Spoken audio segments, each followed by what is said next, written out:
The Arithmancer, White Squirrel. Chapter 1. The Magic of Maths. Hermione Granger had always been a very bright child. No, she wasn't go to university at age 10 material like those kids she saw on the news every so often, but she had skipped a year in primary with no trouble, although she had a September birthday anyway, so it hadn't been that big an adjustment. But maths, that was where she excelled. Oh, she loved books and all kinds of learning, else she could never have skipped a year. But numbers were her first love. She lived and breathed them from the time she first learned to count, and her obsession had only grown with the passing years. Multiplying large numbers in her head was trivial. Anyone could learn that if only they would bother to take the time. No, being able to do anything that a four-function calculator could do, and often as fast, only made her a curiosity, not a prodigy. But that was just the start. As the years went by, private tutors began pulling her aside each day during maths lessons to teach her long division, then probability, then algebra, then trigonometry. She knew by the time she turned 6 that she was on a different plane entirely from her yearmates when it came to numbers, and for all the trouble it caused for her, a part of her enjoyed the stares she got when people saw her happily working problems in GCSE and A-level maths while all the other children were learning their fractions. Actually, this past year hadn't been so bad. Since she had skipped year 4, she had advanced to secondary school a year early, and the kids there were at least a little more dedicated to their schoolwork than in primary school, where she had never really fit in and spent more time reading and doing sums than playing tag or, heaven forbid, dodgeball. She'd even found a couple of girls at secondary school who shared her love of epic fantasy and science fiction, although she had to go all the way up to the sixth formers to find anyone who could keep up with her in maths. Still, after some rough years in primary school, things were really looking up. Then, Hermione's world was turned upside down when a woman who was dressed like she had stepped out of a 1930s film showed up at the Grangers' door. Their hotel room door. Mr. and Mrs. Granger. Yes, Daniel Granger answered warily. How do you do? My name is Minerva McGonagall. She offered her hand to shake. Is your daughter here with you? Dan only lightly shook her hand. Yes, she is. Is there a problem? Not at all, Mr. Granger. You see, I represent an exclusive school in Scotland for gifted children, and we would like to extend an invitation to a Miss Hermione Granger to attend. Really? Minerva caught a glimpse of a head of bushy brown hair as the girl in question leapt from her seat and ran to the door, only to be blocked by her parents. Now hold on there, Hermione, her father said. Then to their visitor, so you tracked us down on our holiday out of the country just to invite her? Minerva had been wondering about that herself. She was still a bit queasy from the international portkey she'd had to take to get to Italy, when she could surely have waited a week and caught them in Britain. Still, procedure was procedure. This was the hardest part, though, convincing them to let her come in and that she wasn't what had that Dame Finch-Fletchley called her? A wandering lunatic, she believed it was. My apologies for interrupting your holiday, she continued, but it is our standard practice to contact all of our scholarship recipients in the final week of July, regardless of where they are staying at the time. Here is my card. She handed over a Muggle business card that said Hogwarts School, Minerva McGonagall, Deputy Headmistress, and showed a Muggle post address while in public. If it is inconvenient, I can come back another time. No, Dan said quickly. The card at least looked somewhat verifiable. If it was true, they might as well listen to her, and if there was any funny business, it was best to get it out of the way quickly. Please do come in. He turned around and subtly motioned for Emma and Hermione to stay back from the strange woman and offered her a seat. He sat in between them and McGonagall, and by the room phone, just in case the strange woman tried anything. Ms. McGonagall, my name is Daniel Granger. This is my wife, Emma, and you seem to know our daughter, Hermione, he said. I'm sure you can appreciate how unusual this seems to us, but I suppose we might as well hear you out. I appreciate that, Mr. Granger. Emma examined the business card.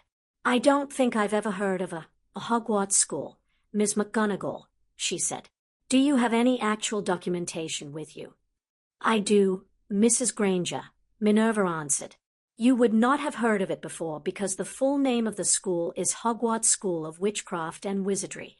Dan's and Emma's mouths hung open, but Hermione spoke up for the first time. Witchcraft and wizardry? Do you mean like magic, real magic? Yes, Miss Granger, magic. I am a witch, and our spells have told us that you are as well. Hermione's eye grew wide at the revelation, but her father's narrowed. Miss McGonagall, I think you've said enough. Please, Mr. and Mrs. Granger, I know this sounds difficult to believe, but if you'll permit me to give you a demonstration. The strange woman pulled a small stick from the sleeve of her dress. A magic wand. Dan said skeptically. His sense that this was a prank or a scam rose even higher. He knew enough about supposed psychics and paranormal practitioners to know the usual tricks. Quite so. Perhaps a simple levitation charm. No doubt to be performed with an invisible thread, Dan thought. But there was one thing that didn't add up. Just where was this McGonagall woman planning to go with this? She couldn't fake an entire school. If it was a school for stage magicians or something like that, why try to recruit Hermione, who had never shown any interest in the art? And if it was a prank, who and why? And if it wasn't either of those, well, Daniel Granger was nothing if not curious.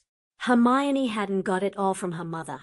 After all, in the unlikely event that McGonagall could do anything besides make a playing card spin in midair or turn her wand into a bouquet of flowers, it really would be worth hearing. All right, then, let's see it, he said.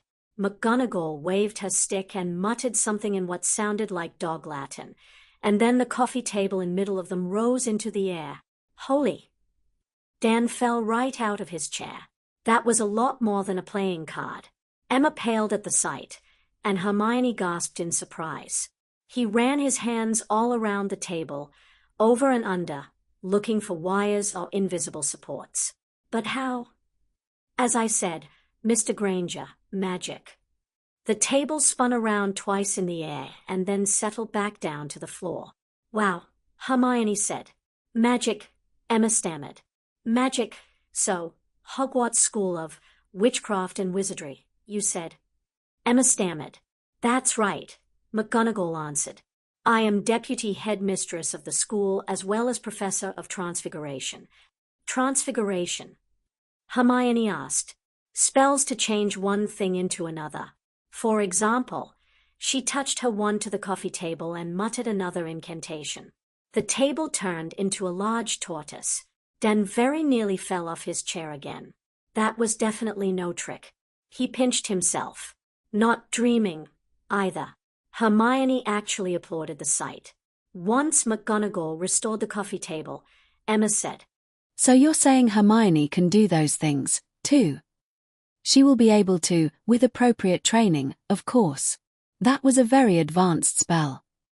But how could you possibly know that she's a witch? The word sounded insulting, but it was hardly the strangest part about this whole thing. We have very ancient spells in operation at Hogwarts that automatically detect all magical births within the shores of Britain, Mrs. Granger, but surely you have noticed yourselves, unusual things happening around your daughter, what we call accidental magic. Dan and Emma looked at each other, and they both instantly knew the answer. It certainly explained a few things, including one particularly nasty temper tantrum in which a whole room full of books had come flying off their shelves. They just nodded, but Dan started up again. Well, if that's the case, why wait until this school of yours starts? I assume it starts at 11 or 12. Why not contact us earlier? That was another issue that always seemed to come up. McGonagall tried to explain it gently and hoped the conversation wouldn't devolve into a political argument. Hogwarts accepts all magical children who have reached the age of 11 and makes its first contact with them the summer before their first year because children rarely have much ability to control their magic before age 11. Because of this, for children with no magical relatives, then, there is very little reason for them to have contact with the magical world. I admit there are drawbacks to our system, but as you can probably guess, the magical world values its secrecy, so we choose not to make contact until later. This seemed to placate the parents for the moment. But as she watched her parents digest this information, Hermione was just getting started. She held out her hand towards McGonagall and said, "Please, may I try a spell?" McGonagall chuckled at the girl.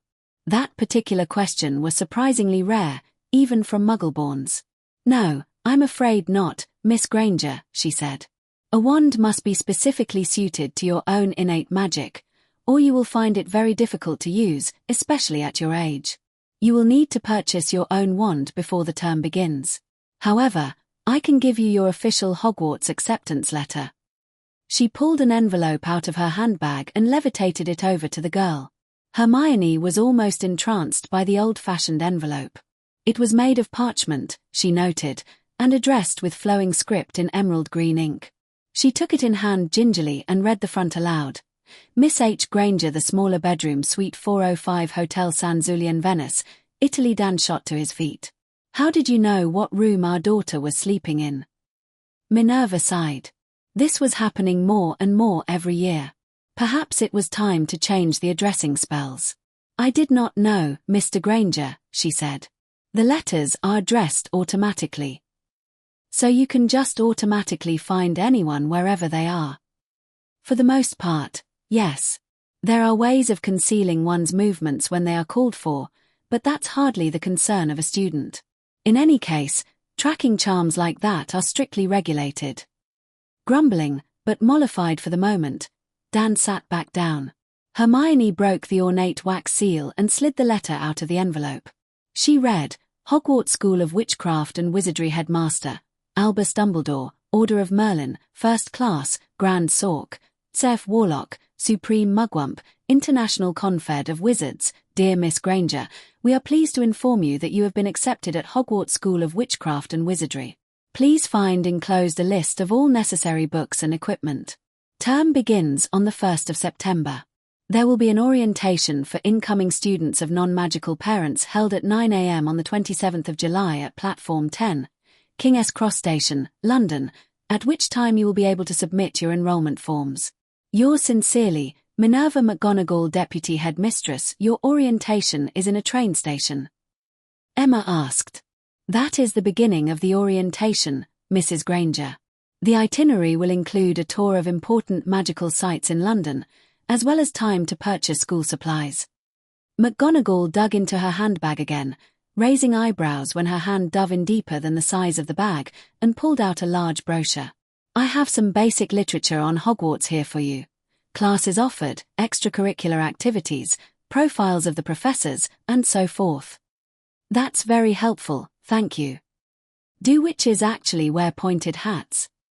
Hermione exclaimed as she read the lists of school supplies. "I admit they are falling out of favor, but they are still part of the uniform, yes." We may have a problem," Dan said as he reread Hermione's acceptance letter for himself. "We were planning on flying home on the 27th. Is it possible to do the orientation later?" McGonagall blinked and adjusted her spectacles. It had been a while since something like this had happened. She considered her schedule and said, "If you like, I can meet with you personally on the following weekend. Or, if you prefer, I can arrange to have your flight changed to a day earlier at no cost to yourselves." "You can arrange? What do you mean? It's pretty hard to change flights at the last minute." With a barely discernible HMPH, the witch answered, "Well, I suppose it might be considered bending the rules a bit by Muggle, that is non-magical standards, but I assure you that we can do it quite easily, and above board." Emma wore a resigned look. "Well, then, I suppose we won't have any trouble going back a day early. And I doubt we'll be able to keep Hermione from trying to get a hold of these magical textbooks for another week." Mr. Granger smirked at that remark, and a gleam flitted through Hermione's eyes. McGonagall couldn't help but think, Ravenclaw for sure, this one. But her thoughts were interrupted when the girl spoke up again. "Excuse me, but none of these look like books for non-magical classes at all." She's right," Emma said, thumbing through the brochure again. "There's no English classes, no, what did you call it? Muggle history. And not any kind of sciences or maths that I've heard of, unless it's this Muggle studies thing." "You've just got to have maths classes," Hermione insisted. "Yes, just for starters," Emma agreed, although Hermione was sure to need maths instruction far beyond what any secondary school could provide. How is Hermione supposed to get a well-rounded education with classes so heavily biased toward magic?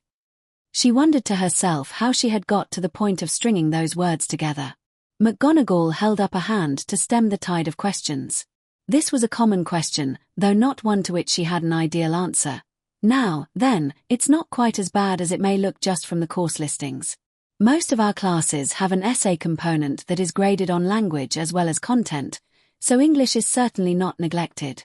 For maths, we offer an elective Arithmancy class beginning in third year that covers much of the same maths as Muggle secondary school. I will admit that our curriculum is light on Muggle sciences and history. We must cater to the needs of our students, and nearly all of our students, including Muggleborns, those from non-magical families, choose to live in our world. Our curriculum is designed to help our students succeed there. She held up her hand again for the obvious next question. You can, of course, hire tutors to cover the remaining subjects, and magical education is only compulsory up through the 5th year. Very rarely, we do have students leave after their 5th year to take an early apprenticeship or prepare for Muggle University. If you like, I can put you in contact with some former students who have done so. Both Granger parents leaned back, digesting this information, though Hermione was still looking over the brochure and frowning. Well, I suppose all that does make a kind of sense, Emma said. At least she would keep her options open. What do you think, Dan? Dan stared at the ceiling. I think I'm having the strangest dream of my life, and I'd like to wake up, now, please, he mumbled. But on the off chance this is real, I can't see why it would hurt to go home early and go to the orientation. Hermione, what's wrong? He added when he saw his daughter's face. You don't have any maths the first 2 years, she said. Do you think I could test into the Arithmancy class, Professor? What? Test into? McGonagall sputtered.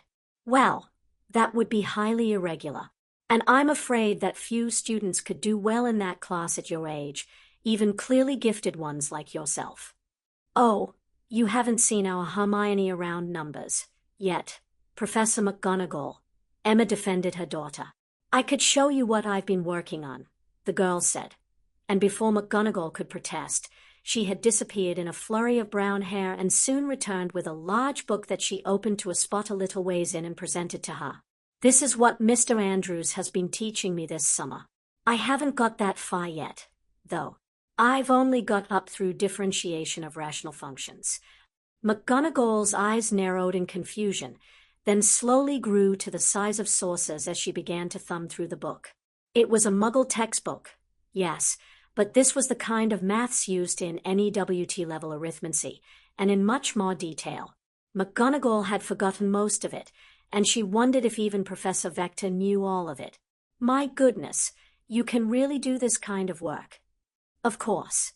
Hermione started to explain how to do one of the problems, but McGonagall cut her off. That's quite all right, Miss Granger. I believe you. Irregular it may be, but with math skills like these, you could teach the non-magical part of the class. I'll ask Professor Vector if she is willing to interview you for a possible arithmancy placement before you come to Hogwarts. Hermione giggled at the name Vector. Thank you, Professor. With that crisis settled, McGonagall answered a few more of the family's questions about the school and gave them a brief overview of the magical world. She was sure they would need time to fully understand everything that had happened, just like all the Muggleborn families, but she confirmed that they would be at the orientation and promised to contact them through the hotel with their new travel arrangements. After she left the hotel room, she waited until she was out of earshot before allowing herself a heavy sigh and wondering why it was always the most studious children who caused her the most trouble on these visits. Minerva McGonagall returned to Hogwarts after a long 2 days of visiting Muggleborn families. As always, she was glad to be out of that Muggle dress and back in proper witch's robes. But it was too late that night to bother reporting in that night, so she didn't head up to the headmaster's office until after breakfast the next morning. As usual, she didn't have to knock on Albus's door before he called out a hearty, "Do come in, Minerva." She entered the office and sat down among the many twittering contraptions. She had long suspected that most of them were completely useless, but Albus simply ignored any such comments about them. "Sherbet lemon?" the headmaster asked before popping one in his mouth himself. "No, thank you." "So, the visits with the Muggle-born students took longer than usual, I see." "Yes, Albus. One of them turned out to be on holiday in Italy. I had to register an international portkey and rearrange a Muggle aeroplane schedule to deal with her. Muggles travel so much these days. I'm beginning to think we should change our orientation procedures." Perhaps a consideration for next year. No other troubles, then?" "No more than usual, although I'll need to talk to Septima about that one as well." Albus's bushy eyebrows rose at that. Septima, for a first-year student, why would her involvement be needed? Minerva allowed herself a small smile. "Because if Miss Granger is as good as I think she is, Septima will want her for an apprentice before she's through with her." Albus stroked his beard. "How intriguing," he mused. "Good arithmancers are hard to find." "Indeed. So no problems, hey, then, Albus?" "Only a spot of difficulty in contacting Harry Potter." At that moment, one of the devices on the walls chimed 6 times. Albus rose to inspect it. "Oh day, it appears that all 6 letters I sent to Mr. Potter this morning just triggered as lost." 6. "Yes, this is the 3rd day in a row. I'll have to arrange another post to him for tomorrow." "Albus, if 6 letters couldn't get through to the boy today, I can't see how sending more will help. If I had to guess, I'd wager those awful relatives of his are keeping them from him." Now, Minerva, I left specific instructions with them." "Specific instructions, my foot." "Albus," Minerva cut him off. "I told you how awful those Muggles were 10 years ago. Perhaps I should visit the boy in person." "No, Minerva, you're doing quite enough this week with the Muggle-borns. I think that if Mr. Potter does not read his letter before his birthday, I'll send Hagrid to deliver it," Albus said with a characteristic twinkle in his eye. Minerva had long ago decided that must be some kind of spell, but she couldn't for the life of her figure out what it was. "I'm sure he'll be happy to see the boy again." Minerva thought about those prim and proper Muggles' likely reaction to the half-giant barging in on them and smiled in spite of herself. "Well, I suppose Hagrid is up to the task," she said. The last month of summer was a whirlwind for Hermione. First, there was the orientation at King's Cross, where she met Sally Ann Parks, Sophie Roper, Justin Finch-Fletchley, Terry Boot, Kevin Entwistle, and the last-minute addition, Dean Thomas. Then, there was the wonder of Diagon Alley, buying her robes, her supplies, her wand, at her insistence. Mr. Ollivander had let her try a few simple spells in his shop, and of course, her textbooks. All of the books were fascinating, of course. She was surprised to find that several of the textbooks covered multiple years, making them even more useful. She bought the Arithmancy textbooks all the way up through 7th year, and even in the first one, she was amazed at how something as smooth and organic as magic could be broken down mathematically. She devoured the history books, too, trying to learn as much as she could about her new world. Her respect for Albus Dumbledore shot up several notches when she learned that he single-handedly defeated Hitler's dark wizard ally in World War II, but she was a little unnerved when modern magical history described a terrorist who sounded like a comic book supervillain who was defeated by a boy named Harry Potter only a decade ago. There had been a civil war in magical Britain back then, against the Muggle-borns. She was certainly glad that she didn't have to deal with that now. In the meantime, Professor Vector had been nice enough to arrange a visit to her house to meet her a week after the orientation. At the appointed time, Emma Granger opened the front door to find a middle-aged woman with long black hair who was dressed in a flowing burgundy robe and a matching pointed hat, much like the strange dress of many of the people they had seen in Diagon Alley. Emma looked the woman up and down once before saying, "You must be Professor Vector." Vector turned up her nose slightly and she answered haughtily, "And you must be Mrs. Granger. How do you do? I'm here for the interview with your daughter." Emma felt vaguely annoyed by the woman's demeanor, but quickly invited her in and started some tea. "Mr. Granger." Vector shook Dan's hand. How do you do? And you must be Hermione. Pleased to meet you, Professor Vector. Thank you for coming, the girl said politely. Vector shook her hand stiffly. The child didn't look like much, all teeth and curls, not that appearances mattered. She was quite polite, though, and plainly excited, but to be honest, Vector wasn't expecting much. She was only doing this as a favor to Minerva. Despite what her colleague said, she found it hard to believe that an 11-year-old could qualify that highly in arithmancy. They retired to the living room, where the family sat down, and Vector cautiously took a chair, eyeing the electric lights and the switched-off television curiously. Unlike far too many of her fellow Slytherins, she had no quarrel with Muggles, and she recognized how often Muggleborns outperformed their peers academically. There was something to be said for Muggle primary school, but she didn't think she would ever get over the culture shock each time she entered their world. Thank you for the tea, she told Emma. Now, Miss Granger, of course, am Septima Vector, Professor of Arithmancy at Hogwarts. Professor McGonagall informed me that you are interested in testing into my third-year arithmancy class as a first year. Hermione looked nervous as Vector gave her a stern look, but she tried to answer calmly. Yes, it sounds terribly interesting. And useful because it deals with spellcrafting, according to numerology and grammatica. And I really wouldn't want to go 2 years without a maths course. I want to keep it fresh in my memory. Well, she was certainly dedicated, Vector thought, especially to have started numerology and grammatica already. You should know that I have never before considered early placement for my classes, she said. Arithmancy is a very rigorous subject, in my opinion, the most rigorous taught at Hogwarts, and I expect a full effort from all of my students, regardless of their age. Hermione started frowning. However, Professor McGonagall informed me that your mathematical prowess is the finest she has ever seen from a first year, and she insisted that I take a look. So if you could show me what kind of maths you have been taught, it would give me an idea of your possible placement. Of course. I've got my calculus book right here. Hermione jumped up and grabbed the thick textbook from one of the stacks on the side table. She didn't see Professor Vector twitch in surprise at the word calculus. She opened the book to the right section and said, My lesson this week is differentiation of compound functions. In principle, it's a very simple application of the chain rule. You just treat the inner function as a variable when taking the derivative of the outer function, then multiply it by the derivative of the inner function.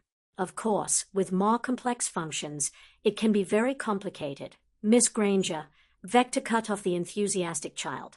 May I see that book? Of course. She handed it over, and Vector looked over the open pages. The description of the chain rule was correct, of course, and as she flipped to the previous pages, she was amazed to see the elements of calculus explained in such detail. The NEWT level arithmancy book was smaller than this one, and the maths parts only took up half of it. And the child certainly acted like she understood it, which would be astounding if true. Vector needed to see this for herself.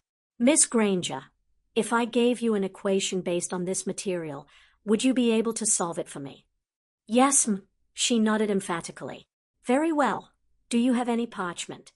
Emma rolled her eyes. The fact that the magical world seemed to be stuck in the 19th century had not escaped her. No, but we have a pen and paper right here. Of course. Vector took the unfamiliar Muggle writing implements. Holding a pen should have been the same as holding a quill, but it still felt a little awkward. She began writing a formula for the Granger girl to differentiate. Just to be sure, she made it a fiendishly complicated formula, one that 7th years would struggle with, which required her to apply the chain rule twice, and on a rational function at that. A good student would try and probably get a mostly correct answer. A fake would be forced to give up at once. Ham. Very good, she said, handing the paper over. Perhaps this one. Then Hermione paled when she saw the complex formula, but she set her face with a determined expression and got to work, leaning over the coffee table as she began figuring. Even watching it upside down, Vector could see that the girl was serious, much to her surprise. She was definitely doing real algebra and what looked like real calculus. It took 10 minutes of figuring, including checking her work twice and handing it back with a nervous look, but she finished it. Vector looked over the paper.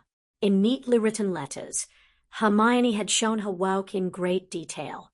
The professor worked through each step herself, growing more and more excited as she found no mistakes.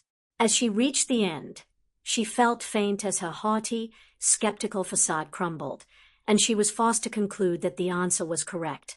"Miss Granger," she said, "do you realize that the majority of my 7th-year students could not solve this equation correctly as quickly as you have just done?" Hermione smiled nervously, unsure what to say, but her father jumped in and said, "That's our Hermione. She's been doing secondary-level maths for years now." "I should certainly say so," Vector said, any hint of superiority in her voice gone. "That is without a doubt the most extraordinary display of mathematical prowess I have ever seen from a first-year student." Hermione's smile grew broader. "Of course, arithmancy is more than just calculus. For example, have you learnt multiplication of matrices, Miss Granger?" "Yes, that was in my Algebra 2 class." Vector didn't particularly know what Algebra 2 meant, but she took another sheet of paper and wrote down 2 grids of 9 numbers side by side. "I see. So perhaps you could multiply these matrices together, then?"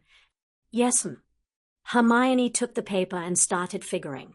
Vector hadn't thought she could be more impressed with this child after the calculus display, but she was wrong. She knew full well that the problem she had given her required 4 to 5 arithmetic operations, and as she watched, Hermione worked it out, entirely in her head, in 4 to 5 seconds. It actually took Vector longer to check the answer than it had taken her to compute it. "I don't know how you did that so fast, Miss Granger, but you are again correct. Well, then, I assume you have also learnt geometry and trigonometry." "Yes. Excellent." Vector drew up a complex geometric figure for which some of the distances and angles had to be solved. It required the use of both trigonometry and the geometry of circles, but Hermione made short work of it, giving the exact answers in terms of square roots. "Well, Miss Granger, I think your mathematical skills are above reproach." Vector was conversational now, although she was not about to compromise on quality. "However, if you place in my class, you will need to be adequately versed in the theory of magic as well. So, can you tell me why the wand motion is important when casting a charm?" It was an easy question from magical theory, which Hermione had, of course, already read, and she repeated the book's explanation almost word for word. "The movement of the wand aligns the ambient magical energies with those embodied by the charm's intended effects. This alignment of energies makes the charm much easier to cast, especially for beginning magic users." Very good. Something a little more difficult, then. What are the principal magical properties of the number 7? That was straight out of Chapter 1 of Numerology and Grammatica. Well, 7 is the most magically powerful number. More spells include an arithmetic factor of 7 than any other number, and in magical fields that include instances of sevenfold symmetry, the resonant energies often cause the magical effects to be more powerful and more stable.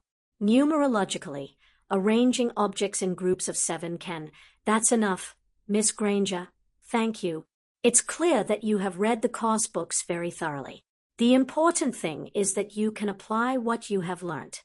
For example, what is the geometric structure that describes the magical fields of the Lumos charm? That was one of the homework questions for Chapter 3. A sphere. And why is that? The Lumos charm produces light by confining the uncontrolled magical energies that produce sparks around the tip of the wand. The most efficient shape of the confining field is a sphere. Now that was the kind of magical intuition Vector was looking for, and she surprised herself that she really was hoping to find it. Here was one of the most extraordinary minds she had ever seen, and she really wanted to see what the girl could do. She asked a few more questions along these lines and then decided to see just how far she had got in her studies. "All right, one last question," she said. What is the arithmetic difference between a jinx and a hex? Hermione paled, and she looked down at her feet. I don't know. I thought that jinxes were spells that were just irritating, and hexes were spells that were actually harmful. That's quite all right, Miss Granger. This is actually a fifth-year topic. The answer is that while the definitions you will learn in defense class are roughly correct, jinxes are described using algebraic equations, while hexes, which are more powerful spells, are described using transcendental equations. Hermione's analytical mind started spinning at the implications of this, but she filed them away for future reference as the professor smiled and continued speaking. I must say, Miss Granger, in my 20 years of teaching, I have never seen a child with a greater aptitude for arithmancy at your age. I will inform Professor McGonagall to add third-year arithmancy to your schedule when you arrive at Hogwarts. Yes. Hermione leapt to her feet and nearly tripped when she narrowly prevented herself from hugging the professor. Instead, she managed to restrain herself to shaking the witch's hand vigorously. Thank you so much, Professor Vector. I won't let you down. No, Miss Granger, I'm sure you won't. Vector looked back to the girl's parents. Her father was beaming with pride, and her mother looked more than a little smug. She probably deserved that, she admitted. She gave the family a brief outline of the full 5U curriculum and answered a few more questions about Hogwarts and the wizarding world in general.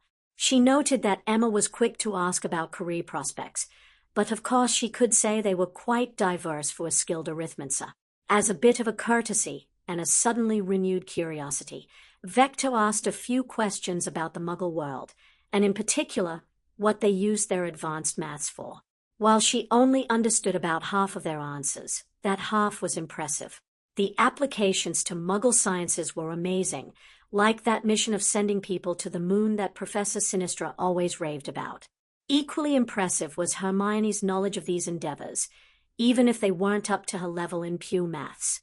When she finally took her leave, Vector shook her head and thought, that girl's going to have my job by the time she graduates. Chapter 2. A hat with a mission. With her last reservations about Hogwarts dispelled, Hermione eagerly awaited the 1st of September. Her parents weren't as enthusiastic about sending her off to boarding school as she was about going, not to mention they were still trying to wrap their heads around the whole magic thing, but she could tell they were genuinely happy for her. They assured her that her calculus book would be enough to get her through Christmas when she asked for differential equations, though, and they made her promise to try to make some friends. Before she knew it, she was saying goodbye to them and boarding the Hogwarts Express. Have fun at school, her mother told after her. Be sure to write us. Her father lifted her heavy trunk onto the train. Yes, Mum, she said as she climbed on board. I love you. She waved to her parents and then walked down the train a ways, looking into the various compartments. She felt a little like the older students kept looking down on her, but she wasn't too worried yet. Secondary school hadn't been too different the first day. She found an empty compartment and went ahead and changed into her Hogwarts robes to get that out of the way. Then, she sat down and pulled out her copy of Hogwarts, a history, one of the books she hadn't got around to finishing yet. She'd read through all the course books, naturally, and even memorized the spell lists. She'd met a girl with a photographic memory at secondary school last year who once encouraged her to memorize whole books, but while Hermione's own memory was very good, it wasn't that good. With as much background reading as she was doing, it wasn't worth the time to read through everything 3 times to learn it by heart. A pair of first-year girls who looked to be close friends entered her compartment and introduced themselves as Susan and Hannah as the train got underway. They were both pure-blood witches, but they were nice enough. She asked them about the houses at Hogwarts. Both Susan's and Hannah's families usually went to Hufflepuff, but Hermione couldn't decide whether Gryffindor of Ravenclaw sounded the best to her. They chatted for a little while about the differences between their 2 worlds, but Hermione felt as if she was speaking a foreign language when she tried to explain electricity to them. She was about to give up and return to her book when a pudgy first-year boy showed up at their door with tears in his eyes. Sorry, have any of you seen a toad? He whimpered. I can't find him. Susan and Hannah just shook their heads, but Hermione stood up and said, No, there haven't been any toads in hay. Where did you last see him? Back at the end of the train, the boy said. Well, let's look back there, then. I'll help you. He's not that fast, is he? I don't know, I never see Trevor move very fast, but he keeps disappearing. He seemed to suppress another whimper. They looked in the first couple of compartments and didn't see anything. This would be easier with some kind of detection or summoning spell, but there weren't any of those that would be useful in the first year books. I'm Hermione Granger, by the way, she said, remembering her promise to make some friends. What's your name? Neville, he said, and then, as if as an afterthought, Neville Longbottom. Pleased to meet you. The next compartment they checked contained 2 first-year boys, a taller one with flaming red hair, and a small, skinny one with messy black hair. He should really try to comb it, Hermione thought. Has anyone seen a toad? Neville's lost one, she said, but she didn't even hear the red-headed boy's reply when she noticed that he held his wand in his hand. Maybe she could finally see some serious magic firsthand. Oh, are you doing magic? Let's see it, then. She sat down. The boy looked taken aback. All right. He cleared his throat. Sunshine, daisies, buttermellow, turn this stupid, fat rat yellow. He waved his wand, but nothing happened. The rat stayed grey and fast asleep. Are you sure that's a real spell? Said Hermione. Well, it's not very good, is it? I've tried a few simple spells just for practice, and it's all worked for me. And numerology and grammatica says that most spells aren't even in English because the syllable structure has to match up with the wand movements, and English has fewer syllables than most Western languages. The syllable what, now? The redhead said, but Hermione was still talking. Nobody in my family's magic at all. It was ever such a surprise when I got my letter. But I was ever so pleased when Professor Vector said I could take Arithmancy to continue my math studies. I've read all the other course books too, of course, I just hope it will be enough. I'm Hermione Granger, by the way, who are you? She stopped short as she realized that she had been talking over the 2 boys at a mile a minute, and they were now staring at each other in surprise. I'm Ron Weasley, the redhead muttered. Harry Potter, the other boy said. Hermione's eyes widened. Of course, she had added up the numbers and figured out that Harry Potter would be starting at Hogwarts this year. But the scrawny boy in ill-fitting clothes in front of her was not at all what she had expected. All the books painted him as some great and powerful hero. Are you really? She said. I know all about you, of course. I got a few extra books for background reading, and you're in modern magical history and the rise and fall of the dark arts and great wizarding events of the 20th century. Although, come to think of it, now, how could they know anything about him if he really had been raised by muggles like they said, and no one had seen him for the last 10 years? Am I? Said Harry, looking dazed. Goodness, didn't you know? I'd have found out everything I could if it was me, she said. Harry just shrugged his shoulders. Are you really taking Arithmancy? Neville finally broke his silence. That's a 3rd-year class. Oh yes, Professor Vector came and tested me and she said I could start it right away as an extra class. Blimey, Ron interrupted. Why would you want to take an extra class? Well, that settled her opinion of Ron Weasley. Because it's ever so interesting. I've been taking extra maths classes all through primary school, and Arithmancy uses a lot of maths.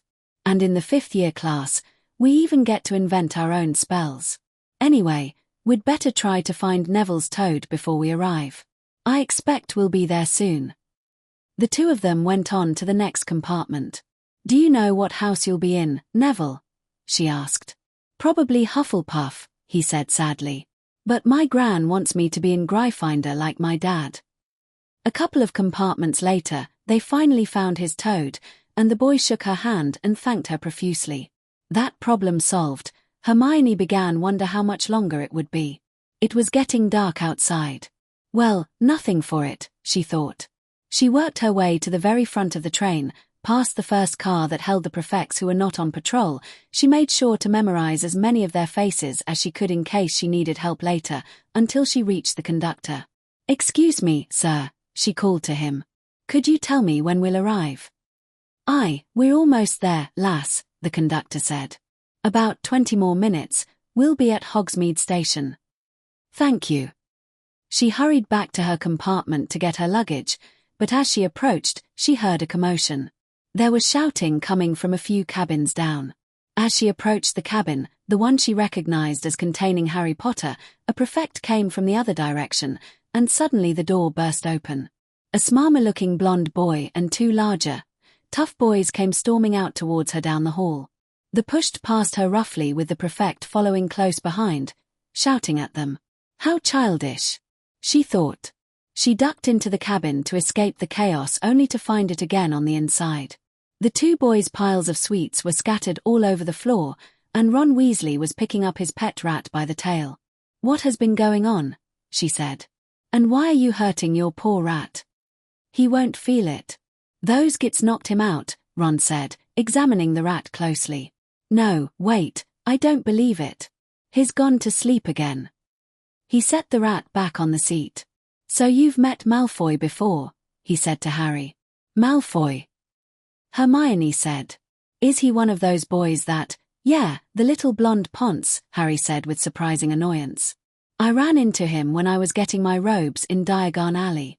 He was all about how he wanted to be in Slytherin, and he kept making fun of Hufflepuff House and Hagrid and Muggle-born wizards. Hermione made a mental note to stay far away from Malfoy. Everyone's heard about his family, Ron said darkly. They were some of the first to come back to our side after you-know-who disappeared. Said they'd been under Imperius, that's the mind control curse, but a lot of people don't believe them. My dad says the Malfoys have been dark all the way back to the Conquest. Who was you-know-who, anyway? Hermione asked. None of the books I read would even print his name. Hagrid told me, Harry said, glancing at Ron, who seemed to brace himself. It's Voldemort, but no one likes to say it. But why? It's just a bad French pun. It's, Ron said, surprised. I never noticed that. But still, you just don't say it. You're Muggle-born, no offense, but you haven't heard the stories. I've read the books, Hermione defended herself. The 5-minute warning sounded through the train, informing them all to be ready to go and to leave their luggage to be handled separately. Sorry, would you mind leaving while we change? Ron said. All right. Oh, and did you know you've got dirt on your nose? She was trying to be helpful, but Ron scoffed at her as she left. Since she didn't need to get her luggage, she decided to line up by the doors. She was glad she did, as a crowd was rapidly forming. The train slowed to a stop and everyone pushed out onto a small dark platform. A single lantern bobbed along the platform. It looked as if someone was holding it over their head, but when it approached the middle of the crowd, it amazingly rose up even higher, and Hermione found herself looking up into the face of the largest man she had ever seen. He was somewhere between 11 and 12 feet tall, she estimated. He must not be fully human. Not giant, though. She'd read about them, and they were even bigger, maybe half and half, though, if it were possible. He wore a huge, black, bushy beard and seemingly uncombed hair, and he boomed out in a rough-sounding voice, Fur's years. Fur's years over here. All right there, Harry. This must be the Hagrid that Harry was talking about. Come on, follow me, any more Fur's years? Mind your step, now. Fur's years, follow me.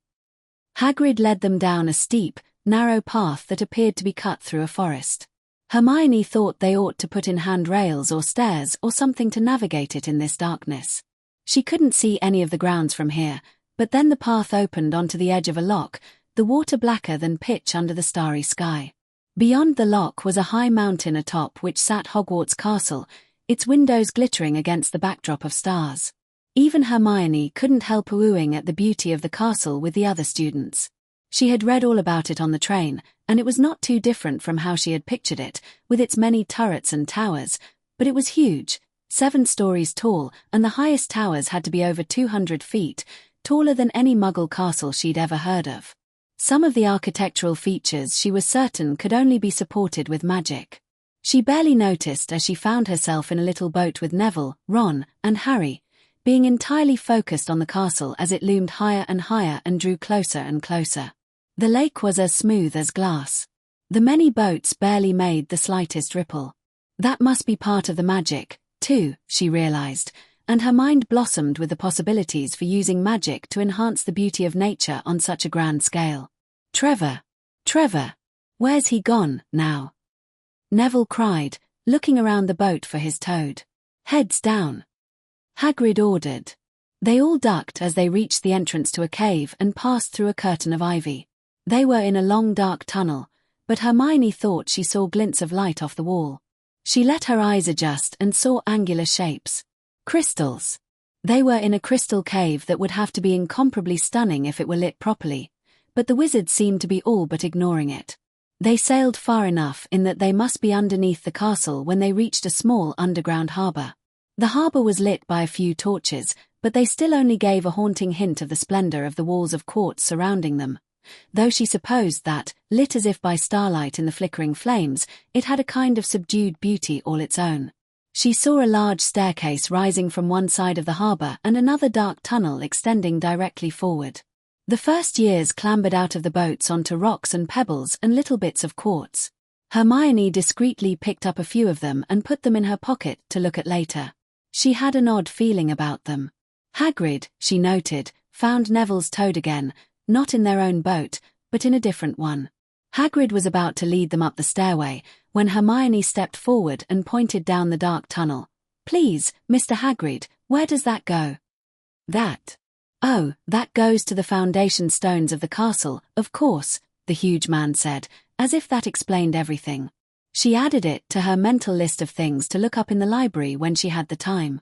Hermione estimated the stairway to be about 200 feet high based on what she had seen of the cliff outside, winding up through another dark passage that slowly morphed from quartz to granite as they climbed upwards. Hagrid took the steps 3 at a time like they were nothing, but the group of 11-year-olds behind him quickly began to tire. Luckily, there was a landing about halfway up where the stairs doubled back that was large enough for them to rest for a few minutes. Hermione was very glad now that she didn't have to carry her own trunk. It was hard enough with these heavy woolen robes.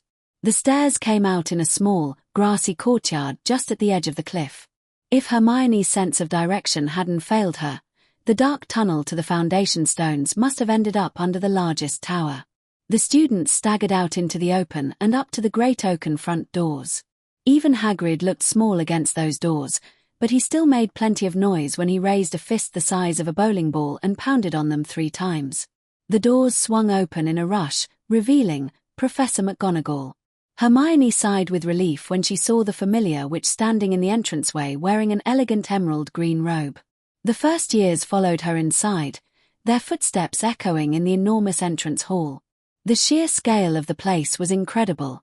The marble staircase that rose up to her right was probably the broadest she had ever seen after the Spanish Steps in Rome.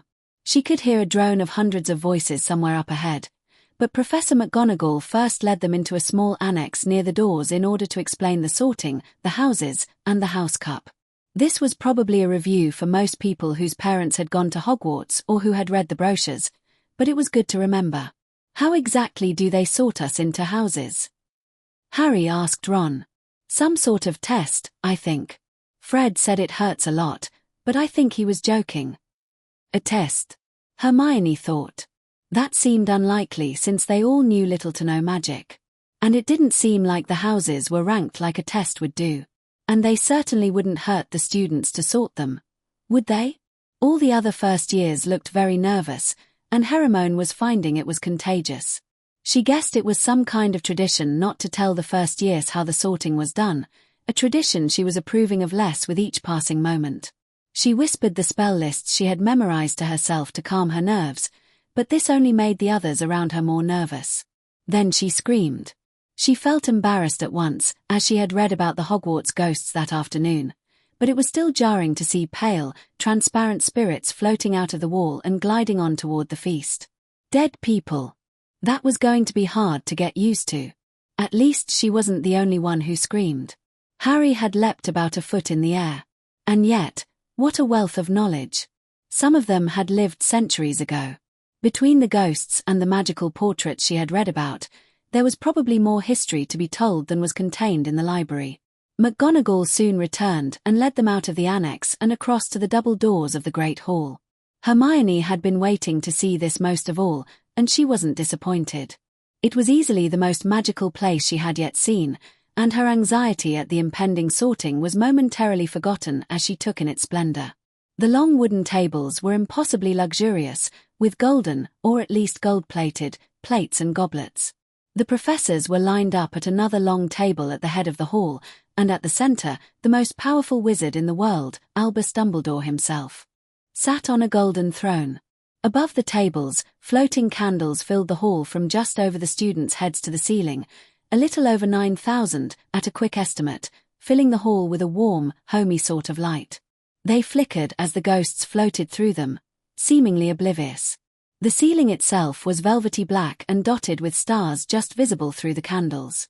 It was so well camouflaged that it looked as if the hall were simply open to the heavens. Astronomy class would be wonderful here, so far from any cities or towns, or, indeed, anyone who used electricity. The girl behind her elbowed her, and she looked forward again to see Professor McGonagall placing a wooden stool and an old, patched-up, dirty witch's hat at the front of the hall.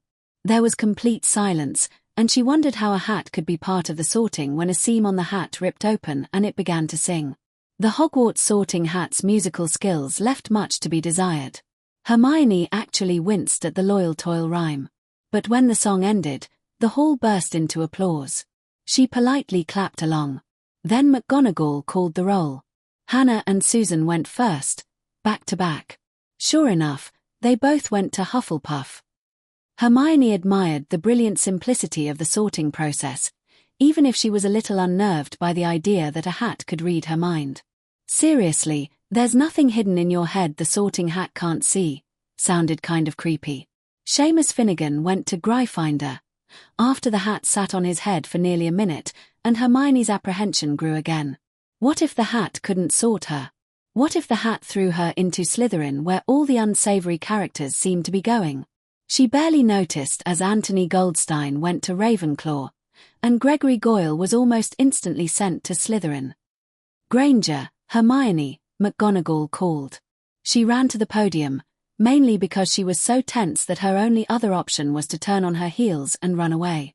She jammed the hat on her head, and it immediately shouted out "OV," then stopped. No, perhaps not, the hat murmured in a voice only she could hear. "Excuse me, Mr. Hat," she whispered, or perhaps she only thought it. "What's wrong with Ravenclaw?" A little to her surprise, the hat answered, "Oh, you would be great in Ravenclaw, no doubt about it. I haven't had the pleasure of sorting a mind like yours in over 50 years. But I do not send students to the house where they would excel with ease, but to the house that they need to realize their full potential. And there is more than raw brain power in your head. There is a spark of something greater, a spark that must be cultivated, and for that job, you'd better be Gryffindor." Hermione smiled with relief to be sorted into one of her two preferred houses, even as she began to ponder what the sorting hat had said. The students applauded, especially the Gryffindor table, but as she placed the hat back on the stool, she was sure she saw a faint look of surprise on Professor McGonagall's face. Unbeknownst to her, at the high table, Professors Vector and Flitwick also wore looks of surprise, while Dumbledore appeared thoughtful. Hermione all but skipped to the table and sat down next to the tallest of the red-headed boys, whom she recognized as the prefect who was chasing Malfoy on the train. A set of red-headed twins were sitting opposite him, and a ghost with a nasty cut across his throat was a little further down. "Congratulations on making Gryffindor, Miss Granger," the prefect said quietly, offering his hand to shake. "I'm Percy Weasley, 5th-year prefect." "Pleased to meet you, Percy," Hermione said in between sortings. "I met your brother, Ron, on the train." "Oh yes, Ickle Ronnikins," one of the twins said. "Do hope he makes Gryffindor," the other twin said.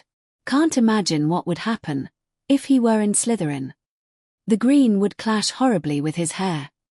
Not to mention Mum would kill him." "Fred. George. Cool it," Percy scolded. They paused as the hall applauded for another student. "But congrats on Gryffindor," the one she thought was Fred said. "Yes, haven't seen the hat change its mind like that before," George added. "Classes haven't even started, and she's already shaking things up, brother. Indeed, a woman after our own hearts." "A pleasure to make your acquaintance, Miss Granger," the twins said in unison with a small bow of their heads. Pleasure, Hermione replied uncomfortably. Seriously, were these two reading each other's minds? At the front of the hall, McGonagall said, Potter, Harry. Silence descended, only to be broken by a rising wave of whispers as the skinny, messer-haired boy slowly walked up to the stool and put on the hat. The hat's seam was undulating strangely, and, watching closely, she could see Harry's lips moving. He must be having a conversation with the hat, too. She wondered what he was saying. After about half a minute, the hat screamed out, Gryffindor. The hall erupted with shouts and cheers far louder than anyone else had got. The whole Gryffindor table shot to its feet, and Hermione was caught up with them, applauding for the extremely relieved-looking boy who was now making his way toward them. Fred and George started loudly chanting, We got Potter! We got Potter! And Percy reached out and shook his hand vigorously before Harry finally sat down next to her. The last few students were sorted. Hermione clapped loudly when Ron was sorted into Gryffindor and sat on Harry's other side after being congratulated by his brothers. And finally, Blaise Zabini went to Slytherin. It was then that Albus Dumbledore rose to his feet, smiling broadly, his arms spread wide like Moses, his long hair and beard shining silver as if they had been charmed to glow in the candlelight. Welcome, he said. Welcome to a new year at Hogwarts. Before we begin our banquet, I would like to say a few words. And here they are, nitwit, blubber, oddment, tweak, thank you.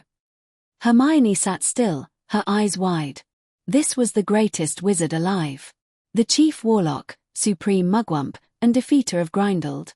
Is he a bit mad? Harry asked Percy uncertainly. Mad, said Percy airily. He's a genius. Best wizard in the world. But he is a bit mad, yes. Potatoes, Harry. Hermione looked down at the table to find a marvelous feast had appeared in the blink of an eye.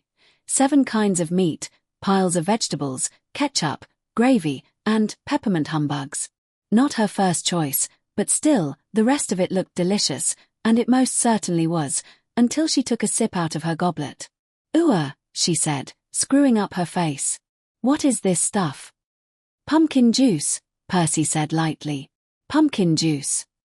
You'll get used to it. She was about to respond when she witnessed something even more disgusting. The ghost across the table nearly removed his head from his body. Hermione raised her napkin to her nose and mouth and took a deep breath to prevent herself from losing her dinner when she'd barely started it. Hermione had seen pictures of dissections in her parents' medical textbooks, but she definitely didn't need to see it in person. Desperate to change the subject back to something, well, living, she turned to Harry. The boy barely seemed disgusted at all by the blood-stained ghosts. In fact, he was scarfing his food. It made her wonder a little, since he was so small, not unhealthy, as far as she could tell, but definitely small. So what did the sorting hat say to you? She whispered to him. Ha! He looked at her nervously. I saw your lips moving. I was wondering what you talked about. I'm sorry, it's all right if you don't want to say. Harry swallowed and took a swig of pumpkin juice, grimacing only a little at the strange drink. Did it talk to you? He said. It said I'd do well in Ravenclaw, but it wasn't what I needed. Harry looked surprised at that, and he cautiously whispered so that no one else could hear.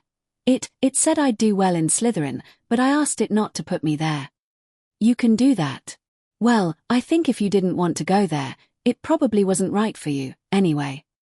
Harry seemed to accept this and went back to his steak. As soon as everyone was done eating the dinner, dessert appeared on the table in amazing variety. Finally away from her parents' watchful eyes, Hermione helped herself to ice cream, apple pie, and a chocolate eclair. So, Miss Granger, Percy said, perhaps a little patronizingly, are you excited for classes to start? Oh, yes. I do hope they start right away. Professor Vector's letting me start Arithmancy this year, but I'm interested in Transfiguration, too. Arithmancy? Percy said in surprise. I've never heard of someone taking an elective early. You must be really good to have convinced Professor Vector. She's quite strict. Oh, you take Arithmancy? Of course. It's a very useful class if you're willing to put in the effort. You'll be starting small, though, predictions and probability tables, that sort of thing. What is it?" Percy asked Harry, who seemed to have come down with a sudden headache. "And nothing," Harry said, although Hermione thought it was strange that he immediately asked about Professor Snape, the potions master, afterwards. She filed it away for future reference. At last, the desserts too disappeared, and Professor Dumbledore got to his feet again. The hall fell silent. "Ahem.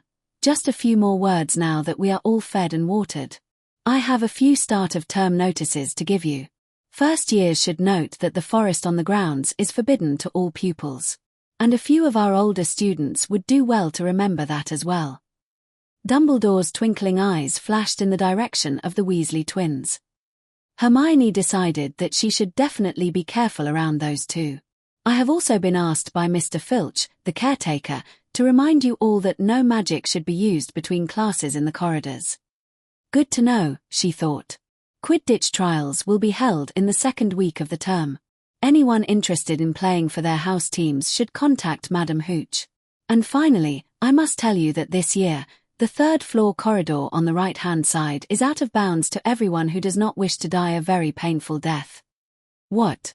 Hermione thought. What kind of warning was that? Wasn't that just inviting people to go up there? And why would they have something that could cause a very painful death in a school in the first place? "And now, before we go to bed, let us sing the school song," cried Dumbledore. He gave his wand a little flick, as if he was trying to get a fly off the end, and a long golden ribbon flew out of it, which rose high above the tables and twisted itself, snake-like, into words. "Everyone pick their favorite tune," said Dumbledore, "and off we go." After that performance, it was easy to see where the Sorting Hat got its musical tastes. Hermione had done some music, and there were musical clubs at Hogwarts she had been interested in, but she now had to wonder about the quality of those clubs. They were dismissed, and Percy led the first years up to the Gryffindor dormitories, along the quickest route. Unfortunately, the quickest route involved going up staircases that liked to change or had a vanishing step, walking through sliding panels and behind tapestries, and evading the castle poltergeist. Giving a password to the portrait of the fat lady was one thing, but the rest of it was just asking to get lost for days. Hermione resolved to try to get a map of the castle from someone, and if she couldn't find one, she would step off the corridors and start making one herself next weekend. Hermione was sure that she would get plenty of exercise at Hogwarts just climbing up to her dormitory. It was 7 flights up from the Great Hall to the common room and another 7 to her bedroom. "Just our luck first years get the top floor this year," said a girl with curly, dirty blonde hair in front of her.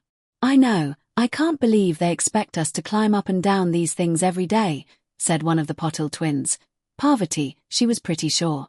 "I've heard Slytherin and Hufflepuff have all their rooms on the same floor. I'll bet Padma's got the same problem as us, though."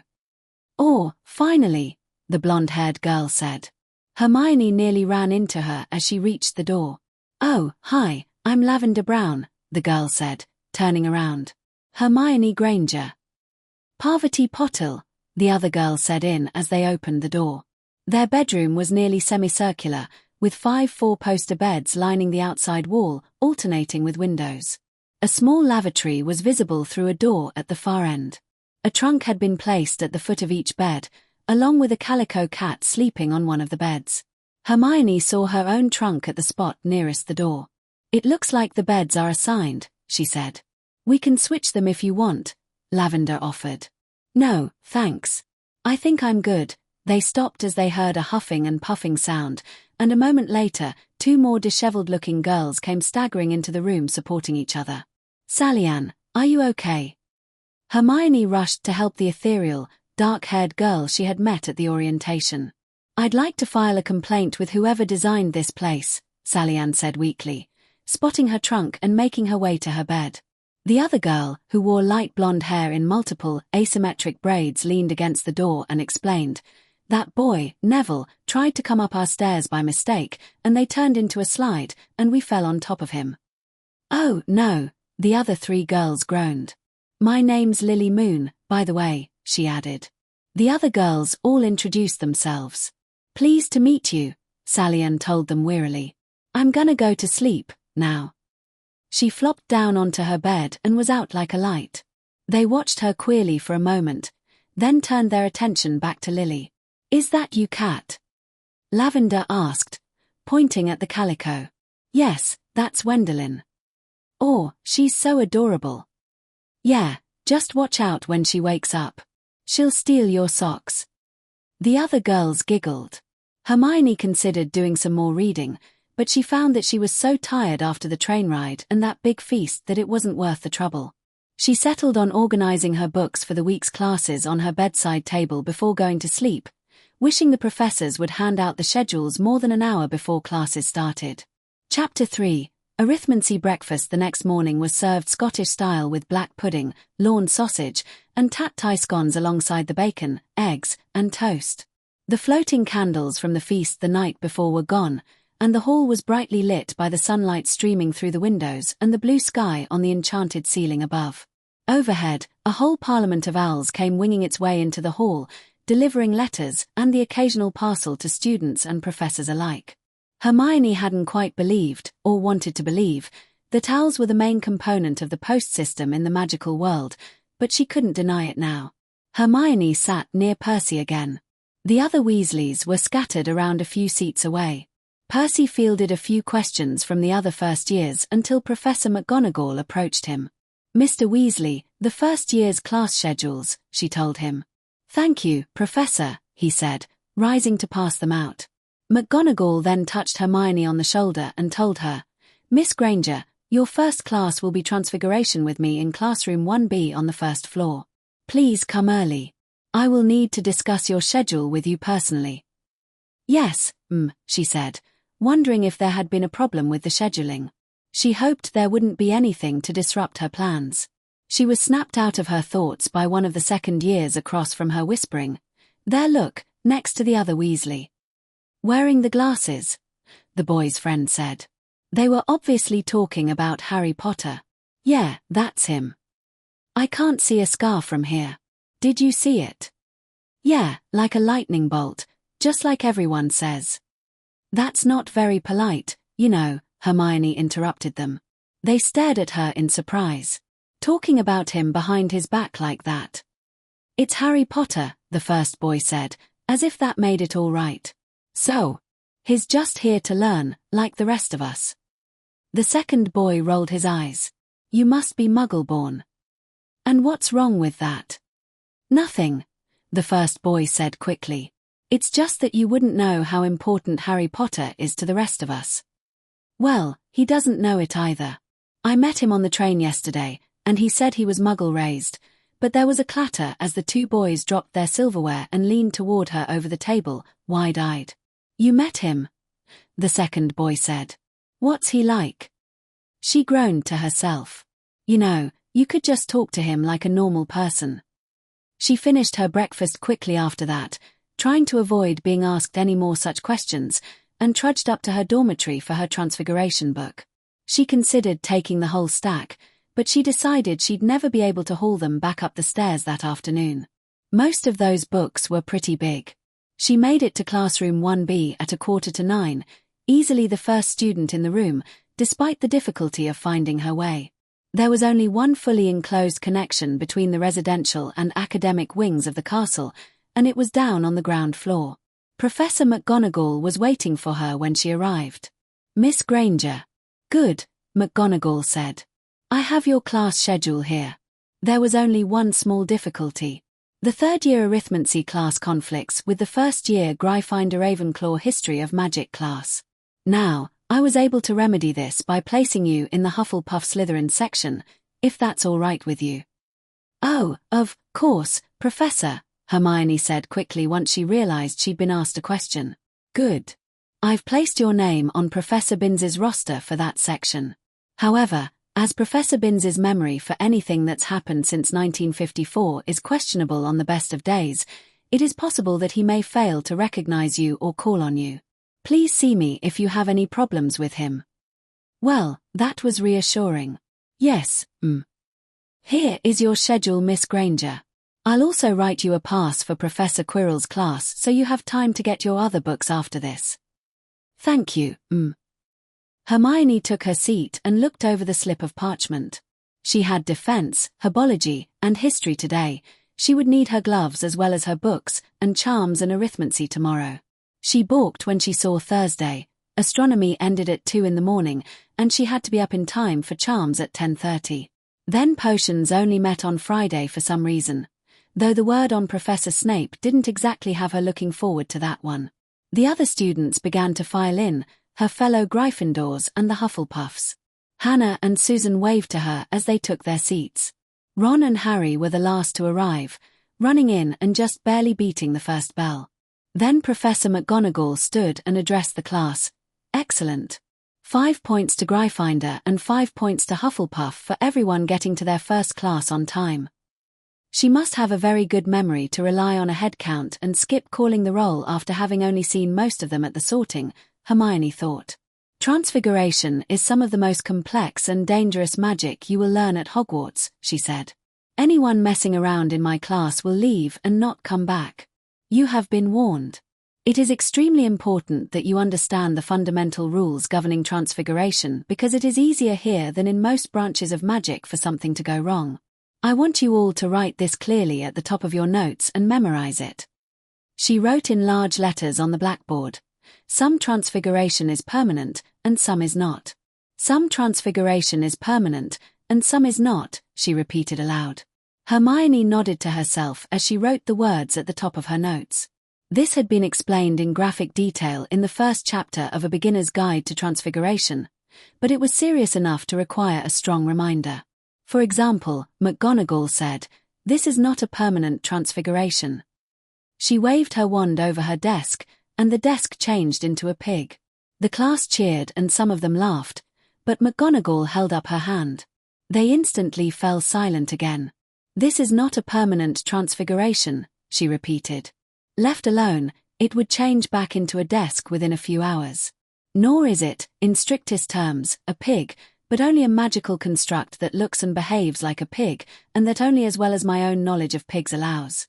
For any transfiguration, permanent or not, the result is only as good as the image in your mind.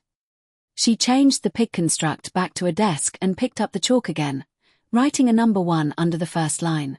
Now, under this line, you will write the most important safety rules of transfiguration. First, transfigured food is not edible. Say that with me, please. Transfigured food is not edible. You are not attempt to transfigure any food in this class or outside of it. We will not be covering that topic. In most cases, it will be obvious that transfigured food is not edible from the taste and smell, which is why this is not an even more dire rule than it is already. But transfigured food may look right, it may smell right, and if it is done extremely well, it may even taste right, but it is not edible. It won't kill you unless it was transfigured from something poisonous, but it will make you quite ill, and we don't want to have any of that. Second, she continued, writing the next line on the blackboard, transfigured clothing will change back at the worst possible time. This prompted some giggles from the class, but McGonagall remained stern. It may sound funny now, but the risk is much greater than mere embarrassment.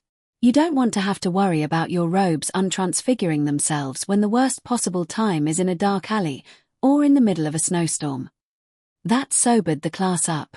You are not to attempt to mend or modify any clothing using transfiguration in this class unless you are specifically instructed to do so, she concluded. Third, transfiguring money is illegal and will rarely fool anyone. I shouldn't even have to tell you that one. Most people can't make transfigured gold or silver last long enough to fool anyone anyway. But there always seems to be one person in Professor Dumbledore's alchemy class who doesn't get the message. It is illegal, and the goblins in particular do not take kindly to it. Some members of the class shuddered, having seen the goblins in action at Gringotts. Fourth, and most importantly, human transfiguration should never be attempted below NEWT level. Again, human transfiguration should never be attempted below NEWT level. Transfiguring any living subject is more difficult than normal, and human transfiguration is particularly dangerous when it goes wrong, although it is usually reversible. You will not attempt to transfigure any living subject unless specifically instructed, and you will not attempt human transfiguration on yourself or anyone else, even if instructed. Do I make myself clear? "Yes, Professor." To their credit, every student answered. Minerva McGonagall's presence was that commanding, especially when she was talking about things that were usually reversible. "We will revise these rules several times over the course of the year, and we will study in depth the consequences should they be broken. I expect all of you to keep them most scrupulously. I have not had any students permanently injured by transfiguration during my tenure at Hogwarts, and I do not intend to break that streak. Today, then, we will begin with the free transfiguration of a matchstick into a needle. This is not the easiest transfiguration, even with its small scale, because any kind of metal is difficult, but I believe in laying the groundwork early for the more conceptually challenging forms of transfiguration later on." Professor McGonagall spent most of the period explaining in great detail exactly how transfiguration worked on a fundamental magical level, the silent incantation for free transfiguration and how it related to the actual transformation, and the mental concepts of changing form and substance that were required to be held in mind to make it work. Most of the class seemed disappointed and impatient to get to the actual wand work, but Hermione found it fascinating. It seemed to mesh together bits of arithmancy, a dash of Muggle chemistry, a surprisingly large dose of Platonic philosophy, and practical magical instruction. Granted, most of it was in magical theory, but she thought Professor McGonagall did a better job of explaining it. With about half an hour left in the class, she finally handed out the matches. Free transfiguration was indeed very difficult, not like the simple charms Hermione had tried. She worked very hard, applying the silent incantation while focusing on the mental forms, just as McGonagall had said. By the end of class, she was dismayed to see she was only halfway there. She had succeeded in transfiguring her match into a metal toothpick, but not a needle. But she swelled with pride when McGonagall actually smiled at her and showed her results to the class. It was only then that she noticed that the other 19 students all still had nothing but matches. Hermione rushed down to the ground floor to get back to the West Wing and then up the 14 flights of stairs to her dorm to grab the rest of her books and got to defense class only a few minutes late. Her legs felt like lead by the end of it, though, and she was panting like she'd just run about a mile. She could tell it was going to be a long year. At this rate, she was worried might need to see Madame Pomfrey for muscle strain before the week was out, if there was even anything that could be done for that. She could see it was wearing on some of her classmates, too. Meanwhile, defense class itself meant sitting in a sickeningly thick odor of garlic while listening to Professor Quirrell stutter his way through basic principles of jinxes. Hermione had a very hard time giving him his due respect as a professor, since it looked like he wouldn't be able to defend himself from so much as a swarm of pixies if he had to. After lunch was Herbology. Hermione had been dreading Herbology more than any of her other classes since she was decidedly not the outdoorsy type. But she soon found there were advantages to a more hands-on class. Professor Sprout believed in taking fewer notes, since 1,000 magical herbs and fungi was about as good a reference as anyone could hope for, and instead focusing on the practical side of growing and working with plants. First year would mainly teach identification of common plants and the basic principles of gardening, primarily with non-magical plants, or at least plants that were known to Muggles, since an awful lot of them tended to find their way into potions. Hermione quickly learnt that being able to get some fresh air and work with her hands gave her a chance to relax and partially disengage her overactive, analytical mind. It wasn't what she was used to, but she enjoyed it much more than she expected. History of magic, on the other hand, was no better than defense.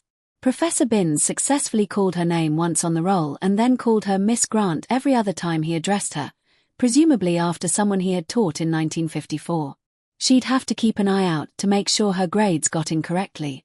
He began lecturing at the very beginning, the earliest known evidence of magic.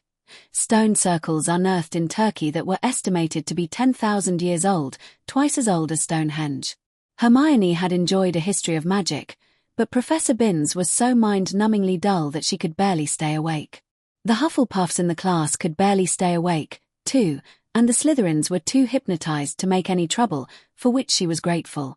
She was a little disappointed in the castle ghosts in general. It seemed like only Sir Nicholas and the Fat Friar were the only ones who were really talkative. She spent the rest of the afternoon checking out the library, partly for its own sake and partly so she wouldn't have to go all the way back up to Gryffindor Tower. The library was certainly impressive, and why not? Since there didn't seem to be any public libraries in the magical world, and the largest collection of scholars was right here, why shouldn't Hogwarts have the most books, too? But even so, there were thousands of them. She did some quick figuring and decided that the Hogwarts Library must have a majority of all the books on magic ever written in Britain, and there was quite a selection from Canada, the United States, and Australia, as well as a substantial foreign language section. She was pleased to see there were also extra copies of all the textbooks for all 7 years. Hermione ate dinner mostly in silence that night. Percy Weasley was already engrossed in his OWL classes. He boasted about taking 12 OWLs this year, which surprised Hermione since she thought one could only take 10 courses. Percy was suspiciously evasive when she asked him how he could schedule that. Fred and George also said hello to her, but she was trying to keep her distance from them, having heard of their reputation by now. Her fellow first years made small talk about their classes and complained about how much homework they had already. That was a lot like her secondary school all over again. She'd have to try to find some studious Ravenclaws to hang out with if she wanted to converse with people more on her level. In the evening, she sat in the common room and read up for the next day for a while before going to bed. She tried to talk to her roommate some, but Sally Ann was already falling asleep, Lily was busy doing her hair, and Parvati and Lavender, easily the chattiest girls in the room, were far more preoccupied with things like clothes, gossip, and Quidditch than schoolwork, so she gave up on that pretty quickly. Parvati Potil. Present. Padma Potil. Present. Sally Ann Perks. Present. Harry Pot, E.K. Professor Flitwick dropped the class roster and swung his arms in little circles as he lost his balance and toppled off the pile of books he was standing on with a thud. A few people laughed, but Hermione, among others, was concerned until she saw his hands appear on top of the desk and he climbed back to his feet. "Ah, terribly sorry about that, class," he squeaked. "Now, then, Mr. Potter." Present, sir," said the shy, dark-haired boy. Professor Flitwick was obviously part goblin with his wrinkly bald head and bushy white beard. And at about 3'6", he was small even by goblin standards, but he was definitely very knowledgeable about his subject. The rumor was he had been a world-class dueling champion back in the day and had earned a Doctor of Wizardry in Charms. Much like Professor McGonagall, he began with a long lecture on the theory of charms. Transfiguration may have been difficult and dangerous, but charms wasn't exactly easy either. You had to say exactly the right words with the right inflection and rhythm, with the correct wand movement and a clear picture of the spell in your mind. The slightest slip of the tongue could produce disastrous and unpredictable results, although the magic became more forgiving with experience. Unlike Professor McGonagall, however, Professor Flitwick believed in starting with the very simplest spells and elements of wand handling. When it came time to start the practical lesson, he told the class to get out their wands and simply wave them to produce uncontrolled sparks. That was a lot of fun. Everyone's sparks were different colors, and sparks were flying all over the classroom. Some were only one color, while some were more than one, like Harry's red and gold, and Morag MacDougall produced an entire rainbow. Neville Longbottom seemed to need to use a lot of effort to produce any sparks. He didn't get very many, and the ones he did were a horribly clashing purple and orange. Professor Flitwick then taught them the incantation to force their wands to produce white sparks, Argentius. This, Hermione deduced, was to help learn how to control their raw magical energy to cast the Lumos charm, which was the first spell taught in the Standard Book of Spells, Grade 1. Hermione's sparks were pretty close to white to start with, so the charm came easily to her. Professor Flitwick praised her work to the class and said that her natural color showed a high degree of magical control. After lunch, though, came the class she had most been waiting for, Arithmancy. She wasn't intimidated by going to a class with students 2 years older than her. She had sat in on the trigonometry class for a while last year, although the pace had wound up being too slow for her. But she did turn some heads as she walked confidently into the classroom. Professor Vector was already seated at her desk, and a few students from all 4 houses sat around the room. A tall and, if she did say so, handsome boy in Hufflepuff robes sitting near the door turned toward her as she entered. "Can I help you?" he asked. "What classroom are you looking for?" "This one," Hermione answered. The boy's eyebrows shot up, as did some others.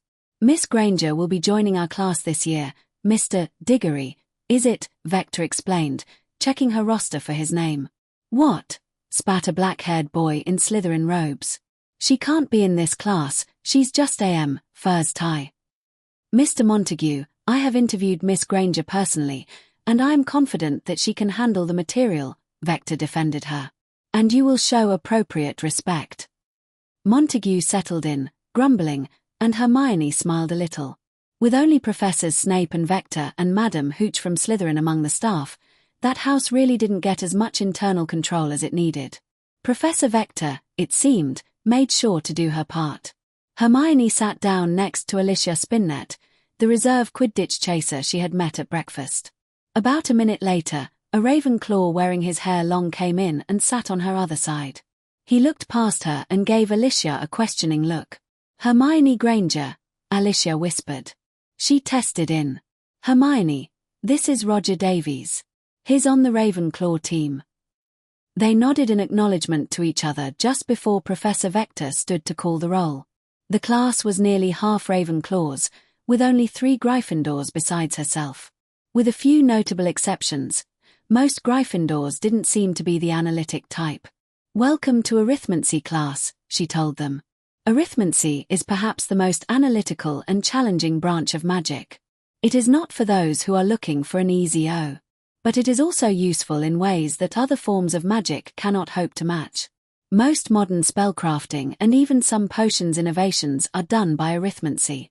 It forms the foundation for curse breaking, magic reversal, spell detection, and spell analysis. It is an integral part of alchemy and advanced astronomy, and an excellent aid to improve rune-based magic and wards. It is also used for statistical prognostication, which, in my humble opinion, is far more reliable than any other form of divination because it can be backed up with hard numbers, although I'm sure Professor Trelawney would disagree. Everyone but Hermione laughed. We will mainly focus on arithmantic prognostication this year, since that requires the least complex mathematics, but we will also cover the mathematical and magical foundations of spell analysis and spellcrafting. These things can be quite tricky and must be done with great care, so I expect a full and focused effort from each of you.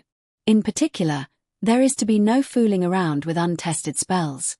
Doing that is far more likely to land you in the hospital wing than anything else. Everyone nodded. Professor Vector's reputation regarding fooling around was similar to Professor McGonagall's. I would like to begin the class with a short quiz, Professor Vector continued. She began to hand out pieces of parchment. You will not be graded on it, and, indeed, most of you will probably not be able to finish it. It is merely to ascertain your level of mathematical instruction. I do this because students often come into this class with very different backgrounds in the subject. In fact, I've noticed that maths is the one area in which Muggle schooling consistently outstrips our own, she added, looking pointedly at the Montague boy who had called Hermione out. Please begin. You have 10 minutes. Hermione looked down at the parchment and saw that the quiz, unsurprisingly, was just arithmetic and basic algebra. She could do this in her sleep, literally. She'd had dreams about more complex maths than this. Even checking her answers, she was the first to put her quill down after less than 5 minutes. There were some snickers from people behind her who thought the little furs tie had given up, but Alicia and Roger weren't laughing. They could see that she'd at least written something. Professor Vector collected the quizzes and gave them a quick glance over, clearly just seeing how far people had got on them.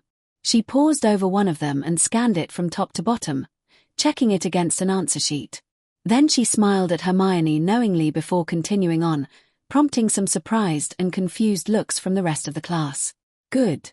It looks like you all have a solid foundation in arithmetic, so we can advance straight into numerology and probability. Later, we'll get into algebra and geometry.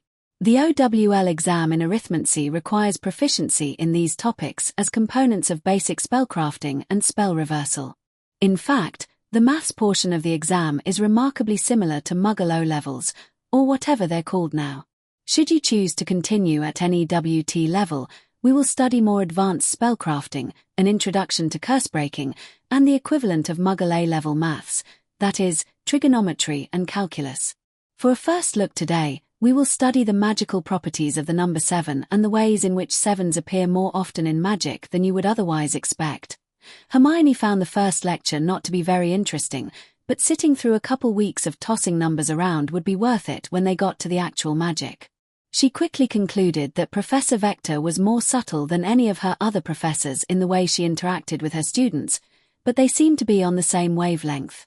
She never mentioned her score on the quiz, but Hermione was certain that if it had been anything less than perfect, she would have received a slightly sadder smile.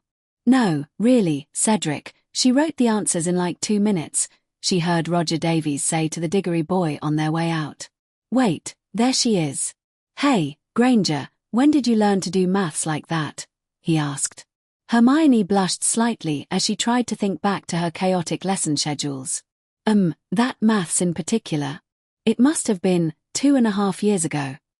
Cedric, Roger, and Alicia, who were standing nearby, were gobsmacked. Cedric recovered first. "I can see why Professor Vector let you in the class. Miss Granger, would you like to join our study group? You'll probably need some help with the magic, since there will be third-year spells, and you could help us with the maths." Hermione was tempted to point out that she wasn't going to do their homework for them, but Roger and Cedric, at least, seemed pretty bright about that sort of thing from the way they'd answered Professor Vector's questions in the lecture. "Yes, I'd like that." "Thank you," she said. "Great. We were planning on meeting in the library on Mondays and Wednesdays after classes end." "Oh, but when do your flying lessons start?" "I don't know. They haven't mentioned them." Hermione was not looking forward to that class. "They'll be Thursdays for Gryffindors, unless they've changed it," Alicia said. "Well, that's fine then," Cedric said. "So, tomorrow afternoon?" "Sure. I'll be there." "Hey, Hermione," Parvati said when they made it up to their dorm that night. "Why weren't you in history class today?" "Oh, I'm taking history with the Hufflepuffs and Slytherins. I have Arithmancy Tuesday and Thursday." "Arithmancy? I didn't know you could take that in first year." "Well, I met Professor Vector this summer and tested into third year." "Wow, that's great. I was a little worried. I didn't think you'd be one to skip class." "Ooh, did you meet Cedric Diggory?" "I think he's in that class," Lavender interrupted. "Yeah, he asked me to join his study group." Parvati and Lavender both squealed loudly. "Oh my god, what's he like? Is he really cute?" Yeah, I guess. But he's really nice, too, and he seemed pretty smart." "Hermione, that's awesome," Lavender gushed. "Do you know if he's single?" "I don't know. We only talked about maths." Hermione said quickly. "Padma said she thinks he's got his eye on Cho Chang in second year," Parvati replied. "Ooh, tell me everything." The two of them soon devolved into a conversation about who was allegedly dating whom. Hermione rolled her eyes and went back to her books. Some girls, she thought. Chapter 4, The Non-Euclidean Castle. Professor McGonagall, Hermione asked the next morning after barely finding her way to the Transfiguration classroom on the moving staircases. "Is it possible to get a map of the school somewhere?" "A map? No, I'm afraid not, Miss Granger," McGonagall answered. "The castle changes too much for any maps to be useful." "But couldn't you just mark where all the moving staircases go, That would make it easier." "No, it's a little more complicated than that. Everything moves around a bit over time in a place with as much magic as Hogwarts Castle. But not to worry, the classrooms hardly ever change, and I'm sure you'll find your way around in a few days." Hermione wanted to say that she was interested in a map for more than just finding her way around, and just how could a 1,000-year-old stone structure move around even with magic, anyway? But class was starting, so she held her tongue and took her seat. It didn't look like the professors would be that much help with this task. Maybe her fellow Arithmancy students would be able to help at their study session. "What's 146 times 87? Alicia Spinnet said. 12,702. Hermione didn't even hesitate. Alicia checked the answer. "That's right." "Wow," said Cedric Diggory. "I told you she was that fast," Roger Davies replied smugly. "Well, okay, but can you do bigger numbers?" Cedric asked Hermione. All right, then, how about 6,843 times 9,572? He scribbled down the numbers for himself. Hermione still didn't hesitate, exactly, but she did have to slow down and sound out answer a bit. 65,501,196. It took Cedric nearly a minute to check the answer, but he was amazed to find that was also correct. The 3 third years kept at it, interspersing a few addition and division problems to mix it up. But multiplying large numbers seemed to be the main focus of the questions they were giving her, which wasn't too different than at her secondary school. Wizards, of course, didn't know about other common challenges like finding the 13th root of a 39-digit number, which was, in fact, quite easy, because, working with only quill and ink, it would have been nearly impossible for them to find a 39-digit number that was a perfect 13th power in the first place. A small crowd, mostly composed of Ravenclaws, started to gather around as Hermione solved every problem correctly, no easy feat even for her, most of them in her head. "Hey, I saw somebody do this once in a play," Alicia said. What day of the week was the 14th of September, 1194? It took her only a couple seconds. Wednesday. Alicia paused for a moment, then picked up her copy of A History of Magic. After flipping around for a couple minutes and thinking about it, she said, "Yeah, that's right." "Whoa," several of the spectators said. "The 24th of March, 1603, one of them threw out. Which calendar?" Hermione shot back. "What?" But she already had the answer. It was a Thursday on the Julian calendar, which was in use in Britain at the time, but a Monday on the Gregorian calendar, which was in use on the continent. The spectators all looked at each other, having not even thought of that problem. "All right, Granger," Roger said with an evil grin. "Try this one." He slid across a piece of parchment to her on which she was expected to multiply 2 10-digit numbers. He had been silent and carefully hiding what he was writing for the past 5 minutes, clearly needing the time to work out the problem for himself. "Ooh," several people said. Hermione got right to work. The bystanders gasped when she started writing out the digits of the answer directly, 2 by 2, without getting into those messy rows of addition that normal people used. It took her a little over a minute, but she put her quill down and confidently crossed her arms. "There's no way that's right," one of the bystanders said. "Check it," said another. "That's what I'm doing." Roger took the parchment back and checked it against his own work. "No, you got that wrong," he said. There were some murmurs from around the table. That was possible, but unlikely, Hermione thought. She slid the parchment back over to her side and looked over Roger's work. It took her only a few seconds to spot the problem. "No, you made mistakes here and here," she pointed out. Roger quickly snatched the parchment back and looked where she had pointed. "Damn it. You're right." A few people cheered and others mocked Roger for being shown up by a first year, until Madame Pince shushed them all and forced the gathering to disperse. "Hermione, that was incredible," Alicia whispered. "How did you do all that?" "Just a lot of practice," she answered with a shy smile, coming down from her revelry. "No, there has to be more to it than that," Cedric said. "I've never even heard of anyone that good." "Not really. It's not." She smirked a little. "It's not magic or anything like that. I mean, there's some tricks I could teach you, but, honestly, it's probably not worth the trouble for you to learn it. It's mostly for fun, and it doesn't help you all that much on more advanced maths." "Yeah, but still, how did you get that good?" Alicia pressed. "Well, a lot of it's just common sense things, like I memorized the multiplication table up to 100 times 100. And that wasn't even from trying so much. I just practiced enough that I remembered it.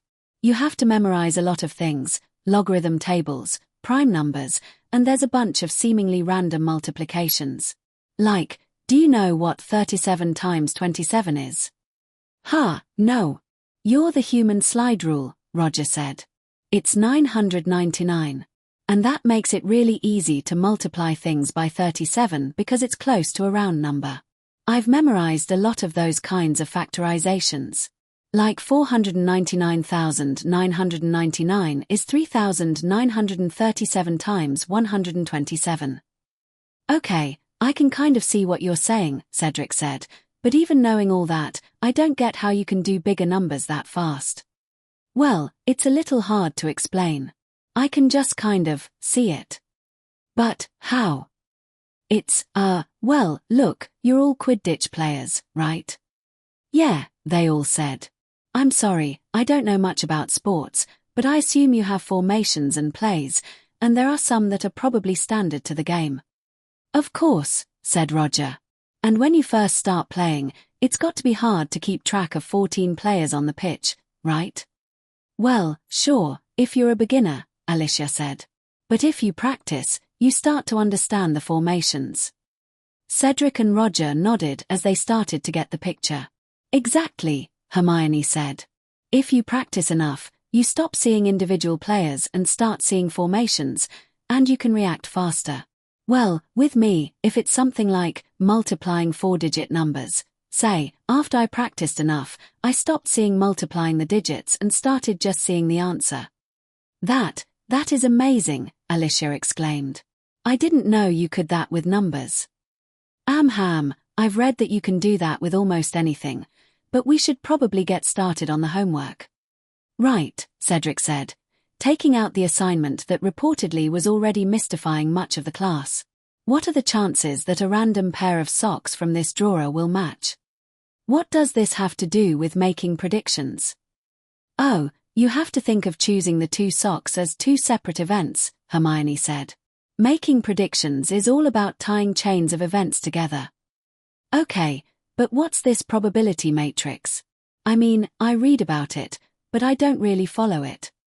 That just shows what all the different possible outcomes are. It's messier, but it might be easier to start off drawing a probability tree. With Hermione helping them to get on their feet mathematically, Alicia, Cedric, and Roger started to make sense of the basic elements of probability and statistics. Meanwhile, Cedric helped Hermione out with the more esoteric and magical aspects of numerology, although she was a very quick study herself. By dinner time, they had all made great progress on the homework, and the third years were all very glad they had invited the little furze tie witch. By the way, Hermione said as they were packing up, do any of you know if there's anywhere I can find a map of the castle? A map? Cedric said, confused. No, the castle changes too much to make a map. Why? You haven't been getting lost, have you? Some. I took a wrong turn on the way to Transfiguration this morning and almost got detention from Mr. Filch because I wound up near the forbidden corridor. Ooh, that's not good, Alicia said. Glad you slipped out of it. But don't worry. You'll get used to this place in a few days. Yes, that's what Professor McGonagall said. But it would be nice if I had a map and some pictures so I could show my parents what the castle's like. They'll never get to see it themselves. The others paused and digested that. They clearly weren't used to thinking the way Muggleborns did. Well, that would be nice, Cedric said, but I'm afraid you won't find much. You can probably ask Madame Pince to copy some pictures of the castle, though. Oh, I guess I can do that, then. But silently, Hermione vowed that she would correct the oversight of the school of failing to produce a map. Seriously, what kind of excuse was the castle changes too much? Hermione succeeded getting in a nap in before trudging up to the top of the astronomy tower at midnight, more than 200 feet above the middle courtyard and more than 400 above the Black Lake. The top of the tower was open to the full dome of the heavens, and a clear, moonless sky sparkled with thousands of stars. Hermione was moved to tears by the sight, and she was happy to see she wasn't the only one. She had never got far enough from the cities and towns to see a sky this dark, nor had many of the other students who lived near London. Professor Sinistra graciously gave them a few minutes to admire the view. Then they viewed the rings of Saturn through their telescopes as it set. Hermione had always thought Saturn looked a little too perfect through a telescope and was very amused when Ron Weasley insisted his brothers had pranked him and painted it on his lens. Then, the professor gave them a basic lecture on how to navigate on the sky, the North Star, the ecliptic, the Milky Way, and how positions were measured on the sky. She was surprisingly knowledgeable about advances in Muggle astronomy and even space travel, and she expressed great hopes for the Americans' Hubble Space Telescope, even though it would apparently be 2 more years before they got the thing working properly. Imagine a telescope the size of a train car, flying around and around the earth like the moon, she had said. Many of the purebloods refused to believe it. Even when Hermione and Sally Ann insisted it was true. They climbed back down just after the old crescent moon peeked over the hills in the east. Hermione managed to wake up in time for breakfast on Thursday and got through the day without incident, aside from getting a bit lost again. Then, she spent that evening reading up for potions. According to Alicia, she would need to be especially prepared. She had no idea. Hermione could tell within the first 5 minutes of potions class that Professor Snape would probably be a most unpleasant teacher. It started with singling out Harry Potter during the roll call, and not in a nice way, to the sniggers of the Slytherin students. Then, he raised the bar by calling off of his students a bunch of dunderheads. You would think a teacher would be above openly insulting his students. Hermione was on the edge of her seat with nervousness. This class might be harder than she thought. Potter, said Snape suddenly. What would I get if I added powdered root of asphodel to an infusion of wormwood? Seeing as she hadn't actually bothered to completely memorize 1,000 magical herbs and fungi, even Hermione's prodigious memory couldn't supply the answer with certainty. She was pretty sure the answer was Draught of the Living Death, just as she was pretty sure that it wasn't anywhere near a first-year potion, but she kept her hand down. She wasn't about to give Professor Snape any ammunition to call her a dunderhead. I don't know, sir, said Harry. Snape's lips curled into a sneer. Tut, tut, fame clearly isn't everything. Let's try again. Potter, where would you look if I told you to find me a bezer? That one was pretty obvious to most, Hermione thought. Malfoy and even Crabbe and Goyle, who did look like dunderheads, to be honest, were laughing at how easy it was.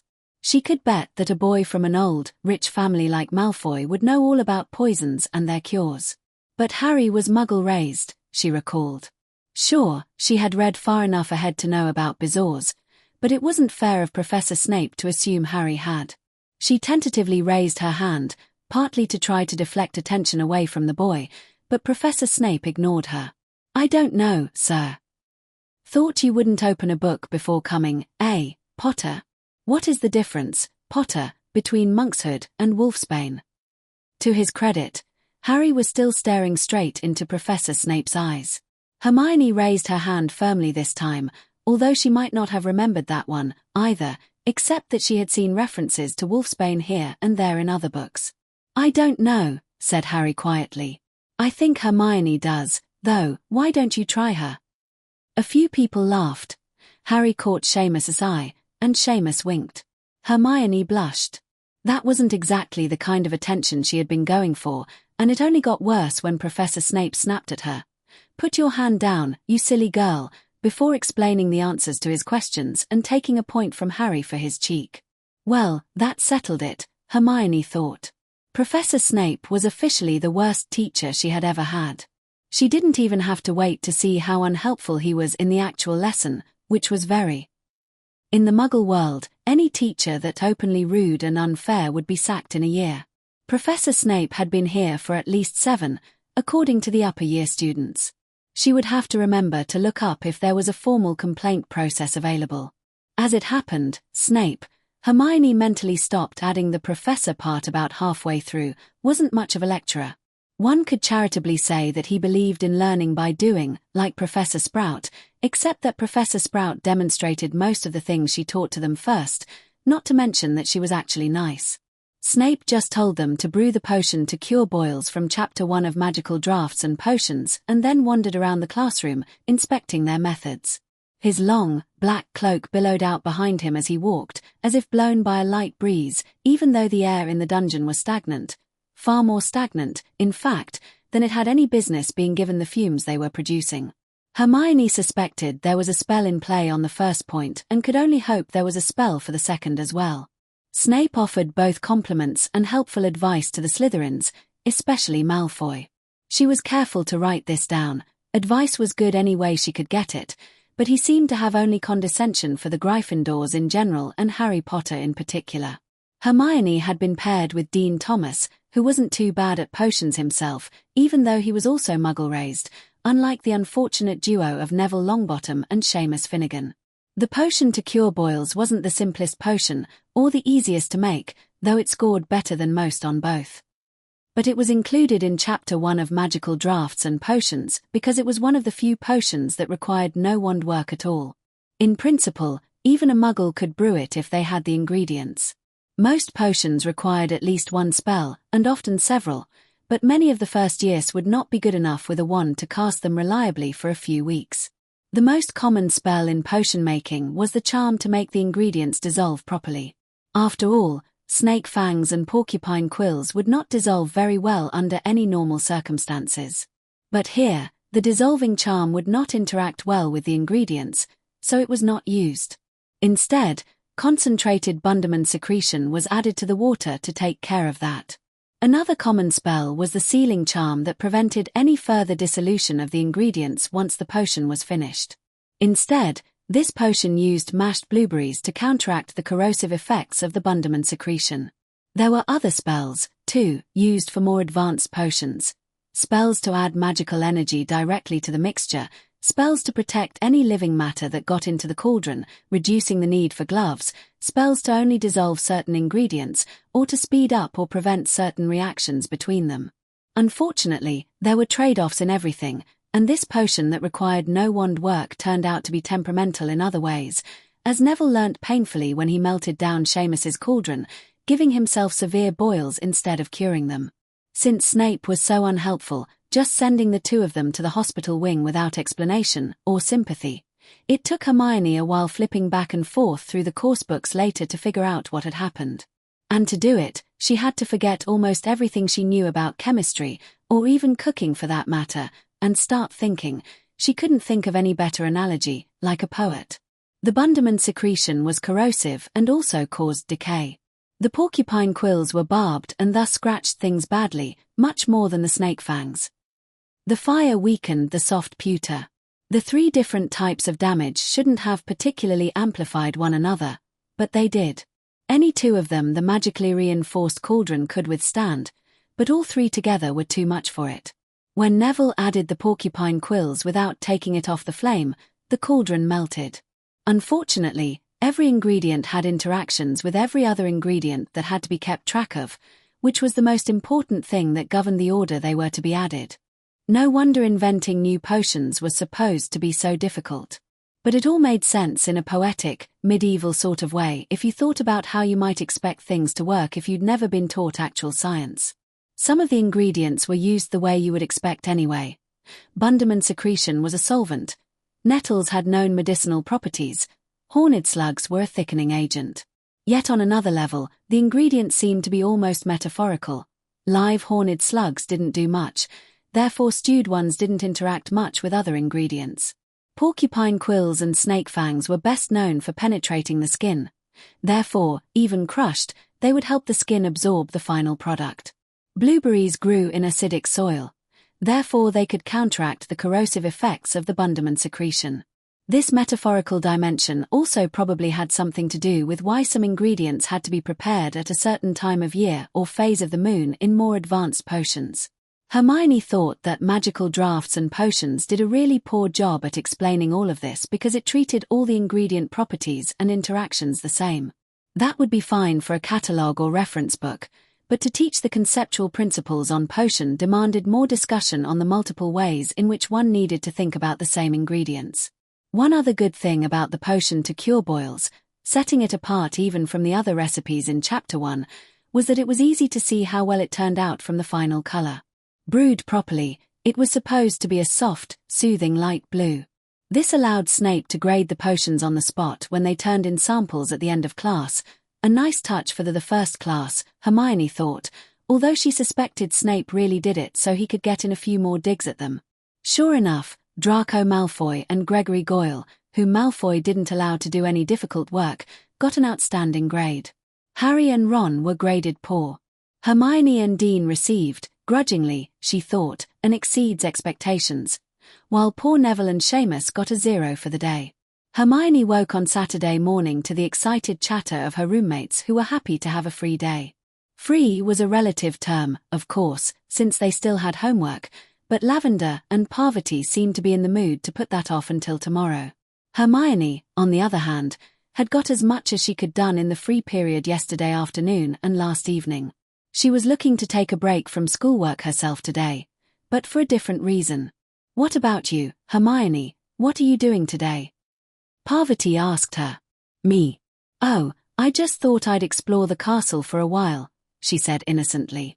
Oh, well, be careful with that. You don't want to get lost, Lavender said. I heard the unused parts of the castle can shift around and trap you so you can't find your way out. What? Where did you hear that? Hermione said. The Weasley twins told me. I mean, sure, they might have made it up, but I'm not about to risk it. Parvati rolled her eyes at Lavender. Anyway, we were going to check out the grounds this afternoon. You should come along. Well, maybe, Hermione said non-committally. I'll see how the morning goes. Later, when she came back up from breakfast, Hermione dug out her small drafting kit and a book of graph paper. She didn't use them all that much, but they were great for geometry and would be even better for map making. She would show everyone who said she couldn't make a map of the castle. She would just need to measure everything out. Sally Ann, I was going to try to map out the castle. Do you want to, come along? She asked, before getting started. No, sorry, I've got a lot of homework, her fellow Muggleborn said. I don't know how you get through it so fast. It's hard not having the magical background. Oh, okay, she said, a little disappointed. But she wrote it off and got to work. Starting with her own dormitory, she stepped off the bedroom, the lavatory, and the spiral staircase outside the door. She was pretty sure the boys' dorm was a mirror image and that the other floors were the same, so a small, quick sketch was sufficient to describe the 8th through 14th floors of Gryffindor Tower. She followed this up by heading down and stepping off the common room, prompting a few funny looks, but she quickly got that done, too, and climbed through the portrait hole into the corridor, her graph paper in hand. The first order of business was to step off the west wing. She looked down the long corridor that led to Ravenclaw Tower, picked one of the seams between the stones on the floor and walked along it, stepping it off heel to toe from one end to the other. It took her about 5 minutes to cover the whole length, but she got the measurement she wanted. Hermione's size 2.5 trainers were 9 3/4 inches long, so the 172 steps she marked in the corridor equaled 140 feet. Okay, 139 feet and 9 inches. The second corridor, from Ravenclaw Tower to the grand staircase, was 138 steps, or about 112 feet. So far so good. Just to check her results, she paced off the other 2 corridors, up to the North Tower and back to Gryffindor Tower. But as she grew nearer to the North Tower, she grew more and more uneasy. Something didn't look right, and as she crossed the last few feet, it was obvious. This corridor was only 159 steps long. She tried the 4th corridor. 147. Clearly, the west wing wasn't a perfect rectangle. It sure did look like it, though. She looked down at the stone floors of the corridors. The seams between the stones were perfectly straight. She took her protractor to a few of them. All the corners were right angles, or at least close enough that the lengths wouldn't be off by that much. It looked like a rectangle, but the lengths of the opposite sides were about 10 feet different. She tried measuring the entire floor again, this time pressing as close as she could to against the outer wall, all the way around the 7th floor of the west wing. She was extra careful now to place her feet exactly in front of each other in a straight line. She got all the same numbers to within 3 steps. She tried a third time, this time along the inner walls of the corridors. With the extra care she took on the last 2 measurements, she got the same numbers again to within 1 step. It took only a few seconds of mental math to figure out that that was physically impossible. If the castle weren't a perfect rectangle, there should have been a larger difference than that between one side of the corridors and the other, no matter what the angles were. The only explanation, and because she had dabbled in the works of Lovecraft, she shuddered a little as she thought it, was that Hogwarts Castle was not built on Euclidean geometry. Hermione Granger wasn't about to give up, though. That would certainly make mapping the castle a pain, but the differences were only about 10%. She could just take an average length to draw it as a rectangle and then write in the actual measurements. At least she wouldn't have to be quite so careful about doing it exactly right. Within a couple feet would be good enough since the castle didn't seem to want to cooperate on exact measurements anyway. By now, almost 2 hours had gone by. But she figured she might as well keep on going until lunchtime. She went down to the 6th floor to pace that off as well and see if it was any different. And it was a good thing she did, because when she got to the south corridor, the one that had been 138 steps long on the 7th floor, she found it was 145 steps on the 6th floor. This was going to be harder than she thought. She was pacing off the north corridor on the 6th floor when she heard more footsteps behind her. "Well, what have we here, Fred?" "A little furze tie wandering off by herself, George. I do hope she's not lost." "Good morning, Miss Granger," Fred said, as both Weasley twins stepped in front of her and started walking backwards to face her. Hermione looked up from her feet to glance at each of them. "Hello, Fred, George," she said, trying to hide her discomfort around the notorious pranksters. "And what are you up to on this fine morning?" George asked. "Well, what could it hurt? I was trying to make a map of the castle. I'm trying to measure the corridors." She considered asking what they were up to, but quickly decided she didn't want to know. "A map of the castle, Fred?" The twins shared a knowing look and started laughing. "What? What's so funny?" "Oh, nothing," said Fred. "It's just we've never heard of anyone making a map while we've been here."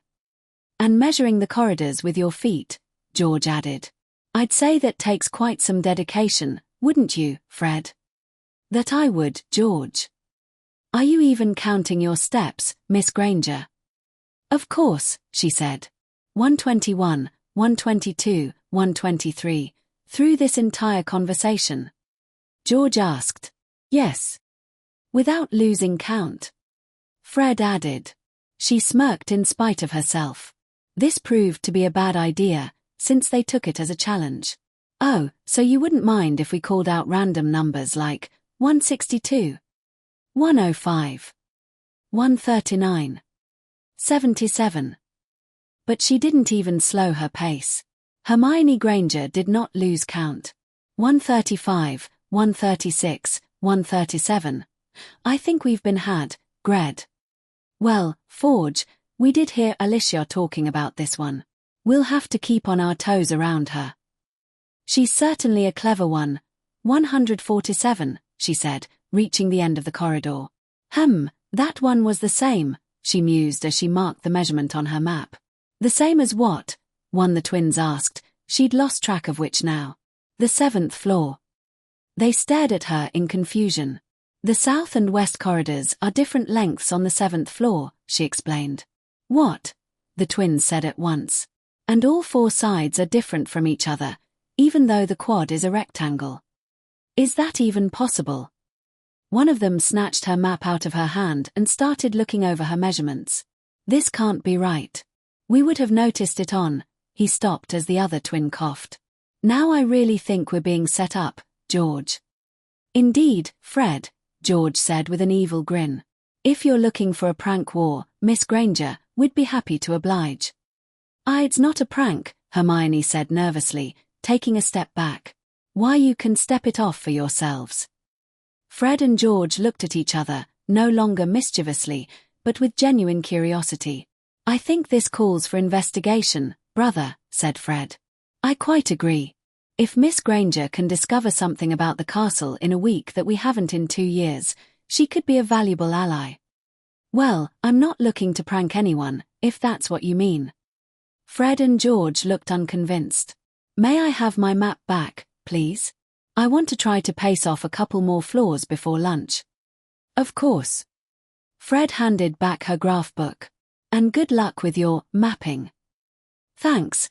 Hermione backed away, not wanting to take her eyes off the pair until she reached the staircase to go down to the 5th floor. She kept working. The small windows that lined the quad had no sills to speak of. She was able to poke her head out one of them and run her eye down the sheer wall. It was perfectly straight. She tied an eraser from her drafting kit to a string to make a plumb bob to check the walls. She tried it on both the 5th floor and back up on the 7th floor. All the walls were vertical. From those 2 facts, every floor of the West Wing should have been exactly the same shape and size. And yet, not only were the measurements different on each floor, but the perimeter of each floor she paced off was about 10 feet larger than the floor above. It was while she was stepping off the 4th floor, trying to get around it quickly to avoid going too far into the lunch hour, that another unwanted attendant spotted her. Hermione tried to ignore the scraggler-looking tabby as it meowed menacingly at her. She momentarily thought she had dodged a bullet when Mrs. Norris ran away, but, somehow, just a few seconds later, Argus Filch came around the corner. Hermione's only direct run-in with the caretaker, at the 3rd floor corridor on Wednesday, had not been pleasant, and most of what she'd heard from the other students was worse. "You, there, what are you doing?" Filch wheezed. The direct approach was probably best here. "I'm measuring the corridors, sir." "I can see that. What are you up to? Aiming fireworks? Spreading slipping solution? Planting those infernal ricochet balls?" "No, sir, I'm just trying to map the castle." And she held up her graph paper to show him. "Mapping the castle. Mapping the castle." Filch said suspiciously. "Oh no you don't. I found the Weasley twins doing the same thing up on the 6th floor. You're definitely up to something. What is it?" "Searching for more secret passages. I won't allow it." "Please, Mr. Filch, I'm not breaking any rules. I'm just trying to learn to find my way around. I only told Fred and George that the measurements are different on every floor. I didn't ask what they were doing." Measurements are different. Filch's mind apparently needed a moment to switch gears on that one. "Well, of course they are," he complained. "What did you expect with as much magic as there is around this place?" "Please, sir, I've only known about magic for a few weeks." "Well, best learn to stay away from those two," Filch said. "Nothing but trouble from the start. Deserve a few days strung up by their ankles if you ask me. Well, then, go on. Finish what you're doing and get on to lunch," he said, apparently conceding that he had nothing on her. Yes, sir." Filch walked away, muttering to himself, "Students wandering about like they own the place. Ought to stay in their common rooms where they belong." Hermione finished pacing off the 4th floor as quickly as she could and dashed down the stairs to the Great Hall, barely remembering to jump the vanishing step. That was a health and safety hazard, all right. She didn't understand why they couldn't patch it up. In any case, Filch may have had nothing on her, but he certainly wasn't nice to talk to. She felt much better when she was out of his sight. Chapter 5. Flying lessons. Hermione wandered around the grounds with her roommates for a little while that afternoon, but she was distracted the entire time. She had a hard time focusing on her work that evening, too. She looked around at the castle walls and started questioning everything, started trying to measure everything in her head. The thing that everyone kept telling her kept echoing in her mind: the castle changes too much to make a map. She waited till the next morning to test it. She guessed it would need at least that long. But she awoke early on Sunday, unable to wait any longer, and started repeating the work she had done the day before. She started by pacing off her dorm room again and was relieved to find it was the same to within her margin of error.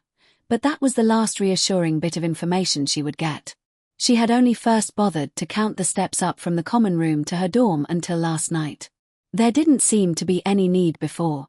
But now, she counted them again going back down, and found that if she'd counted correctly, and when didn't she? The spiral staircase was 2 steps taller.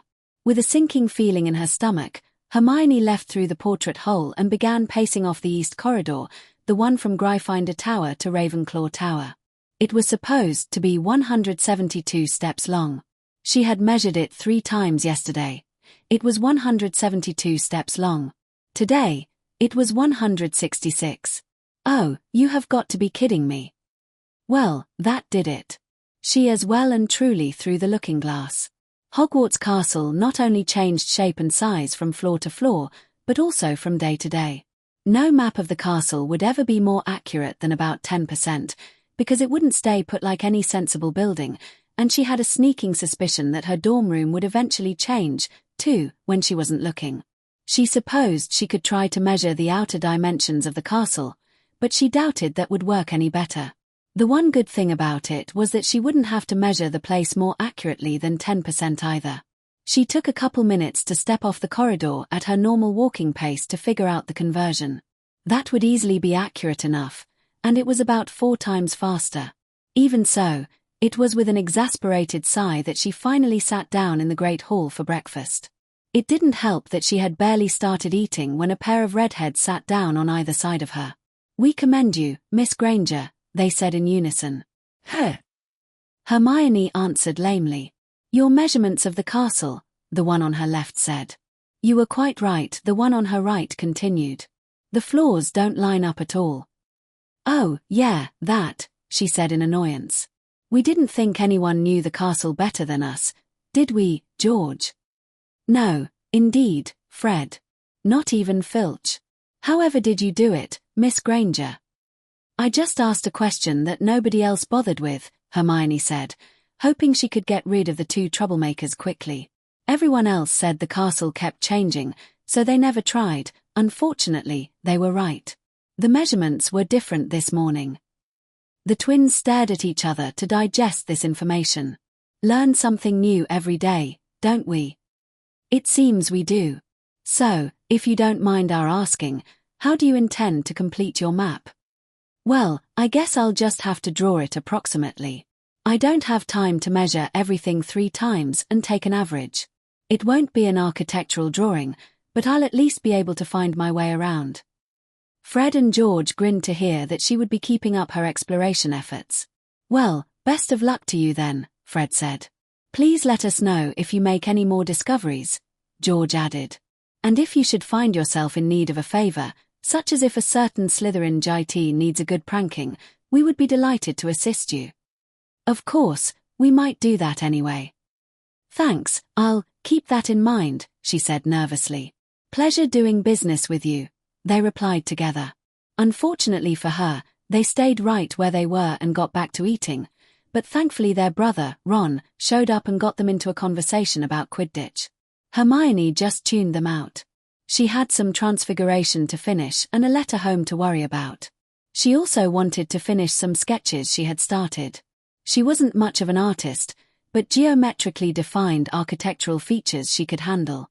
She decided she'd had enough of the exploring bit for one weekend. Well, she did step off that east corridor on the 7th floor one more time that afternoon. Sure enough, it was about 1.5 feet different. That meant that the corridors apparently changed smoothly over the course of the day rather than just overnight or at midnight or something. That was some good news. At least she wouldn't have to worry about the floors suddenly shifting under her feet. In some ways, it seemed like the castle was breathing. It would just be nice if it could breathe in Euclidean spacetime. "Dear Hermione, thank you so much for the sketches of your dorm room and common room. It looks like you have a very nice place to live. Be sure to send us some of the rest of the castle when you get the time. That sounds pretty strange about the castle having non-Euclidean geometry. Your father didn't he think even magic could do that? He says to try not to fall into any obtuse angles. We're very glad you found a good study group and got to know some of your classmates. We were worried your letters would wind up being all about classes. If you've found some people who are really willing to share the work like that, be sure to stick with them. Friends like that are hard to find. That Harry Potter boy sounds nice, too, and he was raised in our world, so you have something in common. About Professor Snape, it sounds like he's a pretty lousy teacher from what you wrote us. He shouldn't be allowed to behave like that. In our world, he would be sacked if he was like that all the time, even if he had tenure. Unfortunately, we don't think there's much we can do to help. The magical world seems to be pretty self-contained. The best chance you have is to talk to Professor McGonagall, and if she won't do anything, Professor Dumbledore. In the meantime, just keep trying your best. It sounds like you're learning the subject better than the book taught it, at least, and doing well enough that he has to give you a good grade, so you should be okay for now. Keep up the good work, and stay out of trouble. Love, Mum and Dad. She settled into her routine better in the second week. The classes were challenging in ways she had never imagined either school or magic could be, but she was doing well in them. She could find her way to all her classes now, too, though that in no way reduced her desire to map out the rest of the castle. But she groaned when she saw the notice posted in the Gryffindor common room that night. Flying lessons start on Thursday, with the Slytherins. Hermione was not athletic or even all that coordinated. She could calculate angles in her head faster than anyone, but that never seemed to translate into prowess with a tennis racket or a billiards cue. And doing anything athletic in the air would only make things worse. She was okay on a bicycle, but roller coasters always made her a bit queasy, and those even had seat belts. She made a beeline for the library before curfew and found a book called Quidditch Through the Ages. She skimmed over the bulk of the material on Quidditch itself, not the best designed game, she thought, and focused on a rather well-written section containing basic flying tips. With a few exceptions, most kids who were raised in the magical world had been on a broom at least a couple times, so Hermione had some catching up to do. On Thursday morning, she shared the tips she had learnt with Sally Ann and Neville Longbottom, both of whom had also never been on a broom. Neville was even more frightened of flying than she was, unsurprisingly, given his unfortunate clumsiness. However, everyone else at the table seemed to be tuning her out. Madam Hooch, Hermione saw as they lined up that afternoon, had yellow eyes like a hawk. That was not a normal human eye color, and she wondered if Madam Hooch also had some non-human blood in her. Or maybe it was just magic. She supposed it was a nice day for flying, but not knowing how to fly and having to learn with the Slytherins really put a damper on her spirits. The state of the brooms didn't help, either. Hermione had seen photographs and illustrations of broomsticks in Quidditch Through the Ages and looked at the school brooms with dismay. She had heard the Weasley twins complain about how these brooms never flew straight, and she wasn't surprised. The school brooms weren't even standardized. There were 40-year-old clean sweeps and comets, shooting stars, and some that were clearly off-brands. They all had bent twigs and scratched handles, neither of which boded well for their performance, but she supposed they would be safe enough for the low-intensity lessons they would be having, almost like training wheels, she thought.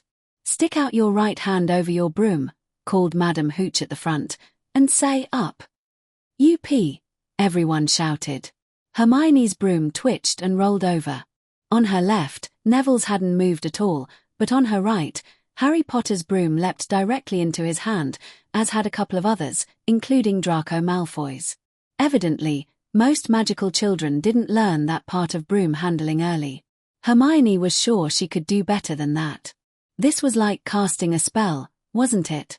Except the broom had a rather more limited repertoire than a wand. She focused on the feeling of flowing energy that she always felt with her wand and tried to reach out to the broom with it. "UP," she shouted again. The broom leapt off the ground, though she had to scramble to catch it. Most of the students got their brooms to rise after a few tries, but Neville had to pick his up by hand. "Now," said Madam Hooch, "hold your broom up on your right, like so, and put your right leg over it, near the back, right in front of the bristles. You'll be able to feel the cushioning charm. Don't sit any farther forward, or you'll slide off the end." That made sense, Hermione thought. It was just like mounting a bicycle. The cushioning charm even felt like a bicycle seat. And she could tell at once that its position just in front of the bristles was at the broom's center of gravity, the only place one would be able to stay balanced on it. "Good, good," Madam Hooch continued. "Grip the middle of the handle, right hand in front, thumbs pointed down. No, Mr. Malfoy, thumbs pointed down. Madam Hooch, I've been riding a broom for years. Then you've been riding it wrong for years. Thumbs pointed down," she repeated. Some of the others snickered at the arrogant boy. Hermione twisted her wrists to point her thumbs toward the ground. Her first instinct had been to hold the broom with her thumbs on top of the handle, like Malfoy did, but she immediately realized that the correct grip gave her better control of where the broom was pointed and would help her to lean with it. It was little uncomfortable having to lean forward to hold it properly, but broomsticks at least didn't seem like a completely unreasonable way to fly anymore. "Now, when I blow my whistle, you kick off from the ground, hard," said Madam Hooch. "Keep your broom steady, rise a few feet, and then come straight back down by leaning forward slightly. On my whistle, 3, 2, and that's where the sensible part of the lesson ended." Neville was far too jumpy and kicked off the ground before the whistle, shooting up in the air and then falling off his broom and falling to the ground with a horrific thud. Hermione sighed with relief when Madam Hooch said he only had a broken wrist. She was sure it would have been worse after seeing that fall. She had heard before of people falling from high buildings and bridges and walking away when they shouldn't have, when they should have died, even, but they were the rare exception. Oddly, many of those people tended to be drunk. Perhaps it was that they couldn't brace themselves properly in that state and just let their limbs absorb the impact. She also knew that witches and wizards were built a bit tougher than muggles, but even so, Neville was extremely lucky to walk away from that landing. And then that awful J.T. Malfoy and his goons had to go and make fun of him and take his gift from his grandmother. Honestly, what kind of people thought falling 3 stories and breaking a wrist was funny for anyone? But that was just the start. Harry decided he didn't like Malfoy's behavior either, which quickly escalated into an airborne dogfight between the 2 boys, not 5 minutes after Madame Hooch specifically told them all to stay on the ground, which ended with Harry very nearly crashing and possibly dying in order to catch Neville's Remembrall, after which Professor McGonagall stormed out and dragged Harry into the castle. Hermione stood frozen in terror when it was over, her hands trembling, unable to speak. Raised by muggles or not, that was still the famous boy who lived who had just very nearly died and was now sure to be expelled from Hogwarts, and rather deserved it, for that matter. Just what kind of place was the magical world after all? Malfoy, Crabbe, and Goyle looked triumphant, smugly lording their victory over the Gryffindors. A couple of the Slytherins looked uneasy about this development, but most of them went along with the trio. The Gryffindors got the last laugh, though, when Madame Hooch came back out, glaring at Malfoy.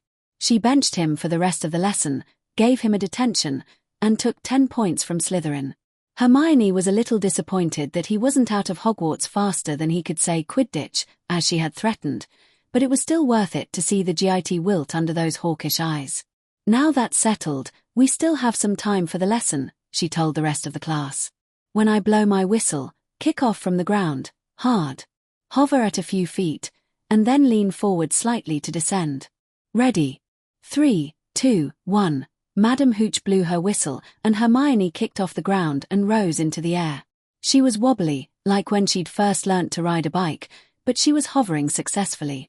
Some of the others laughed or whooped with joy to be in the air, but she was less enthusiastic. When she nervously tilted the handle forward, the broom gently settled back down to the ground. Madame Hooch led them through the basics of maneuvering. Speed up, slow down, left, right, up, and down, all at very low speeds. Hermione was competent, despite the substandard broom, but she knew she would never be able to match the native skill Harry had shown. Indeed, most the class could fly circles around her. She would be happy if she could just share their joy at flying with the birds by the end of the term. Hermione wasn't sure whether to be relieved or angry when she saw Harry was still there at dinner, but when she learnt from the whispered rumours that he had been made seeker on the house Quidditch team, she decided to go with angry. How could that boy break the rules so blatantly and be rewarded for it? A part of her wanted to blame his fame, but she'd seen well enough that Harry Potter didn't really care about his fame, and, apparently, he really was that good at flying. And then, of course, Malfoy had to come around and get in a few more digs at him. Hermione honestly wasn't sure who to be angrier with as she watched the pair from the corner of her eye over her dinner as Malfoy challenged Harry to an after-hours duel, and Ron accepted for him. Trust a Weasley to make things worse. Harry had barely got out of being expelled once today. Now he was going to try and break curfew, too? She tried to talk Harry out of the whole thing after Malfoy left. Unfortunately, her argument that he would lose Gryffindor a bunch of points probably wasn't her most persuasive one, but she couldn't think of any better hold to use on the pair just now. A duel would be dangerous, of course, and she suspected Malfoy knew more curses than Ron and Harry put together. Could probably cast more curses than Hermione herself, if the rumours were true, but after seeing Harry risk his life on that broom, she didn't think that would convince him any better. And it seemed he just couldn't resist showing up Malfoy. Well, there was more than one way to handle this, though. She loaded up on her homework that evening and stayed up late in the common room, resolving to work until midnight so she could stop those two before they caused any trouble. She strongly considered telling Percy, who seemed to be the lone responsible brother in the Weasley family, but going the tattletale route wouldn't win her any favours, and she felt like she would be on thin ice with Fred and George if she stepped too far out of whatever passed for their line. Well, that hadn't been her best idea. Trying to stop Harry and Ron leaving had only served to get herself locked out of the tower with them. The fat lady must have gone visiting, which she would have admitted was completely within her rights since no one was supposed to be out in the corridors at this hour. But at the moment, she was preoccupied with more pressing matters. Like the fact that she was locked out of Gryffindor Tower. After curfew. With a couple of self-centered idiots. And Neville, who had forgotten the password. With Filch chasing them. With no other recourse, she had followed the boys to the trophy room. After all, they were the closest thing she had to an alibi. The only reason she was out after curfew was because she was trying to stop them. They had made there without incident, but Malfoy and Crabbe weren't there yet, and didn't show up by what Hermione was sure was well past midnight. Of course she realized it was an obvious trap to get Harry in trouble, which she should have seen from the start, and that was when Filch had shown up. From there, one thing led to another, running down one corridor and then another and then a hidden passage that let out onto an open-air bridge that she hadn't had cause to use before, then into the corridors of the West Wing into Peeves, the poltergeist, and then down yet another corridor, straight into a locked door.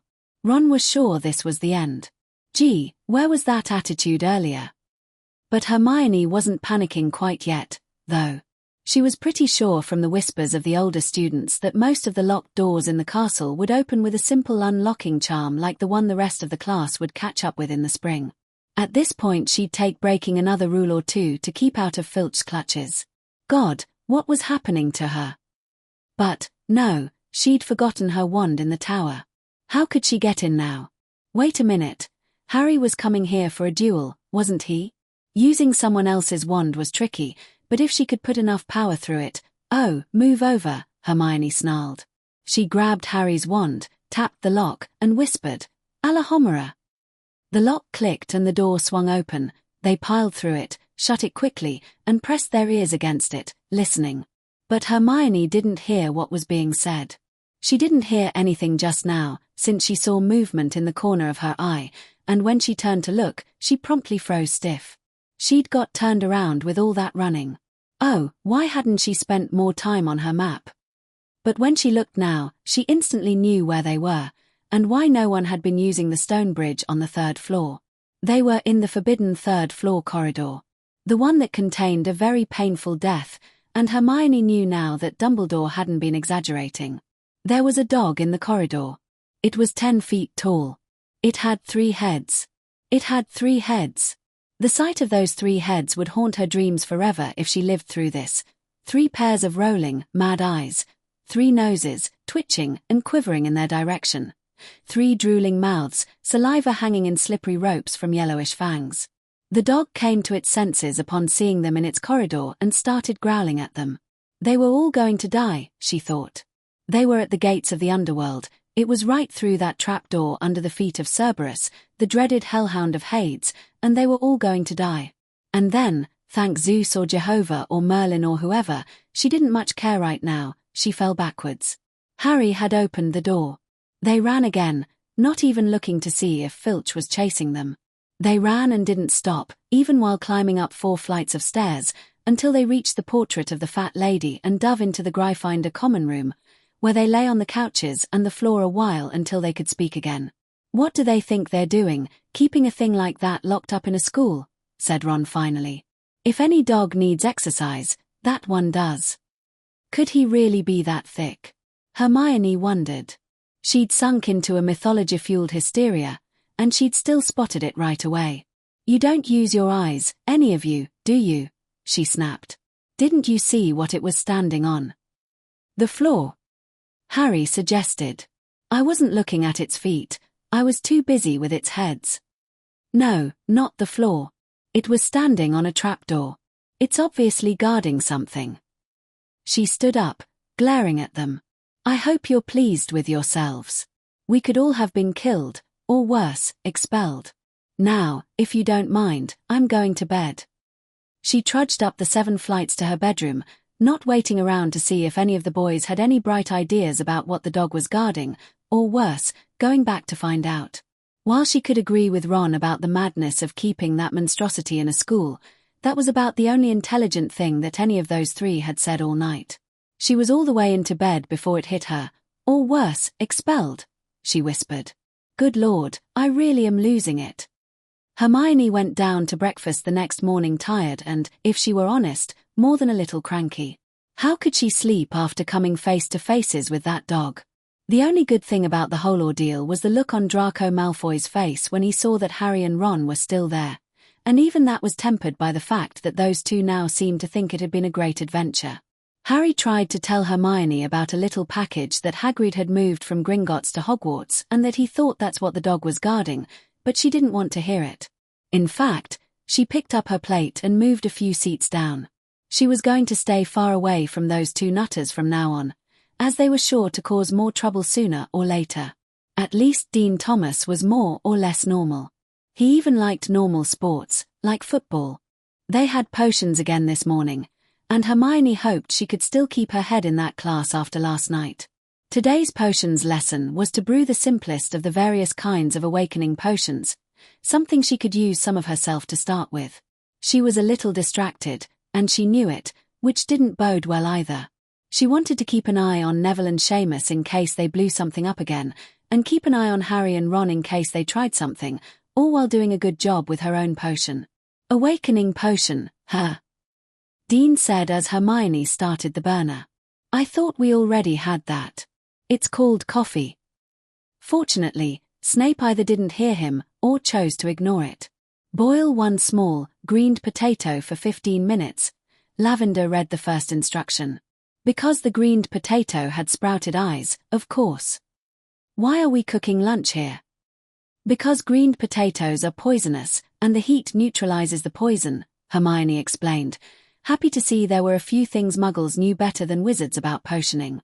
Potions wasn't all that difficult in practical terms, Hermione decided, but she was quickly finding that it was her most conceptually challenging class, and the essay Snape assigned for homework bore that out. She had a pretty good idea of why each ingredient was included and some idea of the reasons for the order and the manner of preparation, but most of the stirring patterns still mystified her. There were a few obvious reasons for the stirring patterns. In practical terms, stirring the potion more would result in more even heating of the liquid.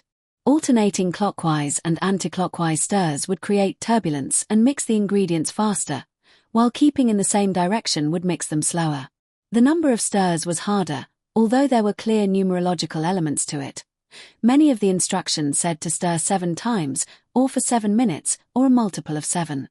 She could even understand the general principle of clockwise versus anti-clockwise. In the old days, anti-clockwise, that is, anti-sunwise, was considered unlucky. So it made sense that one usually needed to stir clockwise for positive effects and anti-clockwise for negative effects.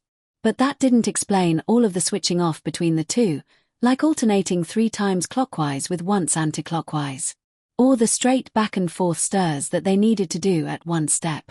Or some of the more advanced potions in the book that required stirring in more complicated figure eights or trefoils or star shapes.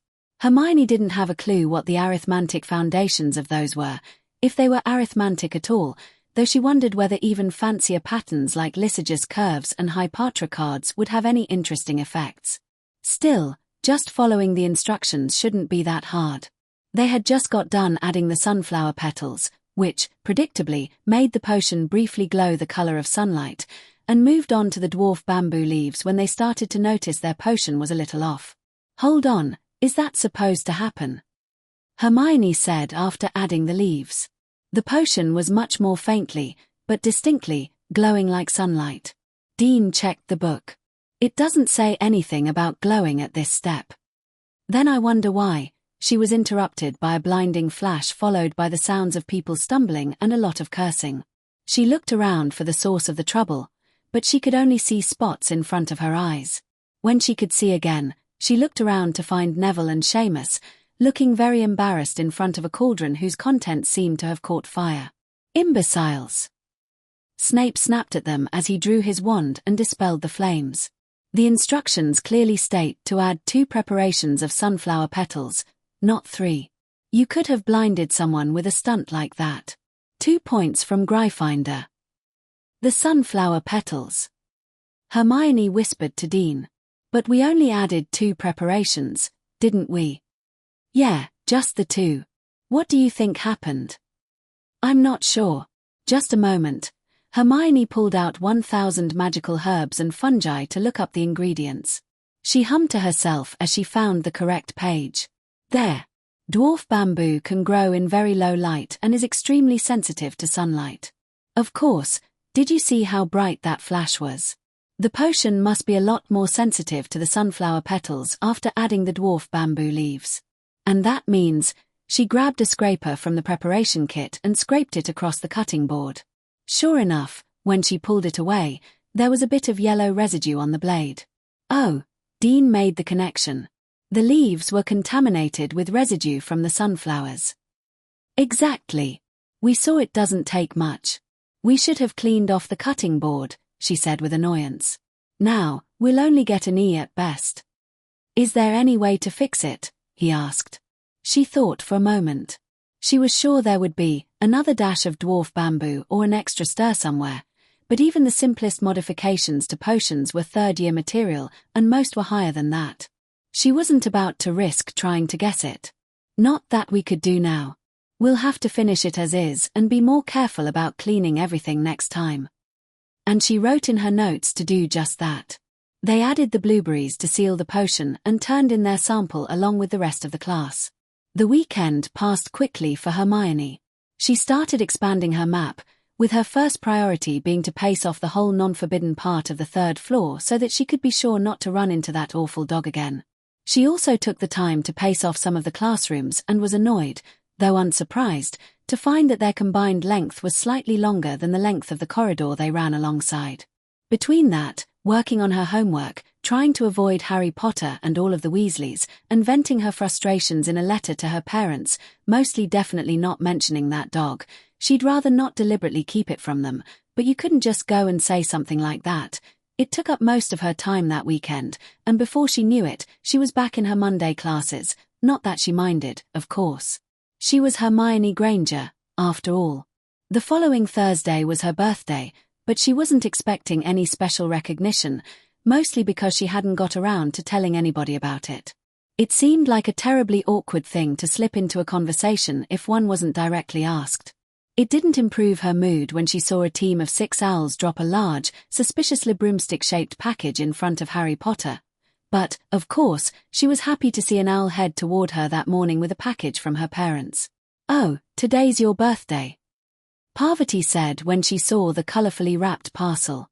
Hermione had been trying to stick close to Parvati and Lavender to avoid the boys, even though they rarely had much to talk about. Hermione, why didn't you tell us?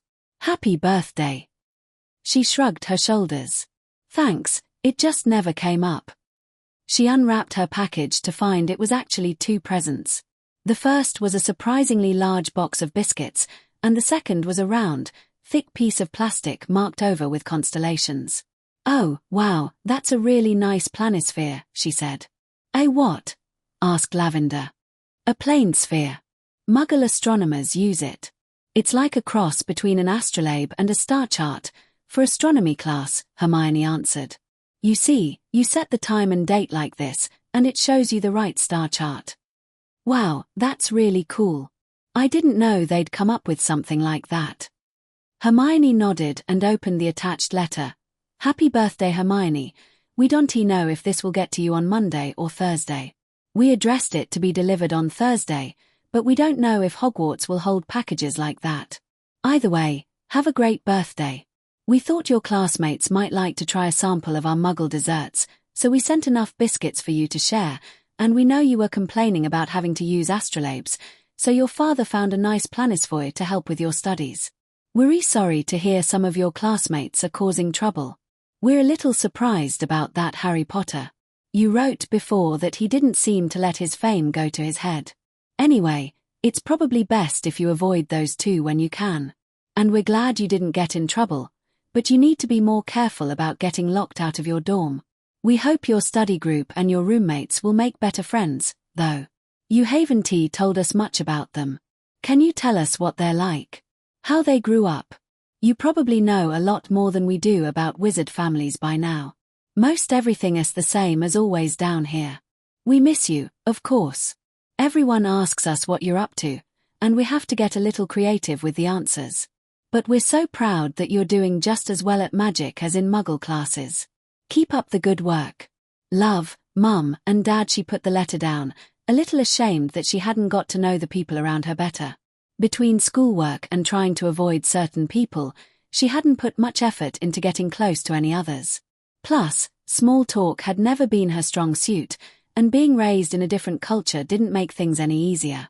Although for that day, she learnt, sharing the Muggle biscuits did help some. The following Saturday, she went back to pacing off the West Wing, spending the morning heading down from the part she had explored before: 3rd floor, 2nd floor, 1st floor, ground floor. She paced off the Great Hall and the entrance hall before finding the door that lead down to the dungeons. And that's when the trouble started. The above-ground part of the castle was straightforward enough, if a bit peculiar, but the below-ground part was a labyrinth. Dark, old corridors cut through the cold stone seemingly at random, lined with storage rooms and unused classrooms and apartments and actual dungeon cells that probably hadn't been occupied in centuries.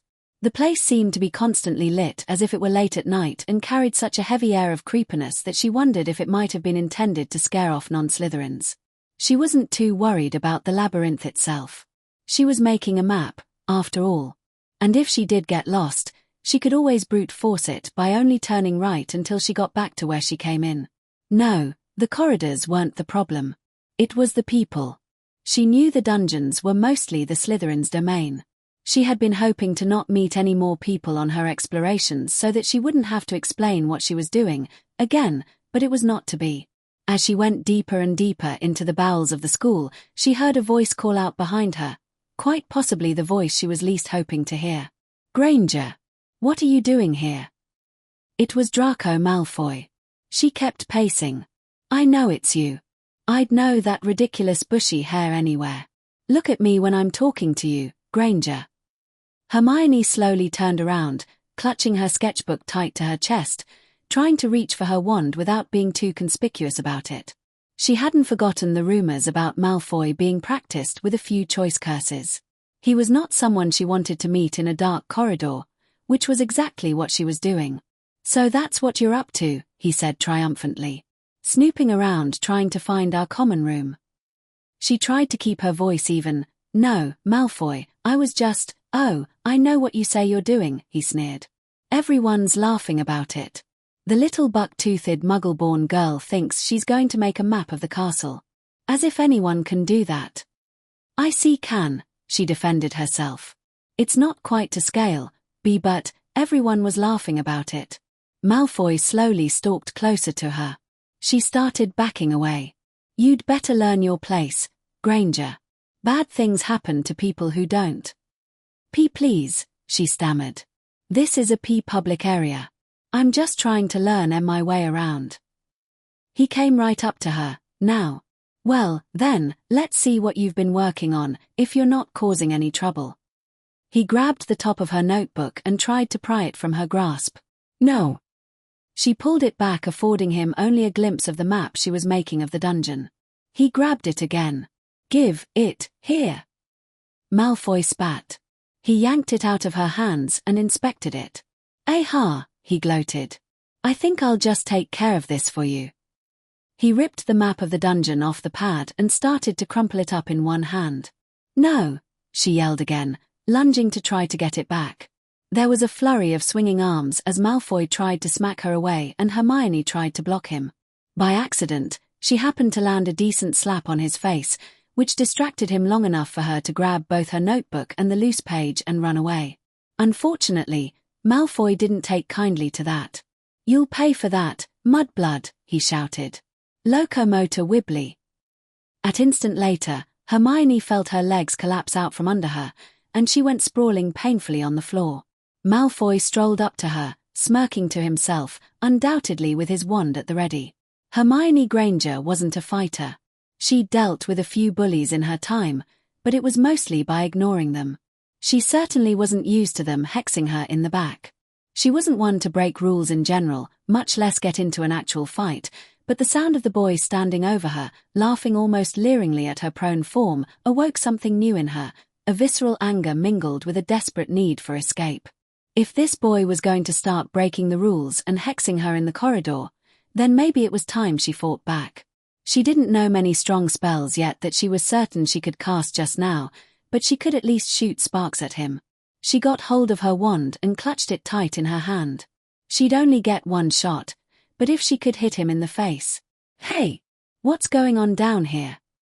Hermione looked up to see an older boy heading toward them from around the corner ahead, and thanked God when she saw he wore yellow-trimmed robes and a prefect's badge. Her thoughts of hexing Malfoy back were completely forgotten. Malfoy stopped. "What are you doing here, Truman?" he said with unmasked annoyance. "Hufflepuffs use this level, too," the prefect said. "Now what's going on here, Mr. Malfoy?" The younger boy grumbled a bit and then answered, "Miss Granger tripped. I was just helping her." She staggered to her feet and spun around to face him. "You were not. You." But she stopped when she saw the hatred in his eyes. And she remembered her mother's advice, just ignore them and they'll move on. She hung her head and turned around. "Thank you," she muttered to the prefect. "I'll help you find your way out of here, Miss Granger," Truman said. "Stay out of trouble, Mr. Malfoy." The prefect led her out by way of the corridors near the Hufflepuff dorms, eventually coming out at the below-ground part of the grand staircase. Even in her dejected state, Hermione kept count of her footsteps so that she could recreate this path on her map afterwards. She would consider whether to risk the dungeons again some other time. She wished things wouldn't be so divisive around here, especially around lines of blood status, but she supposed there were prejudices and rivalries in every school. The one thing that confused her in this, though, was what Malfoy had called her, mudblood. She'd heard people talking about purebloods and half-bloods, so it wasn't hard to guess the meaning, but she'd never heard that word before. And somehow, it didn't seem like the kind of thing to bring up just now with the prefect. She filed it away to look up in the library later. It was bad enough that Malfoy had just taken her down like that. She at least wanted to know how offended she should be. To round out the morning, and to get her mind off the dungeons, she decided to start in on the other towers in the West Wing. She couldn't get into Ravenclaw Tower, and the grand staircase would be a whole morning to try to navigate by itself, so she found herself climbing up higher and higher in the North Tower, wondering what was even up there if it wasn't dorms, since most of the staff apartments were either in the main part of the West Wing or off the grand staircase. She was glad she'd already mapped out the rest of the West Wing. Even in something as simple as a rectangle, all the hidden doors and moving staircases made it tricky to find her way to the North Tower, and the tower itself climbed all backwards like Cirith Ungol, with no real rhyme or reason. And then a painting of a little knight who couldn't swing a sword straight started shouting challenges at her until she explained that she was on a quest to explore the entire castle. Finally, she came to a landing that from the count of the stairs was probably 2 floors below the top of the tower, and the staircase ended. At first, she thought there was nothing up here, but she happened to look at the ceiling. There was a circular trapdoor there with a brass plaque on it like the ones the rest of the professors had on their office doors. It read, "Sybil Trelawney, Divination Teacher." "This is an office." Hermione mused. "I wonder how you get up there." The trapdoor swung open, and a silver ladder descended to the floor. "You ask it. Of course you do." She shrugged her shoulders, tucked her sketchbook under her arm, and climbed up the ladder. She arrived at the top and found not an office, but what had to be a classroom, though it looked more like an abandoned tea shop. It was stiflingly hot, the air was thick with perfume and incense, and the entire room was dim and lit with red. 23 little tables were squeezed into the room with twice as many chintz armchairs and matching poof ottomans, so that there was barely room to turn around. "Oh my, hello, what are you doing up here?" said a soft, ethereal-sounding, thickly accented voice. A tall, spindly woman climbed down another ladder from above. Hermione thought the woman looked and sounded like a stereotypical Eastern European fortune-teller, crossed with a dressed-up praying mantis. She had frizzy dirty blonde hair that stuck out everywhere even more than Hermione's own. She wore a spangled shawl and excessive amounts of costume jewelry and glasses so thick that you could start a fire with them. She smelled distinctly of sherry under all the perfume. I was just exploring the castle," she said nervously. "Ah, are you Professor Trelawney?" "Yes, dear, I am. And who might you be?" "I'm Hermione Granger." She couldn't resist. She'd heard some about this teacher from Alicia. "If you teach divination, didn't you see me coming?" "I see many things," Trelawney said, with an eerie wave of her hands, but not all may be interpreted. But come in, now. Let me see, precocious and inquisitive of mind, a wanderer far from the common path. Were you perhaps born under Mercury? I don't know, Professor. My birthday was on Thursday. Yes, Virgo, a child of Mercury, indeed. The off-kilter way Trelawney stared at her through those magnifying glasses made Hermione rather uncomfortable. Do you live up here, Professor? But of course, my apartment is just upstairs. Like you, I find that descending into the crowds of the main school clouds the inner eye. I'm not sure I have the inner eye, Hermione started. But you keep to yourself, and you are separate from all others, Trelawney continued. Not really, Hermione said self-consciously. But the divination teacher kept going. Oh, I sense great changes coming for you, dear. You will find the prize you are seeking in November. What? I'm not seeking a prize, but in the spring, one of your number will be sacrificed. What number? I don't have a number. I think you must be mistaken, Professor. She said nervously, backing toward the ladder. Oh, those who have the sight will know it. Trelawney said. Yeah, I think I'll stick with arithmantic projections. Numbers cannot convey the full experience of the inner eye, child. Well, maybe not, but, at least we know what we're talking about. Goodbye, Professor, I have to go. Hermione reached the trapdoor and scrambled down the silver ladder, her heart pounding. Had she really just talked back to a teacher like that? Yes, she had. Professor Trelawney did not seem like the kind of teacher she would get along with, and she didn't need the sight to see that. She barely noticed that she hadn't had a chance to pace off the classroom. Then again, it was too crowded with furniture to do it, anyway. Still, she was a bit troubled as she returned to the more traveled parts of the castle. The woman may have been little better than a muggle fortune teller, but her words, "You are separate from all others," hit a little too close to home. It wasn't just maths that set her apart around here. The culture gap alone put her in a small minority, and she was more of a natural loner than she really liked to admit. It was so hard to relate to most of the people in the castle. She decided to call it a day after that and head back to the common room. She started wondering what she was going to write to her parents tomorrow. As much as it pained her, she felt like most of today's events were once again things that were probably best left out of her letters. Getting hexed in the back by a rich, privileged bigot wouldn't play too well with her parents, and Professor Trelawney was just too weird to bring up. Her roommate's advice, just stay away from the Slytherins, was decidedly unhelpful. It certainly didn't address the root problem. But she had to admit she didn't have anything better to work with at the moment. Chapter 7. The Great Tower. The equation on the board read x equals AB, BC, B. Now, given the rules of symbol manipulation, what is the simplest way to express the value of x? Professor Vector asked. Mr. Montague. The Slytherin boy thought for a moment. He was pretty bright, but like a majority of the class, he had been mystified when the numbers vanished from the equations entirely. A minus c divided by b, he said uncertainly. No, Mr. Montague. Mr. Diggory. Cedric didn't look much better off. He scratched a few symbols on his parchment and said, a minus b minus c divided by b. No, that's not it either, Miss Granger. Oh, a minus b plus c over b, she said quickly, snapping out of her daze. Correct, Vector said.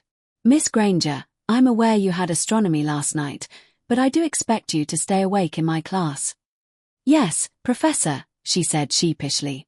A few people snickered behind her, and even the other members of her study group looked torn between being amused at her embarrassment and amazed that she could correctly answer a question the rest of them could barely understand without missing a beat, even while she was half asleep.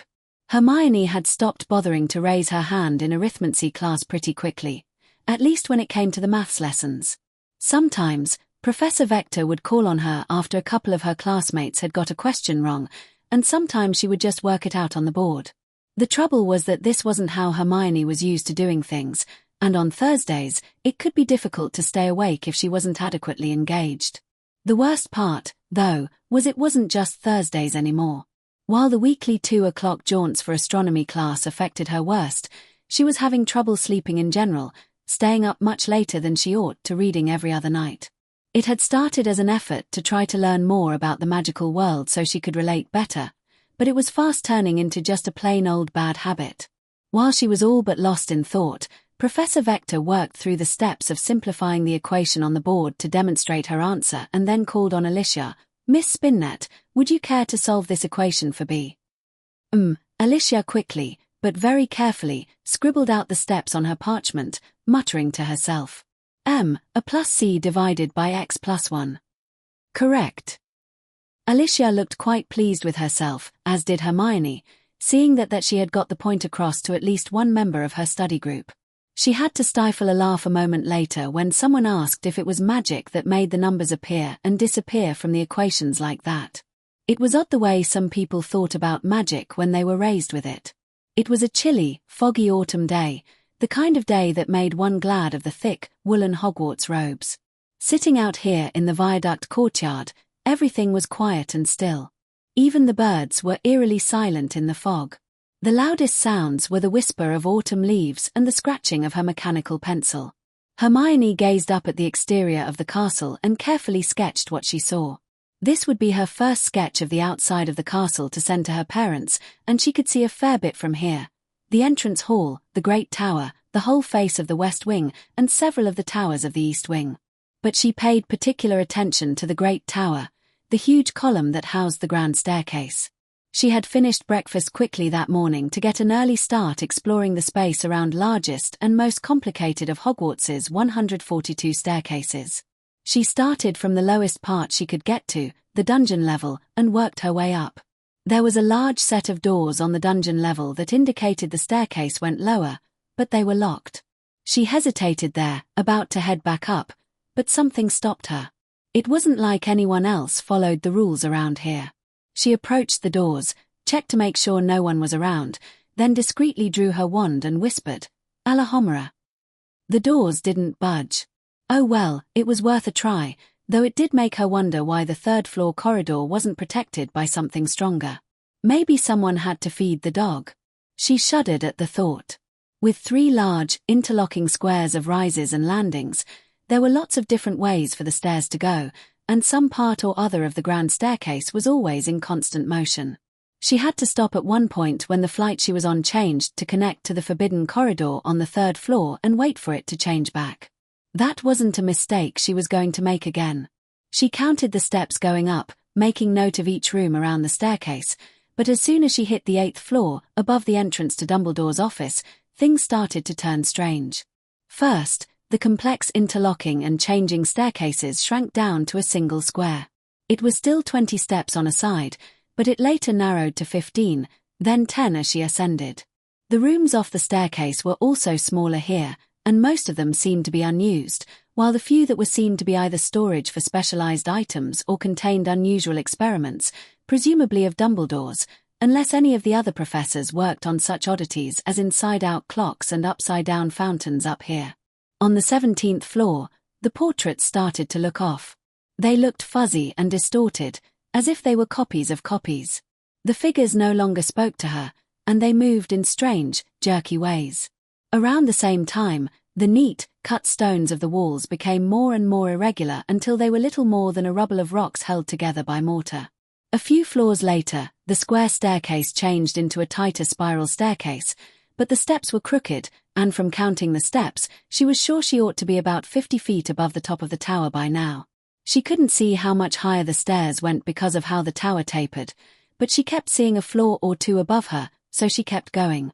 There were still rooms up here, if one could call them that. They were all about 8 feet wide and between 8 and 16 feet long. She made careful note of each one in her notebook, but she could barely describe them. They looked like random fragments of rooms from elsewhere in the castle, a classroom with only 3 desks in it, a bedroom with barely enough room for a single bed. Some rooms had copies of the odd experiments she had seen below, but they were broken copies. They might have gears that would jam or pipes that just circled and never attached to anything. There were little windows, too, windows that appeared to look out from the correct height, well above the roof of the castle. But later, looking up at the tower from the courtyard, she saw something she had never noticed before, row upon row of little windows that grew ever smaller and closer together until she couldn't see them from this distance. It looked as if no matter how strange the castle became, its topology stayed the same. A window on the inside always matched up with a window on the outside. There was something comforting in that thought. At least the castle obeyed some rules. Oh, but it was strange. As Hermione had climbed even higher, things became even more twisted. The portraits soon looked like moving modern art, and many of them weren't rectangular and were missing parts of their frames. Things started not to be made of the right materials. One stair step might be wood and another steel, and they were sometimes so crooked that she could barely climb them. A few were missing altogether. The ever-lit torches that lit the stairs might be made of copper or clay instead of wood, but they still burned, at least the ones that didn't have their heads embedded in the wall. She even passed a suit of armor made of porcelain that had 4 arms. And there were doors made of glass, doors installed sideways. And doors so oddly shaped that it would be almost impossible to crawl through them. She started avoiding the shadowy corners, since she more than once found them home to overgrown spiders and other bugs, and in one case, a very large bat that thankfully flew down and away. The tower continued to narrow so that the rooms became only about 4 feet wide, and by now they were filled with things that made no sense. Here there would be half of a desk, balancing impossibly on 2 legs. There, a chair with its legs installed upside down, making it unusable. There again, a whole bed, but made entirely of leather and attached sideways to the wall because it was the only way it would fit. All 3 might be in the same room if it was long enough, and she was sure that the rooms had taken to changing whenever she turned her back. Eventually, everything just seemed to melt together. She could feel the magic twisting around her. The stairs were still more or less usable, but everything else, wall, door, room, window, and furniture, all looked like a hodgepodge, as if someone had taken bits of everything in the castle and thrown it all in a blender. To the extent that there were rooms, they looked more like closets. She tried one door that looked like the door to a kitchen cupboard, and inside a little cubbyhole found a small window and what she realized was supposed to be a bed. The mattress was the right thickness, but it was the size of an ottoman and had sheets made of very thin layers of stone. In place of a headboard was a fragment of a chair, correctly made of wood, but with its 2 legs tied into knots. One of the legs ended in a working hot water tap from which the water fell upwards, and the other supported a bit of disembodied gearwork that appeared to be cut from portrait canvas and had splashes of colour flickering across it. From the view out the window, it looked like she was well over 400 feet in the air, twice the height of the entire castle. There weren't any torches at that height, thankfully. Who knew what would happen if they got thrown in the magical blender?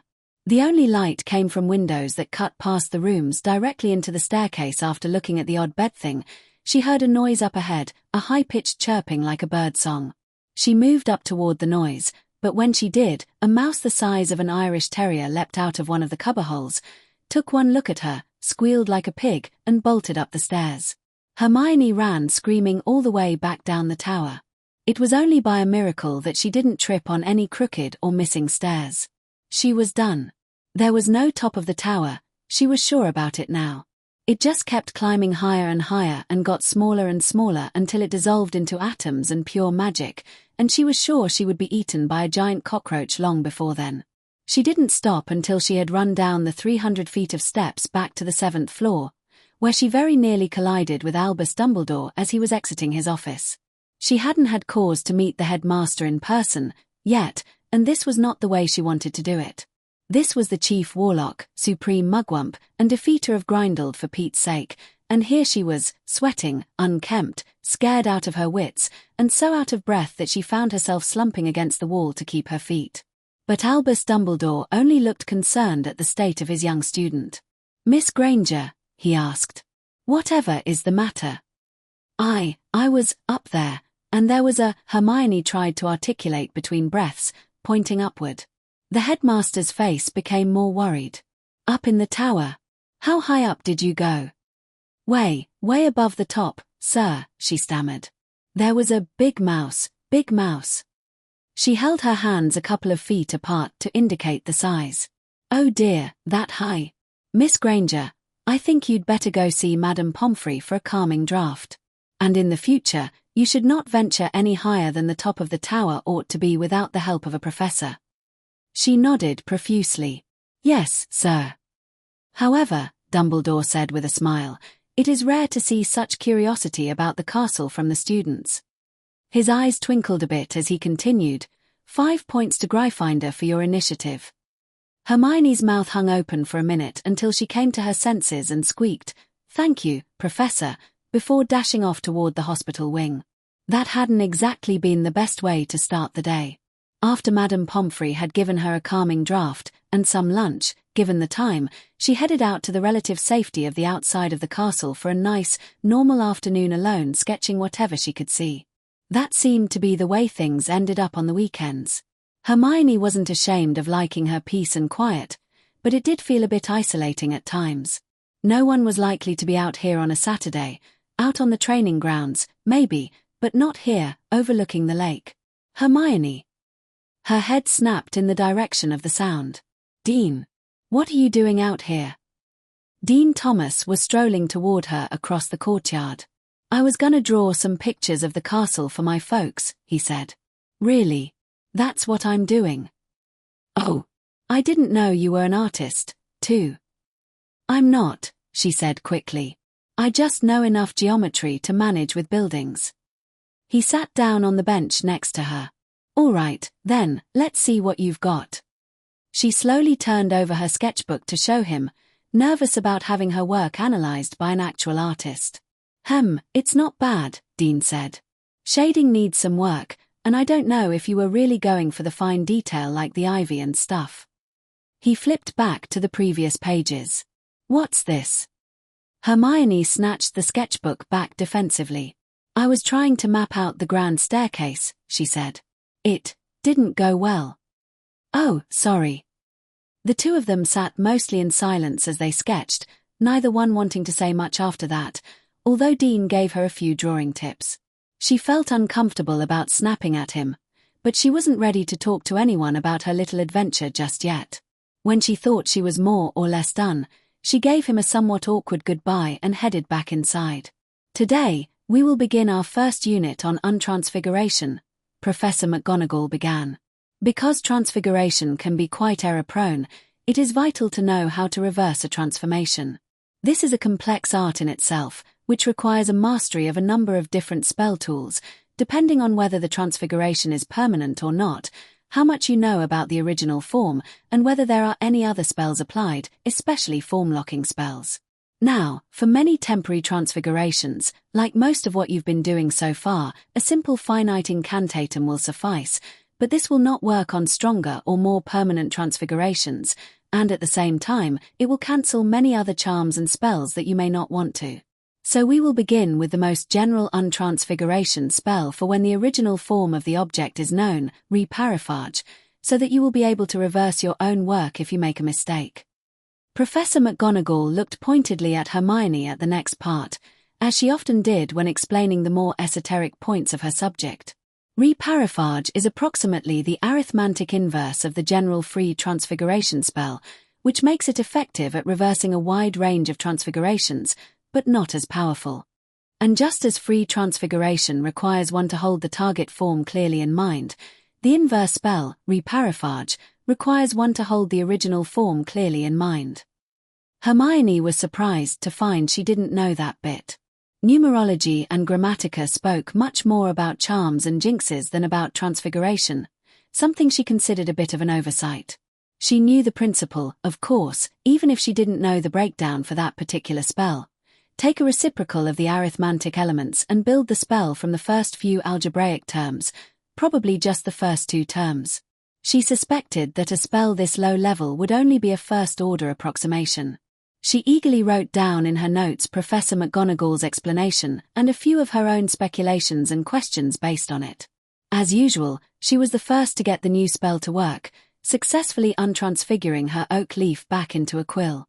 She tried to help Harry Potter with his spell, since she'd wound up sitting next to him, but she didn't think he seemed too interested in her help. Miss Granger, McGonagall called to her after class was over. Yes, Professor. The headmaster informed me about your little excursion in the upper levels. Oh, she said nervously. While I admire your perseverance in exploring the castle, I agree with him that you should be more careful. Magic can be unpredictable at times. If things start to turn strange, well, stranger than usual, it's best to turn back sooner rather than later. Yes, Professor, she said, slightly downcast, and left the room. Hermione wandered the grounds for a while to find a good vantage point from which to sketch the backside of the West Wing. Heading out from the clock tower, past the little practice stone circle that the advanced students used once in a while, she headed down the path toward the groundskeeper's hut. It was down at a lower elevation than she would have liked, but it would do. She was nearly there when the huge groundskeeper himself stepped out from behind a pile of pumpkins that were somehow as supersized as he was. "Well, hello, there," he called out jovially. "I weren't expecting company today." "Hello, Mr. Hagrid," Hermione replied timidly. "Oh, yeah, can just call me Hagrid. 'Fraid I don't quite remember your name, though," he said. "It's Hermione, sir. Hermione Granger." "Well, good to meet ya, Hermione," Hagrid said. "And what are ya up to out here today?" "I'm drawing a picture of the castle for my parents. This looked like a good place to do it, if that's all right." "Well, oh, course it is. It's got a nice view, don't it? Come on, make yourself at home." "Thank you, Hagrid." Hermione sat on the large front porch of the hut and took out her notebook. "It's nice having company out here," Hagrid mused. "I don't see too many the younger students. Of course, Harry Potter and his friend, Ron, come by every so often. Yeah, know them." Hermione resisted the urge to roll her eyes. "Yeah, we've met," she said. You couldn't escape knowing all about Harry Potter, as much as the boy tried himself. It made her feel a little sorry for him, when she wasn't busy being annoyed at him and Ron. But Hagrid seemed to like them, like many people. "Good blokes, those two," he rambled on. "Course, I had to pick up Harry from his relatives this summer. Phew, nastiest bunch o' muggles I ever met." "Really?" she squeaked. That was news to her. "Oh, yeah. You should have heard what they were saying about his parents and about Dumbledore. They hadn't even told him what had happened to his parents." Hermione quietly stopped sketching. That didn't sound like the Harry Potter she knew, usually looking happy, doing okay in classes, nice enough most of the time, but annoyingly not afraid to get into trouble, especially around Malfoy, although it might explain why he never talked about his family when Ron and everybody else did, even Hermione herself, if you asked her. As if on cue, Hagrid said, "Mind yeah, most muggles are pretty decent folks. Your parents are muggles, aren't they?" They're dentists," she said absently as she started drawing again. "Dentists? What's that?" Did nobody in the magical world know what a dentist was? They're like healers, except they only work on teeth. Funny how they do things out there. Hermione found it was strangely pleasant talking to someone who had no idea who she was, about nothing in particular. In every school she attended, her reputation as a maths whiz ran ahead of her within a few days, but Hagrid didn't seem to be in the loop, or perhaps he just didn't remember. That wouldn't surprise her. "So you've been spending your Saturdays exploring the castle on your own?" Hagrid said as she explained what she'd been doing. "More or less. It's hard when some parts of the castle don't make normal sense, at least by Muggle standards. But I've been through most of the parts that students are allowed in by now." He said, impressed. "Must get lonely, though, don't it?" Hermione froze up. The truth was that she was getting lonely on these excursions. She hardly ever saw anyone out here, Dean once in a while, but they never had much to say to each other, which was a little odd, considering he was Muggle-raised. And so much of the rest of the time, she was in schoolwork mode and didn't really have much occasion to talk to people. She was starting to see the pattern, but this yet one more thing she wasn't sure how to talk to anyone about, including her parents. "It can be," she admitted. "I see Dean Thomas out here drawing sometimes, but there's not many people interested in this kind of thing. I think I've got most of the drawings I want done, though." "Well, don't worry. I'm sure you'll find some good friends in there. Always a pretty good lot, the students, most o' them." "Yeah, sure," she kept sketching, not letting Hagrid see her face. As she was putting the finishing touches on her drawing, something struck her, something she couldn't believe she'd never noticed before. "Hagrid?" she asked. Yeah. What's above the Great Hall? What's above where? Look. She pointed up at the castle. Above the Great Hall, there's 3 rows of windows and 3 small towers. I'm sure they're not visible on the inside. They must be above the enchanted ceiling. Do you know what's up there? Hagrid stroked his wild beard in thought. Can't say I do. Never paid much attention to that before. Don't think anyone ever goes up there. Was it just her? Or were there a lot of things about Hogwarts that nobody ever paid attention to? Then again, the castle was 1,000 years old, and Hagrid was only the groundskeeper. Maybe one of the professors would know. Nope. Nobody really did pay attention to what the castle looked like. Professor Vector said she'd never thought about what was above the Great Hall and had never heard of anyone using that space. Professor Binns was sadly useless, as usual, as was, more surprisingly, Hogwarts, a history. And she didn't feel comfortable asking Professor McGonagall after the Grand Staircase fiasco, which was silly, she thought. It was a perfectly reasonable question. It was just the way everyone else seemed to ignore it that made her feel like it was taboo or something. And Professor McGonagall just didn't seem to be the one to approach for that. In a normal school, this wouldn't have been a difficult question. But then again, in a normal school, a lot of things that had already happened to her this year wouldn't have happened. And the students were no help, either. Of her study group, Cedric was the only one who had even noticed the rows of little windows. She'd tried the prefects all the way up to 7th year, too, and none of them knew what was up there either, much less how to get there. Hermione sighed softly. Perhaps it was time she took more drastic action. She'd rather not go there, but she had to admit it probably would work. Hey, Hermione, someone interrupted her thoughts. Hey. Oh, hi, Parvati, she said, seeing her roommate sit beside her on the sofa in the common room. So I haven't seen you much lately. Where do you go all the time? The library, mostly. I like to get my homework done early, and then read for a while. Well, I guess that's good if you can. You should come and hang out with me and Lavender sometimes, though. Oh, what do you do together? You know, just talk. Or we could do your hair, Parvati offered. Hermione slumped back on the sofa and sighed loudly. She'd never had a single female friend who hadn't offered to do that at least once. She didn't particularly like her bushy hair, but she didn't have time to get it under control every morning. Or, if she was brutally honest, she rarely wanted to take the time, like other girls did. Sorry. Just talk, then. Parvati backed off. I don't know. I've never been good at that either. What do normal girls talk about, anyway? Boys, Quidditch stars, family, other girls, whatever's in which weekly, how much we hate our teachers. I like most of my teachers, Hermione protested. Besides, we have all but one of the same ones. Well, there's other things. Listen, how about I loan you my copy of Witch Weekly? Then you'll at least know what's going on.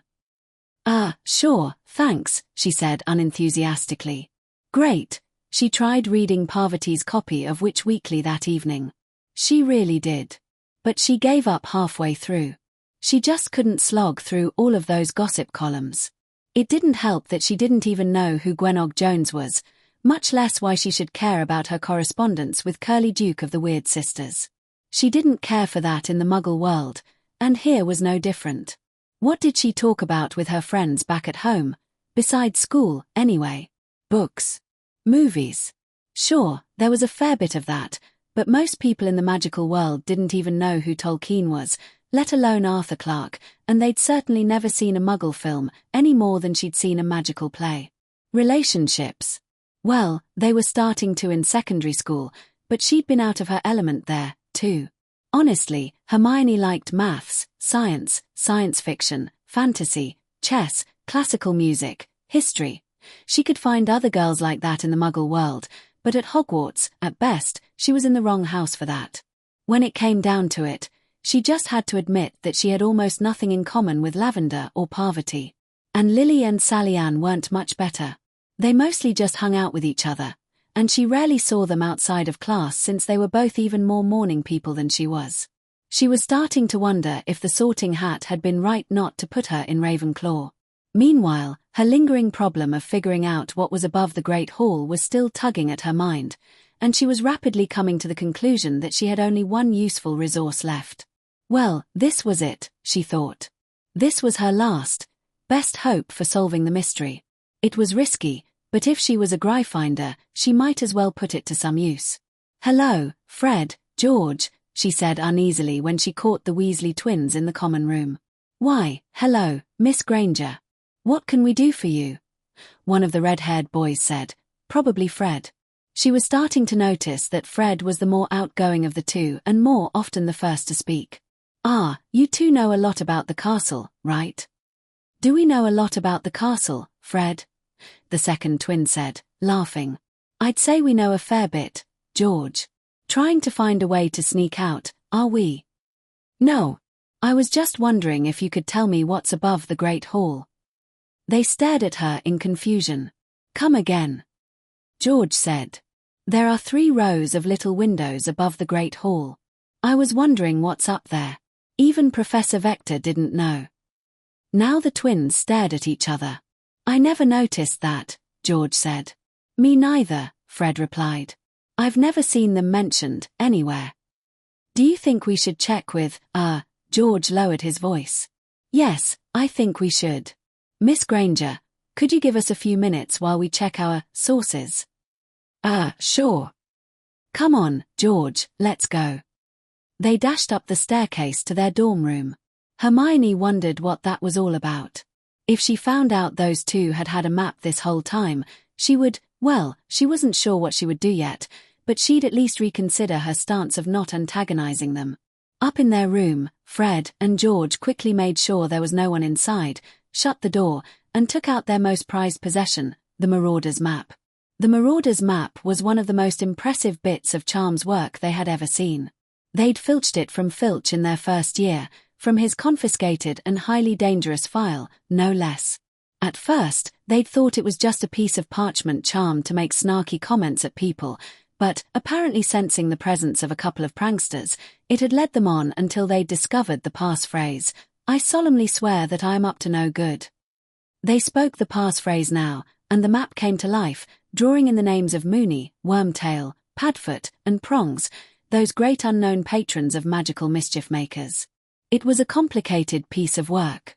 The map unfolded to about 3 feet wide, and even then, the little dots that represented the occupants of the castle were barely bigger than periods. At mealtimes, the Great Hall was just a jumbled mess of names in between long rows of dots. But it was surprisingly easy to use. The map was laid out like a book, with the west wing on the left-hand page and the east wing on the right-hand page. The front cover showed the title and a stylized representation of the grounds. The first spread was the dungeons, with some cutaways for the storage rooms under the dungeons. The next was the ground floor, then the first floor, and so on, up to the 7th floor. Finally, the 10th spread and the back cover were covered in dozens of little circles, cross-sections of all the towers all the way up to the top of the astronomy tower. Finding a person in all those pages could be difficult, but finding a place should have been easy. Yet even though they checked all the levels just to be sure, they found their memories were accurate. The building that housed the Great Hall was only drawn on the spread for the ground floor. That is odd," Fred said. "I know I've seen those windows, but they're not on the map." "I know," said George. "Maybe the Marauders never went up there." "Blasphemy," his twin exclaimed. "Burn the blasphemer." "It would make sense, though," George laughed. "Not much reason to go there if no one ever uses it. And if even some of the professors don't know, they really might not have thought about it. Wow, I think that girl's really going places." "Oh, yes, brother. Merlin help us all if she ever turns that mind of hers to pranking. Any ideas how to get up there, now?" "Well, there must be a door off the Great Hall or the entrance hall somewhere, but I wouldn't know where to look." "You haven't the foggiest, but I know someone who might." Both twins broke into wicked grins. Mischief managed. Hermione was waiting in the chair where they'd left her when the Weasley twins ran back down the stairs. "You have us at a loss, Miss Granger," one of them said. "Even we do not know what is above the Great Hall, something we thought was impossible." "Oh, all right then," Hermione said, disappointed. You seem to have quite the knack for finding out things, though, the second twin said. She gave an equivocal nod. She thought that was far more down to everyone else's lack of curiosity. If you should discover what is up there, we do hope you'll let us know. It's a rare treat to meet anyone who can compete with us on this sort of thing. Thanks, she said. I'll keep that in mind. She was glad when they left her alone after that. She could appreciate the compliment, but she still didn't want their reputations rubbing off on her. As for searching for a way into the unknown space, she could try checking for doors in that part of the castle that led up, but it wouldn't be easy. She had the rest of the castle pretty well mapped out now and had been in all the other towers that weren't off limits, but that was mostly from asking the older students how to get places. There were so many hidden doors and doors that were really walls just pretending in Hogwarts that it would be hard to find a new place that nobody knew about. And in the meantime, with her mapping efforts, she hadn't kept up with her calculus studies as well as she'd intended, not to mention trying to get to know her fellow students. Maybe it was time that she took a break from her exploring, she thought. Chapter 8. Breakdown. Hermione was on edge from the minute the potions class started, when she and Dean found themselves at a table adjacent to Draco Malfoy and his crony, Goyle. Just what she needed, she thought. It was hard enough just dealing with Professor Snape every week. Malfoy had more or less left her alone since their confrontation in the dungeons, but he had been in an increasingly bad mood in the last 2 potions classes. Padma heard from Mandy Brocklehurst, who heard from Daphne Greengrass that Malfoy's been complaining because a Muggleborn is getting better grades than he is, was Parvati's breathless explanation, and Hermione had to conclude that it was depressingly plausible from what she had heard about pureblood politics. Hermione just continued to ignore him. After all, there had been people around who were jealous of her intelligence since she was 5. She had no intention of letting anything the little GIT said interfere with her studies. But Malfoy didn't say anything to her. He only sneered at her a few times. Actually, he sneered at her fairly often, as he kept glancing suspiciously in her direction, but she didn't think much of it. It was only when she and Dean were both bent over the potions book, checking the next step, and Snape was at the far corner of the room making waspish comments at Harry and Ron, that Malfoy made his move. Hermione saw the movement out of the corner of her eye, and looked up just in time to see Malfoy toss a handful of something into her cauldron. She didn't quite get a good look at it, but she didn't need to, as the potion's reaction made it obvious, almost instantly boiling over in exactly the same way that Neville and Seamus had botched their potion last week. It was only by reflexes faster than Hermione knew she had that catastrophe was averted. She reached under the cauldron and flipped the burner off before the now explosive liquid touched it.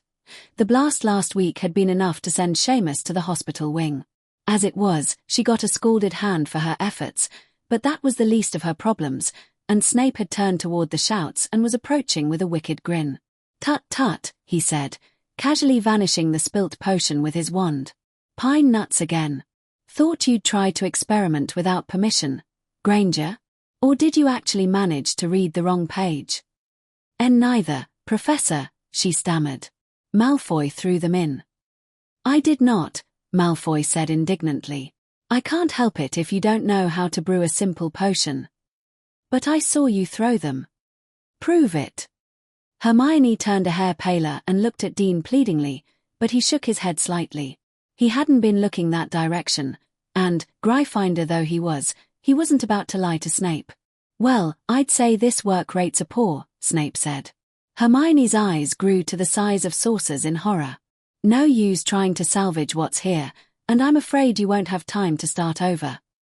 He vanished the contents of their cauldron without another word.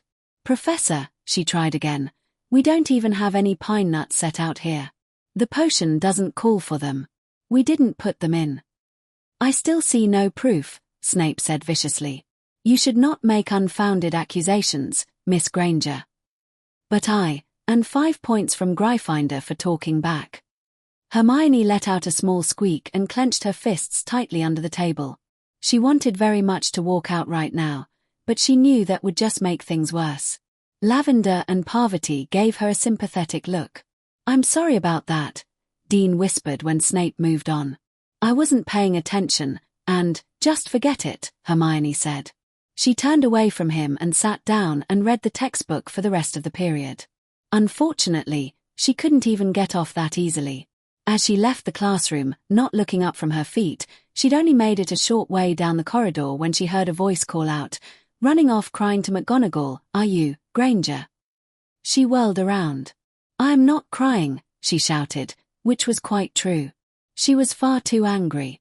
"Can't we just stay out of each other's ways, Malfoy? Like I'm going to do what you say, Mudblood. Somebody needs to show you your place." "I'm only trying to do well in my classes," Malfoy just talked over her. "Your sort don't really belong here in the first place. I don't know how you pulled one over on Professor Vector. I didn't.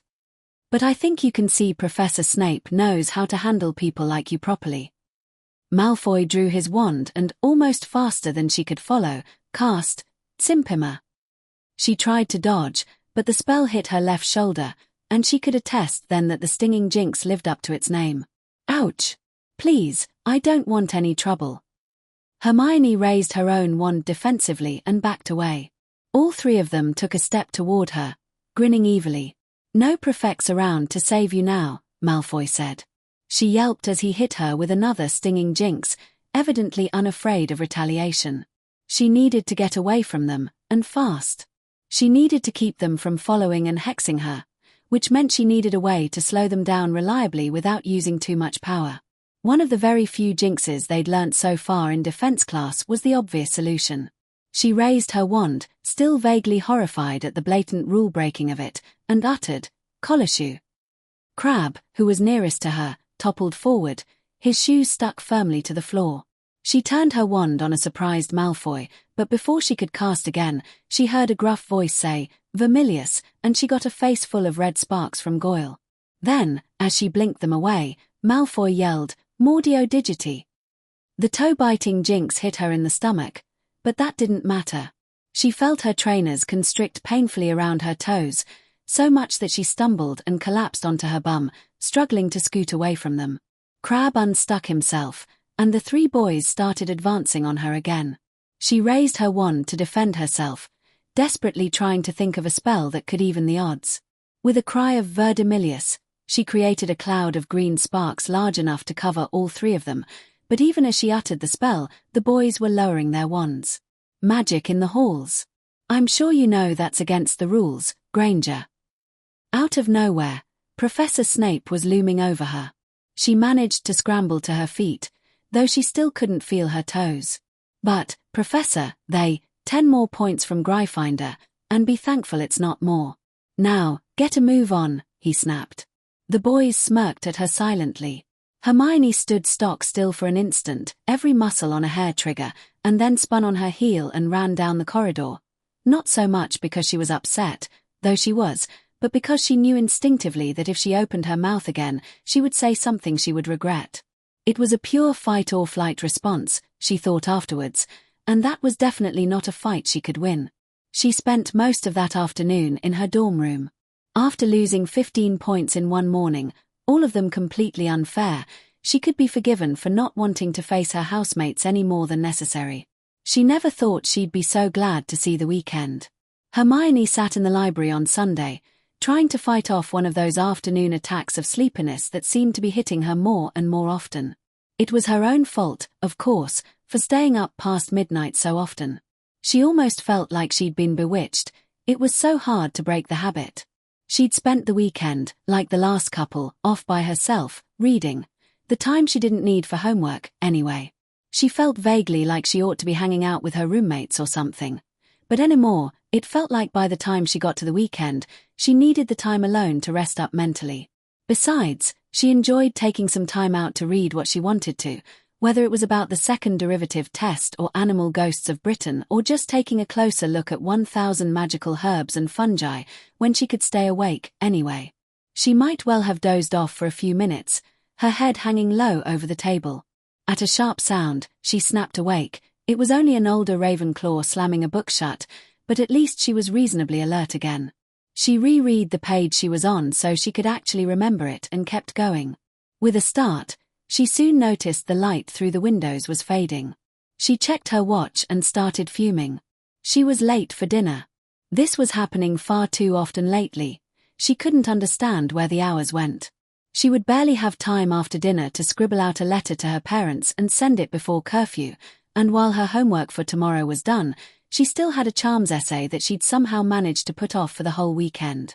Again, Hermione Granger never thought she would have trouble getting her homework done. And no, she certainly hadn't missed an assignment, nor had her marks fallen. But it felt like it was getting harder to keep up, even though the work objectively wasn't any harder, and that worried her to no end. Hermione was by no means incompetent at managing her own studies. The obvious thing to do in a situation like this was to draw up a homework schedule, which she did. Unfortunately, and uncharacteristically, she couldn't seem to predict how long her homework would take anymore. She was having a harder time focusing than she used to. Not that she was slacking off by any means. If she thought about it, she was reading more voraciously than she ever had in her life, since she was usually more engrossed in numbers. Even she had a hard time believing how fast she was getting through books, but there was no useful order to it. She just grabbed whatever book caught her eye off the library shelves. There were so many of them, and most of them were of little practical import to her classes. Even a detailed history of Grindelwald's War, for example, contained little to nothing in the way of magical instruction, wizarding culture, or even dueling tactics, which were likely to be useful in day-to-day life. But Merlin, it was fascinating. Wow, she really was starting to talk like them. Anyway, she wasn't used to being this easily distracted, and it disturbed her not knowing where it was coming from.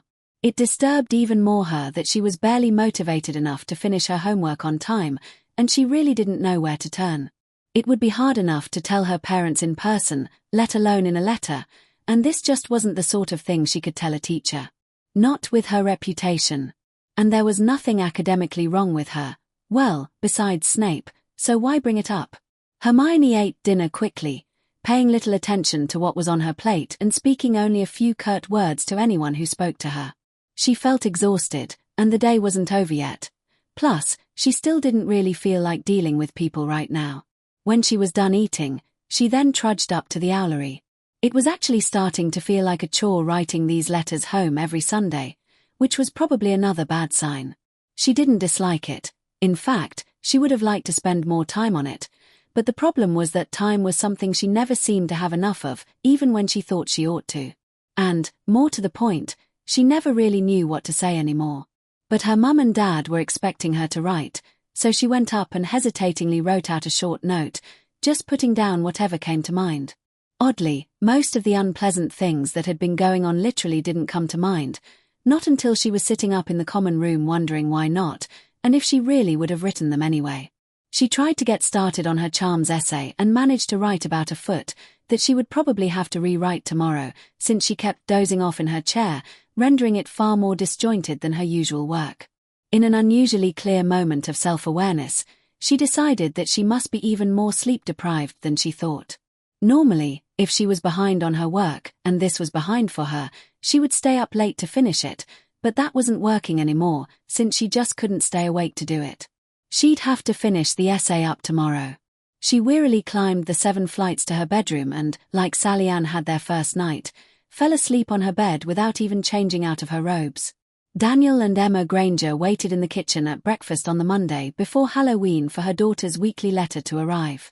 Sure enough, right on time, a short-eared owl flew up to house and tapped on the window with its beak. Emma opened the window, took the letter from the bird, and fed it a piece of bacon.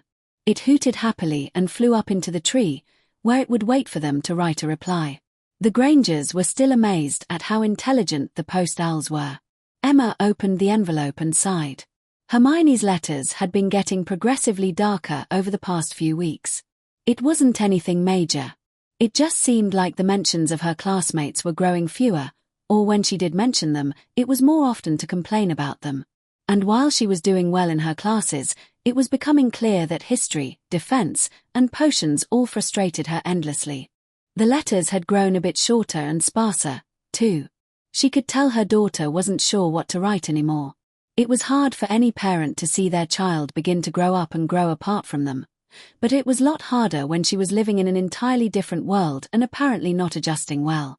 So Emma was more than a little concerned when her daughter's latest letter came out a good deal less neatly written than usual. "Oh, dear, it looks Hermione's really got trouble now," she said sadly. "Oh, what happened?" Dan said. Emma read the letter aloud. "Dear Mum and Dad, I just don't know what to do anymore. Professor Snape gave Dean and me a paw on our potion on Friday. A paw. And he knew that we were doing just fine until that git Draco Malfoy sabotaged us. He managed to slip pine nuts into our cauldron, and it boiled over. Pine cones are opened by fire, so they have a strong reaction to the heat. It's not important. We tried to tell Professor Snape, but we couldn't prove Malfoy did it. I asked Professor McGonagall if there was anything we could do, but she just said to file a complaint, and I asked around, and people say Professor Snape has complaints filed against him all the time, and no one ever does anything because he has friends on the Board of Governors, including Malfoy's father. I filed a complaint against him and Malfoy, but there's not much she can do because Professor Snape is in charge of the potion's grades. Parvati said she thought Malfoy was mad because I'm getting higher grades than he is, and he's one of those purebloods who think they're better than everybody else. And then Harry Potter and Ron Weasley said to just let it go. Actually, so did Lavender and Parvati. And Neville Longbottom said he thinks Snape and Dumbledore worked together during that civil war or something, and that's why Dumbledore never does anything about him. It's like everyone just accepts how awful Professor Snape is because they can't do anything about it. And the worst part is I can't think of anything to do either. Arithmancy this week was weather forecasting. I don't think it's up to Muggle standards, though. In fact, I'm not even convinced it's really magic like before when we used numerology for probability manipulation, but it seems to work well enough for wizards. I'm really excited for charms this week, though. Professor Flitwick says we're finally going to learn levitation. Love from Hermione. I can't believe they let that man get away with that, Dan groused. Well, we know the magical world is behind the times, Emma said dejectedly. I just wish we could do more for her. It's like year 3 in primary school all over again, except we're not there to hold her when she cries. God, I was hoping I could wait a couple more years before seeing our little girl have her heart broken, Dan said. I don't know what we can do, though. They're going to make her go to a magical school somewhere, and it's really only going to be Hogwarts or that one in France. Just keep encouraging her, Dan. That's all we can do. Dear Hermione, that sounds pretty awful about Professor Snape. He shouldn't be allowed to behave like that, no matter whose friend he is. Out here, if something like that happened, someone would write a letter to the paper and complain, but I don't know if you can get away with that there, especially while you're still in his class. Are there some older students or former students who aren't taking potions anymore who could do something? We wish we could do more for you, but the magical world is so isolated from the Muggle world that we don't have much access to anything, really. We do hope your year isn't going too badly for you. You were so excited to start learning magic this summer, but now it sounds like a lot of your classes are causing trouble. And you don't seem to be all that close with your classmates. We're sure it's hard adjusting to what's basically a completely different culture, but we do worry about you. We want you to do your best, yes, but we also want you to enjoy yourself. If you have any kind of problems, please try to at least find a teacher you can talk to. We know you haven't had much luck with Professor McGonagall, but Professor Vector and Professor Flitwick both sound pretty helpful. Please try to stick it out, at least for this year. If you really think it would help, we can look into having you transfer somewhere else, but, honestly, there aren't that many options. Just remember that we love you and support you here at home. Love from Mum and Dad. Hermione read over the letter with a frown when she took it from the owl the next day. She was all too aware that she wasn't that close to her classmates, and her classes certainly weren't all she had hoped they would be. But transfer. She hadn't even considered that, and she hadn't even told her parents the worst. She wasn't the first person Malfoy had sabotaged in class, not to mention the hexing incidents. But leaving Hogwarts would feel like failing, like giving up. There had to be some way to make things better here, if only she could understand how things worked in the magical world. If only she could understand why she was having so much trouble independent of everything else. She felt like she was on the verge of failing a test that could have passed with flying colors if she'd tried, if she only knew where to even start. Well, her parents had given her one idea. And she happened to be sitting right by one person who might be able to help. Percy, she said, turning to the red-haired prefect on her left. "Yes, Miss Granger. Isn't there anything anyone can do about Professor Snape?" Percy glanced up at the high table, where Snape was grimly reading the morning paper and taking a sip of tea. He leaned a bit closer to Hermione. "What do you mean? What did he do?" "Well, he gave Dean Thomas and me a pour on our potion when we were sabotaged by Draco Malfoy, and he took 15 points from me for things Malfoy started." She sniffled slightly. "And he's a really unfair teacher in general." "Oh, sorry, that's too bad," Percy said sympathetically. "Draco Malfoy's been a bigger troublemaker than most of the Slytherins all year." "Malfoy, you say?" She turned to see Fred and George sitting a couple of seats down between Alicia and another Quidditch player, Angelina Johnson. "If you're having trouble with Malfoy," one of them said, "George," she thought, "you might appreciate what's going to happen to him this morning." "All right, what did you two do?" Percy asked warningly. "We will not confirm or deny any involvement," George replied.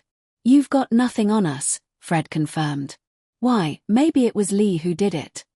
But it should be pretty entertaining, right, Fred?" "I'm not sure that's such a good idea, guys," Hermione said nervously. "What if he tries to get you back?" "Oh, don't worry. Malfoy's smart enough not to try anything in the hall. Besides, we've got 2 years' experience on him and those 2 lumps he calls his friends. It's not you I'm let go. Get this stupid thing off of me." Hermione was cut off by a very nasally-sounding Draco Malfoy leaping from the Slytherin table and shouting loudly. He pulled something that looked like a teacup off his face and smashed it against the wall.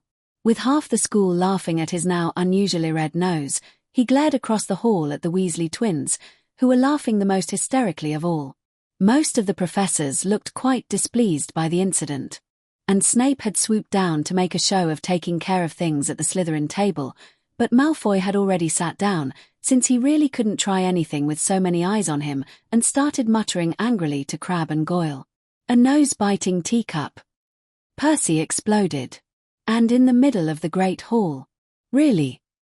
Brilliantly simple!" George exclaimed. "I didn't think it would work," said Fred. "Professor McGonagall will hear about this," Percy grumbled. Brother, you still have no proof we did anything," Fred countered. "Especially since Malfoy smashed the thing." Percy pinched the bridge of his nose. "One of these days, these pranks are going to come back to bite you too," he said. "Bite you? Ha!" George said. "Maybe he does have a sense of humor." "He does have a point," Hermione suggested. "If nothing else, Professor Snape can find an excuse to take points from you in class." "Yeah, but he does that anyway," said George. She and Percy both rolled their eyes. "Percy, I know a lot of the 6th and 7th year students don't take potions anymore," she said. "Couldn't they write letters to the Daily Prophet or something about Professor Snape?" "Well, they could," Percy said with a sigh. "Unfortunately, it probably wouldn't help all that much. There actually was a letter-writing campaign a few years ago, when my brother, Bill, was starting here. A lot of people complained about him, but Professor Dumbledore didn't want to fire him, and Lucius Malfoy convinced the Board of Governors to let him off with what amounted to a slap on the wrist. But you shouldn't worry too much. Snape usually won't give you too much trouble if you keep your head down and are respectful to him." Hermione sighed and wearily went back to her breakfast. Apparently, there was no getting rid of Professor Snape. For supposedly being the best school of magic in the world, Hogwarts had some serious issues. A potions teacher who hated children, and yet nobody could seem to get rid of him, was only part of it. History. Binns had seniority on everybody, including Dumbledore. Defense. Supposedly cursed, and, given the small size of the wizarding world, they were lucky to get anyone to teach it at all. And bullying. For Gryffindor and Slytherin alike, apparently, the #1 rule at Hogwarts was, don't get caught. She left breakfast wishing she could go back to bed, and not just because she hadn't got enough sleep. But no, she had charms this morning. Percy went on ahead too. Wherever he went all the time, he seemed to just appear and disappear at random, juggling his 12 classes. So she followed Alicia, with half the Quidditch team close beside, when she heard a voice call out, "All right, Weasels, I know it was you." She looked over her shoulder to see Malfoy, Crabbe, and Goyle storming toward them, wands already drawn. "Why, Mr. Malfoy, I have no idea what you're talking about," George said, obviously holding back a laugh, since Malfoy's nose was still bright red. "You think almost taking my nose off is funny, do you?" Malfoy fumed. "Did you put them up to this, Granger? I didn't think you had the guts to go out for revenge." "No," she cried in horror as Crabbe moved toward her. "I didn't. I know Miss Granger wasn't involved," Fred said, stepping in front of her.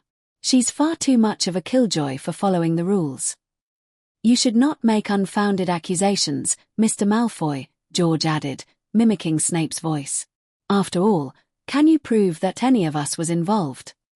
And besides," George continued, "if, hypothetically, we were in some way involved with planting that little teacup on your table, we wouldn't need an excuse," they said in unison. By now, Alicia and Angelina had backed away behind Hermione.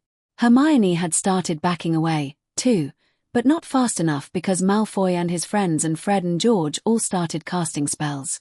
Several things happened very fast. First, spells started flying. She didn't even know who cast what, but she distinctly heard Tarantelligra, Furnunculus, and Vermilius. Then, there was a loud bang as the spells collided and interacted unpredictably, and a whirlwind of red sparks exploded through the corridor. Hermione was thrown to the floor, and she felt a painful heat on her skin as the sparks danced dizzyingly around her eyes. When she came to her senses, she smelt something smoldering. She looked and saw the letter her parents sent her, which, being written on paper rather than less flammable parchment, had been set on fire by those overpowered sparks. "My letter!" she screamed. She scrambled over and quickly beat the little flames out with the sleeve of her robes, but the damage was done. The letter was barely still in one piece and barely readable. "My father will hear about this." She looked over and saw the primary participants in the battle all had boils on their faces and were wobbling on dancing legs. From the blistering sensation on her face, she was sure she had a few boils herself. The hem of Goyle's robe was on fire. Malfoy looked apoplectic, but he didn't try anything else and instead staggered away, presumably to the hospital wing. Fred and George quelled their dancing feet with a simple finite incantatum and helped Hermione to her feet. "Phew, things can get a little crazy if you mix too many spells," George said. "If you don't still have that boil curing cream from your first week, we have extra. You don't really need the hospital wing for it." "We are sorry about that," Fred told her. "We didn't think he'd try to start something." "Well, not with anyone but us, anyway," George corrected. "See, we've been told on plenty of times before, and, thanks," Hermione muttered as she pushed past them, averting her eyes. "Are you okay?" Alicia asked as she ran past. "I'm fine," she lied. Right now, she just wanted to get away where they wouldn't see her crying, but she could probably compose herself in time for class. The way she figured it, she had just enough time to run back up to her dorm. Thank God she actually had saved some of that boil-curing cream to show her parents. And thank God Snape had actually let her when she asked. He claimed he appreciated people showing some actual interest. It was about the one sensible thing he'd done in his class. "Well, I feel kind of sorry for her, now," Fred mused as he watched Hermione go. "That was mostly our fault." "She seems to be having a hard enough time," George agreed. "And I've seen that same look she has on Percy. She's obviously working too hard." "Ham. I wish we could do something to get her to come out of her shell a bit," Fred replied with a grin. "Oh, no you don't," Alicia Spinnet came back and scolded them. "She's got enough problems without you two messing things up for her." "Oh, we wouldn't do anything bad to her. Just a bit of fun," he replied. "Like maybe prank her slide rule to crack a few jokes," George suggested. "Do you know where she keeps it?" "Prank her slide rule?" Alicia said incredulously. "She's Hermione Granger. She doesn't use a slide rule." "Well, we just thought it would help if she could laugh at herself a little," Fred told her. "Besides, it might convince Malfoy she didn't have anything to do with his little incident." "You two just lay off her, will you?" She's having a hard enough time adjusting to the magical world as a Muggle-born. She never had any magical friends before, and she's been having a hard time opening up to people here. It can't be that bad. You guys are her friends, aren't you? Asked George. And we've seen her hanging around with some others in her year. You know what, Fred interrupted. If you feel that strongly about it, we won't prank her. She's probably too smart for us, anyway. George snapped his head to look at his twin in surprise. Thank you, Alicia said. It's good to see you have a sympathetic side. She walked off. Why did you do that? George whispered. Because I just had an idea. I thought that was my job. Not today, brother. Besides, we can't have Alicia tipping little Hermione off. She's too smart to just slip something by her, like Malfoy. But you just said, I said we wouldn't prank Hermione Granger. Have you noticed where she usually sits at mealtimes? Oh, he remembered quite well, now. Exactly. Now all we need is some kind of light-hearted area effect prank to nail the both of them at once. Well, now that you've brought him up, I did have an idea for combining a coma chameleon with a spring-loaded switching siphon. Oh, do tell. So an exponent means, Cedric Diggory checked his notes, multiplying a number by itself over and over. That's right, Hermione said. It's a lot like how multiplying is adding a number to itself over and over. The Wednesday afternoon study group was probably the high point of Hermione's week so far, although she was looking forward to Halloween, too. But what with the mess with Snape and Malfoy, plus little annoyances like Ron Weasley being in an even worse mood than normal for no apparent reason, the study group was a definite improvement. It was also some refreshing intellectual stimulation coming off of history. Okay, so, 10 times 10 is 100, Cedric continued. 10 times 10 times 10 is 1,000. 10 to the fourth power is 10,000. That's right. Wow, those are going to be some big numbers pretty fast, Alicia said. That means 10 to the 10th power is 10 billion, Hermione said idly. Alicia laughed. Just as fast with those, huh? What 8 to the 7th power, then? 2,097,152. How about 7 to the 8th power? Roger challenged her. 5,764,801, but I memorized them up to 10 to the 10th, just like the multiplication tables, she said, staving off any further queries. I doubt we'll do much in class beyond the 4th power this year, and usually only squares. I don't know, said Roger. I think spellcrafting might use higher powers. Well, that might get complicated, then. I wonder, can you hold on a minute? I want to take a quick look at the library's copy of Principles of Analytic Spellcrafting. Sure. Alicia said. Hermione eagerly rose to head off to the library's textbook reserves. The older girl giggled after she left. She's so cute. Never stops, that one, Roger added with a chuckle. I know. I love how she just runs all over the place like that. Okay, she's not a cat, Alicia, Cedric said. I don't know, Roger joked. I'm not completely convinced she's human. All right, cool it, you two. She's a first-year girl who just happens to be better at arithmancy than anyone Professor Vector has ever seen. Yeah, but that's the thing. Think what she'll be capable of by her 7th year.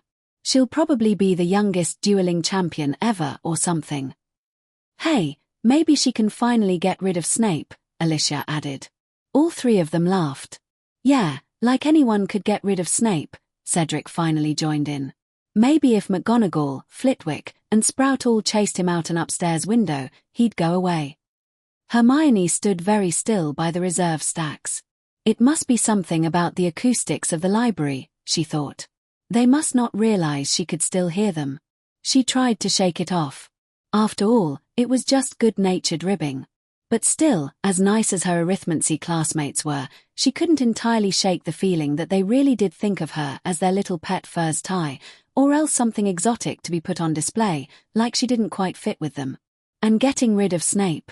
If only. As for the book, well, she only needed to flip through a few pages to find her answer. She should have known that spellcrafting would involve taking a lot of 7th powers and 7th roots. She even saw things as high as 21st powers in some places.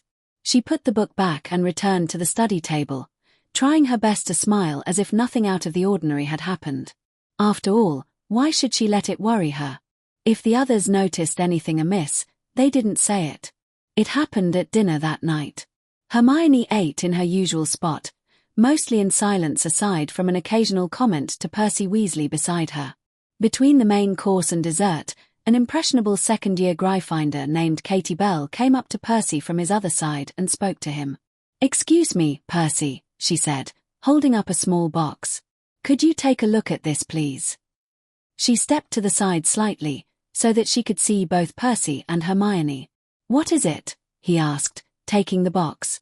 "I'm not really sure," she said. "I was hoping you could tell me." "Well, let's just take a look, then," he said importantly. He opened the box, and, suddenly, something sprung out of it in a cloud of colourful smoke, hitting both Percy and Hermione square in the face. Hermione was momentarily blinded by the smoke and felt something like cobwebs brushing through her hair, which she tried to swat away, coughing. When the smoke cleared, she immediately noticed two things. First, everyone around her, including Katie Bell, was laughing and pointing at her and Percy, but mostly at her. Second, Percy's normally red hair was now light brown. "Percy, your hair," she started. But when Percy turned to her, his eyes went wide. "Miss Granger," he said, pointing at her own head. Hermione quickly pulled a handful of her hair in front of her face. "Eek!" she squealed in protest upon seeing that her frizzy brown hair had taken on the colour of Percy's usual flaming orange. "Fred! George! What did you do?" Percy shouted, rising to his feet and rushing over to where the twins were sitting. Hermione followed him. "We're sorry, do we know you?" one of them said. "The face looks familiar, but I just can't match it with that hair," the other added. "All right, you two, cut it out. What did you do to our hair?" "They switched the colours, Percy," Hermione whined. "Oh, look, Fred, it's our long-lost sister. Kind of creepy how much she looks like Mum." "Ooh, she's even got the death glare down," George said upon seeing her face. "Does anyone have a mirror?" Percy demanded, looking around at the girls at the table. One of the older girls pulled one out of her robes whilst smirking loudly. He took a look. "Oh, come on. Change it back right now." "Lighten up, Pierce, it'll change back on its own in a few hours," said George. "Yeah, a few hours, overnight, tops." Hermione looked in the mirror after Percy put it down. She wasn't exactly fashion-savvy, but she could tell that that was not her colour. "But why'd you have to involve me in this?" she complained. "Well, you're the one who decided to sit next to our brother. That's a dangerous endeavour, that. And, besides, we thought you could afford to lighten up a bit, too, Miss Granger." "Oh, I'm plenty enlightened already, thank you very much." She spun on her heel and stalked away, though she was secretly relieved that she wouldn't have to explain to her parents how she became a redhead. That evening was not particularly pleasant, however. She had to take quite a bit of ribbing from her roommates. And she didn't dare go down to the common room. Tomorrow was Halloween, after all, and the jokes were coming fast and furious, on top of the obvious Weasley sister jokes. She also didn't get any sleep before midnight, again, when she had to go out to astronomy class. At least it was too dark to see her hair properly there. Good God, why couldn't the magical world be more normal? But she was glad to see that her hair was, indeed, back to normal by morning. Having flaming orange hair for Halloween would have just been too much. Unfortunately, it seemed like that was the only thing that would go right that entire day. Chapter 9. Halloween. What happened to all my socks? Hermione Granger awoke on Halloween morning after a short and fitful night's sleep with her hair as unmanageable as ever, but brown again. She had slept late and missed breakfast, but plenty of people did that the morning after astronomy class. But now, she was going to be late to Charms if she couldn't get dressed soon. "What happened?" said a bleary-eyed Lavender Brown as she pulled herself out of bed. "I can't find a single pair of socks that match. Where did they all go?" "I don't know. Gwendolyn must have taken them." Their roommate, Lily Moon's deranged calico cat, Wendelin, was nowhere to be seen. And of course, Lily and Sally Ann would have cheerfully got up and headed down to breakfast 2 hours ago. Try under Lily's bed, Parvati said with a yawn. Hermione knelt down beside Lily's bed and lifted the sheets. 2 yellow eyes peered out at her. As her eyes adjusted, she saw the outline of feline form sitting atop a bed of socks. Wendelin, give those back. She reached under the bed to grab a handful of them, but suddenly there was a loud hiss as a multicolored ball of fur flew out from under the bed and across the room. Oh! My hand! She shouted, holding her arm up. A bright red scratch was visible across the back of her wand hand. Parvati looked a bit squeamish at the sight of blood, and Lavender winced. Ooh, she said. Well, don't worry. Madame Pomfrey can fix that up in a jiffy. Lily really needs to do something about that cat, Hermione complained.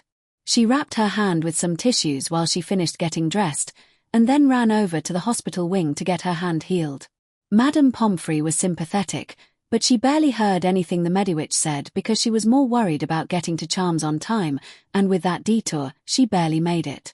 Ah, good morning, Miss Granger, Professor Flitwick pleasantly said from atop his stack of books as she rushed in and took the only open seat. And good morning, class. Now that we're all here, I do believe that you are ready to begin making objects fly today. There were some excited murmurs from the class. Levitation is one of a wizard's most rudimentary skills, but it is also one of the first serious challenges you will learn in this class. The Levitation charm requires a good deal more control than a simple Lumos or fire lighting spell that only releases energy, and it also requires more control than simple charms like the softening charm that are simply cast once and are done. The levitation charm requires continuous control for as long as the object you are levitating is in the air, and can often take quite a bit of practice to produce any results. Hermione hadn't really thought of that part. She was pretty far ahead in studying the standard book of spells, and there were the spells they used in Arithmancy, but she hadn't tried anything yet in either that required continuous control. Professor Flitwick spent quite a bit longer than usual, more than half the class, explaining just how the levitation charm worked and how to cast it, having them practice the wand movements at several points.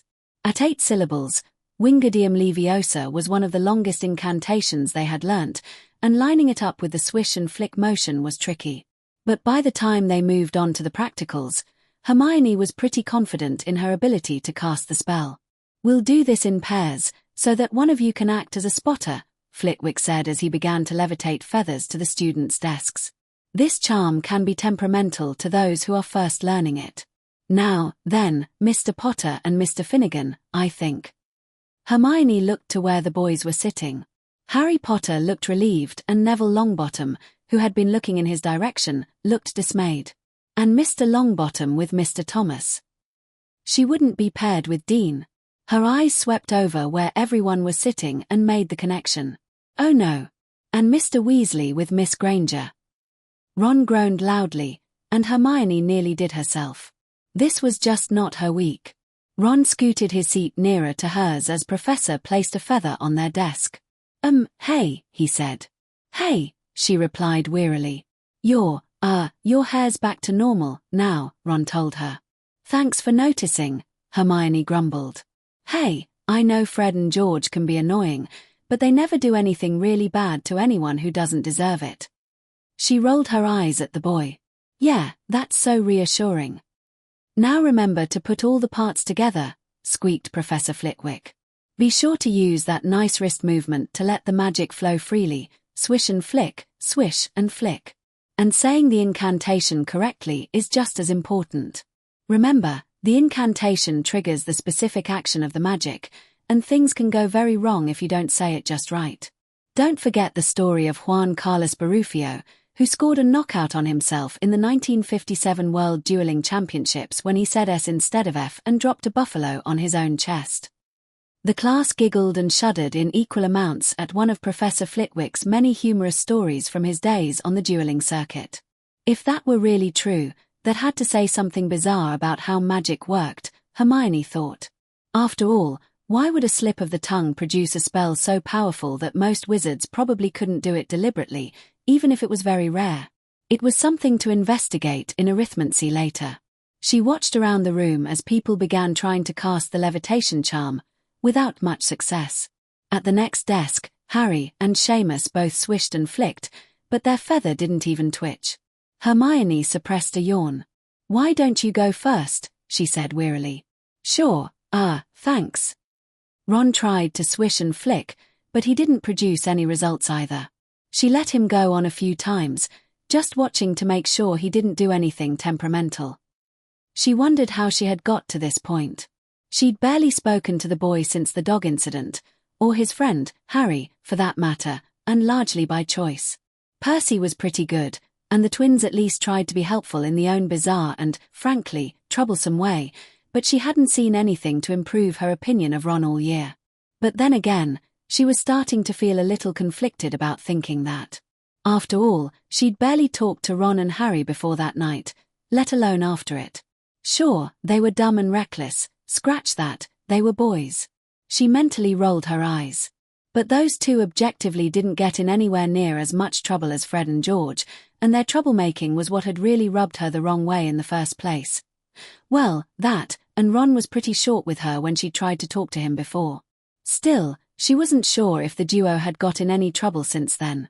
None that she'd heard about, anyway, and from the sounds of things, Harry was too busy with Quidditch practice for that. No, her problem lately was that she didn't feel like dealing with people. Exactly why was hard to articulate. They were an extra element of uncertainty in her precariously balanced life. She thought back to the half-burnt letter her parents had sent her on Tuesday. They had sounded so concerned about her, even though she hadn't told them half of what was going on. She supposed they were right, it was so hard to find anyone to talk to, but she was worried about very different things, like getting her coursework done. And at the moment, she also had to worry about Ron, who was still waving his wand in a very unsteady pattern that certainly wouldn't get the spell to work. "It's more of J-shape on the swish," Hermione said offhandedly. Ron gave an annoyed-sounding grunt and started swinging his arm in a very wide arc. "Why, you know. I guess that prank was kind of funny," she tried to make small talk. "I was just worried I was going to have to explain it to my parents." "Aha," he said. She didn't think he was listening to her, not that it much mattered. He kept swinging his arm in a wide arc. "You really shouldn't swing your arm that far. It's more of a wrist movement." They were interrupted by a shout from Harry's and Seamus's desk. Seamus had hit their feather with his wand and set it on fire. Harry quickly put it out with his hat. Ron turned back to his own feather. "Wingardium Leviosa." He shouted it this time and flailed his long arms, nearly hitting Hermione in the face. She forced his arm down by the wrist. "Ron, you're saying it wrong," she snapped. "And you're going to put someone's eye out. Like mine. It's Wingardium Leviosa. You need to swish from your wrist, and make the gar nice and long while you're doing it." Ron turned to her and positively snarled, "If you're so clever, do it yourself, then." "Fine." She rolled up her sleeve and held her wand aloft. Carefully feeling the magic flow through it, she swished it in front of her in a backwards J shape and then quickly flicked it toward the feather. "Wingardium Leviosa," she pronounced. The feather slowly rose off their desk, picking up speed as it went higher and finally coming to rest fluttering freely about 4 feet over her head. Professor Flitwick clapped his hands. "Excellent, excellent," he squeaked. "Everyone see here, Miss Granger's got it working. That's it, now focus on holding it steady." Hermione smiled weakly at the praise, but Ron was still scowling. "See, it's not that hard," she told him curtly. "Just be careful to follow the steps closely." Ron just scoffed at her, but between her and Professor Flitwick, and later Harry, who was watching both of them closely and soon got the charm working himself, they got Ron through all the steps by the end of the class. But he still only made the feather hop and flip over, and Professor Flitwick recommended some more practice to get it just right. Predictably, Ron was in a very bad mood by the time they left class to head down to lunch. Granted, Hermione wasn't in a very good mood, either, but at least she was quieter about it. As the two boys pushed their way into the crowded corridor, she started to follow in the gap behind them with the rest of the class. Ron was still going at it. "Make the gar nice and long. Completely mental, I'm telling you. I don't get how anyone can stand her." "Well, you're not so friendly yourself," she thought. She pushed her way past the pair in annoyance, nearly tripping over Harry's feet on the way. Harry might have misread her a bit because he said, "I think she heard you." "So?" Ron replied. "It's obvious she likes being alone all the time." She very nearly whirled around with an indignant protest, but the words died on her lips in the very act of thinking them. Could she really deny it at this point? Could she, with as many times as she'd thought to herself that she didn't want to deal with people right now in the past few weeks? And then, suddenly forced to confront things she had buried so deep, Hermione felt something crack. Something that had building up inside her all month, maybe all year, broke free, and her tears started flowing freely before she even knew what had happened. She didn't understand how it had come upon her so suddenly, but she felt like she'd just taken a hard blow to her chest, and she had to get someplace more private right now. She started walking faster and then broke into a run. She could barely see to find the nearest girl's bathroom, but she remembered the layout of the castle pretty well by now. She found the door and dashed inside and back to the last stall. Safely away from the eyes of the world, she slumped against the wall and sank down to the floor, drawing her knees up to her chest and sobbing uncontrollably. She didn't know how long she was in that state, just crying it out. She couldn't stop it, couldn't even think coherently for quite a while. She only knew that by the time she could breathe again and take stock of her surroundings, she was already exhausted from the tears and wanted nothing more than to go back to bed and not get up until Monday. But she couldn't even think about dragging herself all the way up to her dorm right now, and please, God, what was wrong with her? It was quiet now, aside from her continued sniffling. There had been a couple of older girls she didn't recognize in the bathroom when she had run in, but they seemed to have left without questioning her, for which she was mostly relieved. She stared up at the high ceiling, wondering what time it was. In her haste that morning, she had forgotten to wear her watch. She was surely missing lunch, but she didn't care right now. She wasn't hungry.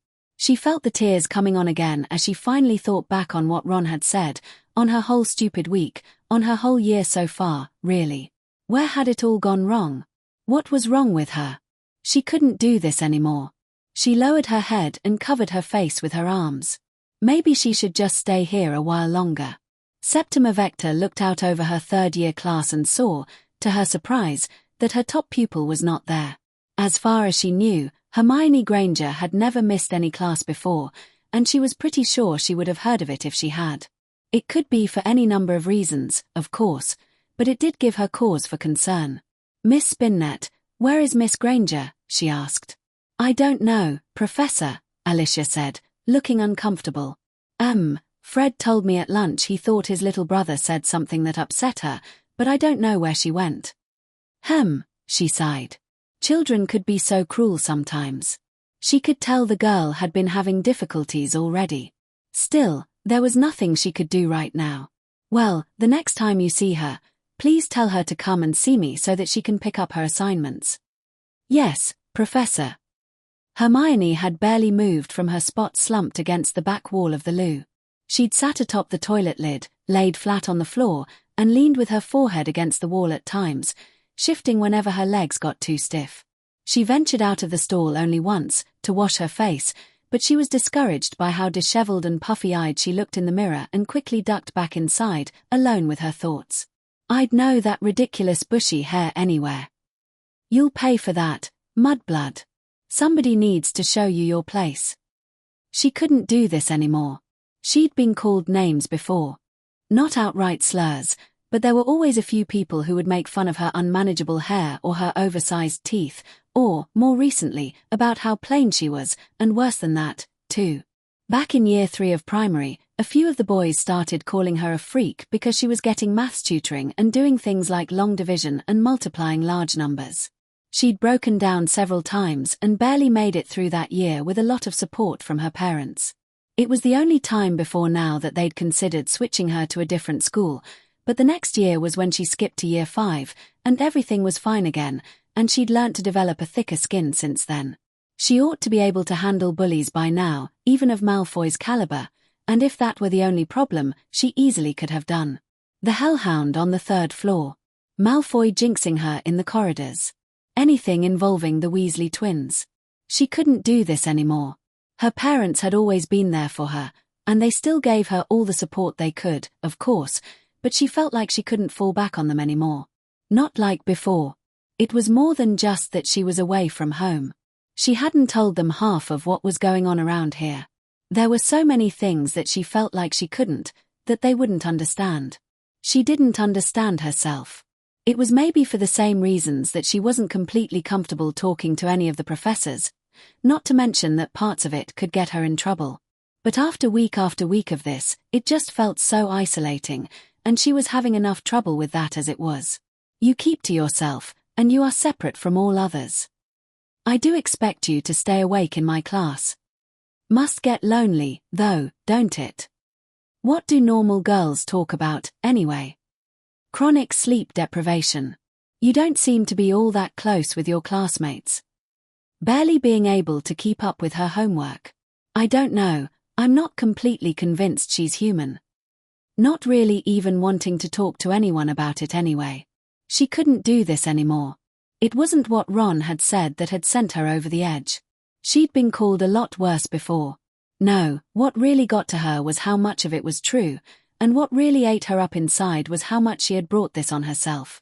She'd promised her parents that she'd make some friends here. Sure, she was naturally shy, sometimes painfully so, but it wasn't anything she hadn't done before. She'd always managed to make a couple of friends, even through the worst of it. But how had she fared at Hogwarts in these past 2 months? Her roommates were kind of her friends, even though they had nothing in common. There was her Arithmancy study group, the same class she was missing right now. She almost leapt up and ran to the classroom right then, but she didn't. She couldn't bear the shame of walking in there like this, of facing Alicia, Cedric, and Roger dazed, red-eyed, and tearful, of facing Professor Vector like that. She shuddered and curled up tighter in the corner. Still, objectively, she could reasonably call her study group her friends. Of course, she didn't have a lot else in common with them, either. Alicia, Cedric, and Roger were all Quidditch fiends, and she had little to no interest in sports of any kind. They were also 2 grades ahead of her. They were taking different classes, they could go to Hogsmeade, they were starting to think about dating, and, most of all, they had all been raised in the wizarding culture. As nice as they were, she felt like there was a gap she just couldn't cross.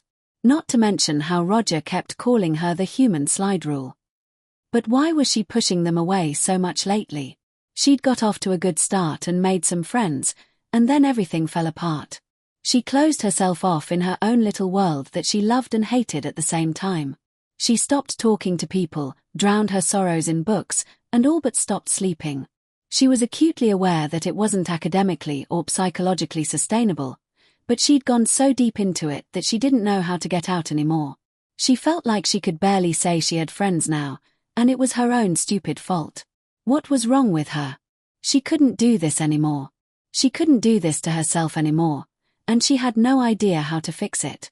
She kept sitting against the back wall, crying off and on. "Hey, Brown, Pottle," Alicia Spinnet said on her way back from checking the library. "You two are Hermione's roommates. Have you seen her lately?" Lavender and Parvati turned around. "Not since Charms. Is something wrong?" Lavender said. "I don't know. She wasn't in Arithmancy, and that's not like her. I didn't think she'd miss that class for anything." "She missed Arithmancy?" Lavender said, surprised. "Wow, I know Ron was being a real GIT to her after Charms, but I didn't think she'd take it that bad." "I don't know," Parvati countered. "She's been really distant lately. Maybe it's something else." "Well, either way, if you see her, tell her Professor Vector wants to talk to her, and just make sure she's all right," Alicia said, sounding concerned. "I've been getting worried about her, too." "Sure thing. We'll keep an eye out." It was by pure luck that Parvati noticed anything out of the ordinary when she wandered into the first-floor girls' loo in the East Wing. It wasn't much, just a soft sound of sniffling coming from the back. She approached the last stall and saw someone sitting on the floor behind the door. Someone wearing trainers. Only a handful of girls in the school wore shoes like that. "Hermione, is that you?" A small, tortured squeak came from behind the door. "Go away," a familiar voice whimpered. "Hermione, it's me, Parvati." There was no response. Are you okay? Alicia Spinnet said you missed class. Leave me alone. Have you been here all afternoon? Is this about what Ron said? You shouldn't worry about him. You know he can be a right bloody G sometimes.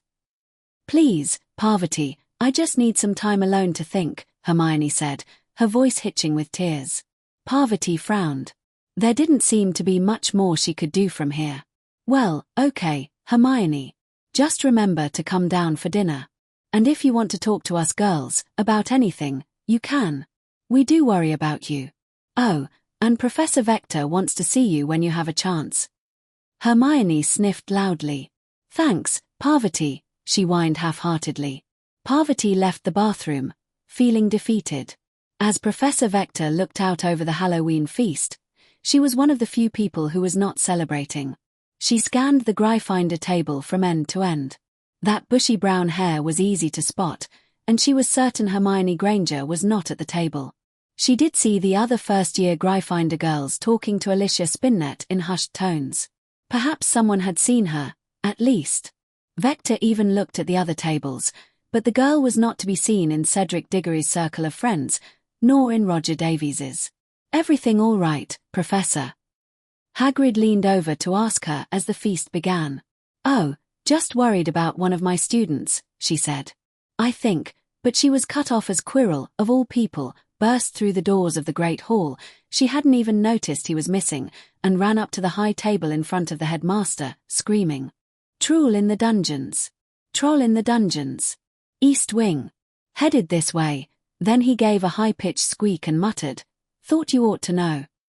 Quirrell toppled forwards and collapsed to the floor in a dead faint. So much for this year's defense professor, Vector thought. The Great Hall was pandemonium.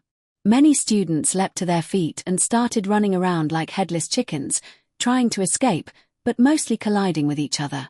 Dumbledore rose from his chair and, quick as lightning, fired off a loud purple firecracker from his wand. The hall calmed somewhat, but only when the headmaster fired off 3 more firecrackers did he obtain silence. Albus Dumbledore was rarely seen angry. It was a terrifying sight. Prefects, lead your houses back to your dormitories immediately, he thundered in a magically amplified voice. Teachers, proceed with me to the East Wing to contain the troll. Many students were still panicking, running around the wrong way as the prefects desperately tried to round them up.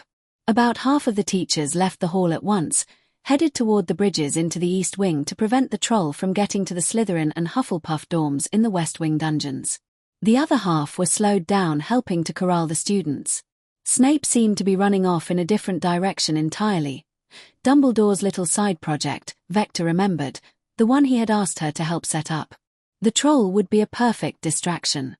But Vector was already in motion as she took all of this in. She knew for a fact that there was one student in the school who was not in the Great Hall to hear Quirrell's warning.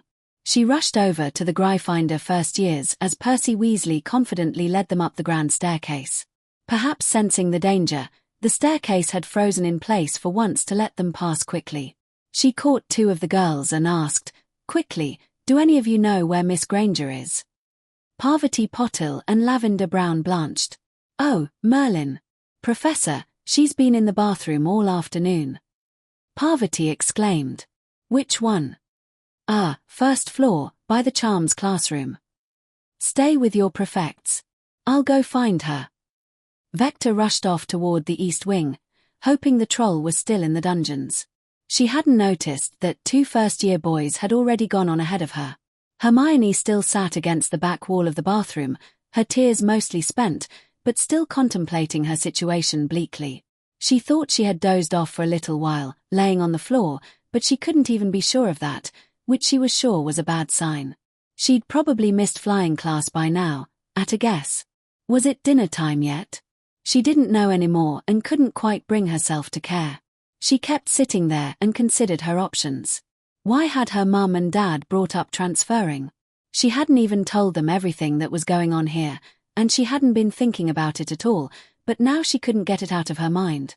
French was the only other language she spoke well enough to get by in school, and Beauxbatons was the only other school she could go to without needing her whole family to move out of the country. If she were a pureblood, she could probably hire private tutors, but that wasn't an option in a Muggle home. But all of that was moot, really. Her problem wasn't the school. It was her. She remembered how her parents used to talk about her getting cranky when she didn't get enough sleep. It was a perfectly normal thing. It was always said half-jokingly, but she wasn't laughing now. She could see how much it was hurting her. Having nothing else to do all afternoon but stew in her own troubles, she was starting to realize how much her chronic sleep deprivation was causing it. She was always too tired to deal with things, whether it was people or homework or anything that happened that was unexpected. And the worst part was that her body was misadjusting to it. On the occasional night when she went to bed early, she would wake up early and couldn't get to sleep again.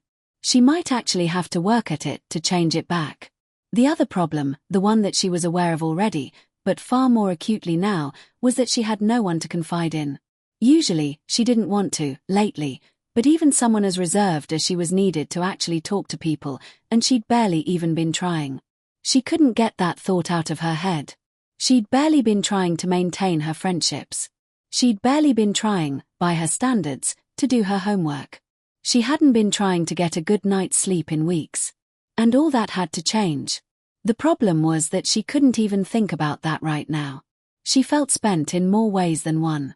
For all that she was beating herself up for not trying, she felt like she'd poured out everything she had, and there was just nothing left in her.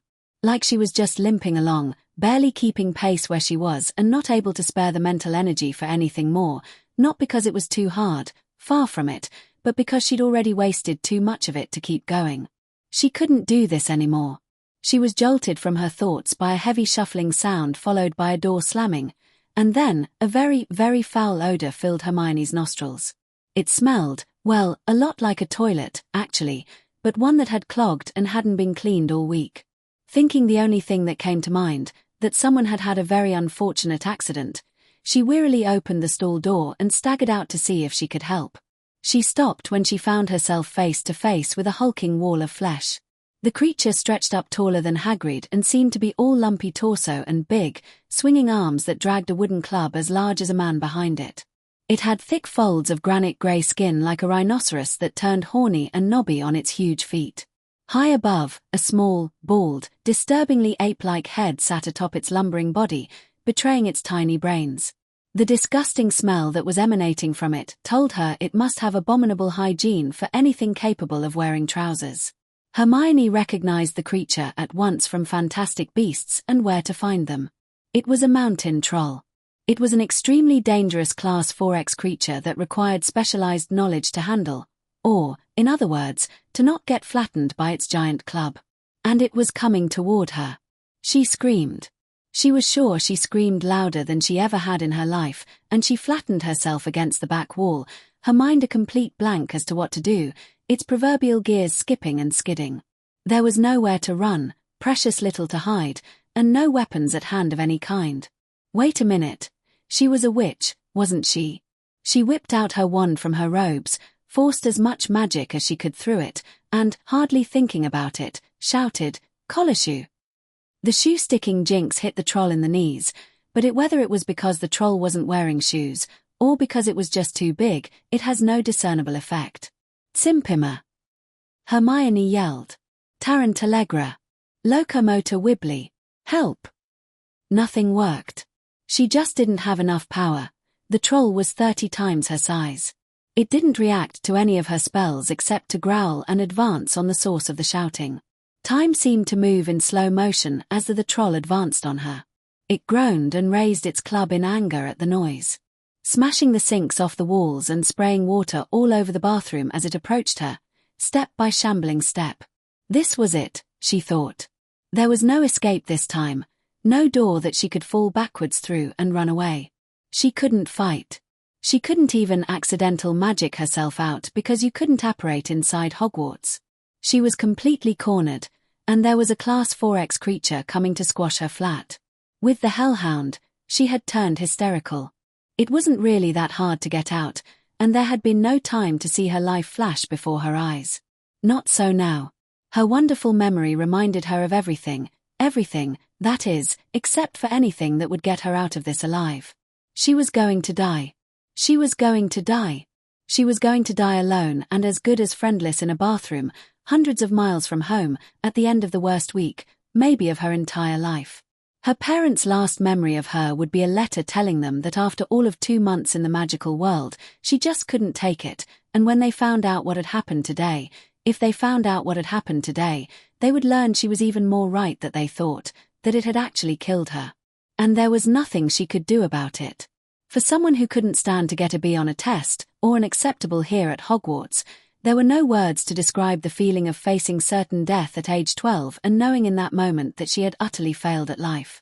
Actually, there were just no words to describe the feeling of facing certain death at age 12 in the first place. She was sure she was about to faint and was almost glad for it. It would be less painful that way. Hermione. Hermione was sure her brain had given out on her completely when she saw 2 people, 2 boys, run into the bathroom behind the troll, the last 2 people she ever expected to see, Harry Potter and Ron Weasley. "Distract it!" Harry yelled. He started grabbing bits of debris from the destroyed sinks and throwing them as hard as he could at the troll's head. Ron followed suit, but the beast barely even noticed. It slowed down and looked about as if confused, then shambled forward again. "Ori, P-Brain, over here!" Ron shouted as he managed to bean the troll in the head with a broken tap. That actually did get its attention. It lumbered around, staring at Ron, making the connection in its tiny mind. Then it raised its club at him. "Ron, watch out!" Harry yelled. Ron ducked under the club as it came down, tearing through the wooden walls of the nearest stall and knocking him to the ground under the debris. Hermione held her breath and only let it out when she saw Ron starting to crawl out from under the debris. But that was the only coherent thought she could form before the gears of her mind jammed completely. The troll had moved away from her. What? How? How could she have been saved from imminent death by the 2 boys who least cared about her right now? Well, besides Malfoy, if she had been in her right mind. But the troll raised its club again and, "Ron, move." The troll's swing went wide as it was distracted by Harry's shouting. Harry ducked just in time to avoid having his ribcage bashed in, and the club went through what was left of the row of sinks. "Hey!" Ron was throwing things again, standing by the stalls and desperately trying to get it away from Harry. It swung bulk around again, and Ron dove as it brought the entire row of stalls down on top of him. But Harry used his small size to slip by behind it. "Come on, run, run." Hermione barely registered Harry yelling at her. "Run. Run where?" There was still a troll between the 2 of them and the door. She stayed flat against the wall and shouted an incoherent protest. All 3 of them shouting at once seemed to drive the troll mad. It roared, something like a cross between a braying donkey and a howler monkey, and started swinging its club wildly, up, down, and all around it, demolishing the entire room in seconds. Splinters of wood and fragments of porcelain were hurled everywhere. Hermione's hands flew to her face to protect it. The troll lunged toward her again, and its club pounded a deep dent in the wall just over her head. Then, Ron was struggling to get out of the pile of wood chips, screaming as loud as she was as the troll made for him as if to step on him. She was frozen in horror. She had to do something, but what?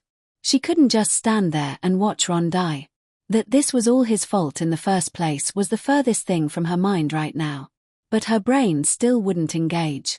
Even she didn't know any spells to handle a creature that big. Harry looked equally scared for his friend, she could see, but he did do something about it. Something incredibly stupid. He ran towards it. He took a running jump and started climbing up the troll's crudely cut leather clothes. He was surprisingly good at climbing, but what in God's name was he doing? He grabbed it around the neck from behind, but it didn't even seem to notice. It lifted its foot over Ron's prone form. Except the troll definitely did notice when its stomping about swung Harry around, and he accidentally jammed his wand up its nose. The massive foot missed Ron by inches. There was a deafening roar as the troll howled in pain and spun around, flailing its arms. Hermione saw Harry clinging to its neck for dear life, but even more pressing was the fact that the beast was swinging its club wildly again. The bathroom was already nothing but rubble, but that didn't stop it from pounding it into even more rubble and bashing chunks off of the walls. It might catch any one of the 3 of them in a blink with that thing. Hermione squeezed herself back into the corner, praying it would just go away. Harry fell off its back, miraculously and disgustingly, pulling his wand along with him. Then, she saw Ron free himself and stagger to his feet by the door. For a moment, she thought he would make a run for it, and she wouldn't blame him if he did, but instead, to her disbelief, he whirled around and drew his wand, even though he obviously had no idea what to do with it. He stood shaking, as if preparing to shout out the first spell that popped into his head, which would probably be completely useless. The troll lifted its club over its head again, preparing to pound the boy flat. Then, Ron did the last thing she expected. He yelled out, "Wingardium Leviosa!" And to Hermione's amazement, the troll's brutal swing seemed to bounce clumsily and went about a foot over the boy's head. For just a moment, Hermione felt like she had some kind of dissociative episode. It was as if her right brain was registering shock that Ron managed to cast the levitation charm correctly at all, let alone on something that big, and at the same time, her left brain made about 3 logical leaps in half a second. Then, time started again. As the troll staggered from its unbalanced swing, Hermione jumped to her feet and yelled, "Quick! Everyone cast the spell at once. 1, 2, 3. Harry and Ron didn't have a clue what Hermione was driving at, but at least someone had an idea. 3 voices yelled out Wingardium Leviosa, with as much power as they could muster. But mingled with those 3 voices was a 4th. For in a flash of burgundy robes, all of Hermione's prayers were answered. Professor Vector charged into the bathroom and, in a single, smooth motion, spun toward the troll, pointed her wand at it, and shouted, "Immobulus." The troll froze instantly just as it held its club above its head, and, under the combined force of 3 adrenaline-fueled levitation charms, the club actually levitated out of its hand. Of course, all 3 of them were so surprised by Professor Vector showing up out of nowhere and freezing the troll that they broke their concentration. The troll's club dropped down onto its own head with a sickening crack and clattered to the floor. Harry had to roll out of the way to avoid it. Ron later told Harry and Hermione how the troll's beady eyes had glazed over and then rolled back in its head. "Everyone out, quickly!" Vector ordered. Hermione's deeply ingrained habit of following teachers' instructions kicked in. She found her feet at last and leapt over the rubble as fast as her legs would carry her until she was hiding safely behind her professor's robes. Harry and Ron dashed around behind her. Then, Vector released her freezing charm, and the troll fell forward with a massive thud, unconscious. A single roll of toilet paper rolled up to Harry's feet. He picked it up and used it to wipe the disgusting grey mucus off his wand. Vector sighed with relief. "Are all 3 of you all right?" "Well, yes, Professor," Hermione said. Truthfully, she still felt like her heart was going to jump out of her chest, but at least she was in one piece. Harry and Ron just nodded. "Well, you're very lucky, all of you. I don't think I have to tell you at this point how dangerous mountain trolls can be," she said, surveying the destroyed lavatory. Water was still spraying everywhere, and there was barely one board or pipe standing upon another anymore. "I don't know how you pulled off that spell, but that's not a good way to stop a troll, if you can help it." That much was obvious. They could all tell they were equally lucky that Vector had shown up when she did. They might have been able to aim the club if they'd tried, but not with the troll moving around. Harry and Ron grimaced at her words, suddenly aware that they could get in serious trouble for this, but Hermione spoke up sadly, Please don't punish them, Professor. They were only looking for me." "I know, Miss Granger. I'm well aware of the situation, Septima. What on earth happened here?" In the chaos of their escape, they hadn't even noticed the bathroom door slam open a second time. The other professors had clearly heard the noise of battle all the way down in the dungeons. Professors McGonagall and Snape rushed into the room, wands drawn, only to stop in disbelief when they saw the troll out cold on the floor. Professor Quirrell stumbled in behind them, but with one look at the troll, he clutched at his chest and slumped down against the wall. Professor McGonagall was angrier than Hermione had ever seen her, even angrier than after Harry's broomstick incident. Her lips were pressed until they turned white and she looked like could set something on fire with her eyes. Hermione was sure she was about to eviscerate all 3 of them, but Professor Vector stepped in front of them. "Minerva, it appears that Miss Granger was indisposed and was not able to make it to the feast," she said calmly. "Mr. Potter and Mr. Weasley came looking for her when the troll stumbled upon them." "Oh, dear," McGonagall seemed to deflate before her eyes. From what I could tell, Miss Granger came up with the idea to use coordinated levitation charms, coincidentally at the same moment that I froze the troll, resulting in it being knocked out by its own club. McGonagall's look changed to one of shock. Snape was eyeing Harry suspiciously. The boys wisely didn't say anything about the rest of the fight. Vector turned back to the children, who all seemed to be standing in a daze. That was very brave of you to come to the aid of your fellow student. 10 points to each of you for helping to bring down that brute. Ron's jaw dropped open. They were getting points for this mess. But Hermione was on the verge of tears again. "Please, Professor, I don't deserve any points," she said. "It was my fault we got caught in here." Harry's jaw dropped open alongside Ron's. Hermione Granger was turning down points. "But you had no way of knowing a troll was on the loose, Miss Granger. And you came up with a successful way to stop it, even if, I must stress, it was ill-advised, as you would know if you'd ever seen anyone handle trolls before. That was an amazingly resourceful use of your as-yet limited magical repertoire and power." Vector placed a reassuring hand on her shoulder and turned back to the other teachers. "Minerva, if you and Severus don't mind cleaning up here," she didn't bother mentioning Quirrell. "I'll see these three up to their common room." McGonagall seemed to need a few moments to find her voice herself. "Ah, of course, Septima. And thank you so much for looking out for my students." "My pleasure. Come along, you three." The four of them started back toward the West Wing, with none of them really looking at each other.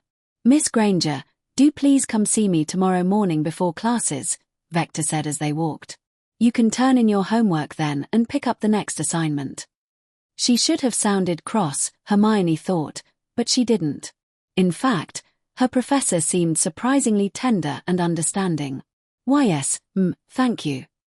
A normal person might have been angry at her for bringing up homework at a time like this, but for Hermione, it was comforting, like a return to normalcy, something she needed desperately, as her head was still spinning.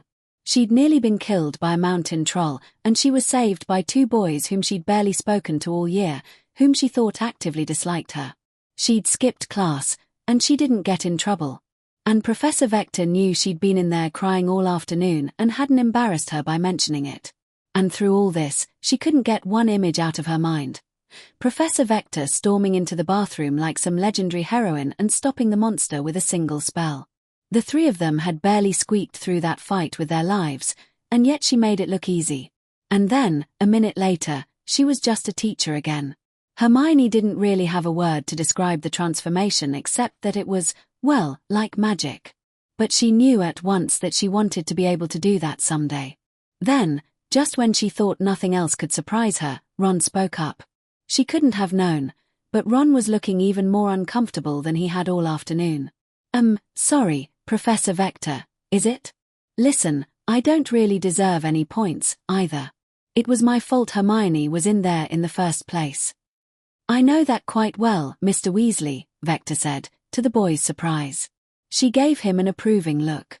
"Yet you also came back to help her." "Well, yeah, but only 'cause Harry made me."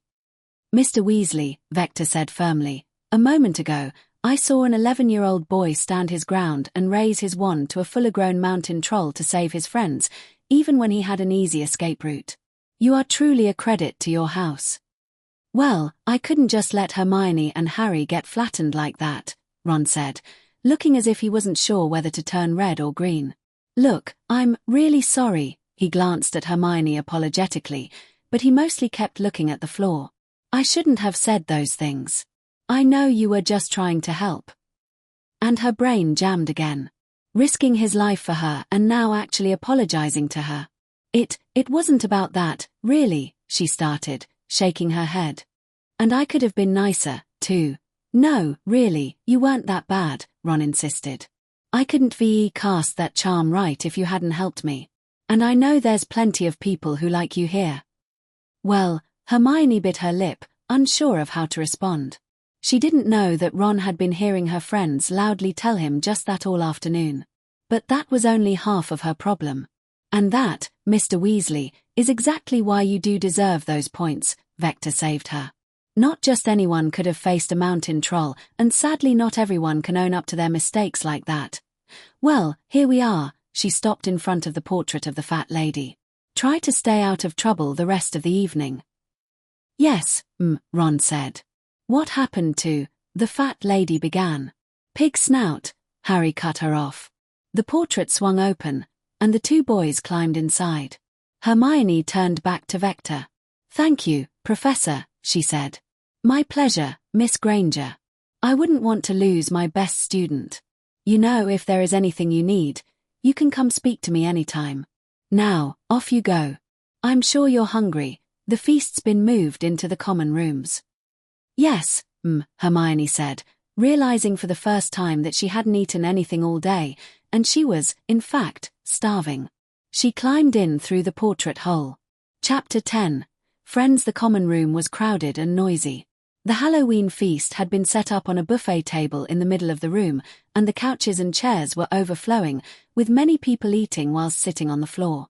Hermione noticed a number of people staring in her direction, probably at Harry and Ron, who were looking pretty disheveled themselves. But once her bushy head of hair ducked inside, covered in dust and tangled with little bits of rubble, everyone was staring. The clamour of the fight with the troll had probably been heard clear throughout the castle, and it was easy to see now who had been involved.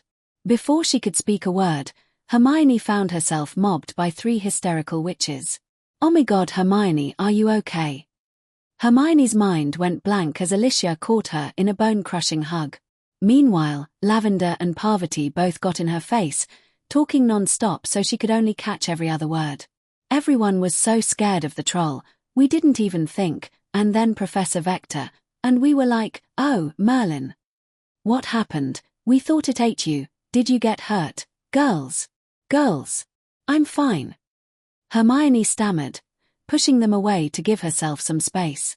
That probably would have been more convincing if her hands weren't still shaking. No, she'd just been through a near-death experience. She wasn't fine and probably wouldn't be for a while, but she was unhurt, anyway. By now, Sally Ann and Lily and Alicia's friends, Angelina Johnson and Katie Bell, were crowding around to see what had happened to their fellow Gryffindor. Across the room, she could see Harry and Ron being interrogated by the boys as they loaded up her plates. She really just wanted to get to dinner, but she was surrounded now. Hermione, we were so worried. What happened? Lavender said. She started trying to comb the debris out of Hermione's hair with her fingers, which Hermione found oddly comforting. She collected herself and started talking. The troll came in the bathroom.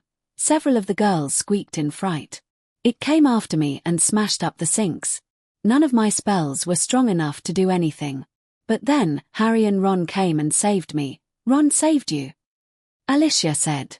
Lavender and Parvati looked equally shocked. Well, not very well, she admitted.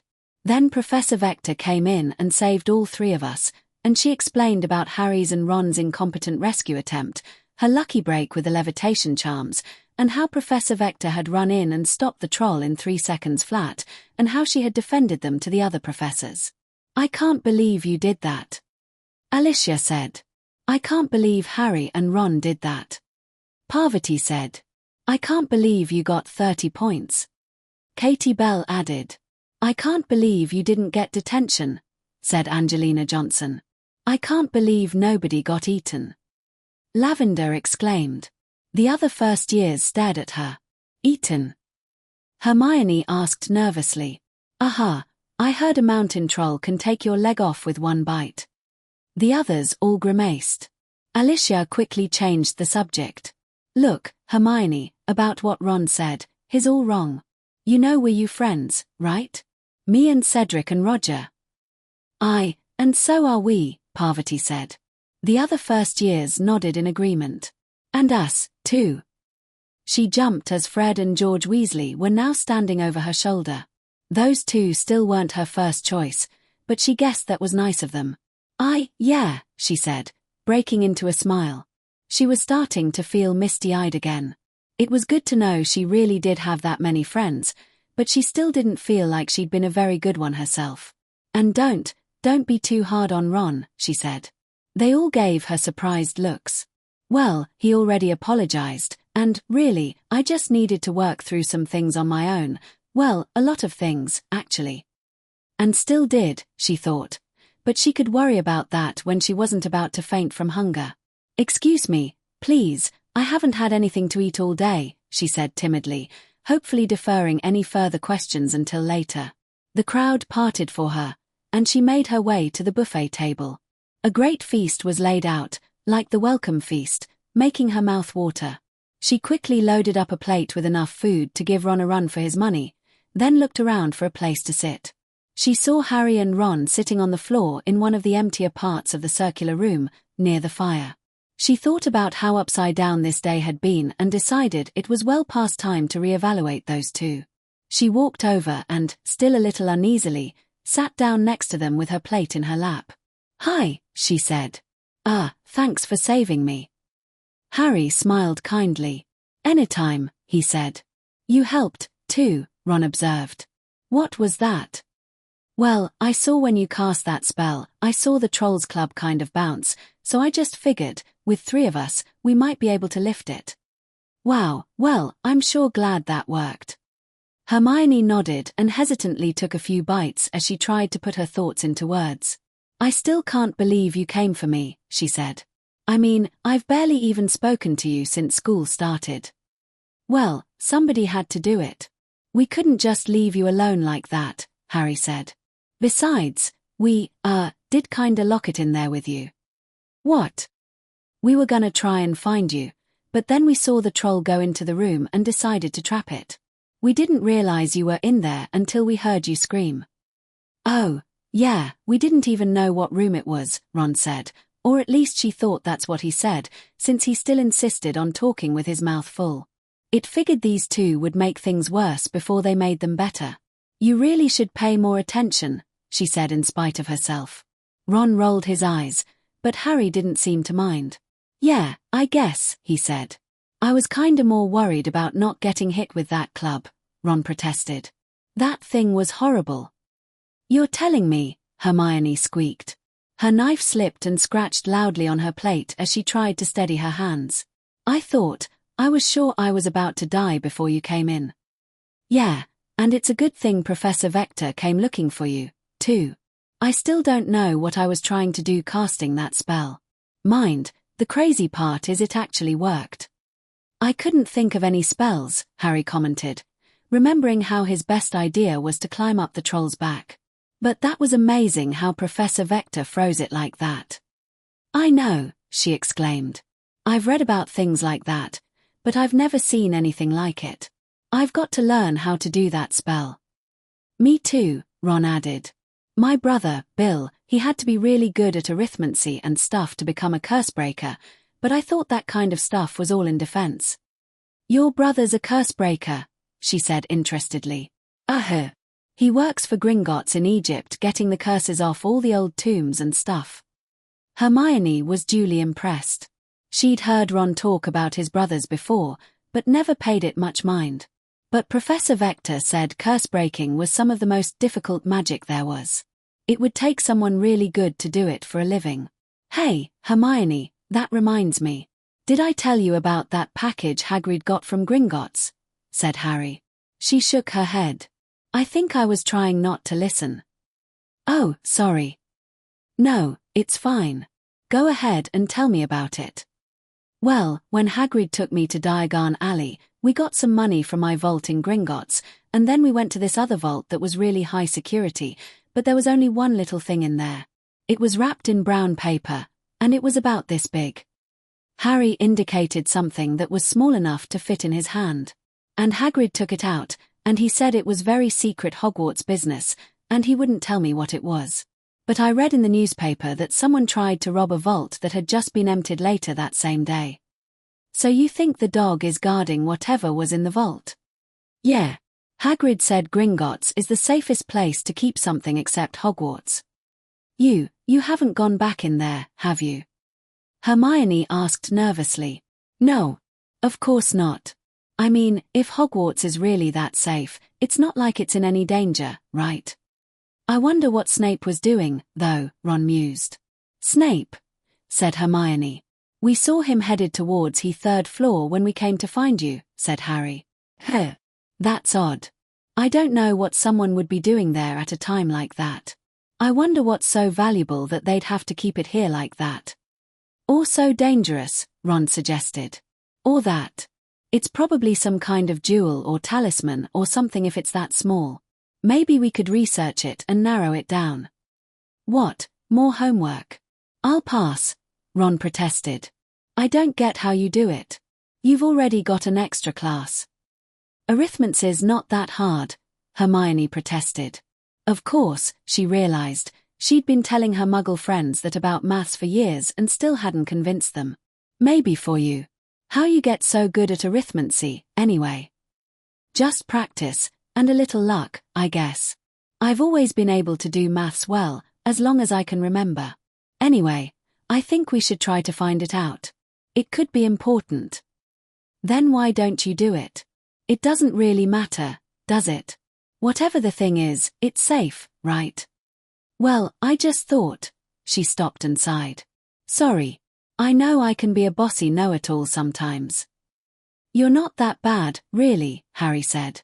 Though you can go a little overboard. I was pretty mad when you kept interfering that day with the duel and stuff, but that was 'cause I really hate Malfoy. You were just trying to keep us out of trouble. And you were right about Malfoy's trick. Oh, yeah, Malfoy, Hermione grumbled.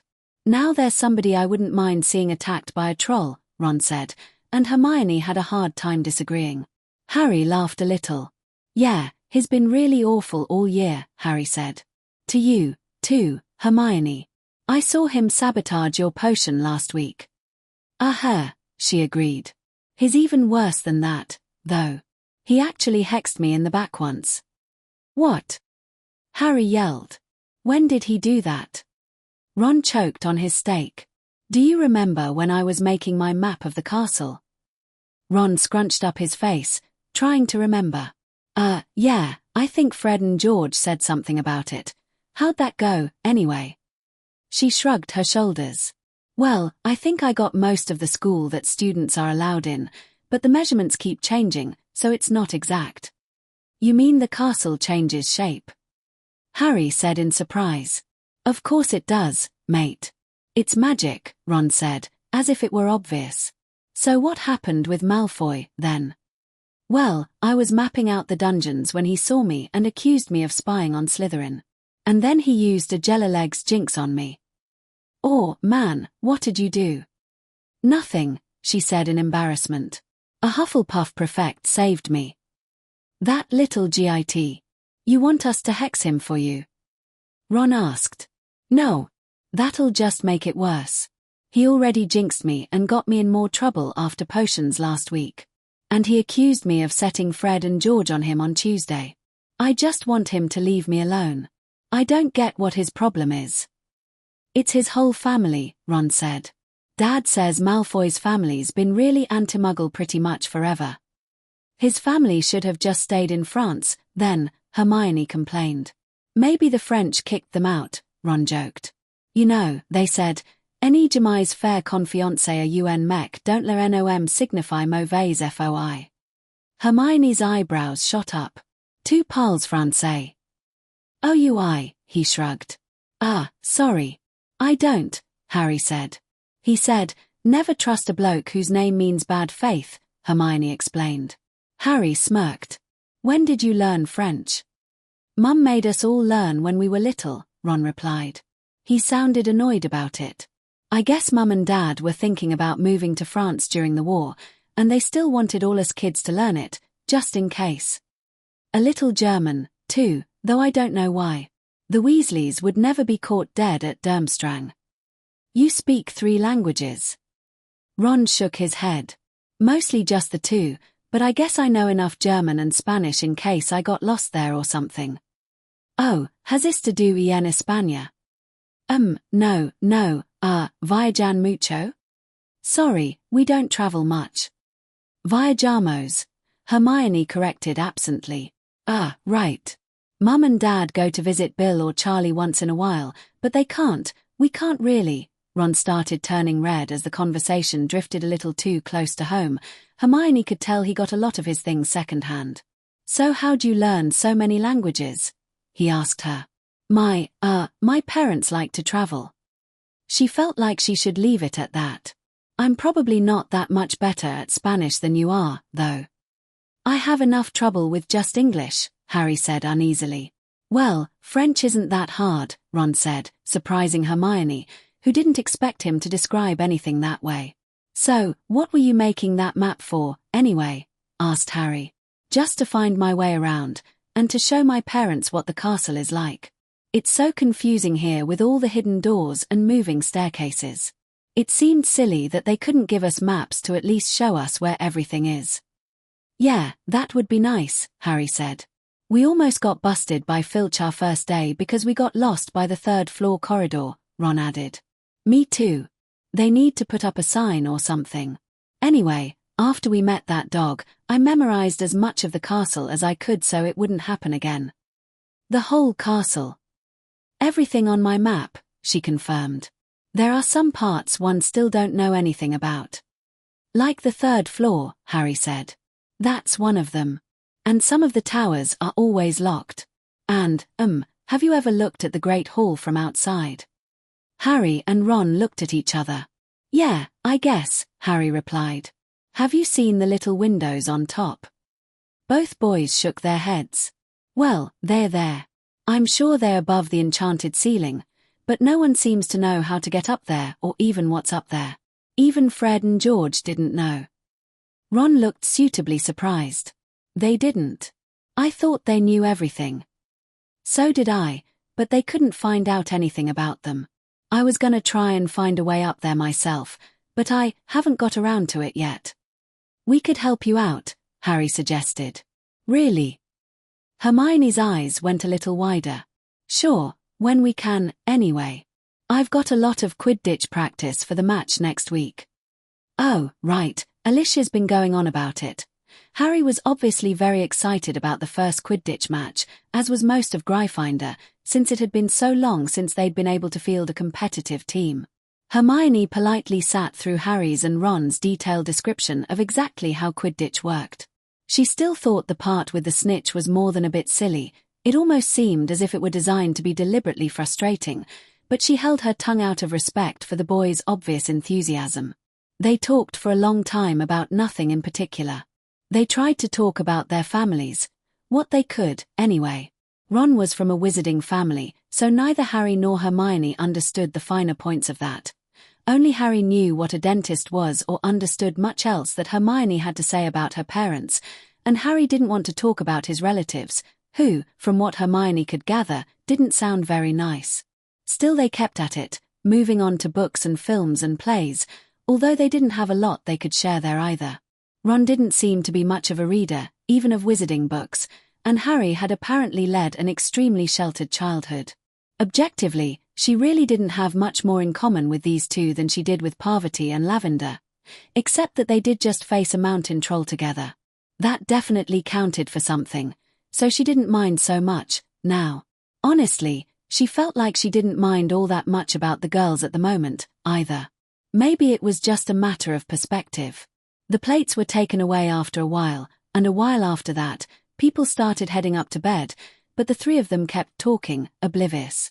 They went on for a while about classes and what a greasy git Snape was, and Hermione told them about Professor Vector and the basics, very basics, of arithmancy, and there was another round of speculation about how the troll got into the castle and just what was hidden on the third floor and whether it could possibly be related, which they dismissed as ridiculous, and a lot of other, less important things that none of the three would remember anything about in the morning.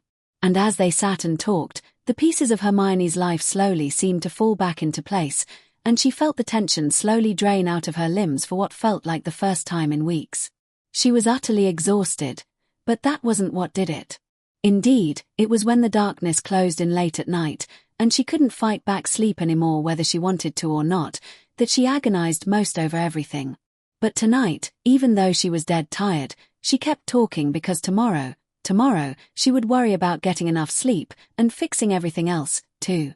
And she would need to worry about it, she knew, but for tonight, she was just going to not worry about any of it and just celebrate still being alive. And, she found, she was actually having fun with it. Parvati and Lavender had said good night and gone up to bed an hour ago. They clearly wanted to talk some more, but they gave her space for the time being. The common room was nearly empty by now, and a tired-looking Alicia came up and gently placed a hand on her shoulder.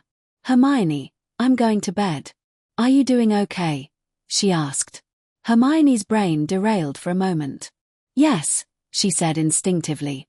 "No, I don't know, I'm sorry, I just need some time.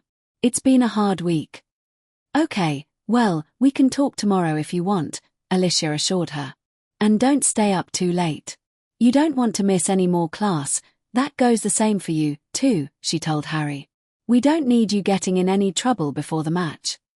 "Oh, bloody hell, that's right, we have potions tomorrow," exclaimed Ron. Harry looked genuinely frightened at the thought. Professor Snape did seem to be harder on Harry than everyone else. "We'd better get to bed," Harry agreed.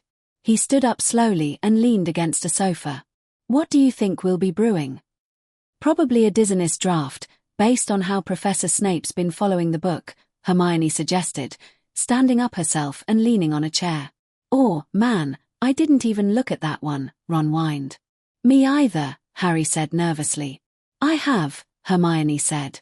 "Hey, do you want to, switch partners in class tomorrow? I don't think Dean will mind, and we're both getting pretty good." "Really?" Ron said hopefully. "Are you sure?" Harry added. "I mean, you said you've been having a hard week." "It's nothing, really. It's not that hard to follow the instructions." "Wow, sure, thanks." "Yeah, that's real nice of you," Ron started. "I'm sorry, again." "Well, you did save me." "Yeah, but it was my fault in the first place." She sat down and curled up defensively in the chair, and she shook her head dismissively. "It wasn't just that. Actually, it mostly wasn't that at all. I've just been having a really awful week. There was Snape, and Malfoy, and the pranks, and my study group was, well, that's not important. And I've been sleeping very poorly. I've been losing track of time, losing focus. But you're still getting the best marks in our year," Ron protested. "I know, but it's got harder and harder for me to keep up. I think I just need to back off the late-night reading and get more sleep, but the stress has really been getting to me. It makes everything that much harder. And that's not all. There's so many things I can't tell my parents or the teachers, or even other students, some of it, like about the third floor. You two and Neville are the only ones who know about it. It's hard not having anyone I can talk to." She kept looking at Ron and fought to keep her hands from shaking. "That's the thing, Ron, I really snapped at you in class because I was already under so much stress from everything else. And then when you said that about me, I'm sorry," Ron blurted out. "I know, it's just, when you said that, it hurt so much because you were right." She clutched at the arms of the chair, fighting back tears. She couldn't believe she was saying this out loud, much less to these two, but it felt so good to get this weight off her shoulders. "I've been spending all my time alone, and I just couldn't take it anymore, and I think my real problem was I was being a lot harder on myself than you were. Anyway, I'm sure Alicia and the others will set me straight if I actually let them. It's good to know I do have friends to help out here." "I'll say you do," Ron half complained. "They've been setting me straight all day. Mind, I was being pretty stupid," he admitted, sitting back down again. "I knew the twins liked you and stuff. I guess I was just really mad 'cause I couldn't do that spell. It's hard, you know? Having 5 older brothers. Bill was head boy, and Charlie was Quidditch captain. And Percy's a prefect, and even Fred and George get really good marks when they try. Everyone expects me to be like them, including the teachers, but even if I do get good marks, it's no big deal because they did it first. So when you beat me at doing that spell in class," he trailed off, turning an unnaturally bright red in the firelight. "You were jealous?" Harry suggested. "Yeah, I guess. I was mad, anyway. Mum's always yelling at me about it and saying how I need to apply myself more if I want to do as well as them. She's gonna go spare when she hears about this." Hermione thought Ron's mother had a point, but she kept that to herself. Still, that was unusually deep for the red-headed boy, undoubtedly brought on by being told just how big a jokey he was all day, by the sounds of it. "Well, my cousin's a lot worse," Harry said uneasily as he tried to cheer Ron up. He always said I was cheating if I got a better grade than him, and my aunt and uncle would take his side. I got really good at getting by with a D+. Ron smirked a little, evidently have heard about Harry's family. Harry, no offense, but your relatives really do sound awful, said Hermione. Yeah, but it's all right. They can't bother me here, and they don't like magic, so they don't care what grades I get. Hermione thought that sounded like one of the most dysfunctional families she'd ever heard of, but Harry didn't seem too keen to say any more. When she tried, he turned it into a joke and changed the subject. Still, he didn't look that troubled about it. Maybe being away from them really was enough for him. Ron could open up a little more, but with Harry's unique situation and Hermione being an only child, they didn't have much to reply to him. But then Ron asked about the dizziness draft, and one thing led to another, and, somehow, they managed to stay up and talk for another hour. On any other night, Hermione would have been having a fit over losing track of the time yet again, but tonight, she was okay with it. It was her choice, for once, and that, it seemed, made all the difference. She was a little surprised that she'd told the boys so much. But at the same time, she was a little surprised they'd been so open with her. Maybe it was the late hour messing with all three of them, she thought. Still, it felt nice being able to talk to someone for a change and not having to keep secrets. Actually, she felt very strange, giddy and tired and turned on her head all at the same time. Even though not much had objectively changed, something made her look at things differently, like all those friends who had crowded around her when she came into the common room. Now that she could finally look at things in a better way, she felt much lighter. And yes, she did get more sleep, and she needed to talk to people and socialize more, too, but, surprisingly, even that fact was a comfort now that she understood it properly. Now that she knew what was really the matter, she was sure she could fix it. And then there were Harry and Ron, the boys who were Gryffindor enough to save her from a mountain troll when she was barely speaking to them. She still had to wonder about the Sorting Hat's judgment when her main contribution had been to be Ravenclaw enough to come up with a half-decent plan to get them out of it. In any case, if she thought about it, she could relate to them no worse than her roommates, and they got in less trouble than the twins. She had to conclude they really weren't that bad at all. The common room clock chimed 12, and Harry and Ron finally stood back up, again looking a little worried about finishing so late on a potions night. I guess we really had better get to bed, Harry said. Yeah, mate, Ron agreed. Snape's bad enough when I've got enough sleep. Yeah, we should, Hermione said. There was an awkward pause. So, friends? Harry said, looking at both of them, but mostly at her. She froze. Harry smiled disarmingly. She looked to Ron, who had been more put off by her know-it-all-ness. The boy nodded slightly at Harry, then looked at her. Hermione smiled. Yes, she agreed. Friends. Chapter 11, Rest and Relaxation. Does someone want to explain how a mountain troll got into the castle? Septima Vector demanded as soon as she came into the emergency staff meeting the next morning, and she wasn't the only one. Minerva had even more right to be angry than Septima, since it was 3 of her students who had been endangered. And Hermione Granger was the favorite of many of the teachers, with the exception of Severus. No one bothered asking why the defense professor had fainted at the sight of a troll.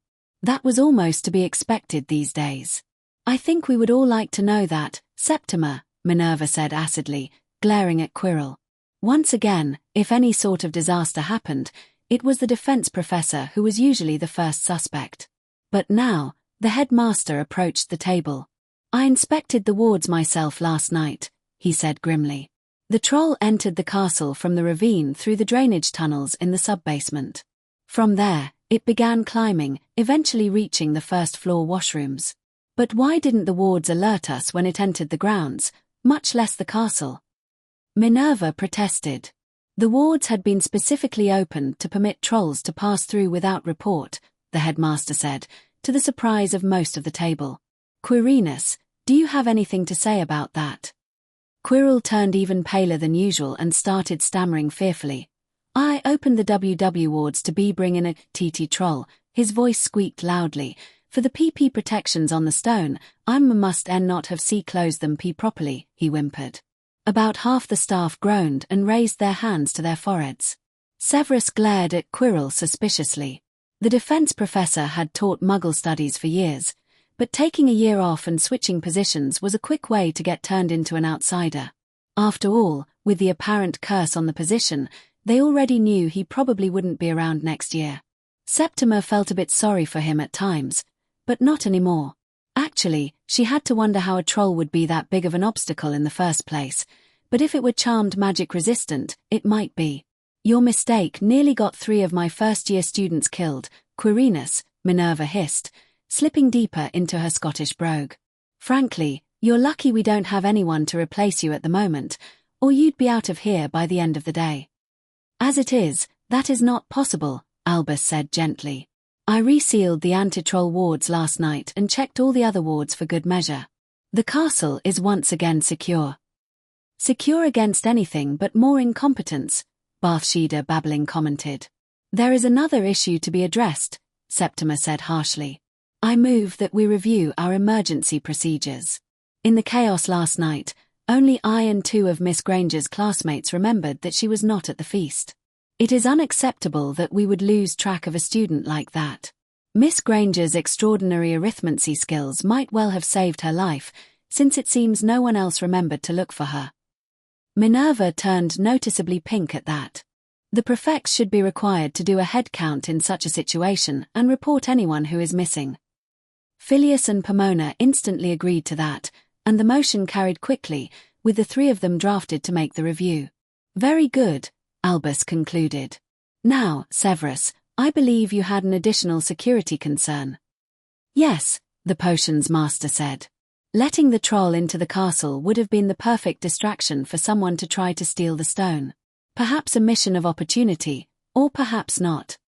He glared at Quirrell again. Why yes, I had the same concern and WW went up there as well, Quirrell said nervously. I approached the 3rd floor immediately after the warning and again once the troll was dealt with, Severus continued. I could find no sign of a breach, but Hagrid's dog made it impossible to search thoroughly. Hey, now, Fluffy was just doing his job, Hagrid protested. How is your leg, Severus? Minerva asked. I will be fine, Severus growled.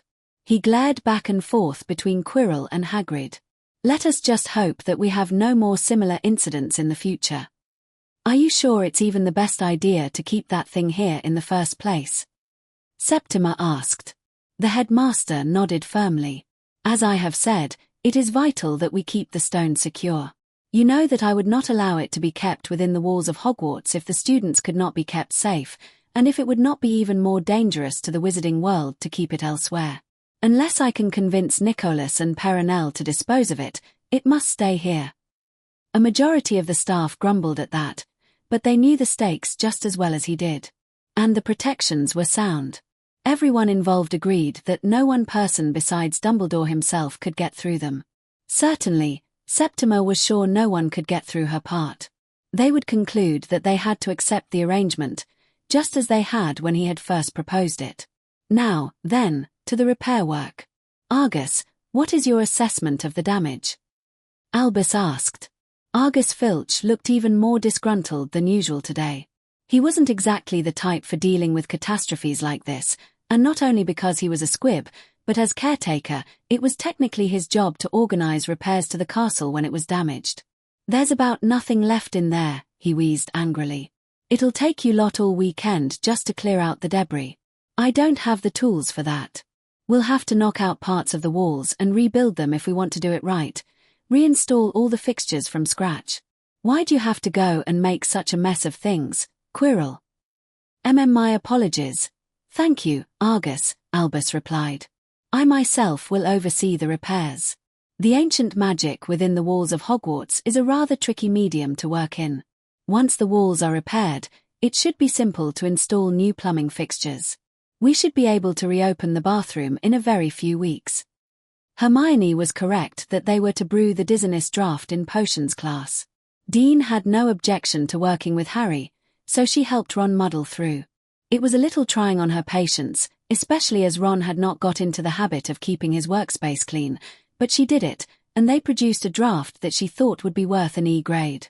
Surprisingly, Professor Snape didn't say anything about their new partner arrangement. In fact, The class was unusually pleasant today. Not because of Snape's temperament, indeed, he was a good deal more acerbic than normal, but because he never once rose from his desk, and that meant he couldn't wander the room making his usual caustic comments to the Gryffindors and gratuitous compliments to Draco Malfoy. "Seems kind of suspicious, don't you think?" Harry said at lunch. "What do you mean?" Hermione was sitting with Harry and Ron for the second meal that day, something her other friends had noticed well after how Ron had treated her yesterday, but aside from being interrogated by Parvati and Lavender at breakfast, among the many people who wanted to hear what it was like facing a troll, she mostly let the boys answer that. None of them had said anything about it. "Why Snape didn't leave his desk?" Harry said. "He missed plenty of chances to insult us. Maybe he felt like being nicer for a change." "Yeah, right." Ron guffawed. "Or maybe he's tired from cleaning up after last night. I doubt he meant anything by it." Harry looked skeptical, but he didn't say anything more. "Why, hello, Hermione," a voice sounded in stereo behind her. She looked up and braced herself for whatever the Weasley twins had cooked up today. But they were looking friendly at the moment. And wait, she was Hermione to them, now? She supposed that was nice of them. "We hope you're feeling better today." She was pretty sure it was George who said it. Fred, on her other side, was idly picking over the food on the table. "Much better, thank you." "All made up with your little friends, now?" Fred said in a babyish tone. "Cool it, Fred," said Ron. "That was pretty brave of you running in there like that, Ron," George said. "Mum'd be proud, except she's gonna kill you first." Ron's ears turned red enough to match his hair. "Well, I'm doing all right, now," Hermione assured them. "I was really just being too hard on myself. I think you were kind of right. I did need to lighten up a bit." "Oh, we're so glad to hear that," George said with a mischievous grin. "Because hanging around with Percy was bad enough. Hanging around with two of our brothers, that's double trouble." She rolled her eyes. "I think I'll take my chances." "Brave words, Hermione. We'll see if you can live up to them." The twins walked away, chuckling. "Are they always like that?" she asked. "Yeah," Ron said, "but don't worry. They'd never hurt their friends, just annoy them." Ron lifted the cover on one of the dishes in front of him. The moment he did, a swarm of large gypsy moths flew out and started fluttering densely around all three of their heads. Hermione screwed up her face and did her best to swat them away. "Fred!" Ron roared, jumping out of his seat. Down the table, Fred and George high-fived.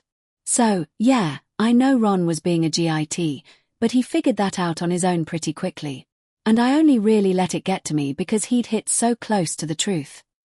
After lunch and classes were over for the day, the other Gryffindor girls had all but picked Hermione up and carried her back to the common room, insisting on getting the full story out of her without any more delay.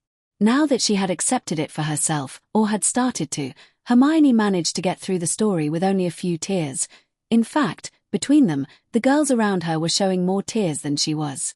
And they were all very impressed, more than she thought she deserved, at how she had devised a plan to knock out the troll on the spot. There were sure to be all sorts of crazy rumors about it by Monday. Lavender and Parvati sat on either side of her, each wrapping an arm around her as she related the trials of the past few weeks. It was an eye-opening experience for a lot of the girls that she had been suffering so much so silently, and several of them started commiserating about their own hidden problems by the end of it. "Oh Morgana, Hermione, how could you go through so much like that without flunking out or something?" Lavender said. "I never could have made it going through what you have. That's just how I was raised." Hermione said softly, "My parents made sure that no matter what happened, I would never let it interfere with my schoolwork, and they helped me a lot along the way when I needed it. I just kept doing what I've always done." "It just sounds so awful," Parvati said. "Is there anything we can do for you?" Hermione smiled slightly. "Well, honestly, I think if you could just remind me of when to go to bed, it would be a big help." "Of course," Parvati and Lavender said at once. Hermione wasn't sure she liked how eagerly they accepted the job. "Thanks, girls," she said, once again feeling much better than she expected. True to their word, Her roommates made sure she got up to bed at a reasonable hour that night, and, thankfully, they weren't too pushy about it. She laid down to sleep feeling as every bit as good as she had the night before, and to her surprise and great relief, she managed to stay asleep until it was time to head down to breakfast. Her resultant good mood was enough to carry her through the whole day. Hermione had already come up with a response to Fred and George by dinner time last night, but it took her until morning to work up the nerve to use it. As everyone was getting ready to go to breakfast, she spotted them in the common room. Surprisingly, they weren't dressed alike today. Dressed in casual clothes for the weekend, one of them was wearing a red shirt, and the other was wearing a blue one. "Hi there, Fred and George," she said with a smile. "Good morning," they replied amiably. "Listen, you asked me to tell you if I learnt anything new about the castle." "That we did," George replied. "How touching that you remembered," added Fred. "Did you find out what's above the Great Hall?" "No, not yet, but there was something else that I should have told you a while ago." The twins were all ears. "Have you two ever been to the top of the grand staircase?" They glanced at each other. "Why, no," George said. "Did you see something interesting up there?" "I saw a lot of interesting things when I explored the Great Tower a few weeks ago," she said precisely. "Such as?" Fred asked. "Well, it's hard to explain. You really have to see it to believe it." They grinned at each other. "Very interesting. We'll have to check that out after breakfast." "Thanks for the tip," George said. "Sure, no problem," she replied innocently. Hermione indulged herself in a mischievous smile after the pair left the common room. That had been too easy and entirely too much fun. With her plan set in motion, she went down to the Great Hall for breakfast with a spring in her step, then came back up to the common room and curled up on one of the sofas with her calculus book. She laughed out loud when she remembered that the next lesson was about limits at infinity. She was still getting funny looks from people when she did this. Most people, Muggle and magical alike, balked at seeing those kinds of equations, but for Hermione Granger, this was her idea of a relaxing morning. She was at it for a little while when she heard someone call her name. Harry and Ron had come down to the common room, bringing some of their course books, which surprised her for a Saturday morning. "What are you working on?" Harry asked. "Calculus." "What's that?" Ron said. "My maths independent study. Arithmancy's nice, but the maths is way too easy." Ron looked over her shoulder at the unfamiliar symbols on the page with a disbelieving look, but he held his tongue. It had taken him only a few minutes to learn not to question Hermione about her attitude towards maths. "So you really can do crazy math stuff in your head?" he finally said as he sat down. "Well, I wouldn't call it crazy." "Right, but, like, you can figure out what's 195 times 748. 145,860, she said casually. "Bloody hell. I thought Fred and George were joking when they said you could do that," Ron said while Harry's eyebrows disappeared under his messy fringe. Hermione shot Ron a dirty look for his language, but she answered, "No, it's not that hard if you want to learn it, but this stuff is completely different." She indicated her book. "What is it, then?" Ron asked. "Well, this in particular is limits at infinity. It's like," she tried to think of how to explain limits to someone who didn't even know algebra yet. "Say you have a bunch of numbers, and they're 1/2, 1/3, 1/4, 1/5, and so on. What number would you get if they kept going on forever?" Ron looked perplexed, but Harry tentatively said, "I guess 0. "Right. It's like that, but a lot fancier." Ron and Harry looked at each other and shrugged their shoulders. "What are you working on, then?" she asked them. Harry sighed. "Transfiguration. I don't know how I'm gonna get all this stuff done with all the extra Quidditch practices Wood scheduled. Do you think you could give us a hand?" Hermione closed her book. "Sure, as long as you don't expect me to do it for you. Let me see." With her help, both boys got through quite a bit of their transfiguration homework that morning. They barely noticed her frequent glances toward the common room door. But her vigilance paid off when, nearly at lunchtime, 2 disheveled and disturbed redheads ran into the common room. Both of them were wearing shirts that were half red and half blue, divided along a randomly zigzagging edge. Hermione Granger, they yelled as stumbled over and knelt on either side of her chair. Whoa, what happened to you? Ron said. We were in the grand staircase and way above the top, and both of them were out of breath and incoherent, and Harry and Ron were baffled, but Hermione just smiled smugly and said, So, how high did you get? To her friend's amazement. Big, huge moths. Fred held his hands a couple of feet apart. Crawling everywhere. George added. We got swarmed. We tried to repel them with our wands. The magic didn't like that. Our shirts. Wow. That sounds like it's about as high as I got. It's a good thing I didn't try to cast any spells. Wait, you did this to them? Ron exclaimed. I only suggested that they try to explore the grand staircase, Hermione said, still smiling. You told us to climb to the top, Fred complained. No, I believe I only asked if you'd been. Fred and George stared at each other again, wondering how they'd been had so easily, while Harry and Ron were staring at Hermione in utter confusion. I'm pretty sure the grand staircase just goes on forever, she explained.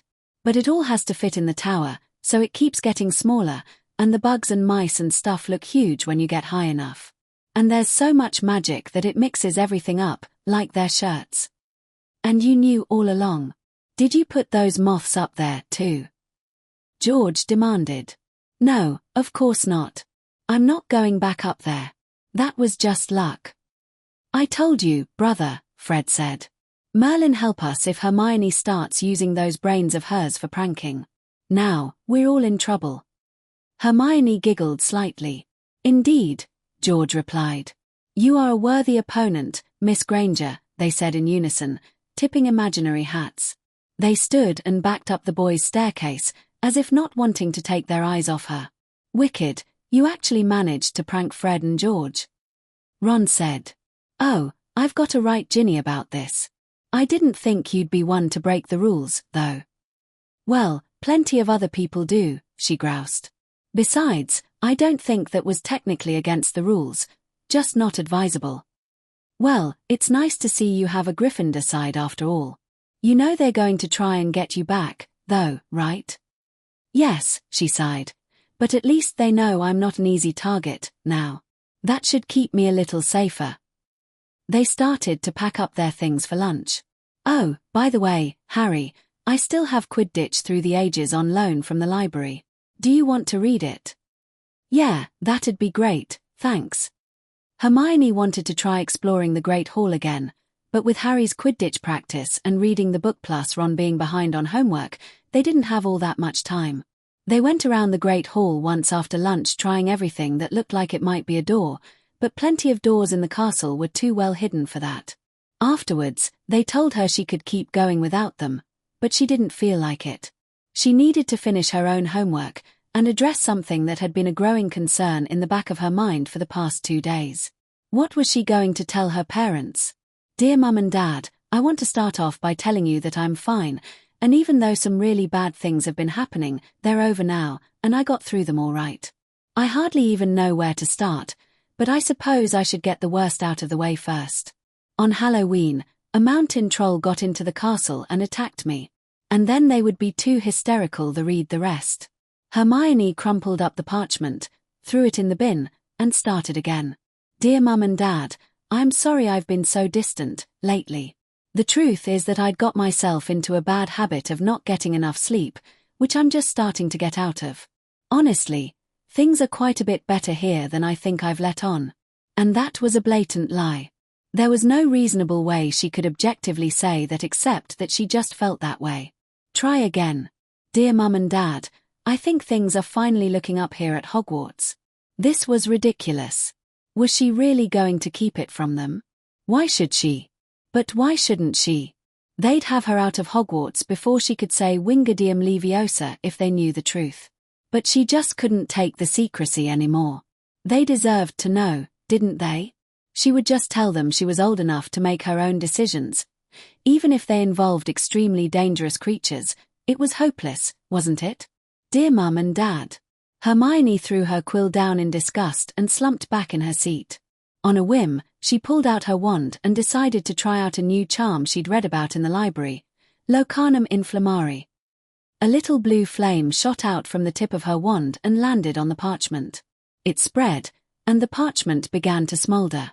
It felt rather satisfying to see the attempted letter go up in flames.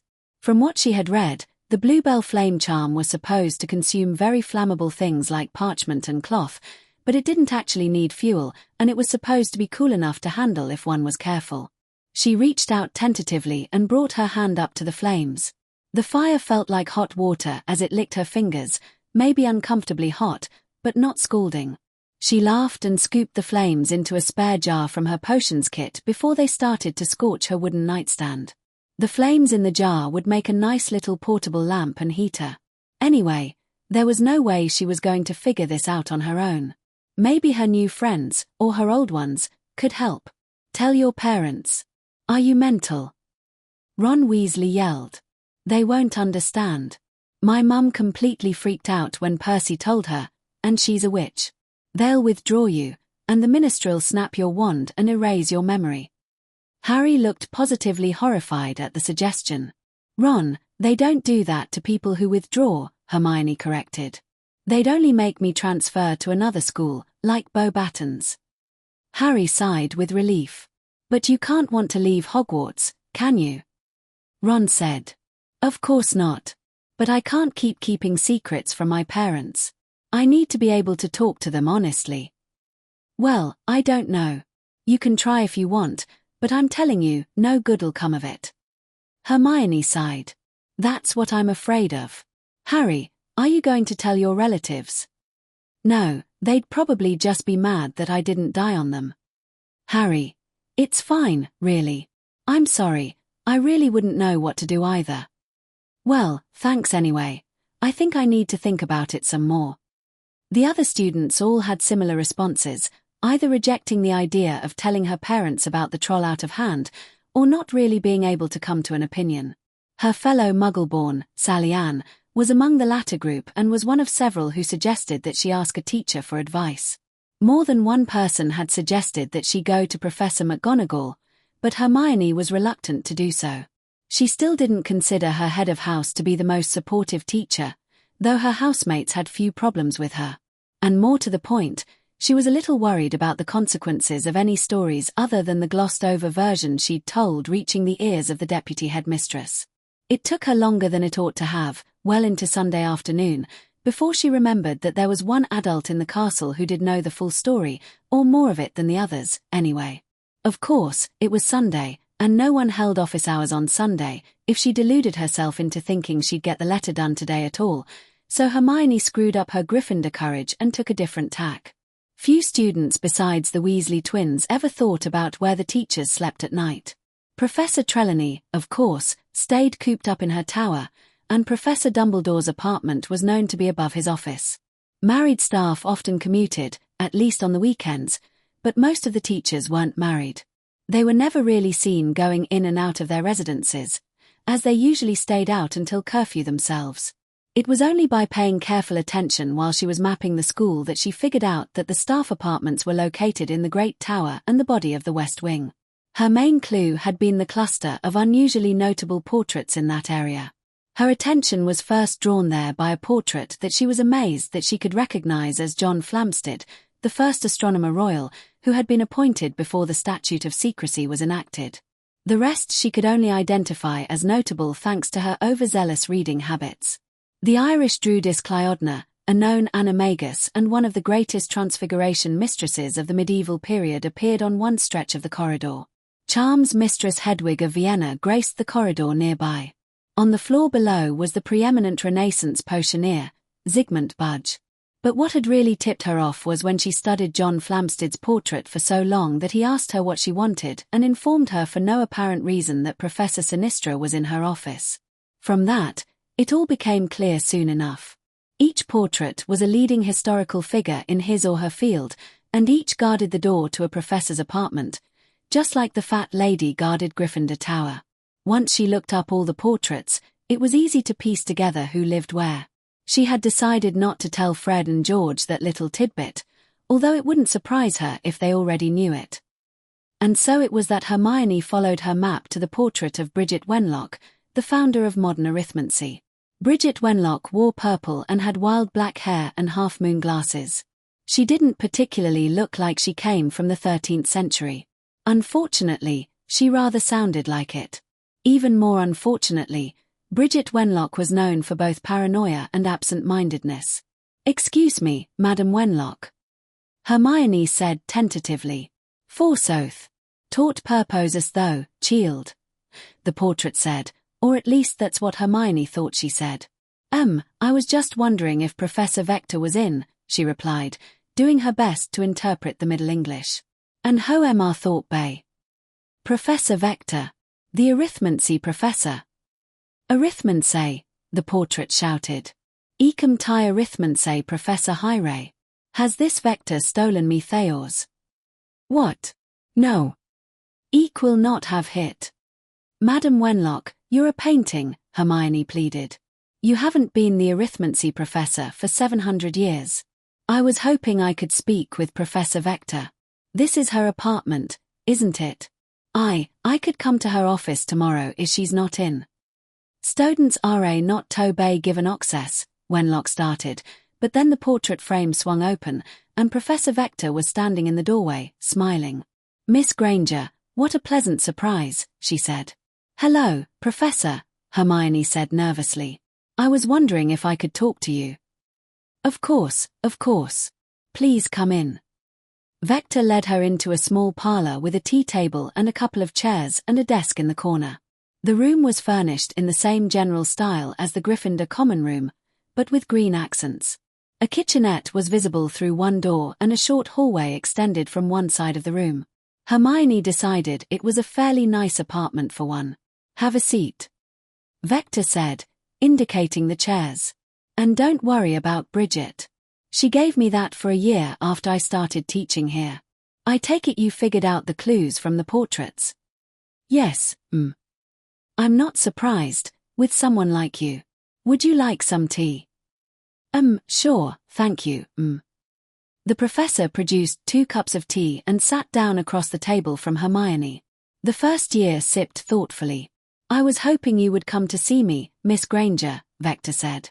She was being about the friendliest Hermione had ever seen her. "I could tell you've been under a lot of stress lately, even before Thursday. All of your teachers say that your coursework remains exemplary, even Professor Snape, when one corrects for his usual bias, but there is more to life. I wouldn't want to see you burned out so early. If there is any way that I can help, you need only ask." "Thank you, Professor. It's complicated. You see, I'm afraid I've let myself get into some very bad habits." She gave a brief summary of the disaster that the past few weeks had been as Vector listened with concern. "I'm doing better now," she assured her. "I probably need some time to really get back on my feet, but I'm feeling a lot better getting a full night's sleep, and I'm working faster, too." Vector smiled a little. "But what I really wanted to talk to you about is, well, I usually write my parents every Sunday night." "Oh," Vector said with an understanding nod. "I just don't know what to tell them." The words came spilling out. "I've been keeping so many things from them. I don't like keeping secrets, and they deserve to know what's happening. I'm tired of not being able to talk to them. But I'm so afraid that if I tell them what happened, they pull me out and transfer me to Beauxbatons or something, and I don't want to leave Hogwarts, even with the bad stuff that's been going on. I really like it here, and I like my friends, and all my classmates say I shouldn't tell them, and they'd be so scared with me being away from them, and—" "Miss Granger," Vector cut her off. "Hermione." She gave her a sad smile and lightly patted her hands. "I know this can't be an easy decision for you, but ultimately it is one that you'll have to make for yourself. You're the one who knows your parents best." "I just don't know what to do," Hermione whined with tears staining her cheeks. "Well, I'm glad you feel comfortable coming to me for advice, but I'm afraid I don't have much experience with this kind of situation. We only get about 1 Muggle born in Slytherin every 5 years or so, and about half of them wind up transferring at some point. I think you've already seen the unfortunate prejudice shared by most of my former house. And I've certainly never seen anyone attacked by a troll before. I promise you anything like that is quite a rare occurrence at Hogwarts. But I have seen difficult situations along similar lines, so I'll tell you what I have seen, and you can hopefully decide for yourself. Muggle-born students almost invariably wind up living in the magical world, Vector explained. After all, even after the short time you've been here, can you ever imagine going back to the life you had before? Their friends are all magical, and they usually marry magicals, because of the statute of secrecy, and unless they work very hard, like you are, they rarely have the educational credentials to get a good job in the Muggle world. Meanwhile, your parents are still living in the Muggle world, they have limited access to the magical one, and you're not allowed to do any magic at home. Now, it can be hard enough to relate to one another across that gap under normal circumstances. But I'm sure you know by now that about 10 years ago, there was a very bloody civil war in the magical world while things were perfectly fine in the Muggle one. It was very dangerous for everyone back then, but especially for Muggle-borns. Your friend Harry Potter's mother was a Muggle-born, and one of my best students, too. Dirk Cresswell, the year after her, he was another one. They came from homes where you'd hear about the occasional murder or assault somewhere, but it was a 1 in a million chance. But at school, every month they'd hear about more and more attacks on Muggle-borns. They started getting in fights with rising Death Eaters in Slytherin. I suspected some of them were marked Death Eaters. When they graduated, Lily Potter, at least, actively fought against them.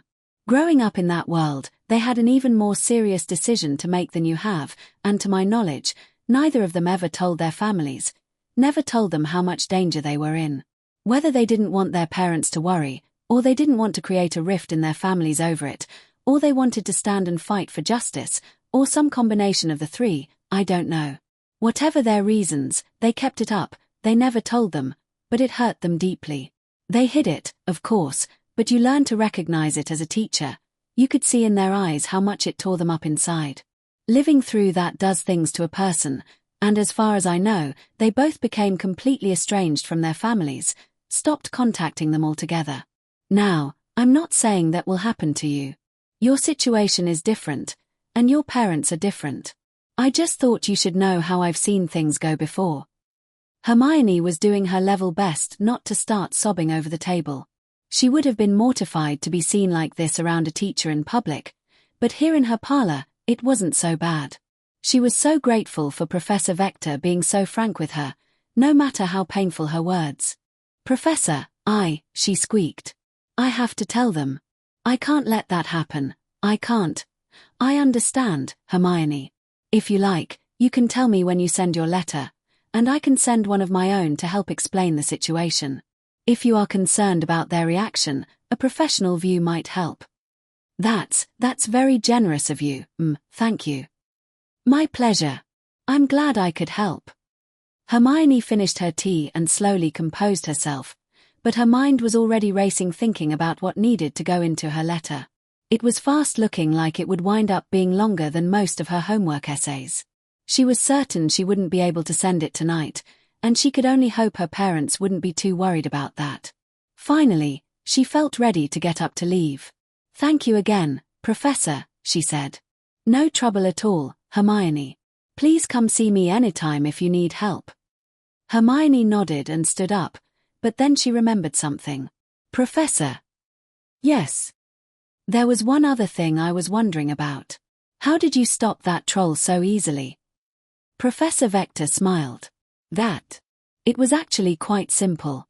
The freezing charm is a simple second-year defense charm.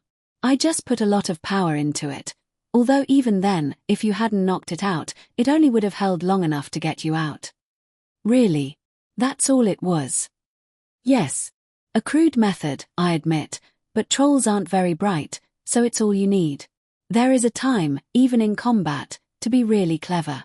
This is especially true if you have less power than your opponent, as you yourself learnt. But there is also a time when something fast and simple is best. The power you need to cast a freezing charm that's strong will come with age and practice. Hermione wondered at how such a simple spell could have such amazing results, but she was glad to hear it wouldn't be too hard to learn down the road. She left the apartment and started back toward Gryffindor Tower. Professor Vector sighed as she left. That girl really was one of a kind, more than even she herself knew. Hermione wanted to get started on her letter right away, but she knew there was one more thing she needed to do first, uncomfortable though it was. She found her new friend in the common room and sat next to him. "Harry, can I ask you something?" Hermione said nervously. "Sure." It's okay if you don't want to answer." Now Harry looked a little confused. "What is it?" "Harry, did your aunt know what was going on with your parents? The war and everything?" Harry stopped and thought. It was something that hadn't really occurred to him. Aunt Petunia had said his parents had got blown up, but from what he'd heard, that wasn't exactly true. He had to wonder how much she really knew, the way she talked about her sister. It might even be something worth the risk to ask her next summer. "I don't think so," he said. "I know she didn't know about my dad's money, or she would have taken it. And she never talked about any of it except when Hagrid came. She knew my parents had been killed, but I don't think she ever really knew there was a war on." She nodded thoughtfully. "Professor Vector, you could talk to her if you wanted. She said your mum was one of her students. But she didn't think she ever told her parents about the war, and eventually she just stopped talking to them."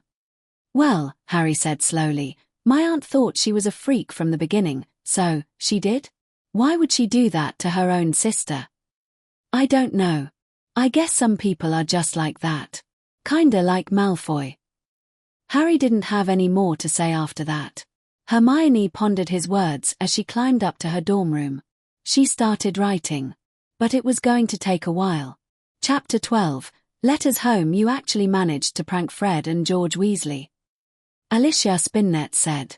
The Arithmancy study group was laughing as loudly as Madame Pince would let them get away with as Hermione recounted the story.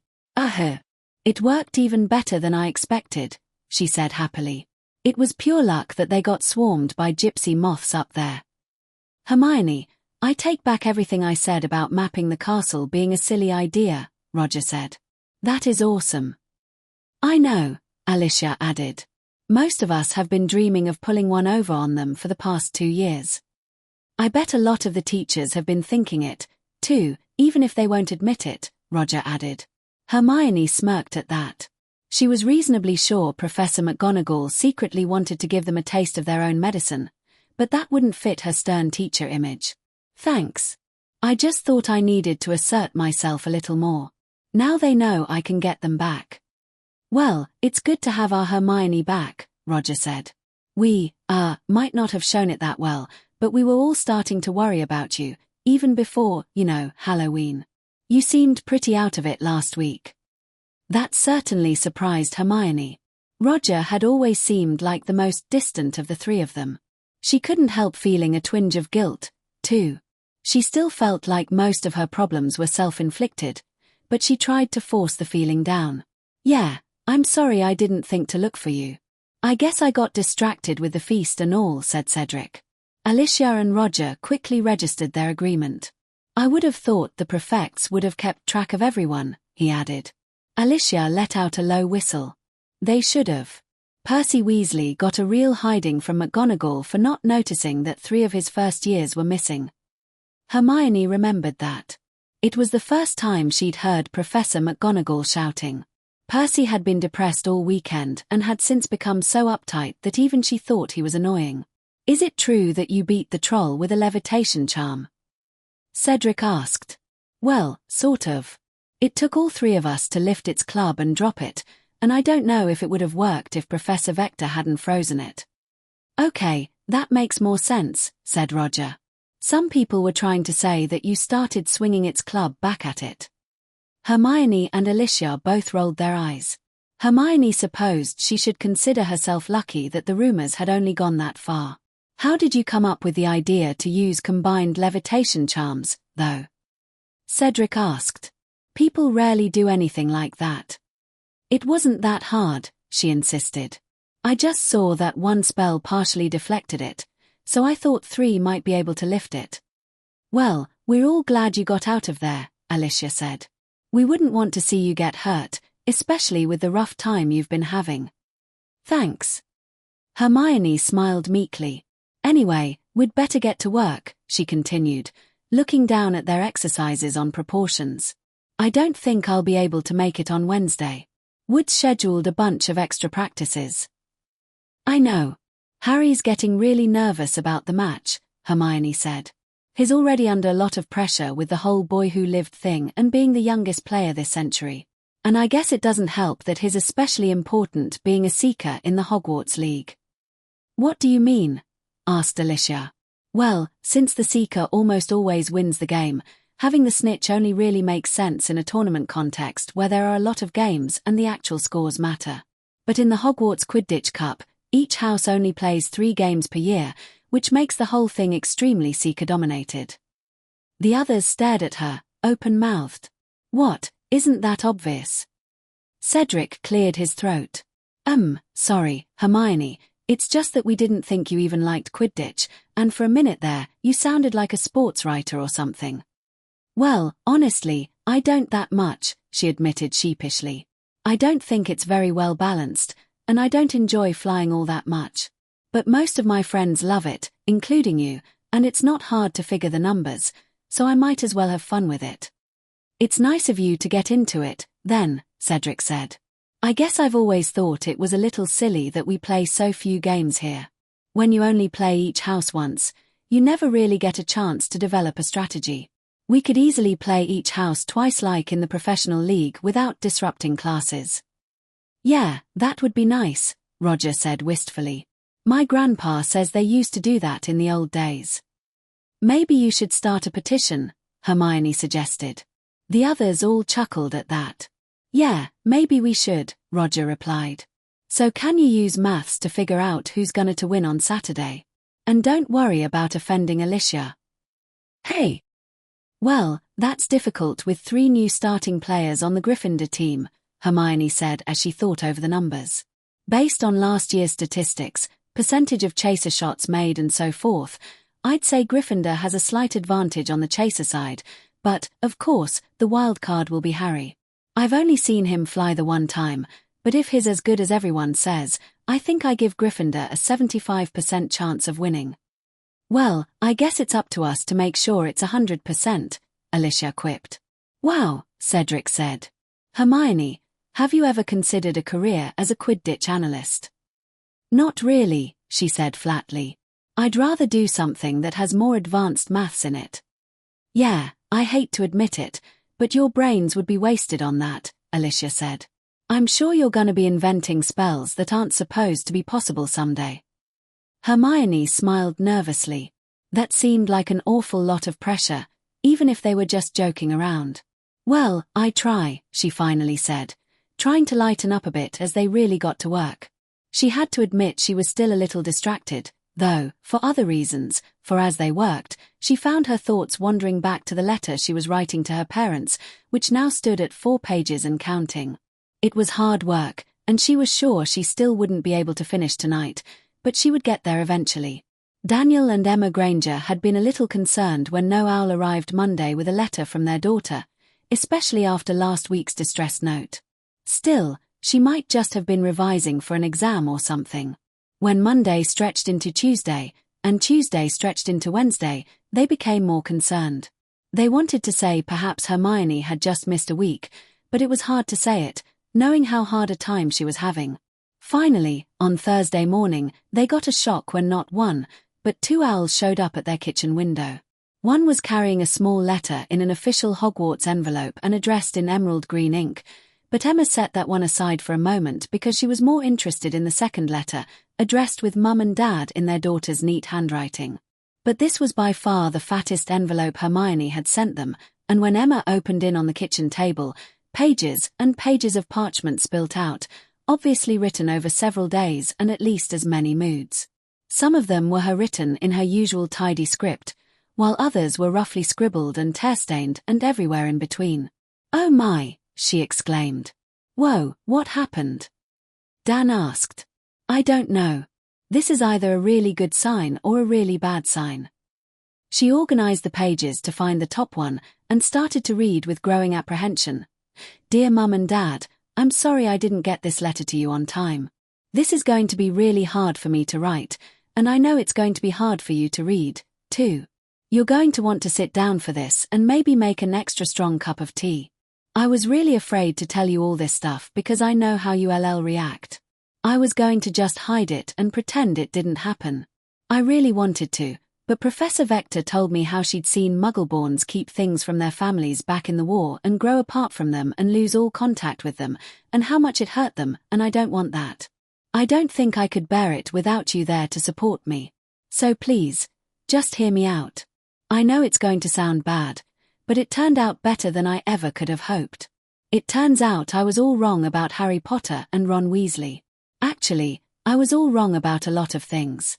You know, they say when times get rough, you learn who your real friends are, but even I'm surprised that I've got so many. Sorry, I know I am rambling. It's just so hard to think in a straight line right now. So, anyway, what happened was, Dan and Emma held each other close and took turns reading each time one of their voices gave out as they saw their daughter's trials and tribulations unfold over the next 10 pages. It was clear that she hadn't told them half of what was going on, and they could understand why, as it got darker and darker. If the length of this letter was any indication, though, she wasn't holding back anymore. She told them about how she was being bullied and called racial slurs by that pureblood Malfoy. How the Weasley twins messed around and caused her trouble and generally made her nervous. How creepy the divination teacher was. How she was feeling like she couldn't relate to her classmates. About how she had withdrawn into herself and made things that much worse for herself. How she couldn't sleep, couldn't focus, and felt like everything was slowly crumbling out from under her. And finally how Ron's words on Halloween had been her breaking point, and she spent the entire day crying in the bathroom. All of that was bad enough, but that was just the opening act before her letter took a turn to the plot of a horror film. Dan and Emma staggered out to the living room and collapsed on the sofa together as they read the news that their daughter had very nearly died that day. More than that, she told them in graphic detail just what a mountain troll looked like and smelled like, followed by a blow-by-blow account of being cornered by it in the bathroom, being saved by Harry and Ron, whom she hadn't been getting along with at all, and by Professor Vector, whom she made sound like some kind of mythical warrior, and a little clever spellwork on her own part, and, finally, being mobbed by all the worried friends she had been ignoring when she got back to safety. And then, just as an afterthought, she mentioned that the school was keeping a giant 3-headed dog on the 3rd floor to guard something, but she didn't think that was such a big deal anymore. Look, I know that right now, you're going to be completely freaking out and probably looking for the literature from Bo Battens to transfer me right away, but please don't. I've only just now realized how many friends I have and how much I love it here, ridiculous non-Euclidean geometry and stupid pureblood politics and all, and I don't want to go. After everything that happened, I think all I really needed was to get more sleep and lighten up a bit and quit being so hard on myself about everything. Even Harry and Ron are a lot better than I thought now that I've really talked to them. Ron apologized on his own for what he said, and he even tried to turn down the points for saving me. He's still kind of a duty, but he usually comes around before too long. And Harry, well, I'm not quite sure what's going on with Harry. It sounds like he's had a rough time at home, but he usually gets along with the other Gryffindors pretty well. Hogwarts really isn't that dangerous, either. All the professors have been saying dangerous creatures almost never get into the castle, and no student has died here since 1943, and I did the math, and that's probably better than most Muggle schools. I wrote it out on the back. It's not like an evil psychopath sneaks in and tries to kill somebody every year or something. I'm sorry for scaring you like this, but I was really worried about what to say to you, and after I talked to Professor Vector, I just had to get it all down. I hope you can understand how I'm feeling. I really do want to stay here, so please give Hogwarts another chance. Love from Hermione. They turned the last page of the letter over to see that, sure enough, Hermione had used her limited actuarial knowledge and some algebra to try to prove that living in Hogwarts was safer than living in the Muggle world. Dan and Emma gave a pair of tight smiles to see that a near-death experience hadn't blunted their little numberphile's wits. I can't believe, Emma whispered tearily. It's a lot to take in, Dan said, shaking his head. I'm almost not sure whether to be more worried about her being attacked by a troll, or her reaction to being attacked by a troll. Well, it's good she's made so many friends, it's amazing, really, but, Emma shook her own head frantically. What was she saying? Her daughter had nearly been killed, and she started liking the place more? She'd gone mad. The whole world had gone mad. Emma, where's the other letter? She closed her eyes and remembered. Still in the kitchen. You think it's related? Why wouldn't it be? I'll go get it. He squeezed her shoulders gently and slowly lifted himself off the sofa. Returning a moment later with the official-looking envelope, he opened it and began to read. Dear Mr. and Mrs. Granger, I would like to let you know that I have every reason to believe that everything your daughter wrote in her letter is true and more or less complete. I wanted to inform you of what I know of the situation. On Halloween night, a mountain troll from the colony that lives to the north of the grounds got into the passages under the school from the ravine due to a mistake on the part of the defense professor, White Squirrel. Professor Quirrell discovered his mistake and alerted the school during the Halloween feast. I knew that Hermione had missed class that day, and I did not see her at the feast, so I immediately found out where she was from her roommates and went to find her. I believe her classmates, Harry Potter and Ronald Weasley, did save Hermione from the troll, if ineptly. When I arrived at the scene, I got all three of them out of harm's way as quickly as possible. While first years would not be able to handle one, it is relatively simple to stop a troll long enough to escape it. I want to assure you that your daughter is safe and whole, and in as good of spirits as can be expected under these circumstances. Indeed, I had noticed her growing self-isolation myself in recent weeks, and the outpouring of concern and support she has received from her classmates has lifted her spirits greatly. I also want to assure you that these events are definitely not usual for Hogwarts. There has only been one other occasion in which a troll has got into the castle in my 20 years of teaching, and other dangerous creatures are very rarely sighted. In the past 50 years, there has been only one fatal attack at Hogwarts, a tragic incident in which a student was killed by an acromantula, a creature which has since been carefully confined to the Forbidden Forest. This rate of attacks is, in fact, slightly better than at other schools because there are fewer large, dangerous magical creatures in Britain than on the continent. We are also reviewing our safety procedures to prevent another such incident from occurring. As such, I strongly urge you to respect Hermione's wishes to remain at Hogwarts, as I can honestly say I believe she will be happiest staying here. She has been very worried about your reaction to her ordeal. However, I advised her of the difficulty that Muggle-born students have in staying connected with their families, and she expressed a strong resolve to keep close to you and to be fully honest with you in response. I have seen the damage done to families of Muggle-borns who chose to hide the danger of the war from their parents a decade ago. Because the divide between the magical and Muggle worlds is so deep, it is a tempting choice to make, and for Hermione to be so open with you about this shows an incredible degree of trust on her part. Keeping a family together across that divide is not easy, but I believe she has shown a commitment to doing that, and that she would do so is a great credit to you as her parents. And on a personal note, I would be very sorry to see Hermione leave. Your daughter is easily the most intelligent student in her year and the most intelligent I have ever had the pleasure to meet in the field of arithmancy. She is a joy to have in class and has been a great help to the other members of her study group. With training, I believe she has the potential to make advances in the theory of magic that we can't even imagine yet, and I hope that you will continue to give her the opportunity to do that at Hogwarts. Sincerely, Septima Vector Professor of Arithmancy. Dan and Emma sat on the sofa in silence, wondering how the second letter had managed to completely floor them again. She's really something, isn't she? Dan whispered. She practically has the whole thing worked out. She's growing up, Dan, Emma sighed. She's starting to make her own decisions now. I know. It's just, it was always going to be hard. It's a lot harder with this mess. I wish we could have had a few more years with her around. She still needs us, you know, Emma said as she tried in vain to wipe away her tears. She's trusting us to support her. She's wanting so much to be able to rely on us. We can't pull her out now. We couldn't do that to her after all she's been through. We're so lucky she wants to keep us close. We certainly are, dear. And, I guess Hogwarts doesn't sound that dangerous normally. And she already worked out the maths for us, so we know it's right, Dan said with a slight grin. Emma grinned back. No stopping her, is there? She wouldn't be our Hermione otherwise. They sat there in each other's arms on the sofa for a while as they started to come to terms with what was happening. We'll have to reply before too long, Emma said after a while. She'll need closure with this, I need closure with this. We just need to figure out what to say. Dan helped her rise to her feet and planted a soft kiss on her lips.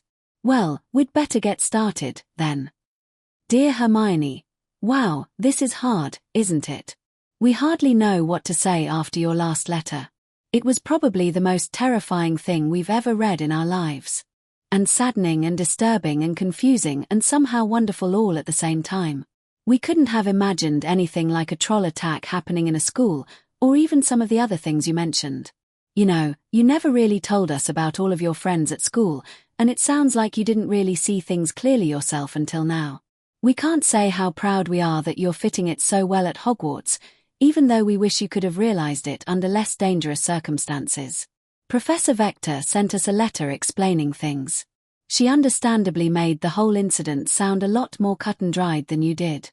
When we read your version of the story, it was like seeing a side of magic that we'd never seen before.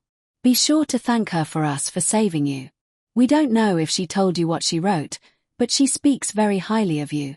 She obviously has a lot of respect for you, not just as a student, but as a person, and we can tell that she will be a good mentor for you in school and beyond. It disturbed us a little to see you getting so much more enthusiastic about Hogwarts after what happened. And you were right, our first instinct was to get you out of there. That's just one of the rules of being a parent. But thinking it over, we realized that you were right about the rest, too. It was just a freak accident, and there's really nothing especially dangerous about Hogwarts. Professor Vector also confirmed this and explained what the school is doing to make sure it doesn't happen again. To be honest, though, now that we have a better handle on your safety, we're a little more concerned with your emotional well-being. You've gone off into these little episodes before, but never like this. It hurts to see how difficult things have got for you, and it worries us not having you here where we can help you out or comfort you or bug you about your homework, and yes, we know you always get it done. It's really good to see that your friends and at least Professor Vector are supporting you. That was a good idea, asking them to help you stay on track and remember to sleep. Still, we were getting worried about how detached your letters sounded, and now we have a whole new set of things to worry about. Now, we know you said things are getting better, but these kinds of things take time to recover from. Please go to your friends and teachers for help before you let things get that bad again, and don't take on too much right away. Take it easy and relax when you can. You know we're going to worry about you even more now until we're sure you're back on your feet. We wish we could keep you closer to us at home. After all this, we're hardly going to be able to wait to see you at Christmas. As much as it pains us, though, we know that we need to let you start being your own person and make your own decisions. We know it must have been hard for you to trust us enough to tell us all of this, and if you can do that, then we can trust you to make a rational decision about where you'll go to school. It's wonderful to see you growing into such a strong, thoughtful, and brilliant young woman, and we know you'll find the right path for yourself as long as you surround yourself with people who truly care about you. Just keep trying your best, try not to let things get to you, and be sure to get enough sleep. We'll see you at Christmas. Love, Mum and Dad. Harry wore an obvious look of concern as Hermione set down her letter, and he saw her tear-stricken face. "Hey, Hermione, is something wrong?" he asked tentatively. "No," she squeaked, smiling wistfully. "Nothing is wrong. Nothing at all." Chapter 13. A most suspicious teacher. Hermione raced through the Quidditch stands as fast as her legs would carry her, but her mind was racing even faster. Harry's broom had gone haywire, bucking so much that he was about to be thrown off and fall 100 feet. His teammates might be able to catch him, but it would be a roughly landing, and if they didn't. Harry's Nimbus 2000 was brand new, and it was a top-of-the-line model, she thought, which meant it was undoubtedly individually tested. There was no reason for it to act up on its own. It was also enchanted out the ears with months, if not years' worth of arithmantic planning. She knew from class that enchantments that heavy and carefully designed would not be disrupted by any simple jinx. It would take serious dark magic to override them, even for a moment. And then she had seen Professor Snape. Everyone knew he disliked Harry Potter in particular, and he'd seemed particularly angry yesterday, but she never imagined a teacher would actually try to hurt a student, much less kill him. But there he was, staring up at Harry's broom, unblinking, muttering under his breath, exactly the kind of spell that was needed to override those heavy enchantments. And she'd just got through convincing her parents that Hogwarts was safe. Hermione didn't really think at first. She just sprang into action. Normal rules didn't apply to something like this. not when the teachers turned evil. Harry was her newest friend, and she wasn't about to let anyone, even Professor Snape, hurt one of her friends. By the time she was halfway there, she already had a plan. Those chanted curses were very difficult to maintain. All she had to do was to break Snape's eye contact for a moment, and Harry would be able to take back control of his broom. The tricky part was that she had to do it without getting caught.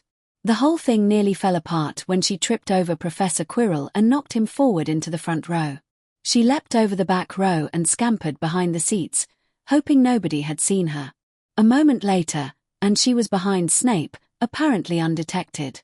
She whipped out her wand, pointed it at the hem of his robes, and whispered, "Lacanum inflammari." A bright blue flame landed on his robes and began to smolder. Wasting no time, Hermione pulled a jar from her pocket and got ready. Within seconds, Snape yelped in surprise that he was on fire and jumped out of his seat, breaking his eye contact. Then, Hermione had to pull off the hardest part of her plan, getting the fire off of Snape's robes without him seeing her. She would only have a split second before he shook his robes out and started looking around for the perpetrator, and if he was already trying to kill Harry, she didn't want to think about what he'd do to the one who stopped him. With one swipe of her arm, Hermione brushed the blue flames off and onto the floor of the stands, where she quickly scooped them up in her jar and ran off. She got back to the open air just in time to see Harry land hard and roll off his broom onto all fours. Her heart skipped a beat as she feared she had been too late. But then Harry started gagging and coughed something into his hand. He stood up triumphantly and shouted, "I've got the snitch." The pitch descended into confusion. The Gryffindors stormed the field while the Slytherins went from shock to anger. That was probably the most absurd catch of the snitch any of them had ever seen. Lee Jordan loudly proclaimed that Gryffindor had won 170-60. It wasn't till Hermione made it back to where the other first years and Hagrid were standing that the enormity of what she had just done hit her. She didn't mind a little surreptitious magic out of class here and there, now, as long as she didn't get caught, but she had just attacked a teacher. With magic. A teacher with obviously murderous intent. Forget rule-breaking, that was probably the most dangerous thing she had ever done. Well, deliberately, she remembered Halloween. And for that matter, a teacher had just tried to kill a student. Her whole world was turned on its head. She clung to Hagrid's cloak to keep from falling over with shock on her way down to the pitch. That wasn't catch. Marcus Flint, the Slytherin captain, was shouting. He practically ate the snitch. The other Slytherins were in agreement, but Madam Hooch ruled the catch good. Harry had the snitch in his possession in the air, and that was all he needed. "There you are, Harry," Hagrid boomed as he picked the boy up by the armpits and set him on his feet, rescuing him from being carried off by the other Gryffindors. "Great catch, there, great catch. But what'd ye think ye were doing up there flailing around on your broom like that?" "I didn't do it," Harry protested. "My broom just went nuts on its own." "It was Snape." Hermione cried, but Hagrid wasn't listening. "Well, you're lucky, whatever it was. Why don't ye come down to me hut for a cuppa? You, too," he said to Ron and Hermione. "Ain't seen much o' you two in a while." "Sure," Ron said excitedly. Sure, thanks," Hermione replied. They crossed the grounds and entered Hagrid's hut. It was an odd little place, Hermione thought. She hadn't seen the inside before. It looked like an old-fashioned cabin in the wilderness, except scaled up to Hagrid's huge size. Hagrid got a roaring first going in the fireplace and started the tea. "So, I heard you three had a little Halloween adventure," he said. "Something about fighting off a troll." The three children turned pink at that. "Well, not exactly," Hermione said. "More like survived it. And good on ye for it. Still, mighta like to have seen that," Hagrid mused. "Don't see trolls that much round here." And thank Merlin for that, Hermione thought. She'd heard rumors about Hagrid's affinity for dangerous creatures. Then again, he was almost as big as the troll was and could probably fight it with his bare hands if he had to. Harry saw his friends were getting uncomfortable and changed the subject back to something more relevant. "I still don't understand what happened to my broom." "It was Snape," Ron exclaimed. "Hermione and I saw him staring at you and not blinking and muttering something. He must have been cursing your broom." Rubbish. Hagrid cut in. Why would Snape do that? He's a teacher. Because he hates me. Rubbish, I say. I told you he just doesn't like anybody. He wouldn't cause any trouble like that. Harry, Ron, and Hermione looked at each other nervously, thinking of all the trouble they had seen Snape cause so far this year. I don't know, Harry said slowly. We know he tried to get past that three-headed dog on Halloween. I think he was mad 'cause I saw he'd been bitten. There was a loud crash as Hagrid dropped the teapot and spilt it all over the floor. How'd you know about Fluffy? Fluffy. That thing has a name. Ron shouted. Of course he does. He's mine, Hagrid said. I bought him from a Greek chappie last year and lent him to Dumbledore to, yes. Harry said. I'm not supposed to tell ye that. Top secret, that is. Don't ask me any more about that. But Hagrid, Hermione said, thinking fast, it's well known that Cerberus are guard dogs. What if Snape was trying to steal whatever it's guarding? He wasn't. He even told us he was just checking on Fluffy. Snape's a Hogwarts teacher, and he'd never do any such thing. Then why did he try to kill Harry at the match? I'm telling ye he didn't. Hagrid said angrily. I don't know what happened to Harry's broom, but I know it wasn't Snape that did it, so ye can just forget about it, and while you're at it, ye can forget about that dog, and forget about what it's guarding. It's dangerous business, that is, and it's supposed to stay between Professor Dumbledore and, yes. Harry said again. Nope, can't tell ye about that, neither, Hagrid insisted. Just drop it, now. You're meddling in things that don't concern ye. They chatted uneasily after that, only long enough to finish their tea. The conversation quickly grew uncomfortable as Hagrid got testy whenever they got anywhere near the topic of what was going on the third floor, so they decided to cut their visit short. It seems awfully suspicious, doesn't it? Hermione said as they made their way back up to the castle. Snape tried to get past the dog, and you can't help but wonder if he went after Harry to try to cover it up. Harry, who was already looking pale, nodded nervously. So you're with us that Snape's a bad guy? Ron asked. I guess so, she replied glumly. I can't believe he would try to kill a student, but I can't imagine what else he could have been doing. And Percy said he's very interested in the dark arts, so he'd certainly be able to. If only we knew what that dog was guarding, then maybe we'd know what he wants. Hermione, Harry said, you said maybe we could figure out what it's guarding. Well, we can try. I mean, there can't be that many things that are that small that are worth all this trouble. I'm sure we could find all the things it could be in the library, unless it's so secret that it's not written in books at all. I think we should try, Harry said firmly. I've got a feeling it's important. We can start tomorrow maybe. Then a thought struck him. Of course, I wouldn't want to get in the way of your exploring the castle, though. We can still help you out with that, right, Ron? Sure. If you can prank Fred and George doing that, it's bound to be useful sometime. Thanks, guys, Hermione said, smiling. I'd be happy to help you solve your puzzle if you help me with mine. We can split the time, maybe. Thanks, Harry agreed. Do you want to try tomorrow afternoon, then? Yeah, that sounds nice. And so, the next day, after lunch, the trio found themselves wandering around the entrance hall and the Great Hall once again, trying to figure out how one might get up to the space above them. What about getting in from the grand staircase? Ron suggested. No, I looked all over that section, Hermione said. They're not connected at that level. So how do we find a secret passage? Harry asked. We already tried the doors and tapestries and stuff. Fred and George talk about secret passages sometimes, Ron answered as he drew his wand and started tapping it at various places on the wall. They say sometimes you have to tap your wand in the right place and say a password, kind of like getting into Diagon Alley. And sometimes you have to tickle the wall in the right place or walk by it twice or do something strange like that. That's got to be hard to figure out what to do, said Hermione.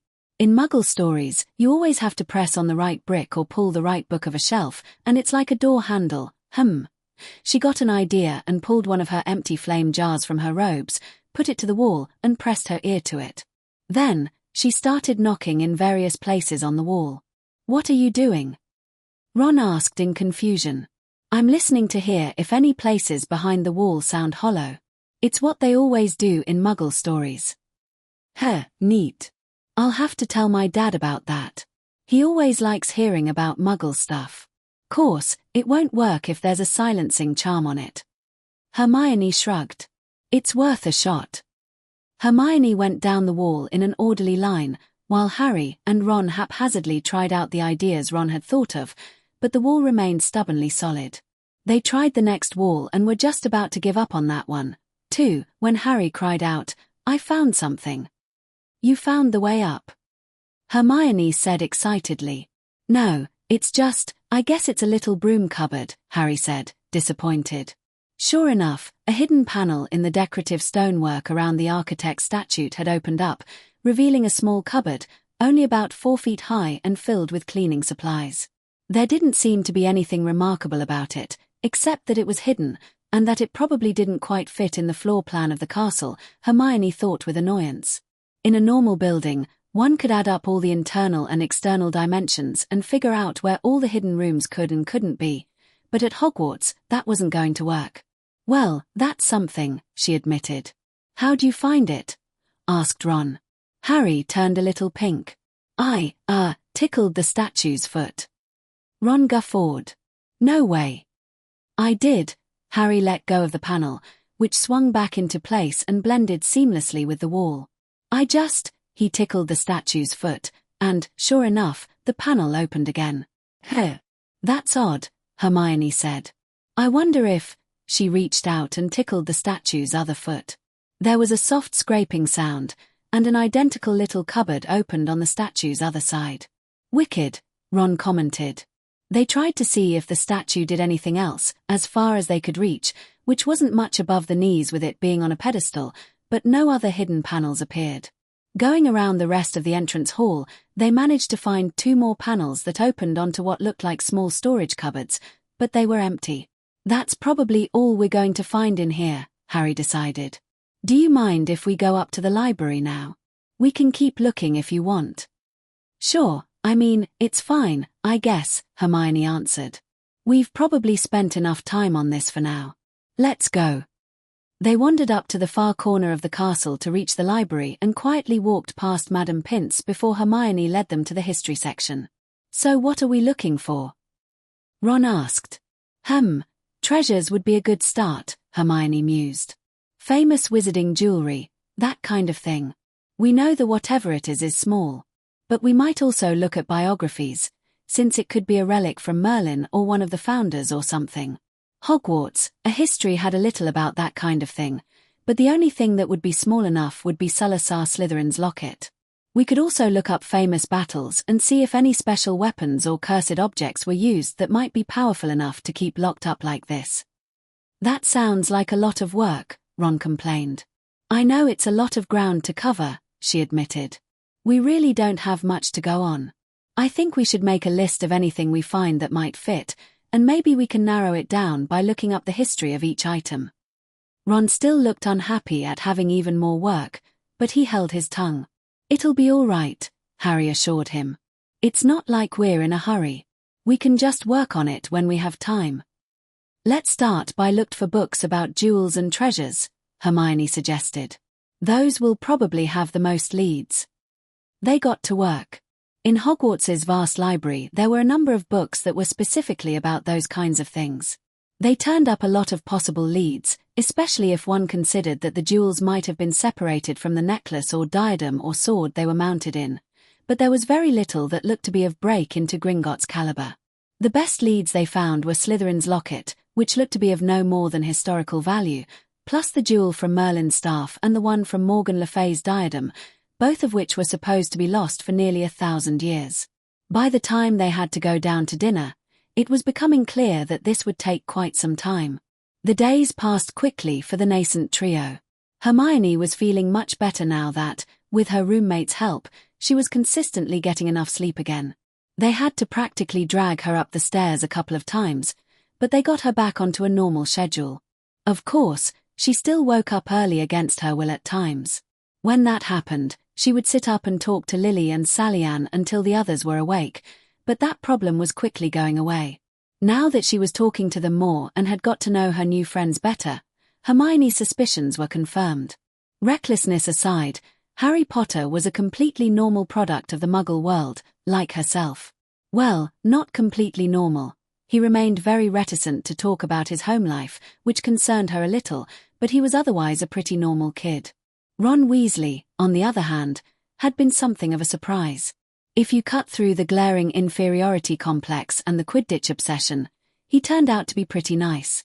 And he seemed reasonably bright if he would only apply himself.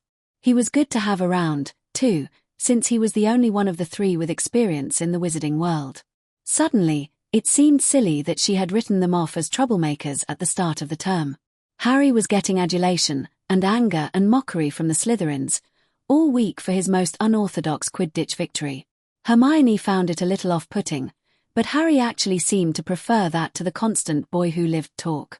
Professor McGonagall seemed especially pleased about the victory, but the real surprise came from Snape, who seemed no more disagreeable than usual by the time potions came around on Friday.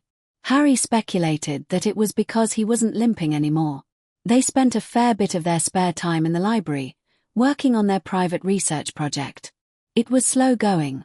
By Muggle standards, the organization of the library ranged from mediocre to terrible, though they didn't dare tell Madame Pince that. Given the small population and long history of the wizarding world, many of the books were ancient, and few were truly up to date. Also, many of them were not that well written, and the documentation was usually poor, so it was uncommonly hard to find anything. On Saturday, a week after the Quidditch match, they spent some time exploring again. Hermione had a hunch that one or more of the many wooden panels on the lower sections of the walls in the Great Hall would open onto a stairwell up to the space above, but even finding the correct panels, let alone figuring out how to open them, would be a difficult task. Ron was still skeptical of her method of listening to the wall through a jar, but he and Harry didn't have any luck either. After an afternoon spent covering most of the Great Hall and not finding anything, none of them had much confidence in any of their methods. Maybe we should look around the castle and see how the other secret passages work, Ron suggested. Maybe we can get Fred and George to tell us. I wonder if there are any spells to detect secret passages, was Hermione's idea, and if there are, if we can convince someone to teach them to us, and if they would even work in a place as magical as Hogwarts. What do you think's up there, anyway? Harry asked. I don't know. It's probably just storage or something. Or it might just be empty. But it's just odd that nobody seems to know. They gave up for the day soon afterwards, but the problem was still bugging Hermione. She felt like she was missing something, but she wasn't sure why. She wanted to go check it out again the next day, but her friends were not as helpful then. Sorry, I've got Quidditch practice, Harry said. Would rescheduled it cause we skipped them last week. Oh, Hermione said, a little crestfallen. What about you, Ron? Nah, sorry, I've got homework, he grumbled. I bet you've already finished yours. Well, yes, did you want some help? Kinda. I think I'm okay for now, though. I can always ask you tonight. You can go ahead if you want. Really? That was surprisingly considerate for Ron. Are you sure? Yeah, it's cool.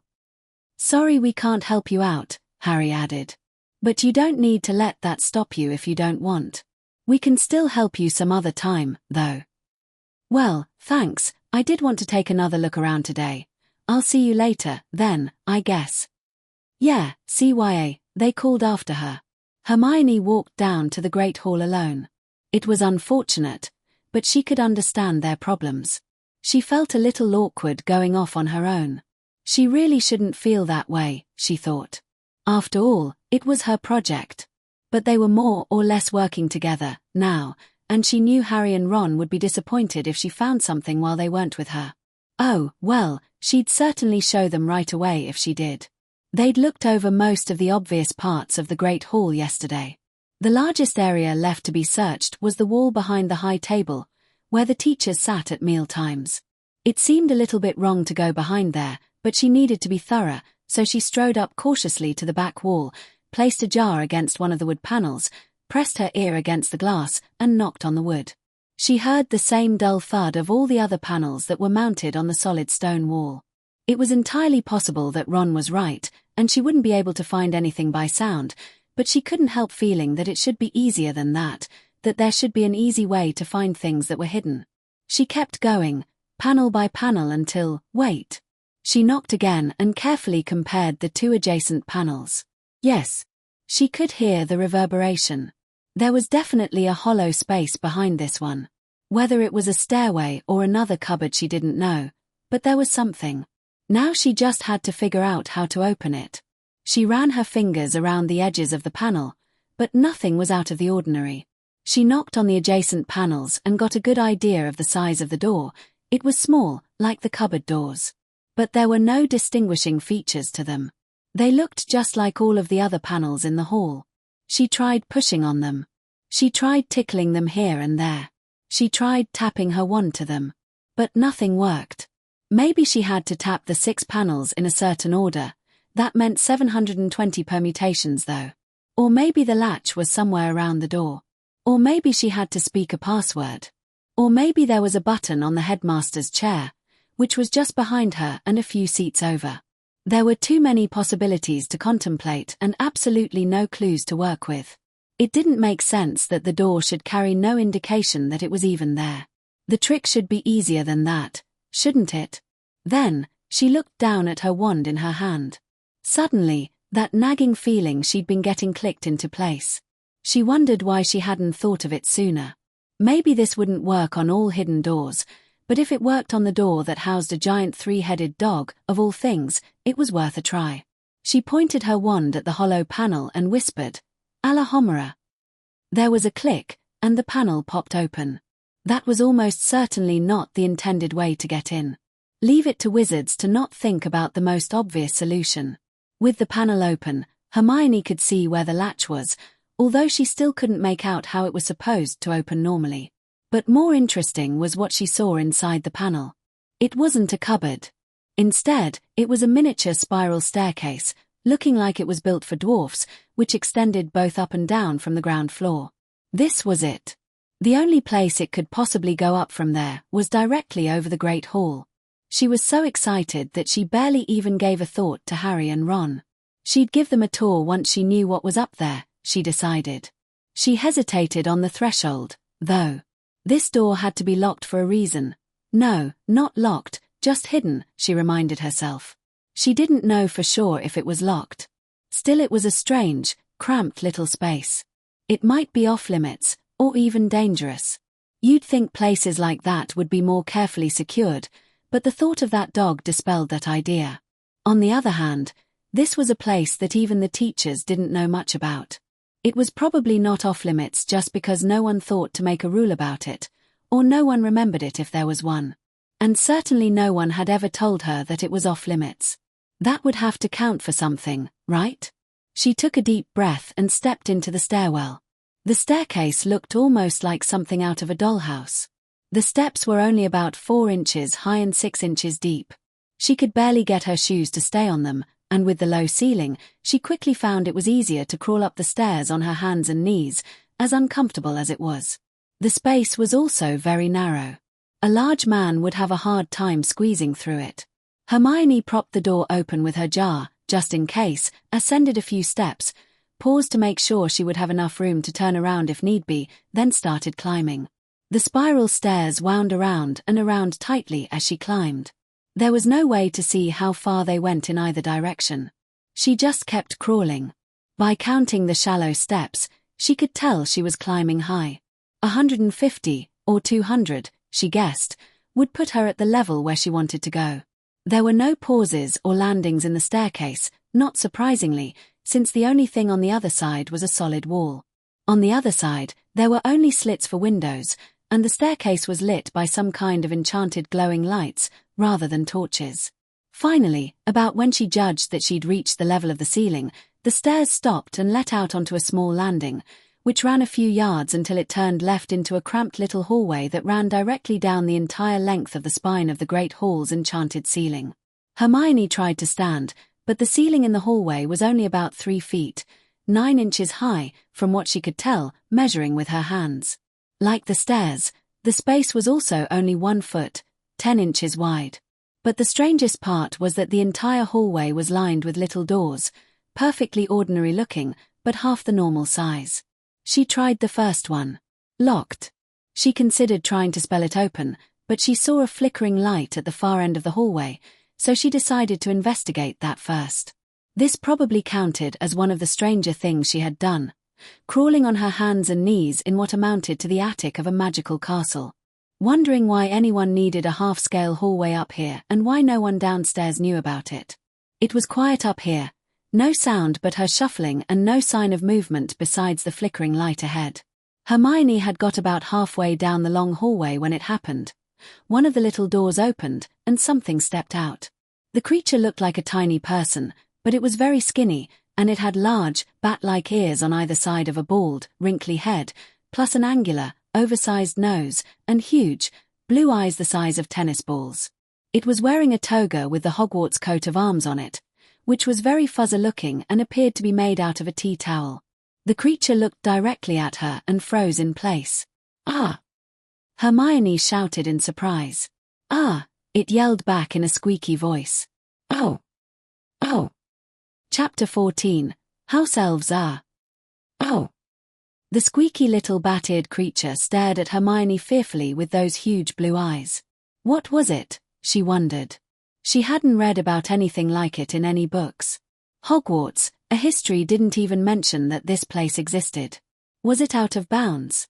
Did anyone know about it? Was there some secret society of little sprites hidden away like wizards were hidden among muggles? The shouting had attracted attention. More of the little creatures came out of the miniature doors to see what was going on. They had different colored eyes and all kinds of different shapes of noses and ears. About half were bald, and the other half had short, scraggly hair. Hermione guessed those were the females, but they were all about the same shape and size, and all of them were wearing Hogwarts tea towels. More of them came from the end of the long hallway, and a couple of them came out of the doors behind her. She counted an even dozen in all. She was surrounded. Then, to her surprise, the first creature began speaking. "Vanny is sorry, miss. Vanny is not meaning to frighten miss. How is miss getting into our dorms?" Some of the other creatures began twittering quietly to each other. Hermione blinked a few times. "What? Just, what? Your dorms? I got in through that little panel behind the high table. I'm sorry, I'm not out of bounds, am I? No one could tell me anything about this place." Some of the other creatures giggled at this, hiding their mouths behind their hands. "Vanny is not thinking so, miss, but witches and wizards is never coming up here to talk with elves.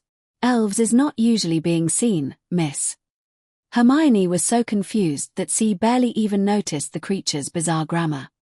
Elves. I'm sorry, but who are you? Or what are you?" But the creature seemed eager to answer. "I's being Vanny, miss. And we is the Hogwarts house elves, miss." "And what are house elves?" There was some more quiet twittering among the elves. Another elf, this one with matching grey eyes and hair, a snub nose, and a higher-pitched voice spoke up. "Is miss being muggle-born?" Yes. I guess I don't know that much about the magical world." "That is all right, miss," Vanny said. "House elves cooks and cleans and does chores for wizards, miss. Hogwarts has many elves to help you students and the teachers, miss. Cooking and cleaning. I just figured there were spells to do that." "Oh, no, yous can't conjure food, miss. And self-cleaning spells wears off, miss." Hermione knew that. Why hadn't she thought of that before? She couldn't believe that even she, a muggle-born, could take magic for granted like that so quickly. What other little things like that had she missed? "Well, thank you for doing all that, then," she replied. The elves all squeaked excitedly. "I'm sorry, where are my manners? My name's Hermione Granger. Pleased to meet you." She extended a hand to Vanny. Vanny's eyes started to fill with tears as she was pretty sure it was a he, took her hand reverently in both of his and shook it vigorously. The other elves squeaked even more exclamations of appreciation. "Miss Hermione Granger is a great witch," he said.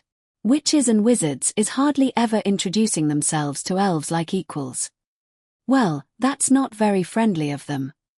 An odd tick ran through the group of elves as they all looked down or away, just for a moment, as if she had said something off-color.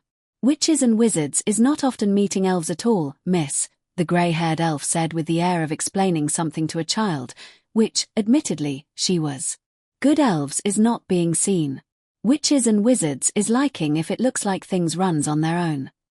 Well, you're certainly doing a good job of that. With that compliment, the elves jumped up and down with exuberance.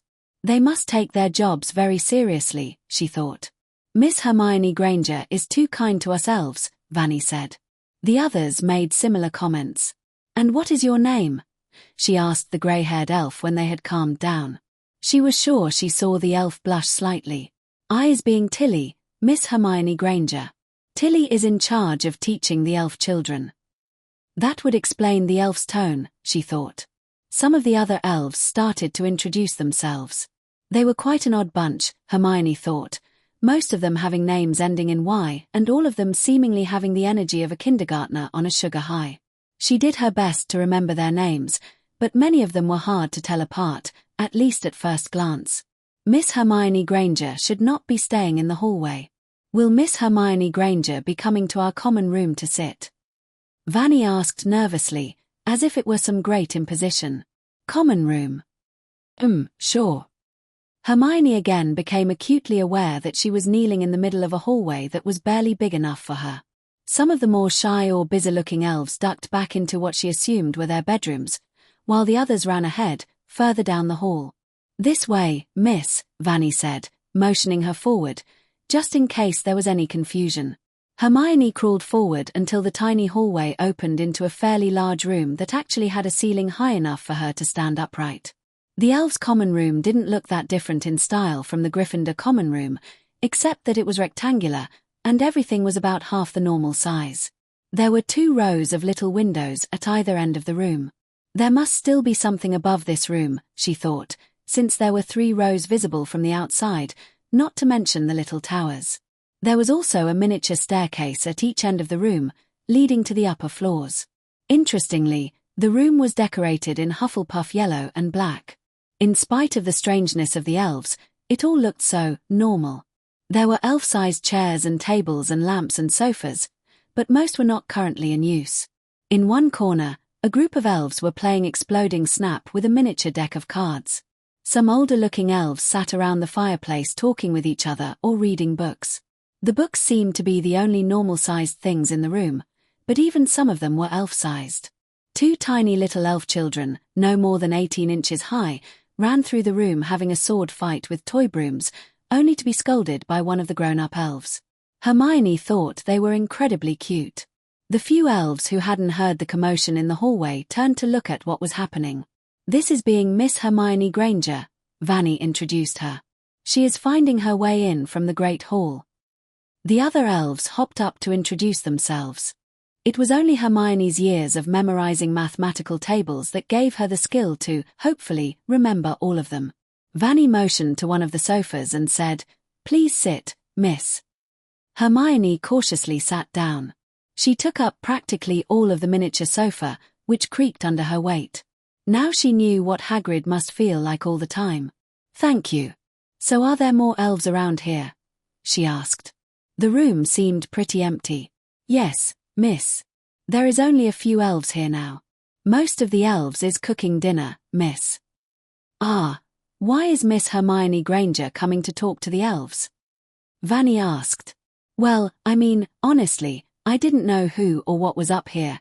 It is good to meet you, though. Anyway, I've been making a map of the castle." Several elves started giggling at her declaration. "Great, them too," she thought. "Please excuse Vanny, miss," the blue-eyed elf said, "but how is Hermione Granger making a map of the castle when it keeps changing?" "Well, it has to be approximate, doesn't it?" she huffed. "I can't make exact measurements, but almost all of the rooms stay the same, so I can just mark down where everything goes relative to each other. Of course there's a lot of off-limits areas I can't get into. But I saw your windows from outside, and no one I asked knew what was up here. I even asked some of the professors. although I suppose Professor McGonagall must have known. Professor McGonagall would be knowing, miss, but Professor Dumbledore and Professor Sprout is managing the elves, miss. Florrie, the head elf, is reporting to them, said Vanny. Hermione watched as the elves settled back in, although many of them kept watching her. She considered asking Vanny more about how the elf society was set up at Hogwarts. It still surprised her how all this could go unnoticed. Before long, though, another elf came up to Hermione, this one apparently female and a couple inches shorter than the others. She had unnaturally deep blue eyes and blonde hair in a pixie cut, but otherwise resembled a younger version of Tilly. She also wore a belt cinched around her waist tight enough to show a figure, with a small pouch hanging from it. "Hello, I is being Sonia, Hermione Granger, miss," she said. The other elves rolled their eyes when she said her name, and Tilly grumbled, as if it was some sort of childish nickname. "Is Hermione Granger liking playing cards?" Sonia's demeanor and boldness, though still quite timid by human standards, gave Hermione the distinct impression of her being a teenage elf. Sure, I can play a game," Hermione said. Sonia smiled, and she and two other young-looking elves joined Hermione and Vanny around a small table. Sonia pulled something like a marble out of her pouch. "Is Miss wanting to be wagering gobstones?" she asked hesitantly. "Sonnet. You is ought not to be betting with witches." Tilly scolded her immediately. "It is being most unbecoming an elf." Hermione was taken aback by the exchange. Sonnet. She wondered. That explained the nickname. But betting gobstones. Unbecoming an elf. It doesn't matter anyway, she tried to smooth it over. "I don't have any gobstones." "Pardon Sonia, miss. We can be playing for fun," Sonia said contritely. Tilly grumbled something about the younger elves scavenging things that students lost or left behind, but she let the game go ahead. Sonia muttered something about her grandmother, presumably Tilly, being an overwound clock spring, which Hermione only partially understood the metaphor. They played Exploding Snap for a while. The elves were quite good at it, especially Sonia, but Hermione had a distinct advantage because she was less afraid of the smaller cards exploding and thus could think more rationally about it. Playing cards with house elves was the strangest thing she had done in quite a while, but it was actually a lot of fun. The one odd thing that kept bothering her, though, was the way the elves were dressed. She kept glancing at their strange outfits, togas made from tea towels. Even the littler children looked like they were wearing hand towels. After a while, she worked up her nerve and said, "So, if you don't mind my asking, why are you all dressed like that?" "Oh, house elves is not wearing wizard's clothes, miss," said Vanny. "It is a mark of our service." "So it's like a uniform. That seems like an odd uniform though. And can't you buy regular clothes for when you're off duty?" "Oh, no, house elves is not being paid, miss," Vanny said far too cheerfully. What do you mean?" "House elves is bound to a wizard family to work their whole lives," Tilly explained, "but we is being bound to the castle." "What? You mean you're slaves?" Hermione shouted, dropping her cards, which exploded with a loud crack. The elves all turned to stare, looking rather nervous. "Elves is always being bound to witches and wizards," Tilly explained gently in her patronizing teacher's tone. "It is what elves is for." "That's slave labor, though," she insisted. Hermione's stomach was turning. The food she'd been eating all year, all the cleaning going on in the castle, she knew wizards were backwards, but she couldn't believe even Albus Dumbledore would condone slavery. "It's horrible," she said, oblivious to the disturbed look she was getting. "Can't you be freed? Work for wages?" All the elves squeaked in horror and backed away. The tiny children ran and hid behind their parents' legs. Even Sonia, the most outgoing one, looked nervous. None of them seemed to want to show their hands. "Oh, no, Miss Hermione Granger," Vanny said fearfully. "It is most disgraceful for an elf to be dismissed, miss. No one is wanting an elf without a master, miss." "Well, that's the wizard's problem, then. They shouldn't be keeping slaves in the first place. Isn't there some way to free the elves?" Most of the elves whimpered again and took another step back, as if Hermione were diseased or something. Tilly, who seemed to be the most level-headed elf in the room, though even she seemed quite put off, explained nearly in a whisper, "House elves is only being freed if they is being presented clothes from their master's hands, miss. But please do not be thinking of trying to free the elves, miss. It is being most disgraceful, and we is liking it very much at Hogwarts, miss. But it's not right. And how can you know if you've never lived anywhere else?" Tilly looked distinctly uncomfortable as she answered, "Tilly does not mean to offend Miss Hermione Granger, but she is being muggle-born and is not knowing much about house elves. House elves is not the same as witches and wizards. We is liking to work, miss, and is not wanting to leave. But could you be freed if you wanted to?" Hermione tried one last time. Tilly looked down at her feet as if in shame. "Tilly is thinking Professor Dumbledore would, miss. Professor Dumbledore is a great wizard, miss. But we is not wanting it, miss. House elves is treated very well at Hogwarts." Hermione wanted to protest again, but as she fully registered the saddened and scared looks on the elves' faces, she just couldn't keep up her indignation. She knew she ought to be furious. The whole wizarding world kept a slave underclass. Even the supposedly progressive Hogwarts ran on slave labor. But after seeing the elves where they lived and talking to them all afternoon, well, she was more confused than anything else. The elves had quarters that looked the same as the students' quarters. They hung out and played games just like her friends, and they seemed, well, happy. They also seemed deeply offended and afraid of the idea of freedom. She knew she ought to say that they were brainwashed and uneducated. That's how it always was with slaves in the Muggle world. But these elves could read and even had schoolteachers of their own. Tilly seemed pretty smart, and Sonia even played the rebellious teenager. The pieces just didn't fit together in her mind, but she was suddenly very worried that she was driving away a lot of potential friends. "I'm sorry," she finally said. "It's just that I don't understand. We don't have anything like this in the Muggle world. It's not even allowed. We have to pay everyone who works for us, it's one of our most important laws." The elves seemed to relax at her apology, although they still eyed her warily.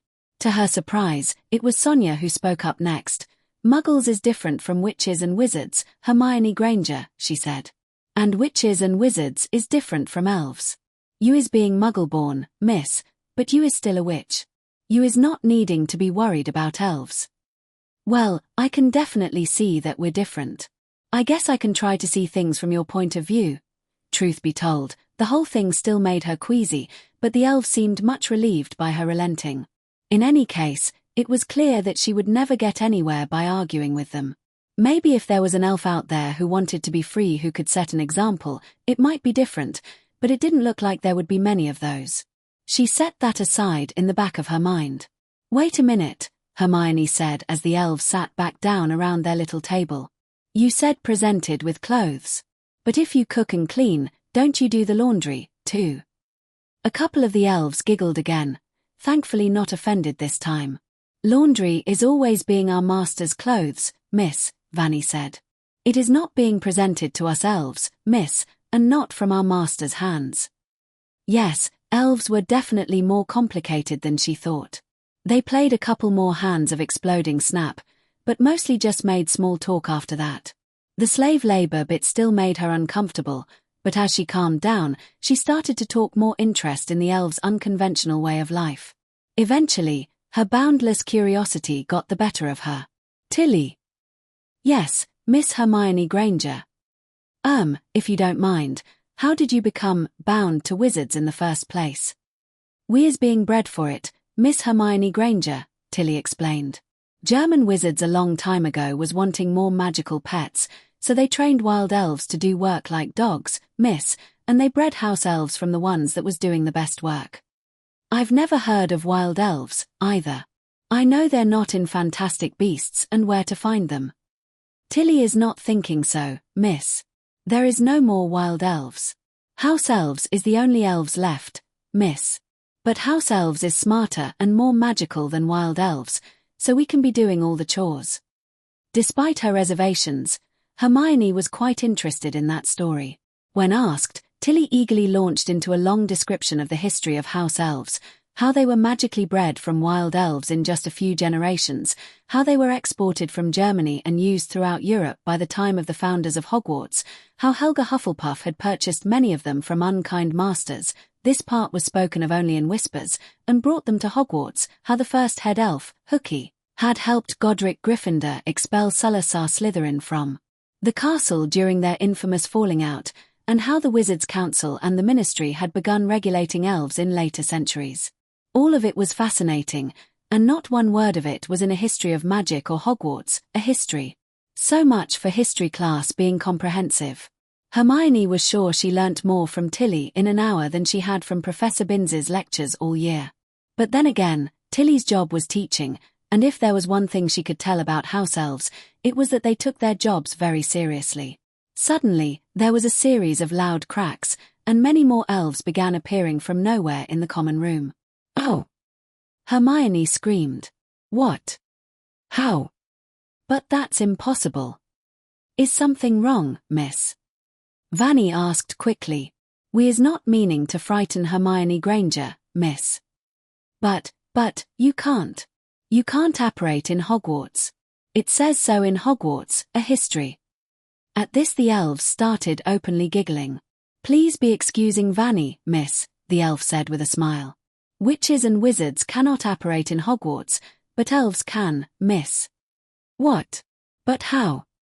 Because our masters wants us to, miss. Huh. Tilly is sorry for Vanny, miss, the older elf said. Vanny is forgetting that Miss Hermione Granger is being Muggleborn. The house elves' highest law is their master's will, miss. And that's really all it takes to apparate in Hogwarts. But there's still an anti-apparition ward, and those are arithmetically impenetrable, so what you're doing must not really be apparition. Of course, miss. House elves has their own magic, miss, just like goblins and centaurs and other magical races. The revelations boggled Hermione's mind. The magical world was so much wider than anyone had let on. Could wizards really be that narrow-minded? Yes, they could. In a daze, she managed to ask, so who are these elves, Tilly? They is the elves that serves dinner, miss. They is finished, miss, and now the cleaning elves will be cleaning the kitchens. Oh no, I missed dinner, she exclaimed, jumping off the sofa. Her sense of time was still a bit weak. Is Miss being hungry? Vanny said, leaping to his feet. Yes, but it's not just that. My friends will all be worried about me. The last time I missed dinner, I nearly got killed by a mountain troll. The elves squeaked in surprise.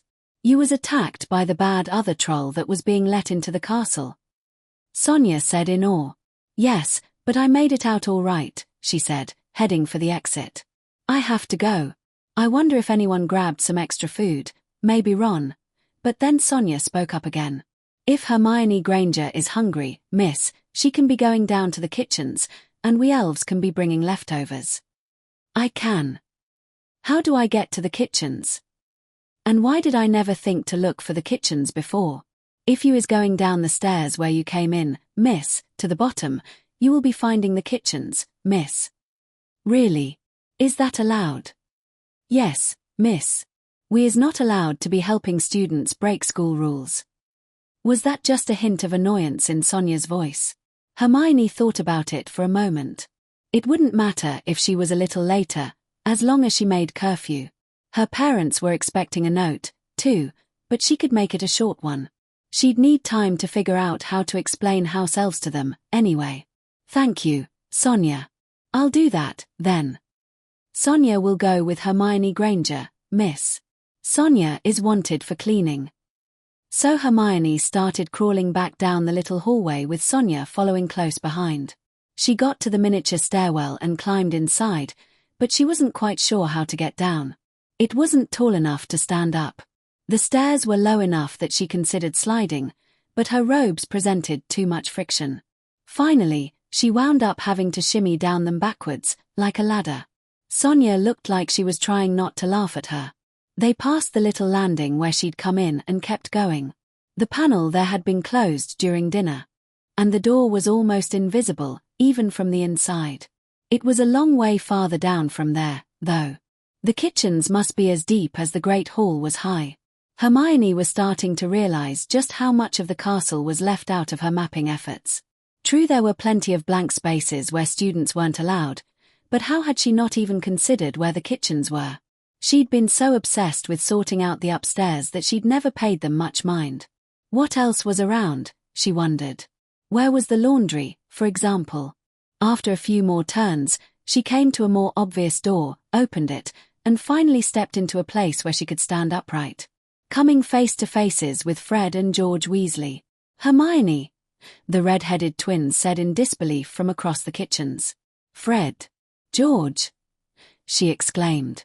"How did you get in here?" Through the door." She pointed behind her. "How did you get in?" Through the door." They both pointed behind them. "But what's with that door there?" George added. "We've never seen that one before." Hermione grinned. "Oh, that? Well, I've just found out what's above the Great Hall." When Hermione told a speechless set of twins what was upstairs and how she'd found it, they ran over and hugged her, which scared her a bit, given who they were.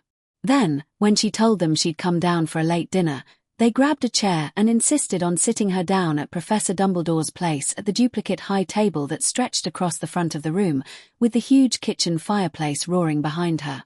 It wasn't a golden throne, but it was fun to see things from the teacher's point of view. Fred and George sat on either side of her, snacking and doing impressions of the other professors. Whatever Hermione had been expecting the kitchens to look like, this wasn't it. The room was as huge as the Great Hall and even had an enchanted ceiling of its own that showed the cloudy night sky. It was dominated by 4 long tables that matched up with the house tables in addition to the duplicate high table. In an emergency, this could be the Great Hall. She wondered if that was intentional. The walls were lined with one preparation area after another. A large cupboard, an ice chest, a sink, a large counter for preparing food, and an oven, all repeated over and over again, all of them full-sized, except elf height. Pots and pans and utensils by the hundreds hung on pegs all the way around the room, and the elves wondrously levitated them up and down. They really must have different magic, she thought. Even now, there were dozens and dozens of elves washing dishes, sweeping the floor, and packing away leftovers. Many had come from upstairs, but based on the introductions they kept making, the ones handling the food had stayed on from the cooking shift. Hermione noticed now that many of the elves on duty wore belts much like Sonia's, which they seemed to be using as tool belts. Hermione introduced Fred and George to Vanny and Sonia. Tilly was still upstairs. The twins had met most of the elves at one time or another, but didn't know many of their names. She also told them what the elf quarters were like and what the elves did when they were off duty, much to their amusement. "So how exactly do you get into the kitchens the normal way?" Hermione asked when the twins told her of their after-dinner snacking habits. "Oh, that's easy," George said. "There's a portrait of a bowl of fruit outside. Just tickle the pear, and it'll turn into a doorknob." "What we want to know is how you got into the elves' living quarters," Fred said. "Well, actually, Sonia, how are you supposed to get into that elf staircase?" "I just used my wand." "Oh, that is easy, miss," Sonia replied. "Just knock 4 times on the panel where the latch is." She ran over to the wall beside the fireplace and demonstrated by tapping on the correct panel by the fireplace, causing the little door to pop open. "Will Miss Hermione Granger be coming to visit the elves again?" "Of course. I want to introduce you to my friends, Harry and Ron." Sonia's eyes looked like they would pop out of her head. She ran to Hermione and whispered, "That is not being Harry Potter, is it?" Sonia squealed with delight and started jumping around. The other elves just shook their heads at her, not knowing what was going on. Even by elf standards, Sonia was being more hyper than usual. It took her a while to calm down, and she then declared that she would keep the identity of the visitors a secret until the next visit. Hermione hoped she wouldn't regret that. In any case, dinner was as good as ever, until right at the end. Hermione was just finishing up, and Sonia was trying to sucker Fred and George into a game of exploding snap, when a frightened-looking elf popped into the center of the kitchen and yelled out, "Peeves is coming! Peeves is coming!" "Oh!" Fred and George said at once. In an instant, The elves were running around, squealing loudly and seemingly trying to lock down as many things as they could. A few seconds later, the number of elves increased, as some of them vanished upstairs and returned with as many of the off-duty elves as they could, and it was a good thing, too, because a moment later, Peeves came zooming in the door. It was anyone's guess why the castle poltergeist had got it into his head to ruin the kitchens tonight, but he didn't waste any time. The ugly little spirit started throwing pots and pans around as fast as he could. The elves picked up pots and pans and brooms and mops of their own and brandished them like weapons to fend off the attack. Seeing 3 students in the kitchen, Peeves soon zeroed in on them. But Fred and George grabbed a couple of pans like beaters' bats and tossed Hermione a large meat fork to stop him. "Let's get out of here," yelled Fred. The 3 of them sprinted for the exit, dodging elves and knocking away any flying objects that came their way. Soon, they dropped their weapons by the door, barreled out of the room, and slammed the door shut behind them. "Excellent!" Fred and George immediately started laughing and high-fived.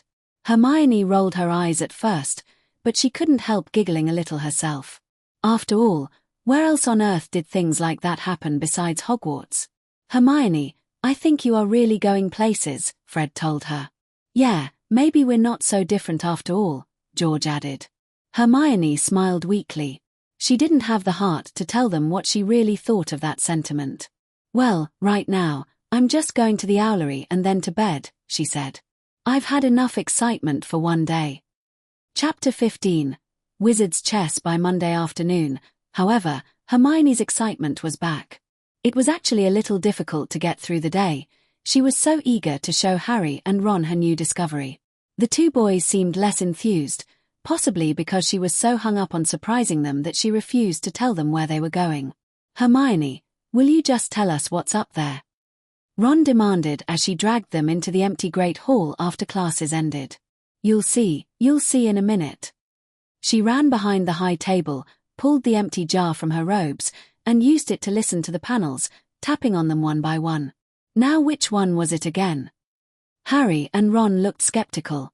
"Look, if you," Ron started. "Aha!" She found the right panel. She stood up primly and, keeping an eye on the boys, knocked 4 times on the wood. To her delight, the panel popped open, revealing the elf-sized staircase. "Come on," she implored them. "In there?" Harry asked. "Yes. It's all right. It's not that hard. Just follow me." She crawled into the stairwell. "Hermione, what's all this about?" Harry asked as he crawled in after her.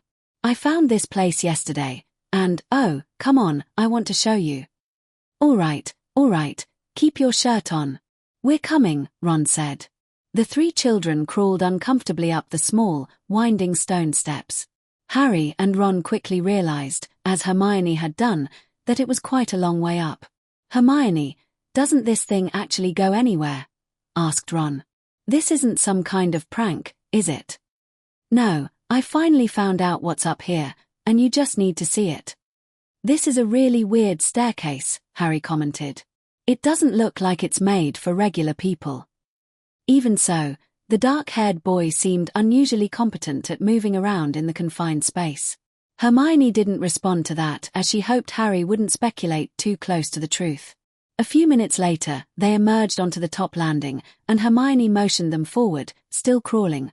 Ron especially was too tall for the place, until she took that left turn and came face to face with a house elf with cobalt blue eyes and blonde hair cropped short. "Sonia," Hermione said with a smile. "Hi. How did you know I'd be here?" "Hello, Miss Hermione Granger," the little elf squeaked eagerly. "Tenny heard that someone was climbing the stairs, miss, and came to tell Sonia, and Sonia is coming to meet Miss Hermione Granger." Harry and Ron squeezed up against Hermione, peeking around the corner as best they could to see what strange creature their friend was talking to. "What the heck?" Ron exclaimed. Harry sat wide-eyed. Who are you?" he said. "I is Sonia, sir. Sonia the house elf." "I met Sonia here yesterday," Hermione explained. "Sonia, these are my friends, Harry Potter and Ron Weasley." "Eep." Sonia rushed forward to shake Harry's hand, even though she could barely reach it around the corner. "Harry Potter, sir. Such an honor it is." Thank you, Harry said absently. He turned to Hermione. Sorry, but what are house elves? Sonia let out a surprised squeak. Is Harry Potter not knowing about house elves, sir? Sonia, Harry was raised by muggles, like me, Hermione said. House elves are like magical servants, she explained, making an effort to be respectful about it. They do all the cooking and cleaning in the castle. Yeah, lots of old, rich families have 'em, too, Ron added. Mum's always says she'd like an elf to do the ironing and stuff, but we could never get one at the Burrow. Harry said. He had obviously not thought about all that before either. Sonia, do you think we could get to the common room, where there's more space? Asked Hermione.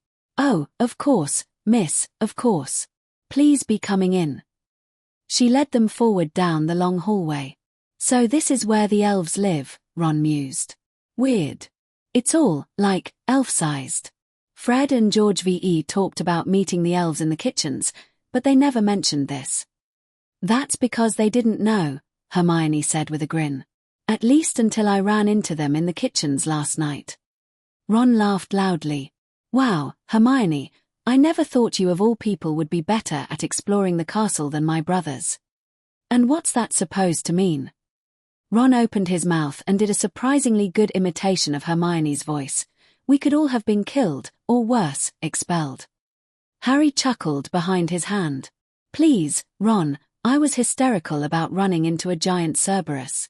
And besides, as near as I can tell, this place isn't actually off limits. They came to the end of the hallway, and the three children stepped out and stood up, surveying the perfectly scaled-down common room. It looked just as surreal as it did last night. Dozens of elves were sitting around it, chatting. Evidently, the dinner shift hadn't started yet.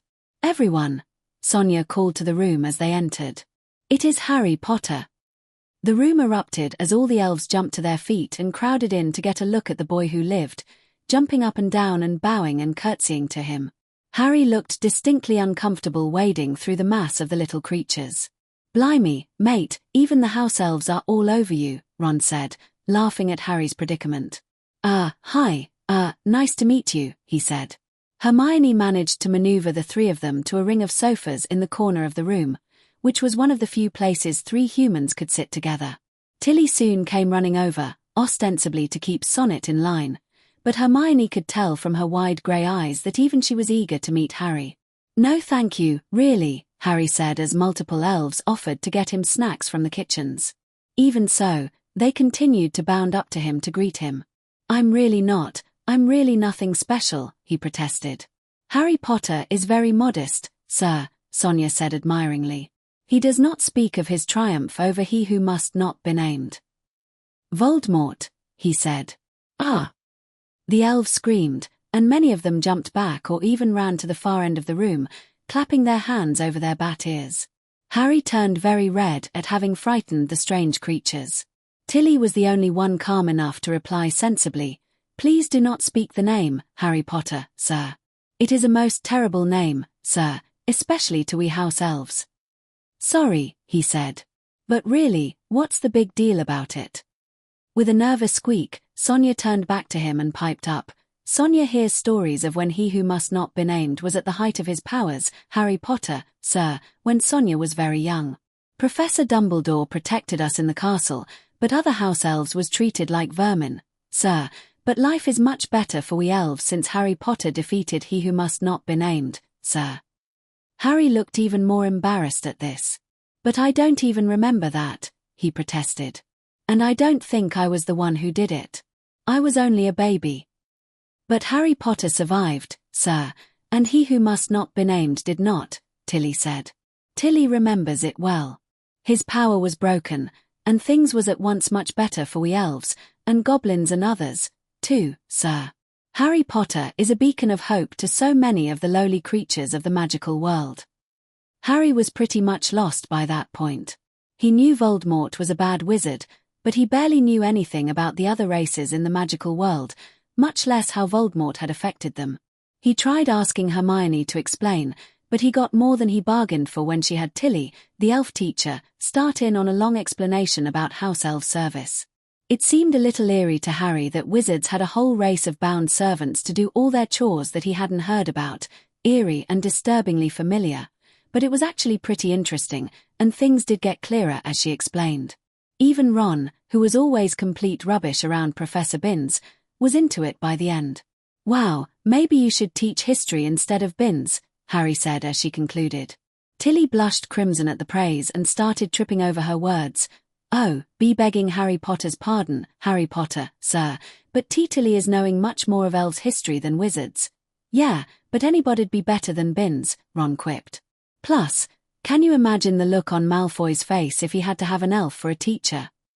All three children laughed aloud at that, and several elves giggled conspiratorially. Especially Sonia.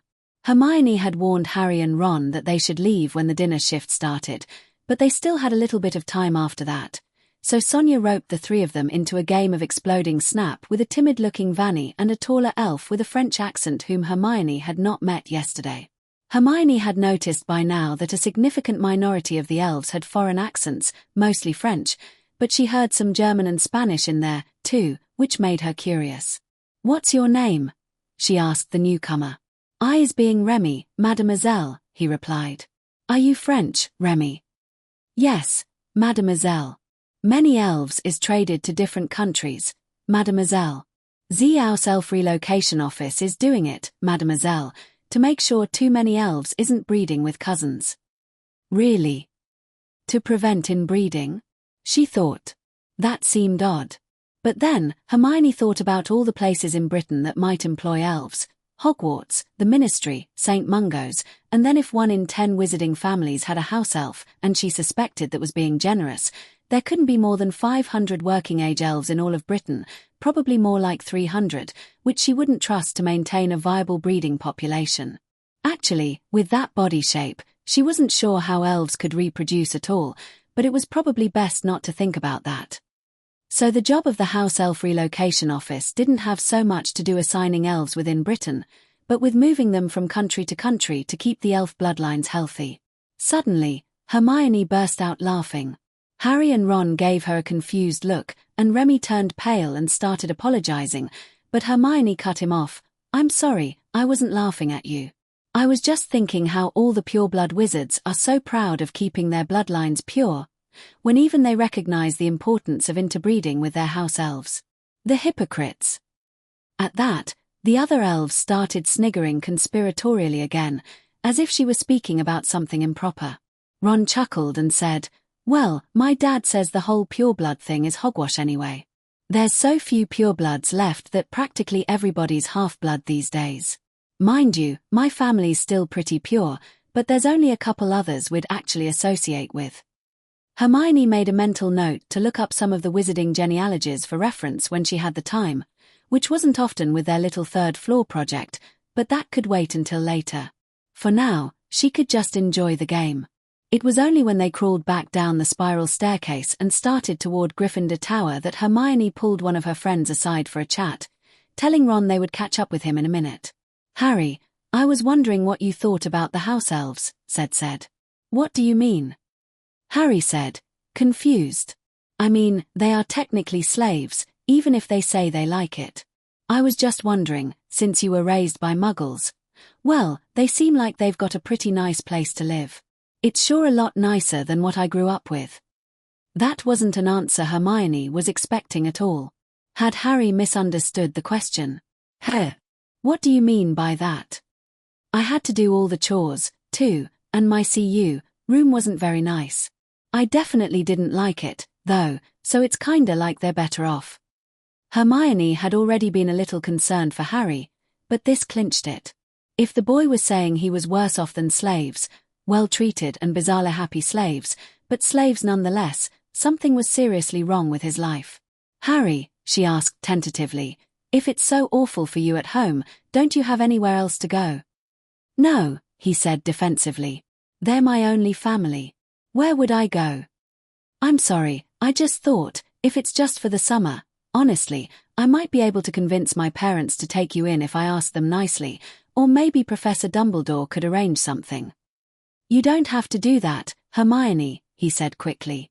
"I can manage fine with the Dursleys." Besides, it's only 2 months, and that's worth it to come to Hogwarts. Well, it was hard to argue with that logic. Even she still couldn't believe how amazing magic was sometimes. Even so, she filed that away in case she got a chance to find her friend better accommodations for the summer. November turned to December, and Hogwarts was buried under several feet of snow. Hermione didn't think snow that heavy fell regularly anywhere in Britain, but maybe it was the magic of the place. People stayed inside when they could on account of the cold, except for the occasional snowball fight, and the Weasley twins' charmed snowballs were a constant threat to anyone who ventured outside. With the colder weather, the Gryffindor common room grew more crowded with people keeping warm around the fire.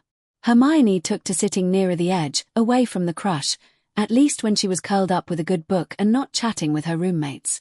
It was on one of these evenings that something at a nearby table caught her eye, something she had glanced at, but not paid much attention before. She saw Ron and Seamus Finnegan were playing chess, wizard chess. Wizard chess turned out to be the same as regular chess except that the figures were alive, and you had to call out your moves to them. She wandered over to the boys' table for a closer look just as Seamus made a move. Knight to e5.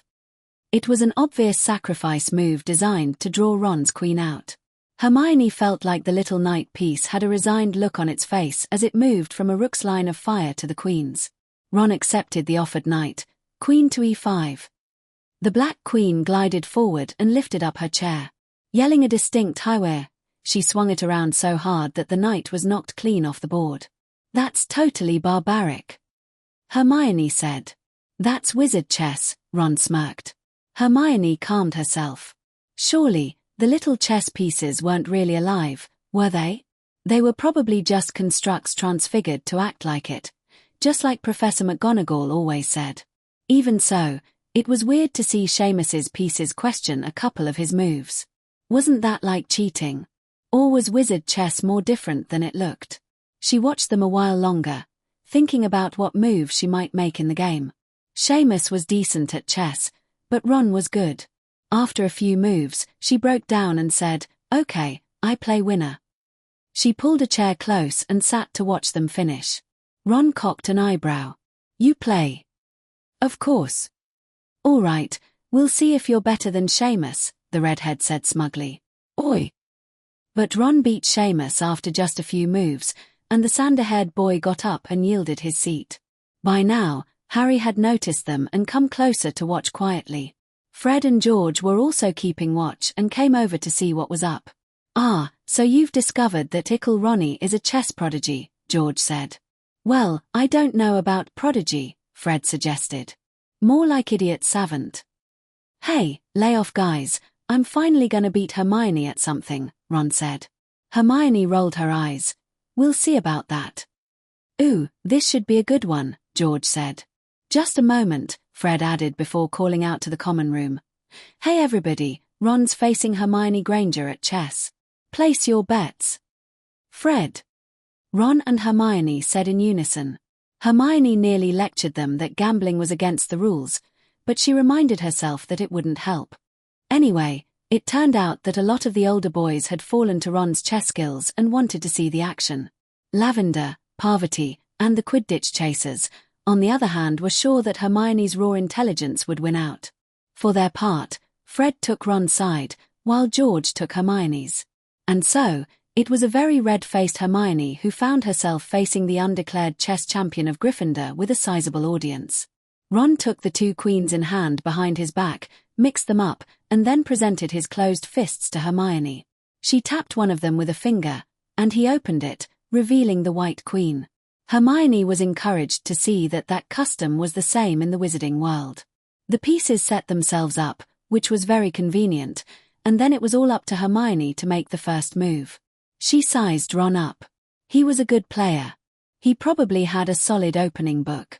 This wasn't a timed game, so her speed wouldn't be of much help. She considered a queen's gambit, but instead, she decided that she would try to throw Ron off with a non-standard opening. "Pawn to c3, Hermione ordered. She supposed she shouldn't have been so surprised when all of her pieces yelled, "What?" which was echoed by several of the chess players in the common room. Fred started laughing at George. Ron just stared at her in disbelief. "I thought you said you played," he said. I did. Pawn to c3. Her pieces shouted another protest, and the c-pawn itself said, Are you nuts? That's a ridiculous opening move. No, I mean it. Pawn to c3, she repeated. When the pawn still didn't move, she physically picked it up and moved it by hand as it shouted a muffled protest under her fingers. Grr. Well, so much for this game, the pawn said when she put it down. Ron smirked at her again and said, Pawn to e5. Aha. Pawn to d5 would have been better, Hermione thought. He's just ignoring me and doing his own thing. Good. Ham. This should be easy, Ron's e-pawn said as it glided forward. Hermione didn't hesitate. Pawn to d4. Oh, now you do something sensible, after he's already got a pawn there, the d-pawn said, but it glided forward on its own, used to being knocked out early in the game. Ron raised an eyebrow at Hermione's strategy and ordered, Pawn to d4, capturing Hermione's piece. But that's what Hermione was counting on. Queen to d4, she said. Are you sure? Her queen asked. It's risky sending me out this early. Trust me. I know what I'm doing. The queen grumbled, but moved forward, capturing Ron's pawn. Well, I'm surprised, George said. It seems our Hermione likes to live dangerously. Maybe, brother, but doesn't she have the skill to back it up? Fred replied.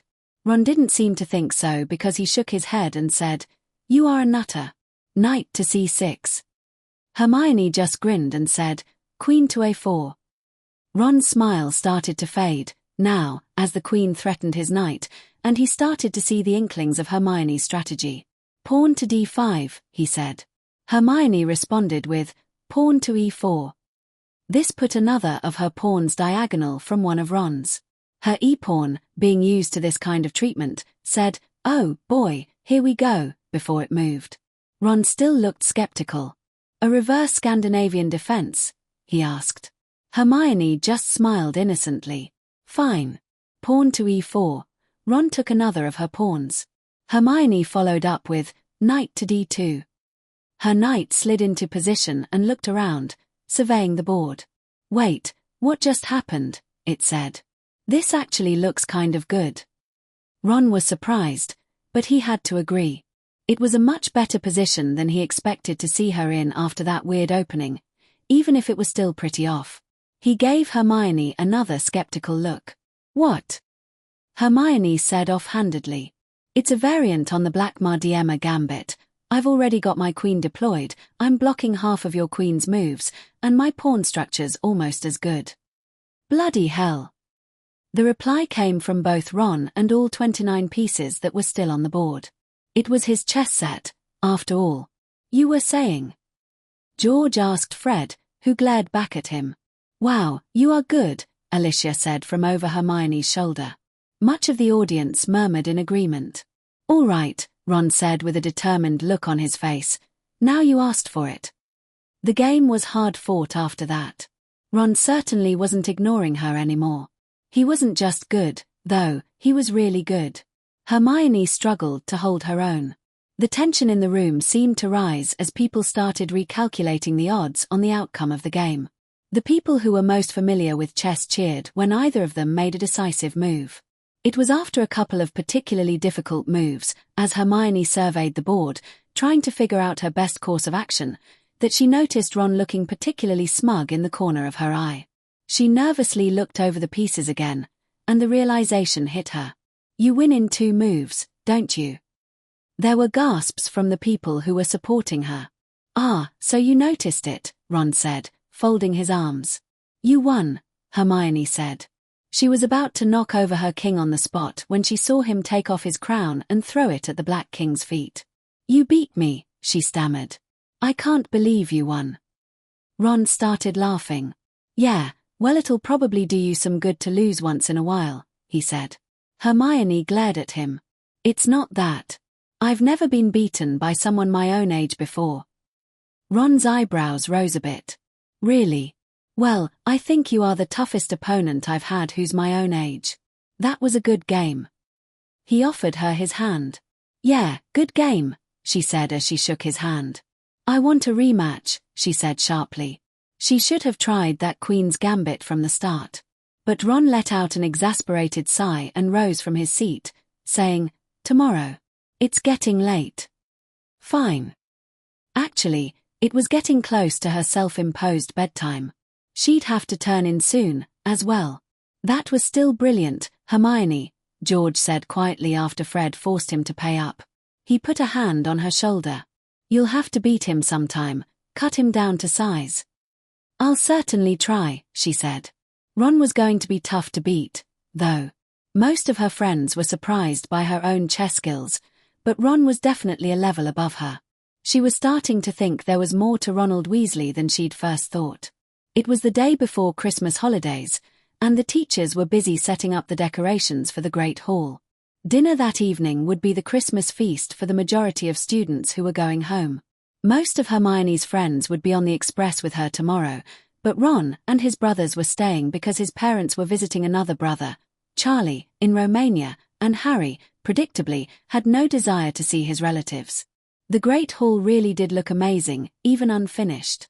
Hagrid was hauling in the 12th and final huge Christmas tree, even taller than he was, when they ran into him that morning.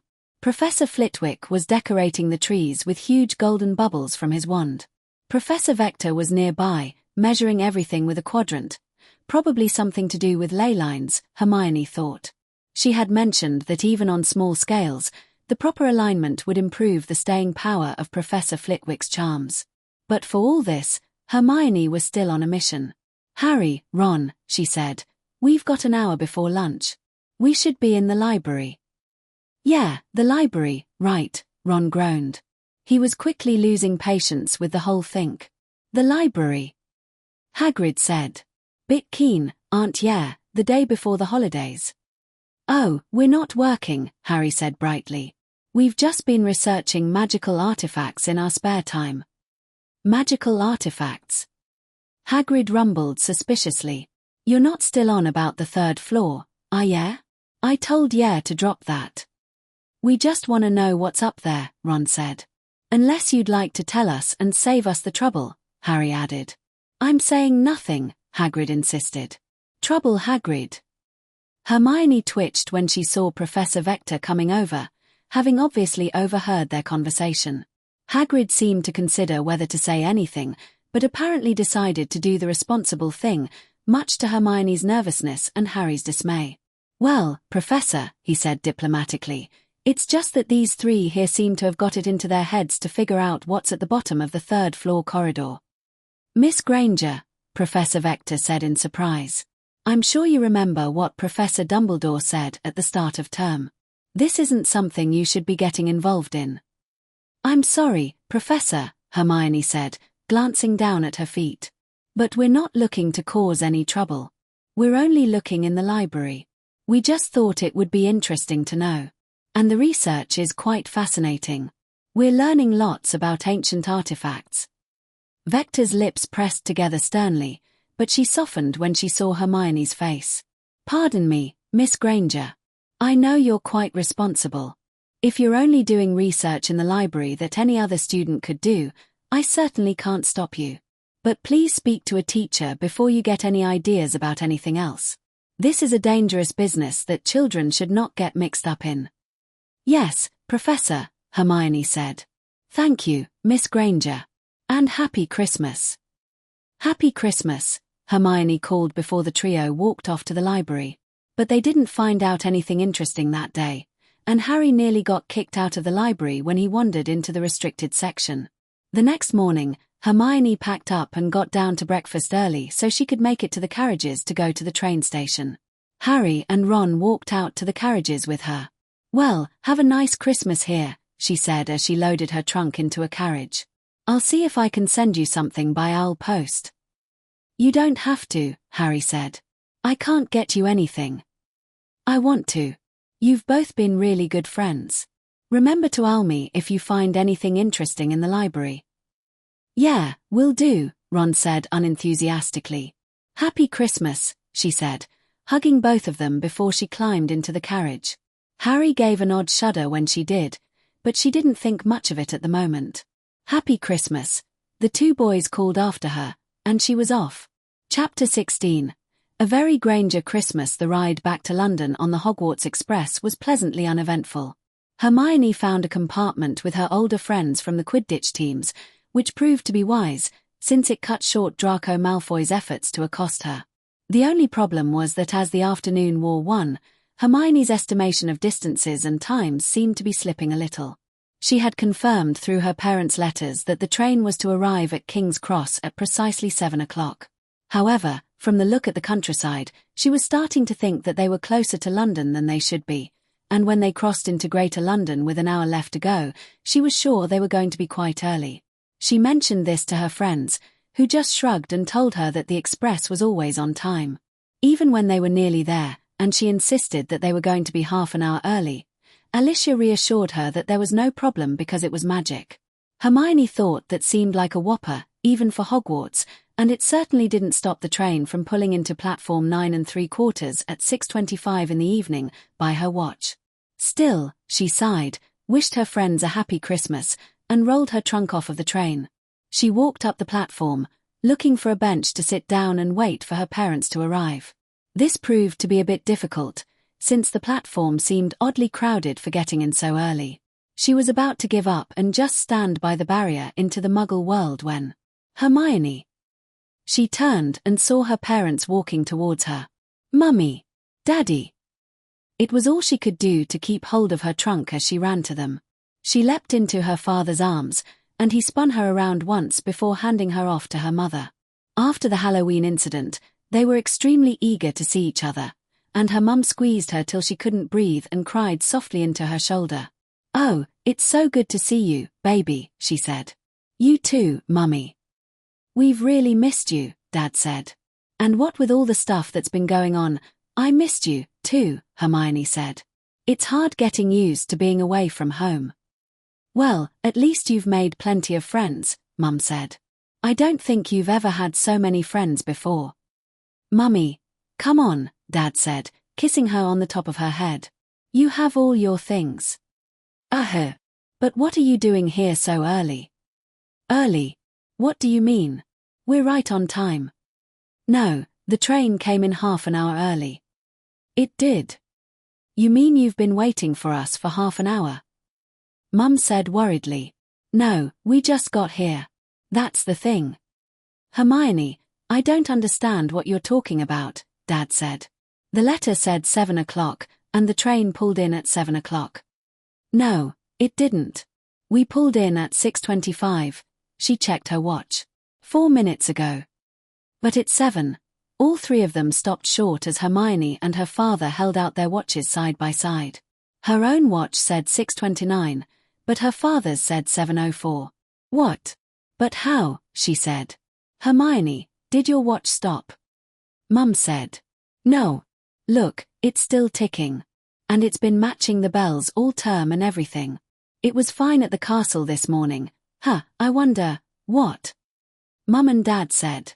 "Well, I told you that the castle changes slightly over time, didn't I? If space isn't constant in Hogwarts, then maybe time isn't constant, either." Her face fell as a horrifying thought crossed her mind. "Dad, please tell me it's still the 21st of December, 1991. "Of course it is," he reassured her. "I think one of us would have noticed that. Come on, let's get you home." Mum and Dad walked Hermione out to the car and loaded her things in the boot. They stopped at a drive-through on the way out of London for some Indian takeout. Hogwarts really was behind the times, Hermione thought. She wondered if she could teach the elves to make chicken tikka masala. "You're awfully quiet, Hermione," Mum said as they drove back to Crawley. "I was just thinking about the time thing. If the time drifts back and forth at Hogwarts, then sunrise and sunset must drift, too, according to the clock, right? I mean, 35 minutes early is a minimum of 300 miles west, even in the Highlands. Even if the castle could change its actual position on the Earth, that far would take it clear out of Britain." Emma Granger knew better than to question her daughter's calculations. "I suppose so. Have they?" "I don't know. I haven't been paying that much attention, but I think they might have. And I'm starting to wonder if that's deliberate." "Oh. Why's that?" Well, in Hogwarts, a history, it says that the location of Hogwarts is secret. All magical schools are. It makes sense, really. If almost every magical child in Britain lives there 9 months of the year, it's the kind of protection you'd want to have. Anyway, Hogwarts is already unplottable. That means magic will prevent you from marking it down on a map, but if you knew the latitude and longitude, you could probably still locate it, and you could get those by watching the sun and stars. But if sunrise changes unpredictably from day to day, then you wouldn't be able to use it to determine your exact longitude. Come to think of it, she thought they had never actually used altitude and azimuth in astronomy class, positions on the sky relative to one's location and the time. They'd learnt the theory, but in the practical portion, they always aligned on the pole star and used right ascension and declination from there. Coordinates that didn't need to be specified relative to anything on the Earth. I guess that makes sense, Dad said. That seems like a lot of magic just to protect a location, though. So's making it unplottable, Hermione replied. It would have to affect map-making throughout the entire country, if not the world. That would take an awful lot of power. I don't really know much about area effect spells yet. I think it has something to do with runes and ley lines. I think they can draw power from the Earth itself somehow. Many of their conversations went like this. Hermione was very grateful that her parents took an interest in what she was learning, even though it was so different from Muggle subjects, and that they were smart enough to not only get a good grasp of magical theory, but also to contribute their own perspective on things. Granted, they were just as mystified as she was by a lot of the idiosyncrasies of magic, like the literal no free lunch rules of transfiguration or the metaphorical aspects of potions, but they did make some good points for thinking about potions by analogy with chemical reaction networks and drug interaction tables. Of course, on the more mathematical subjects like charms and arithmancy, they just let her do her own thing. It was good to be home, Hermione thought. It was nice to be able to have longer conversations with her parents than she could put in her letters about her friends and classes and all the crazy things that went on at Hogwarts.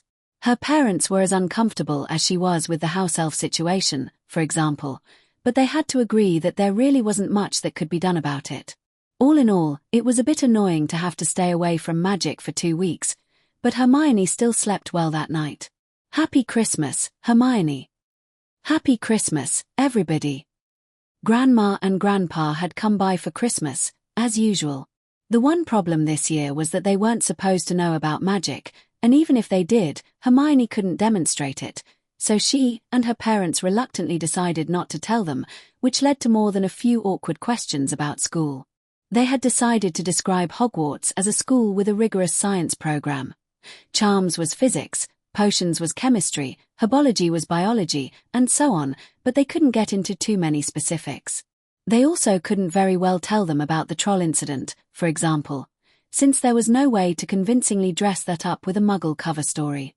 But they were all focused on opening presents this morning, so it wasn't a problem. Hermione did hope her friends had got her owl order gifts, a box of chocolate frogs for Harry and Bertie Bott's every flavour beans for Ron. Hermione, of course, received more than her share of books. But the normal holiday routine was interrupted by her mother's startled yell during breakfast. An owl had arrived at the window.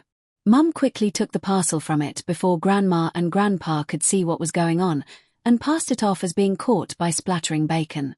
Thinking fast, she finished breakfast and then brought in the parcel. "Oh, Hermione, I almost forgot," she said.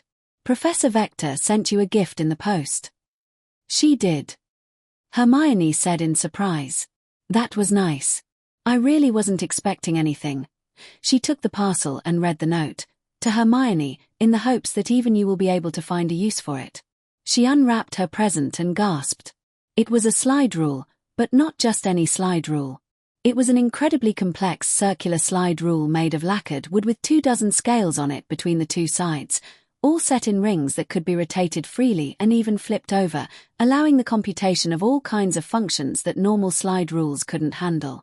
She could easily tell that it was held together by magic, although she could pass it off as mundane. "It's beautiful," she said. Things like this were probably easier to make in the magical world, but something this nice couldn't have been cheap, or maybe Professor Vector made it herself. She wasn't sure if it could actually improve her computation speed, but it would at least be fun to play with. Wow, this professor must really like you to send you something like this, Grandpa said. Honestly, it was a lot more than she was comfortable accepting. Professor Vector wouldn't be the first maths teacher to send her a Christmas gift, but it was a little less unexpected for an algebra teacher to send a little 9-year-old girl an inexpensive trinket than for a teacher to give such a fancy gift to someone who was only 2 years younger than her other students. I'll have to try to give her something back, she mused. A calculator would be the most obvious choice, given the circumstances, but it wouldn't work in Hogwarts. She'd have to think about it. It took until the 28th of December for Hermione to notice the long row of books on the shelves of the Granger's library and open up the volume that said Light, Metabolism. It was half an hour later when her parents found her sitting on the floor, cross-referencing Light, Metabolism, San Francisco, Southern, and United, Zoroastrianism, that they gave in and asked her what she was doing. Well, do you remember that 3-headed dog I told you about? Hermione said. I think you mentioned that somewhere between the troll and the Quidditch match, Dad said dryly. Well, we think it's guarding something. And she explained about Harry's trip to Gringotts with Hagrid, and the little package he saw, and their conversations with the groundskeeper about it. We've been looking up magical artifacts in the library to see if we can figure out what it is, she finished. You know, just for fun. And are the teachers okay with that? Mum asked. It sounds like this is something really important and secret. I'm a little concerned with the fact that they're keeping whatever this is in a school, Dad said. I'm sure it's perfectly safe, Hermione countered. And Professor Vector said it's fine if we just look in the library. Well, that's nice that you and your friends have something you can spend time on together, Mum said, but do you really think you'll find anything in the Encyclopedia Britannica? It's possible. From what I can tell, a lot of Muggle notions of magic are distorted, but based on real magic. There's all kinds of mythical creatures in Fantastic Beasts and where to find them, like dragons. And griffins, and sphinxes. Maybe mythical artifacts work the same way. But wouldn't the books at school have that? Yes, but they're not very well organized. Most of them haven't even caught on to the notion of indexes. I think Muggles think in kind of different ways, so the Muggle perspective might be useful. Hermione kept looking for a while after that. She learnt that Muggles had many well-developed traditions of divination, more so than most other branches of real magic. Beyond that, traditional magic dealt a lot in amulets and talismans designed to cure illnesses, ward off danger, and the like. There was quite a lot more of that in myths than in real magic, but a particularly important mythical talisman could possibly be the answer. Magic rings were another rare artifact that appeared more in fairy tales. Rings of invisibility, like in The Lord of the Rings, were fairly common, but Hermione had seen references to invisibility cloaks in the Hogwarts Library, so that probably wasn't it. However, the Ring of Solomon was supposed to allow the wearer to control demons and speak to animals. And a Ring of Invulnerability existed in several Norse and Arthurian legends, which could well be valuable enough to be the mysterious artifact. Also from Norse mythology, there was the great sailing ship of the god Freyr, Skithblathnir, which could supposedly be folded up like cloth and stuffed in one's pocket. That would be amusing, she thought, but impractical. But when she dug into the accounting, architecture volume, Hermione started to wonder. This just seemed too perfect. This is interesting, she said. The Philosopher's Stone transmutes base metals into gold and produces the elixir of life. That could fit. You think the dog's guarding a Philosopher's Stone, said Dad. Well, it meets the requirements. It's the right size, and it's powerful enough to be worth all the trouble they're going to. But I'm not sure. It seems like it's too powerful to actually exist, even in the magical world. Hogwarts does offer an alchemy class to the upper years, though. I can look up how real alchemy works when I go back, just to be sure. If it is, she frowned in thought. Is something wrong? Mum asked, seeing her face. Hermione was hesitant, but she answered, whatever the thing is, Harry and Ron think Professor Snape tried to steal it, and Professor Snape was acting kind of suspicious, but he seems to have some kind of feud going on with Harry, so I'm not sure that's entirely fair. Anyway, If it is a philosopher's stone, that would be a good reason for Professor Snape, or anyone, for that matter, to try to steal it. Well, I would hope that a teacher would be responsible enough not to do something like that. Yeah, me too. You'll stay out of trouble if something does come up, won't you? Yes, Mum. The rest of Hermione's break passed uneventfully, which was a refreshing change.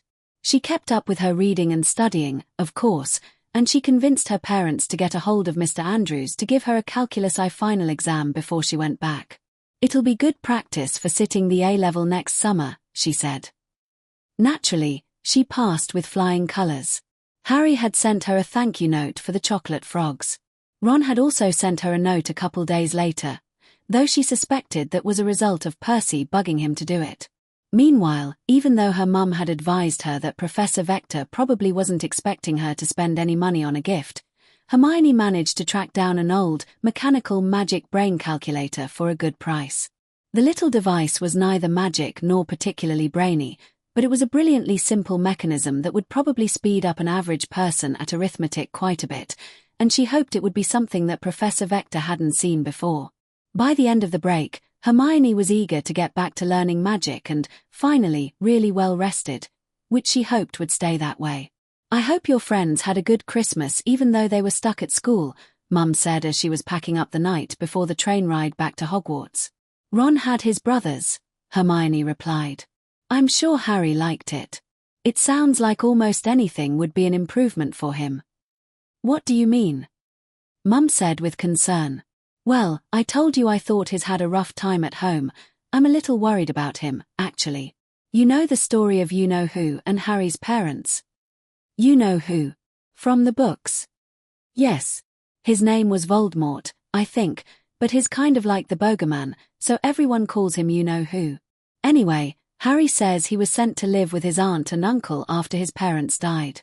And he said they don't like magic, which is one thing, but he also said his aunt called him and his parents freaks, and they make him do all the chores, and they accused him of cheating when he got better grades than his cousin. Mum and Dad both stopped what they were doing. That sounds pretty awful, Mum said. Is he okay? He seems okay most of the time. He's actually happy to be away from his family, but he seems pretty normal otherwise, except what? I didn't think much of it at first, but he's really small and skinny, too, she said nervously. I thought it was just because he's one of the youngest boys in our class, and he eats fine at Hogwarts, but that's not a good sign, Dad finished for her. I know. I don't know what to do, though. I mentioned that he might look if he can find another place to stay for the summer, but any time I bring any of it up, he just brushes it off and says not to worry about it. I don't want to push him too much or anything, though.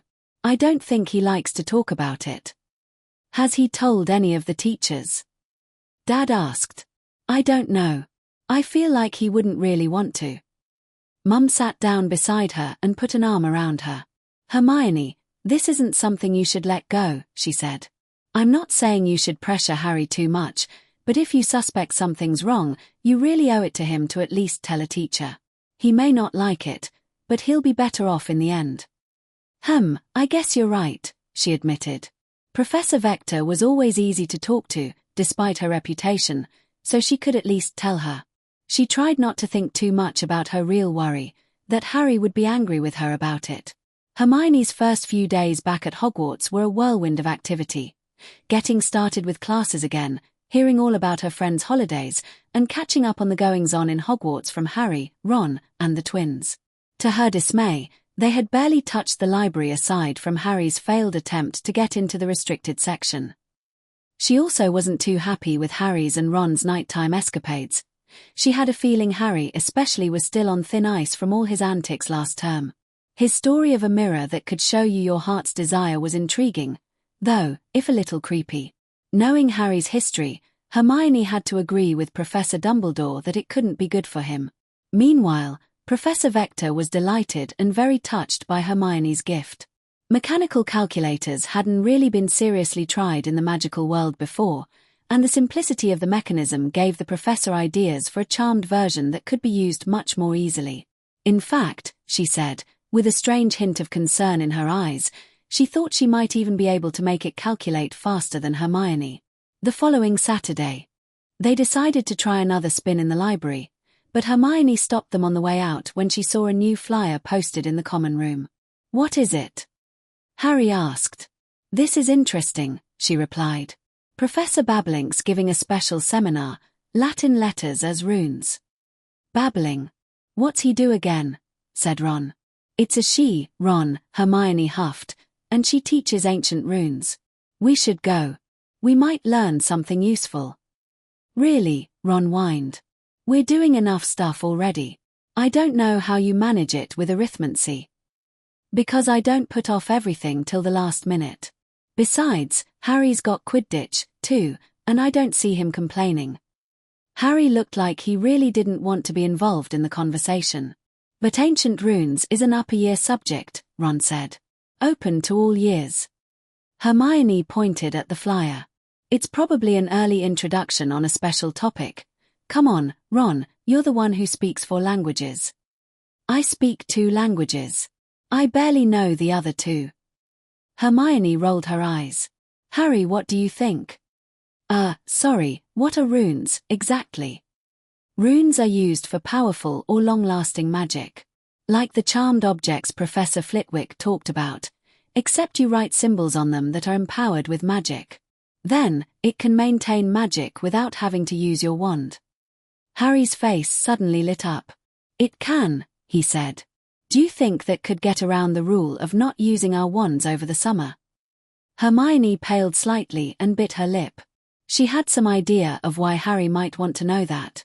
"I don't know," she said truthfully. "I'm not sure I'd want to try it." "It might," Ron countered. "Lots of kids have charmed toys." "Well, I'm in, then," Harry said excitedly. They both looked at Ron. "All right, I'll go if both of you are going," he conceded. Hermione smiled and led the way to the library. Once there, Harry and Ron got back to skimming biographies, like they were doing before break, but Hermione made a beeline for the general magic section. She pulled out a very large volume that she'd skimmed earlier, one that gave an overview of many subfields of magic. Rejoining her friends at the table, she opened the book with a thud, causing her friends to stare wordlessly. "So, what's this?" Harry asked when words came back to him. "I was thinking about checking this out, but it's kind of heavy reading, even for me, kind of." Ron said incredulously. "Anyway, I had an idea at home, and I wanted to check it out." She flipped through the pages. Luckily, this book at least had a useful table of contents. Here we go, alchemy." She started reading over the page, and to her surprise, there it was, right at the top. "Wow, it really does exist." "What does?" Harry and Ron said in unison. "The Philosopher's Stone." "The what stone?" "It's a famous, very famous thing in alchemy. Even muggles know about it. Here, listen to this. The ancient study of alchemy is concerned with making the Philosopher's Stone a legendary substance with astonishing powers. The stone will transform any metal into pure gold. It also produces the elixir of life, which will make the drinker immortal. There have been many reports of the Philosopher's Stone over the centuries, but the only stone currently in existence belongs to Mr. Nicholas Flamel, the noted alchemist and opera lover. Mr. Flamel, who celebrated his 665th birthday last year, enjoys a quiet life in Devon with his wife, Perenelle, 658. "Wow, if those Flamel people are over 600, it must really work," Harry said. "Right. The book talks some more about it. It'll be small enough to fit in your hand. And if there's only one, then it's going to be very valuable and well protected. It looks like there's some pretty strong limitations on its power, but if you only wanted it for yourself, it would be all you ever needed." "Wait, so you think that's what that dog's guarding?" Ron said. "It's the Philosopher's Stone." "Well, we can't be sure unless Hagrid or somebody else lets it slip, but it fits what we know a lot better than anything else we've found. Some ancient artifacts would have a lot of historical value or even magical power, but none of them are anywhere near this one." "What about the Resurrection Stone?" he suggested. "Remember? From the tale of the 3 brothers." "Yes, I remember, but I doubt it really exists. And even if it does, according to the story, it's not really that useful. It would make sense if Snape was trying to steal the Philosopher's Stone, Harry decided. I mean, think about it, a stone that makes gold and stops you from ever dying. Anyone would want it. He frowned in concentration. Flammel, Flammel, Flammel, I think I've heard that name before. Where? Hermione asked. I don't know. Something about him and Dumbledore. I don't remember where I saw it. Well, Professor Dumbledore teaches the alchemy class here. That's it. Harry exclaimed. Dumbledore's chocolate frog card. I remember 'cause it was the first one I ever got. Dumbledore worked with Flammel on alchemy. Hermione's eyes widened. Then it would all fit, she said. If Dumbledore and Flammel are friends, Flammel could have given Dumbledore the stone for safekeeping because it wasn't safe in Gringotts.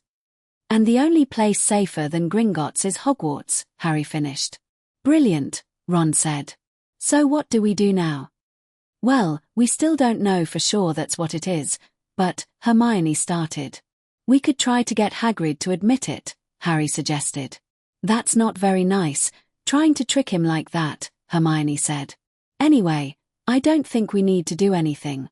I'm sure Dumbledore's keeping it perfectly safe.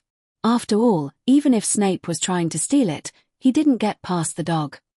But if he tries again, Harry said, I'm sure Dumbledore will take care of it. Yeah, mate, Dumbledore's brilliant, Ron said. I bet he's got a bunch of other stuff protecting the stone too. Yeah, I guess so, Harry admitted cheerily. Well, I guess I'll have more time for Quidditch now. Hermione silently agreed. They didn't have a definitive answer, but they had a pretty good guess, and she really needed to focus her own spare time on learning integrals. Chapter 17. Basic Runes. Bathsheba Babbling was a middle-aged witch with an impatient look about her. Her skin was dark, and her reddish-brown hair hung in bangs down to her sharply appraising eyes and limply down her black robes. According to Cedric and Roger, though, she was friendlier than she looked, and Hermione was surprised to learn from Fred and George, with much assurance that it wasn't a joke, that she was best friends with the batty divination teacher, Professor Trelawney. Perhaps opposites attracted after all. There was enough interest that the special rune seminar was held in the Great Hall on a Saturday afternoon. Most of the attendees were pre-OWL Ancient Rune students, of course, and there were only a few first years, Hermione, Harry, Ron, and a couple of Ravenclaws. Percy Weasley was sitting attentively in the front row, even though Hermione thought she had seen him making his Prefect rounds at this hour. A couple of minutes after the seminar was to begin, when it looked like no one else was likely to show up, Professor Babbling stood in front of some movable blackboards and addressed the group. Thank you all for coming, she said congenially. I'm glad to see there's such interest in non-standard magical topics. It's true that today's subject has little bearing on most day-to-day rune work, even in jobs that call for a lot of it, but I hope that it will be a good introduction into the wider world of what is truly possible with runic magic. I've never been very satisfied with the usual way of teaching runes, Babbling continued. The standard curriculum for the study of ancient runes is to learn the runic language first and then the magical applications of it. However, I've always felt that an early introduction to the magical aspects of the subject would both generate more interest and make it easier to learn advanced runic magic later. After lobbying unsuccessfully for a change in the board's curriculum, an early runes elective, and a rather ill-advised attempt at a junior runes club a couple of years ago, I decided to ask Professor Dumbledore for permission to run a special seminar on non-Norse runes. If today is successful enough, I may be able to expand it into a series, or even a revived student club. For those of you who are new to the subject, runes are, in simplest terms, a form of magic writing. Runes can be written or inscribed on any object and are used to maintain spells that require more power, are longer lasting, or affect a wider area than is generally possible with ordinary charms or enchanting. Virtually all permanent wards are powered by runes, as are many of the systems the Ministry of Magic maintains, like the Floo network and the Portkey network. It may surprise some of the younger students to learn that portkeys cannot be created on a whim, but must have a connection to the large-scale magical energies of the land to function. That did surprise Hermione. She hadn't read that much about magical transportation, but she was pretty sure that apparition required no such support, at least none that required ministry maintenance. But then again, apparition had a more limited range if your name wasn't Albus Dumbledore. She jotted down a note of that fact for reference.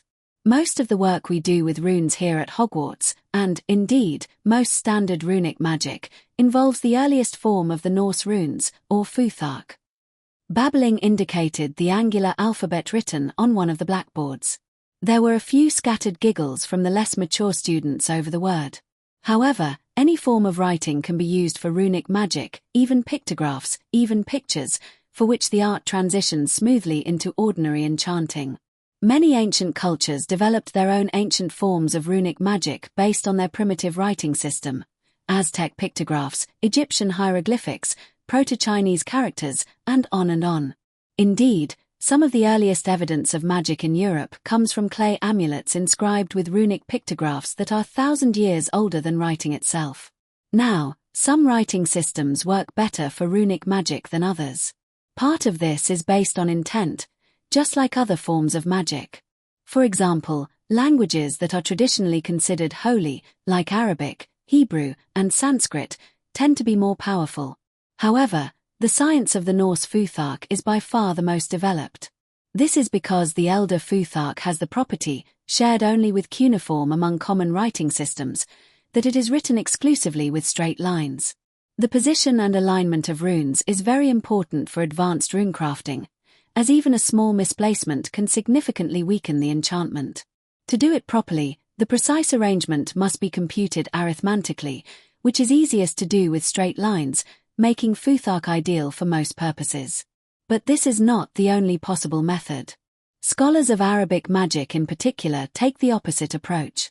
Because the Arabic alphabet is so curvy, they write the words with extremely ornate calligraphy, which, in the hands of an experienced artist, can work just as well as arithmantically aligned Futhark runes. However, this is very much an art, and not a science, done largely by feeling and practice, rather like the difference between analytic and experimental spellcrafting. Hermione had no idea what that meant, but she vowed to look it up later. As it happens, the Latin alphabet, the one we use for the English language, is not particularly good for runic magic. While it is heavy on straight lines and is used for the roots of many incantations, the letters have different widths, and the kerning, the spacing between the letters, is inconsistent, which makes the alignment awkward. However, being able to write runes in one's native tongue can be useful for quick and dirty runic magic, when you need to enchant something quickly that doesn't need to last all that long. Professor Babbling lectured for a while about how runes could interact with the ambient magic in a manner analogous to the wand motions for spells.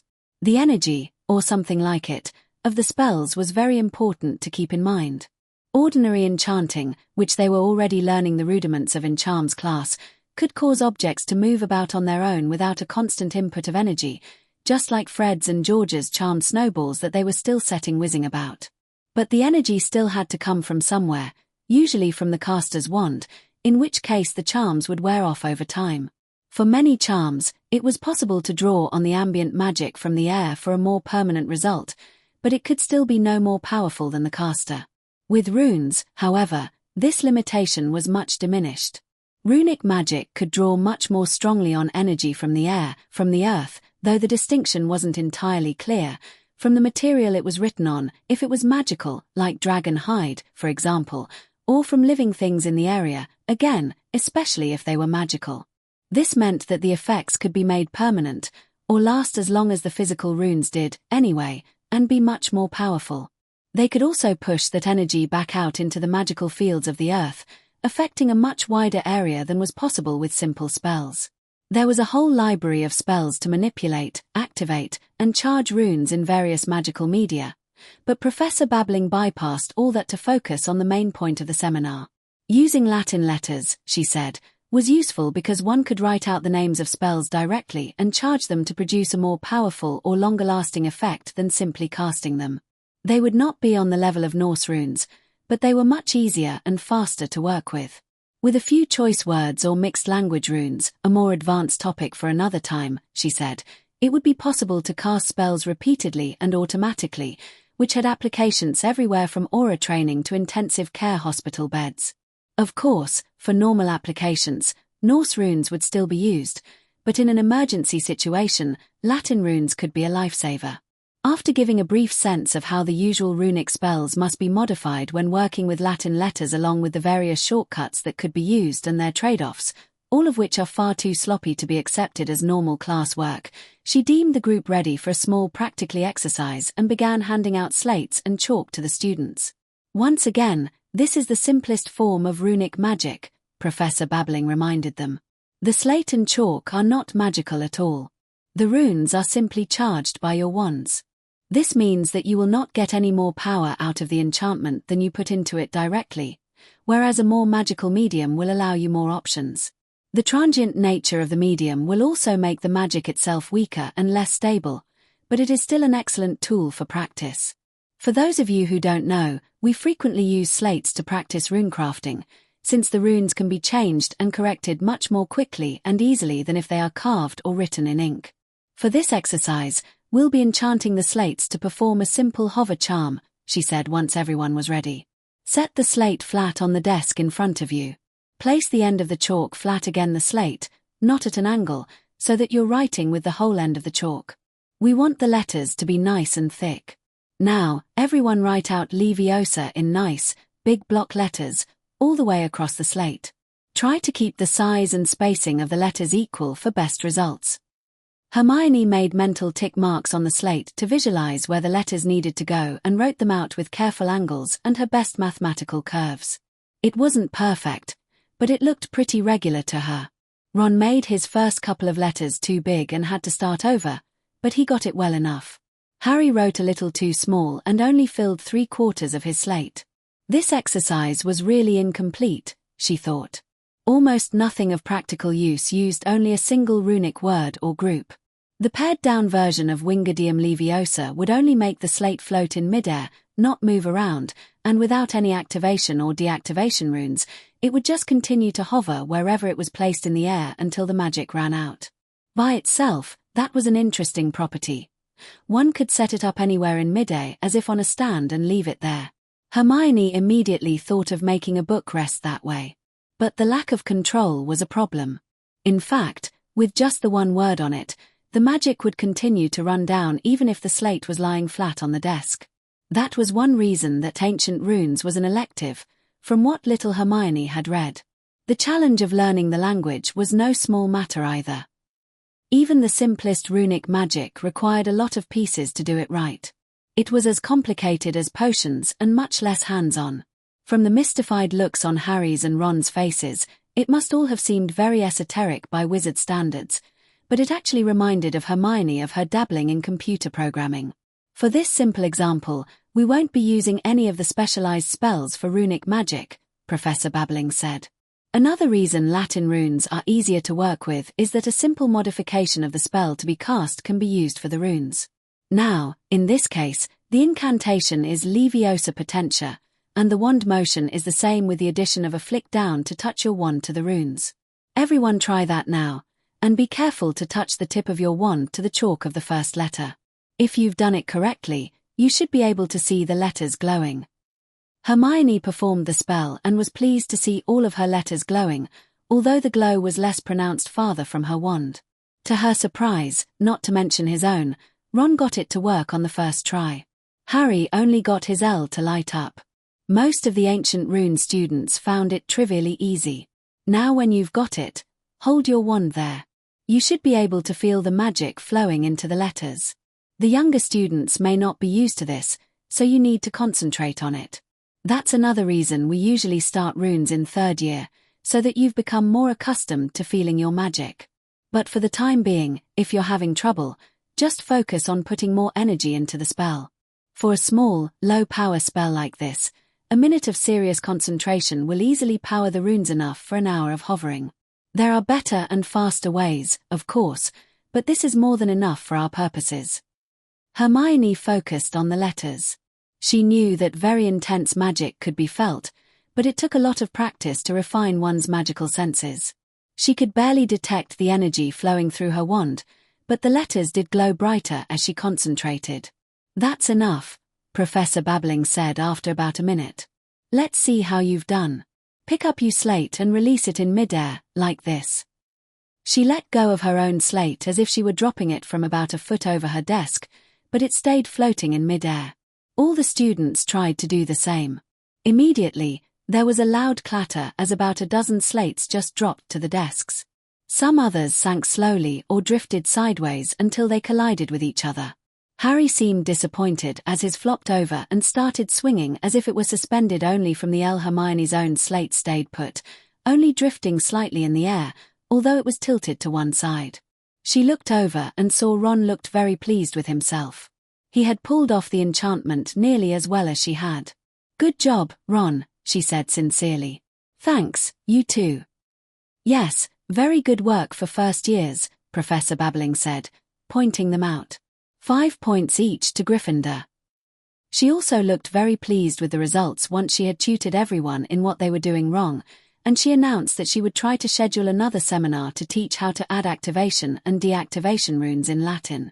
All three of the first-year trio were interested, and Harry convinced Ron and Hermione to help him practice his technique so he would be ready for it. After the stress of the first term, Hermione was pleasantly surprised when the spring term actually settled into a routine. There were no near-death experiences, no dangerous-sounding mysteries to solve, she was consistently getting enough sleep, and it was just classes, homework, and time spent relaxing with her friends. Oh, and integrals. Lots of integrals. That was the hard part of calculus. Differentiation followed lots of nice, neat rules. Integrals kind of did in principle, but they were more complicated, and it took a lot of algebra to beat the equations into a shape where you could use them. In practice, you learnt a few of the rules and then looked up in a big table all the different formulae for the ones that had to be manipulated with lots of algebra. Hermione's calculus book had a few pages of those formulae in the back, but there were whole books of them to be found in Muggle libraries. In any case, Hogwarts was suddenly pretty much like a normal school, but with magic, which was to say, loads of fun for someone like Hermione, especially when she had several friends who were studious enough to keep up with her. This was the way things were supposed to be like, she thought, and she told Ron so one evening over a game of chess. She played chess with Ron several times a week, and she was pretty sure she was improving. She even managed to beat him a couple of times, though he usually won out. Of course, when she said that, she must have jinxed it because in the next 5 minutes, Harry came in, panicking over Professor Snape suddenly deciding to referee the next Quidditch match, and then Neville flopped through the portrait hole, having been leg locker cursed by Draco Malfoy. Well, the more things changed, the more they stayed the same. The next 2 weeks were very nerve-wracking. Snape was even meaner toward Harry than usual, with whichever one of his friends took the bullet and partnered with him dragged along for the ride. As disconcerting as it was, Hermione still couldn't find any explanation for what happened at the first match other than that Snape had tried to kill Harry, and with him refereeing, it would be the perfect opportunity to try again, and Hermione nor anybody else would have much chance to save him this time. She more than once told him not to play, but stubborn Gryffindor that he was, he wouldn't listen. She even tried to ask Professor Vector about it with an oblique question about Snape's fairness as a referee, but Professor Vector merely assured her that he would remain professional. But the day of the match came, and Harry marched out with the team, and caught the snitch inside of 5 minutes. She screamed like a hopeless fangirl when that happened, jumping up and down and hugging Parvati in the row in front of her, much to the other girls' surprise. She didn't realize herself how much tension she was under about the match until it was over, and her friend didn't almost die, again. In fact, the only people in danger in that match were Ron and Neville, who got in a fistfight with Malfoy, Crabbe, and Goyle. Honestly, Hermione had half a mind to hex Malfoy herself after what he was saying about the boys, now that she actually knew some hexes. But of course she would never do that. Well, in public, anyway. She did, however, tip off Fred and George to prank him, much to the surprise of all of her friends. Malfoy, Crabbe, and Goyle all spent a day walking around with Weasley orange hair and green eyes like Harry's, complete with glasses stuck to their faces, and they were each leg locker cursed at least once. Hermione had to stick close to her older friends for safety from them for the next couple of days, but it was worth it. On the other hand, Harry did manage to come back from the match with some disturbing news. Ron and Hermione were all excited for the party the twins were setting up when Harry showed up half an hour late and immediately dragged them off to an empty classroom.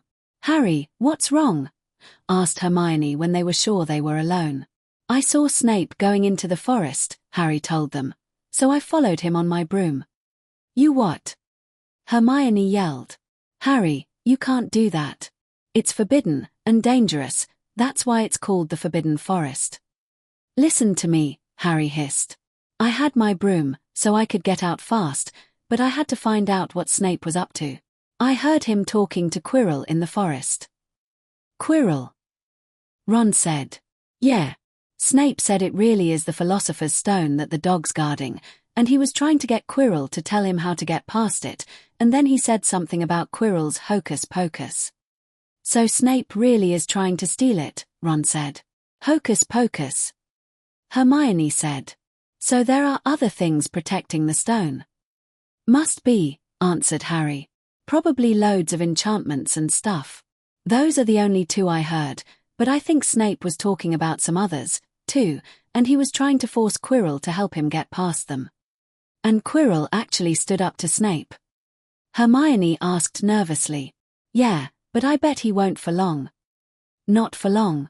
The stone will be gone by next Tuesday, Ron said in horror. It can't be that bad, Hermione tried to assure herself. If Dumbledore's the one keeping it safe, I'm sure he'll have given it more protection than that. I don't think Quirrell and Snape will be able to get past all of it. But Hermione, Harry said.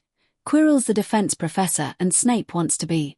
I'll bet they know more about the dark arts than anybody in the school. Maybe they could. Well, we still can't do much about it, can we? I mean, we're not even supposed to know about the stone. And besides, Dumbledore's really smart, too. I'm sure he has things under control. February wheeled into March, which was stormy and rainy, but at least the deep Highland snow was gone. Things were calm for a moment, the lull before teachers began gearing up for exams, and nothing much seemed to happen with Quirrell, except that the trio stopped making fun of his stutter. In the meantime, Hermione continued to visit the house elves every so often. She usually went alone, but they were still always happy to see her. It was pretty clear that the house elves didn't get many visitors in their dorms, and no one ever showed much interest when Hermione asked them to come. Ron, as tolerant as he was, still exhibited the pure-blood tendency of not caring much about elves, and most of her other magical-raised friends were similar.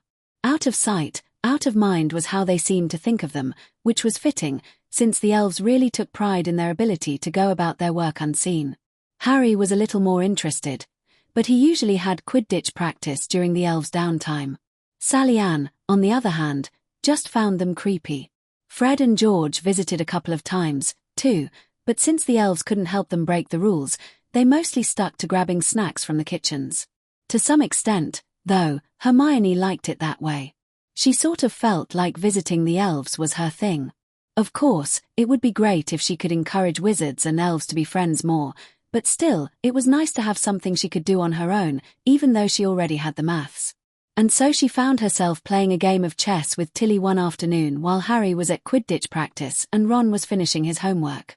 Hermione was pleased to find that Tilly was actually pretty good at chess, not quite at her level, but enough to give her some competition besides Ron, and she shared Hermione's love of unconventional moves.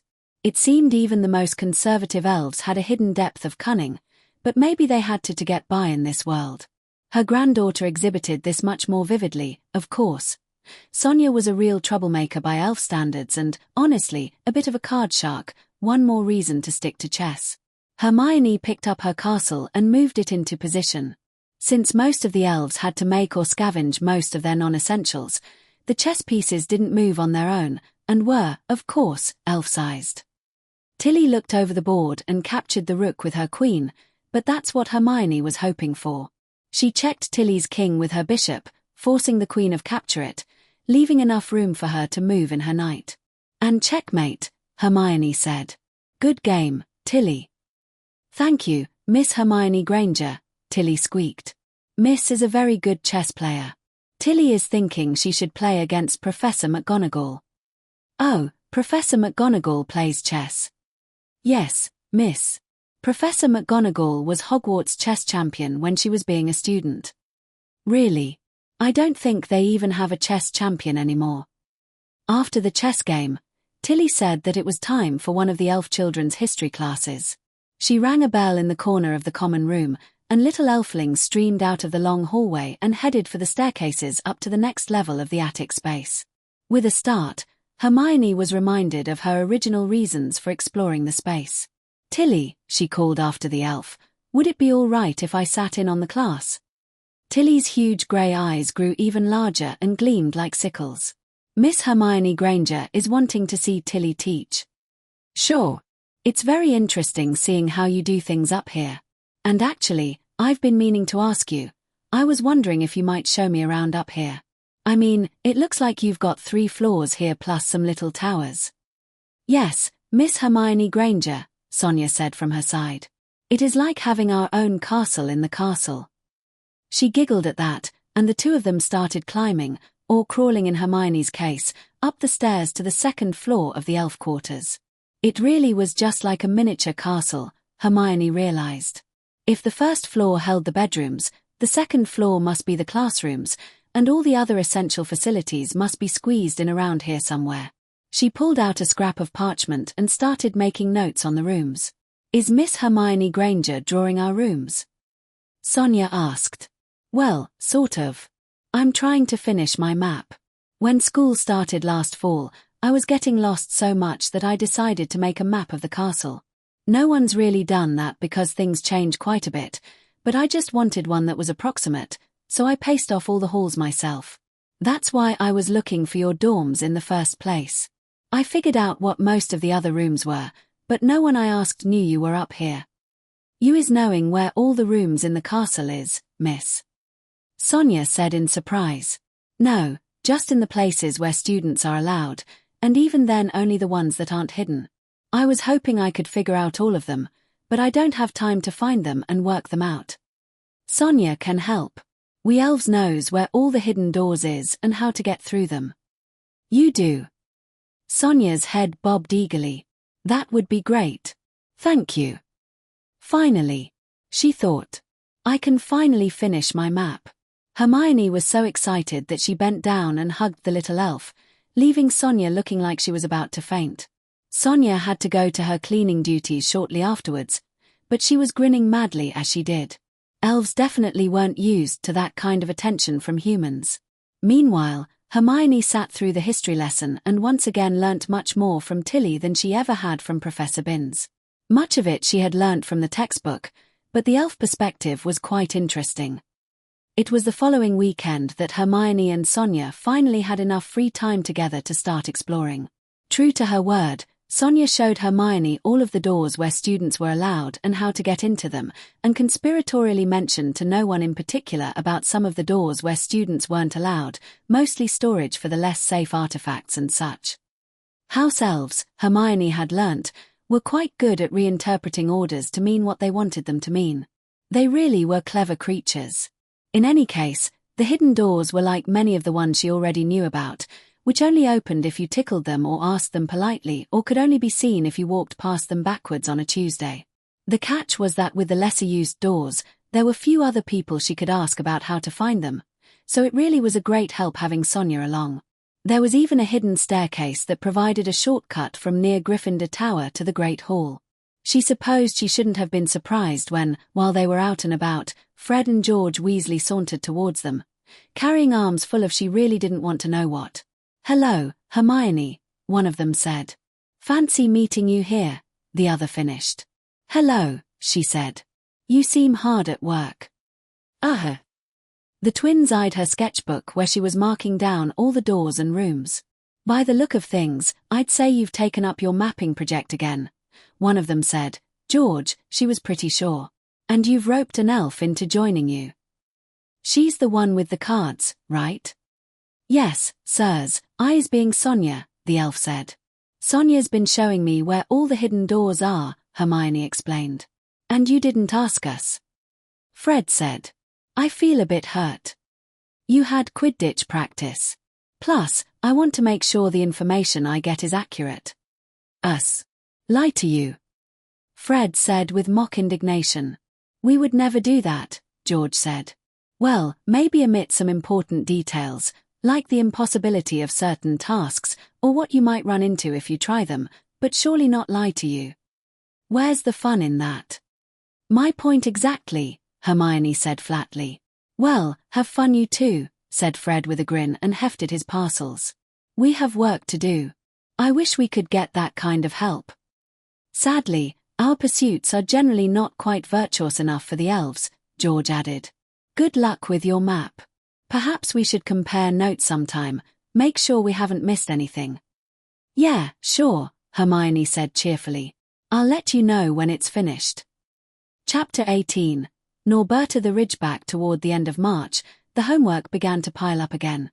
Final exams were on the horizon, and exams always tended to make Hermione tense. So she drew up a rigorous study schedule for herself and dove right in. It was only the memory of the state she'd worked herself into last fall that kept her from going completely crazy over it. Harry and Ron thought she had anyway. All right, Hermione, calm down, Alicia said one afternoon when she'd gone off at the study group. Yes, the exams are important, but with your grades, you could do anything short of skiving them completely and still get promoted. I know, she said, but Harry and Ron will have to learn to handle themselves, Alicia interrupted. It's really not that bad, Cedric assured her. Hardly anyone ever fails the final exams. Even Snape lets most people squeak by with an A. It doesn't reflect well on him to have too many people fail. And even then, the OWLS and NEWTS are the only things anyone ever looks at after you leave school, Roger added. Yeah, I know, Hermione admitted. I just wish I could get Ron and Harry to actually apply themselves. Boys. What can you do? Alicia said with a grin. Hey! Cedric and Roger said as Hermione and Alicia both laughed. All right, you've had your fun, Cedric said. Now tell us about this quadratic formula thing. Negative b plus or minus the square root of b squared minus 4ac all divided by 2a, Hermione said automatically, just like every sixth former ought to be able to. Cedric rolled his eyes. Roger sniggered and said, Ask an obvious question, said. Hermione smiled warmly and explained it for real. It's just a formula that you have to memorize. I know I say that a lot, but that's really how everybody does it in this case. Technically, you can derive it. Do you remember completing the square in class? They nodded. If you complete the square for the general ax squared plus bx plus c equation, you get the quadratic formula, so that's where it comes from. Okay, I'll take your word for that, replied Cedric. So what's it actually good for? Hermione suppressed a sigh. The quadratic formula gets used all the time in more advanced maths. You need it to calculate the elements, a lot of simple charms and jinxes. Look here. She turned to near the back of Numerology and Grammatica and pointed out the many places where quadratic equations occurred. And that's just the start. You can approximate almost any more complicated formula with a quadratic equation. They do that in Muggle physics all the time. So even a lot of more advanced spells use it. The three older students figured out soon enough that there really wasn't that much difficulty to the quadratic formula. As Hermione said, it was really just a matter of remembering it, even if they couldn't appreciate the usefulness of it, though she hoped they would in time. You know, Hermione, you've been a little bit on edge for a while, now, said Alicia as they were getting ready to leave. Is everything okay? It was true. Ever since the day of the Quidditch match, Hermione couldn't stop herself worrying a little about the Philosopher's Stone. But that was a real secret, not something she could bring up here. It's fine, she said. I've just got a lot on my mind, like always. Well, you know we're here for you if you need anything. Yeah, I know. Thanks. She tried her best to set the Philosopher's Stone issue aside, but things definitely got a lot hairier when Hermione, Ron, and Harry ran into Hagrid in the library one day, and Hagrid asked them if they were still looking for what was on the third floor. That made the hair on the back of Hermione's neck stand up. Hagrid must be really nervous about something if he thought of that before he thought of them studying for exams. He understandably got more nervous when Ron blurted out that they had found the answer ages ago. When Harry took the opportunity to ask about what else was protecting the stone, Hagrid quickly shut them up and told them to come to his hut later. And as if that weren't bad enough, Ron noticed that he was checking out books about dragons. That couldn't be a good sign, thought Hermione. Either the stone was vulnerable and they needed to bring in a dragon to help protect it, or Hagrid was illegally breeding dragons. This wasn't going to end well. So, yeah, wanted to ask me something? Hagrid said as the trio sat down in his stiflingly hot hut. Even in this private setting, he still looked pretty cagey. Harry opened his mouth to speak, but Hermione jumped in front of him, thinking it might be better to butter him up a bit. Well, Hagrid, she said, we know Professor Dumbledore must trust you a lot to help guard the Philosopher's Stone. Hagrid's chest swelled with pride. But we were thinking it would be safest if there were other people setting enchantments to guard it, too, so that no one person knew what all the protections were. We were just wondering if Dumbledore did something like that. Yeah, are a bright one, aren't ya? Hagrid grinned at her. I suppose it can't hurt to tell ya about that. Dumbledore's a smart man, came up with the same idea. In fact, it was just about all the teachers who helped him. I don't think Professor Kettleburn added another creature, didn't have nothing tougher and fluffy, but everybody else who had anything to offer did something, even Dumbledore himself. Yep, ain't no dark wizard that can get past all o' them. Professor Vector added something. Hermione asked. Yeah. Said she made sure no one could get past it without a whole team o' curse breakers. Lot o' the others did, too. Did Professor Snape? Harry asked darkly. Well, o' course he did. Harry and Ron gave Hagrid a horrified look. What, you're not still on about Snape being dark, are ya? He's helping protect the stone. He's not gonna steal it. Besides, Harry, Hermione added. No one knows what all the protections are, and I'm sure it's safe with Professor Vector helping out. But she was a Slytherin, Ron protested. Not all Slytherins are alike, Ron. She actually keeps everyone in line, unlike Snape, and if she says no one can get through her protections, I believe her. Besides, I'm sure Professor Dumbledore came up with something even better than she did. Harry seemed to accept that more the time being, and it was only then that the children's attention was drawn to the large, black spheroid that was sitting right in the middle of Hagrid's roaring fire. Hagrid, is that a dragon egg? Ron asked nervously. Yeah, matter of fact it is, Hagrid answered, fiddling with his beard.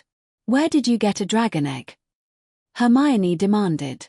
Aren't they illegal to trade in most of Europe? I won it. Fella down at the pub last night said he had a dragon egg, and we could play card for it if I wanted. So I said, oh course. And he did say he had to be sure I could handle it, but I told him after Fluffy, a dragon would be easy. The children all gave a start and looked at each other in horror. Hagrid's face fell as he realized what he'd said. You told him about Fluffy? Demanded Harry. Well, yeah, I suppose I did. Probably Sheldon Tar said that. You didn't tell him how to get past Fluffy, did you? Ron asked. Course not, Hagrid said firmly. I'd never give something like that away, even when I'd been drinking. Phew, good. There, you see. It's perfectly safe, said Hermione. I mean, even if somebody else knows about Fluffy, it's not like you can just play music for him or something. Hagrid yelled an exclamation and shot to his feet so fast that he tripped and fell onto his table, smashing it to bits. The children all screamed. Then, to their horror, Hagrid reached up and clapped an enormous hand on Hermione's shoulder, knocking her to the ground hard and bringing her face close to his huge one. How'd you know about that? He growled. What? Hermione squeaked. Let her go. Ron yelled. About playing music to Fluffy. If you play him some music, he goes right to sleep. Nobody knew that but me and Dumbledore. What? Harry and Ron demanded. They tried to pull Hermione away from the huge man. Hermione started crying. She'd only ever even heard of Hagrid getting truly angry once, and that was when he'd cursed Harry's cousin with a pig's tail. But he was so big it was almost as bad as the troll to see up close. I didn't, she whimpered. I didn't think, I thought it wouldn't, it's the myth of Orpheus, the what of what? Hagrid said, starting to calm down. It's an ancient Greek story, Muggle story, A musician named Orpheus had to sneak past a three-headed dog to get into the realm of the dead, and he played music to put the dog to sleep. I didn't think it was true because she braced herself with her arms blocking her face and whispered, because I thought it was too obvious. Hagrid let go of her, slumped back on the floor, and started crying loudly himself. I'm sorry, he bawled. In retrospect, she thought he had probably knocked her down by accident. I'm sorry, Hermione. I didn't mean to scare ya like that. It's just this is so important. Dumbledore's trust in me to keep the stone safe from who? Harry said. I can't tell ya that. Dumbledore says someone's after it. Same bloke who tried to steal it from Gringotts, probably. But I know it ain't Snape. Dumbledore trusts him as much as me. We all worked together back in the, back in the war. Snape ain't very nice, I admit, but he's on our side. But Hagrid, do you think Snape could know how to get past Fluffy? Harry asked. He couldn't. Hagrid insisted. There's no wizards who know but me and Dumbledore, and don't you tell nobody else, either. But Harry ignored him. Hermione? He asked. Well, she said slowly, hating that she had to undermine her earlier argument, it's possible he could have read the story somewhere, and if he did, well, if I was desperate and just had to get past Fluffy, one of the first things I'd try would be playing music to him, because that's what Orpheus did in the myth, but he still couldn't get through the other protections, she said quickly. Not with Vector and Dumbledore and everybody else helping out. Right, Hagrid? I bet Professor Babbling came up with something really complicated with runes, and McGonagall probably transfigured statues to fight or something. Yeah, Hagrid said glumly. They didn't tell me, mind ya, but I'm sure it's something real tough like that. But Merlin, if I'd known other people knew how to get past Fluffy. I'm sure you did your best, Hagrid, Harry said, patting him on the arm. It looked like everything was still okay, for now. 2 weeks later, though, Hermione couldn't take it anymore and dragged Ron and Harry to a meeting in an isolated back corner of the library. We have to do something about Hagrid, she whispered. Why? Ron said. Though you said the stone was safe. I'm not talking about the stone. I'm talking about that dragon egg. Hagrid had ignored the trio's, mostly Hermione's, protests to his keeping a dangerous and illegal wild animal in his kitchen. Well, I know it's not a great idea, Harry trailed off. Not a great idea. Hermione hissed. Hagrid lives in a wooden house. Well, yeah, but if it's only a baby, Hermione reached into her bag and pulled out a book she had checked out last week, From Egg to Inferno, A Dragon Keeper's Guide, one of the few books on the subject Hagrid had left behind. She opened it on the table and flipped to the place she had marked. Here, listen to this. Keepers who hatch dragons must remain aware that newly hatched dragons grow magically fast. Many species will triple in length in the first week after hatching and reach 10 times their birth length by the age of 1 month. Ron, at least, looked appropriately frightened by this revelation. Okay, that is bad, he said. Harry just looked at his friends skeptically. Don't you see? Hermione continued. With the size of that egg, if Hagrid keeps that dragon for even a month after it hatches, it'll be as big as he is. We have to do something, or he's going to get hurt or worse. I think we have to tell somebody. But I don't want to get Hagrid in trouble, Harry said. He'll get in more trouble when his house burns down. Come on, Ron, you know about dragons, right? Ron looked very much like he didn't want to get between his two friends. What if we, just get Hagrid to let it go when it hatches, he suggested weakly. You know, I don't think the British Dragon Reservation is too far from here. But Ron, you saw how Hagrid's been the past 2 weeks. He won't listen to reason. I don't want him to get in trouble either, but if he won't listen to us, what else can we do? Well, Ron said tentatively, what if we talk to Dumbledore? He seems pretty, friendly and understanding. My folks really like him, and so does Hagrid. But if Dumbledore finds out Hagrid told a stranger about Fluffy, Harry replied. Hermione had another thought. We could try talking to Professor Vector. Ron made a face. I know she was a Slytherin, Ron, but I've never had a problem with her, and she's friends with Hagrid. They always sit next to each other at dinner. Plus, she didn't get us in trouble with the troll or looking up the Philosopher's Stone. I think she might be okay with taking care of this quietly." "Well, maybe," Harry said. Ron still looked uncomfortable, but he reluctantly nodded. "But I don't want to go behind Hagrid's back," Harry added. "Can we talk to him one more time first?" "Sure," Hermione said. But Hagrid still didn't want to hear any criticism of his dragon-rearing skills. "Hagrid, if you keep it too long, it's going to be too big to hide," Harry insisted. "You're going to get found out sooner or later. Besides, you can't keep a dragon someplace as small as Hogwarts," Ron said. "Charlie says they need lots of land to catch enough game to survive. I know you're good with animals. Actually, that was debatable.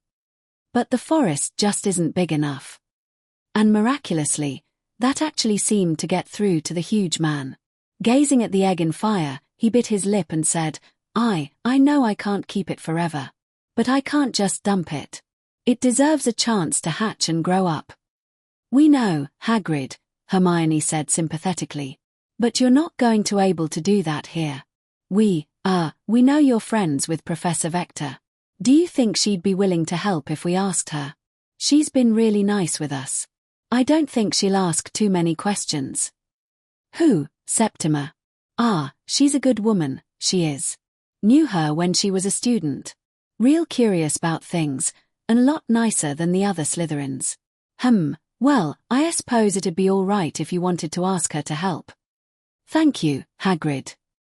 She forced down her nerves and hugged him as best she could. It was a little difficult after their earlier confrontation, but she managed it. For everyone's sake, she vowed to get this thing sorted as soon as possible. Hello Hermione, and Mr. Potter, and Mr. Weasley. Is there something wrong?" Professor Vector said when she saw the trio's nervous faces outside her office door. "Professor, we need to speak with you in private," her star pupil said. Vector's face fell. She had a feeling this wasn't going to end well. Come in, come in." She ushered the children in and sat them down. "What is it?"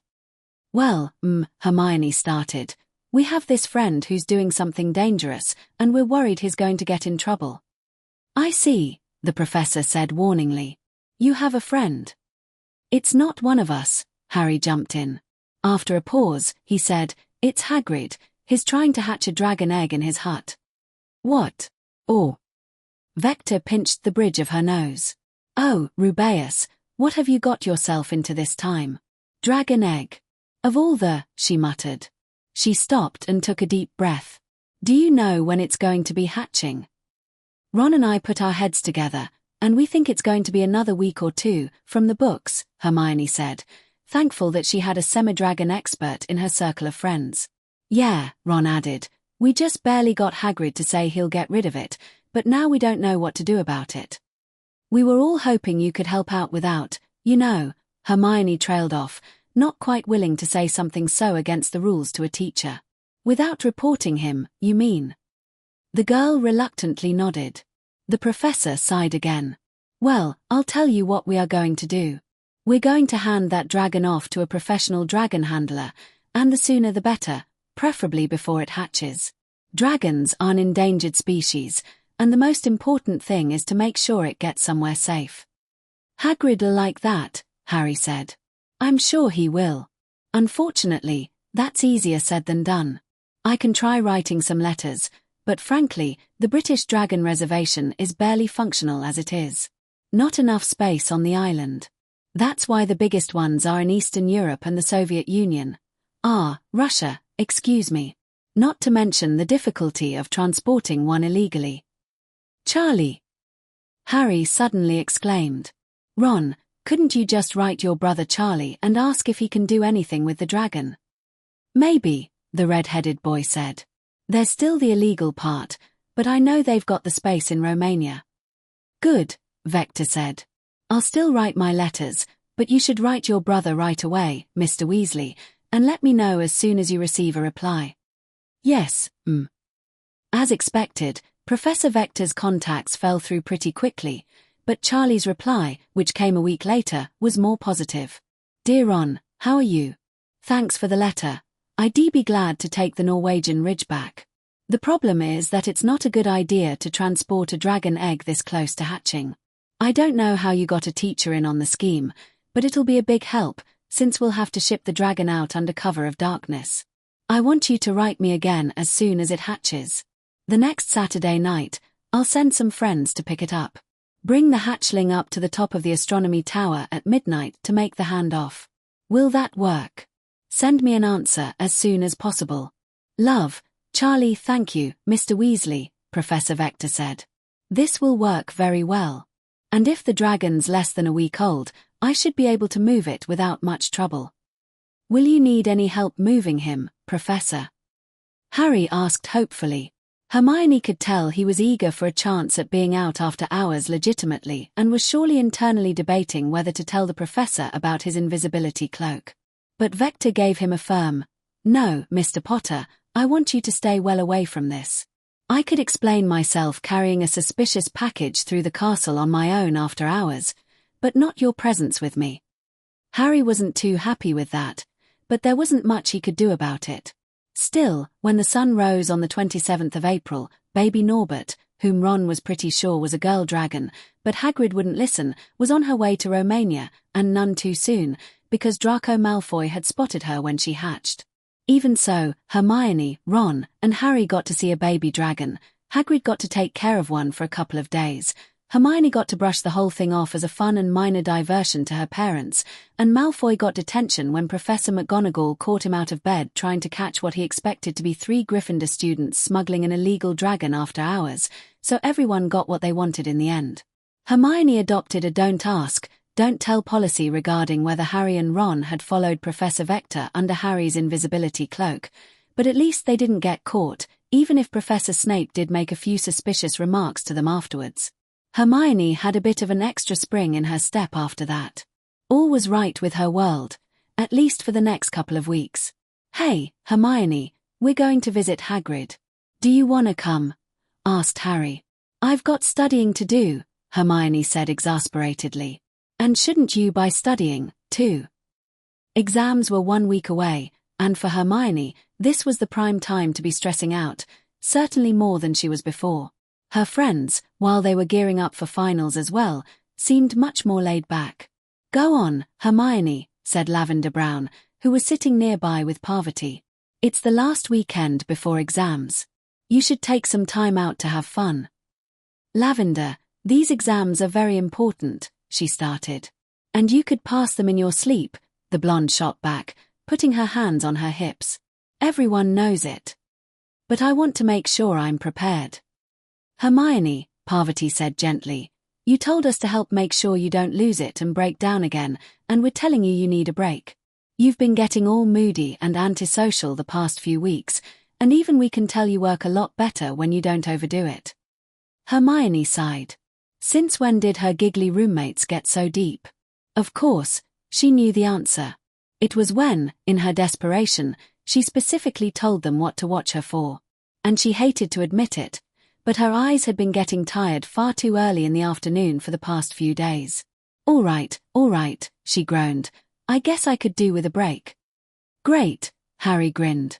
"Thanks, girls," Ron said as the trio ducked out. They could hear the girls giggling behind them. If Hermione was feeling tired, it certainly woke her up when Hagrid opened the door to his hut and pointed a huge crossbow at them. The children all yelped in surprise. "Oh, it's you." "Sorry," Hagrid said. "There's been some, it doesn't matter. Scud see yeah. Come on in, I'll make some tea." Hagrid, is something wrong?"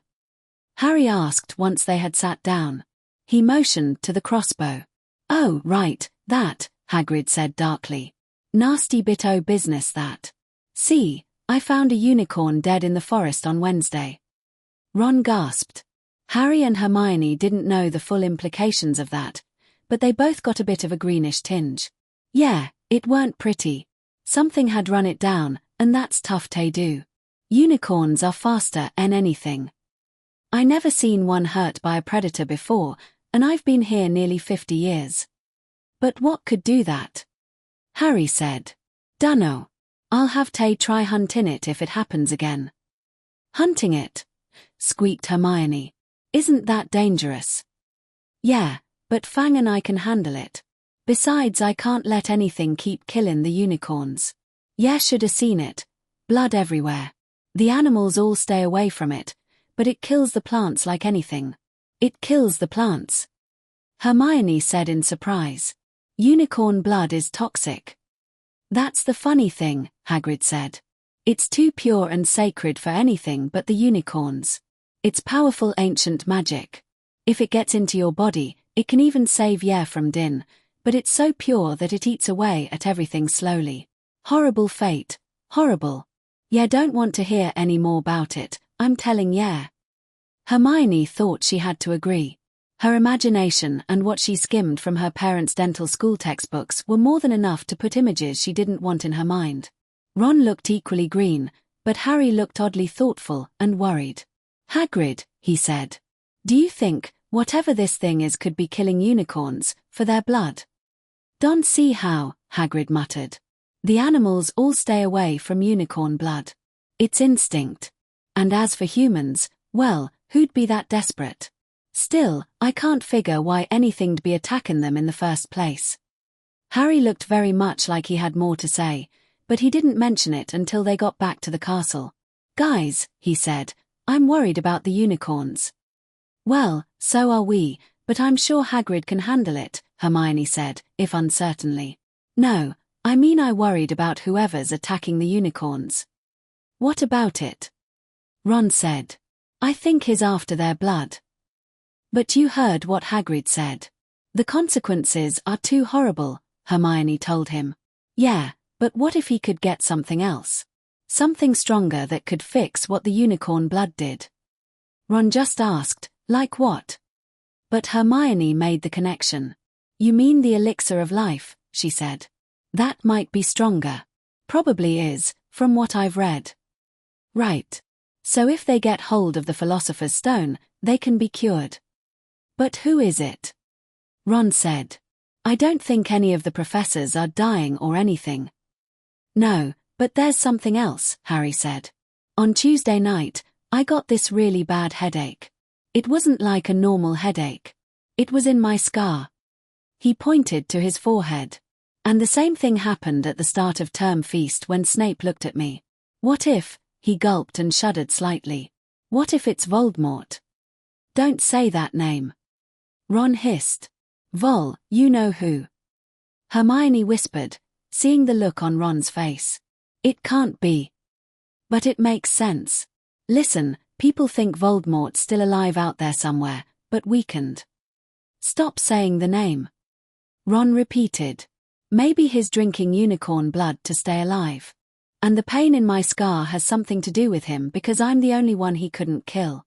And then Snape's working for him, and he's trying to steal the Philosopher's Stone and use it to cure him so he can come back, he shuddered again. And then, Voldemort will come and finish me off. Will you stop saying his name? Harry, that's crazy. Hermione snapped. Hagrid said Snape worked with Dumbledore against you-know-who. So, maybe he was a spy. He's sure evil enough. And he tried to kill me, remember? Bloody hell, I can see Snape as a spy, Ron said. But if all that was true, Hermione protested, don't you think Dumbledore or somebody would have noticed by now? I don't know, Harry said. I just hope Snape really doesn't know how to get the stone. Harry, everyone says Dumbledore is the only person you know who was afraid of, she tried to comfort her friend. With him around, you know who can't touch you or the stone. And besides, I doubt it's really him out there. I bet it's just some kind of rabid magical creature. Yeah, maybe, Harry said, forcing himself to smile.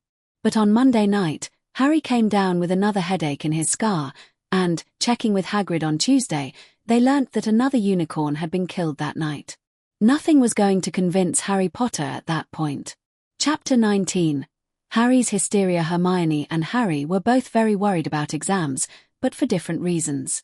Harry had become paranoid that Voldemort was going to burst in and kill him at any moment, and Hermione, in addition to wanting to pass her own exams, was worried that Harry's paranoia would cause him to flunk.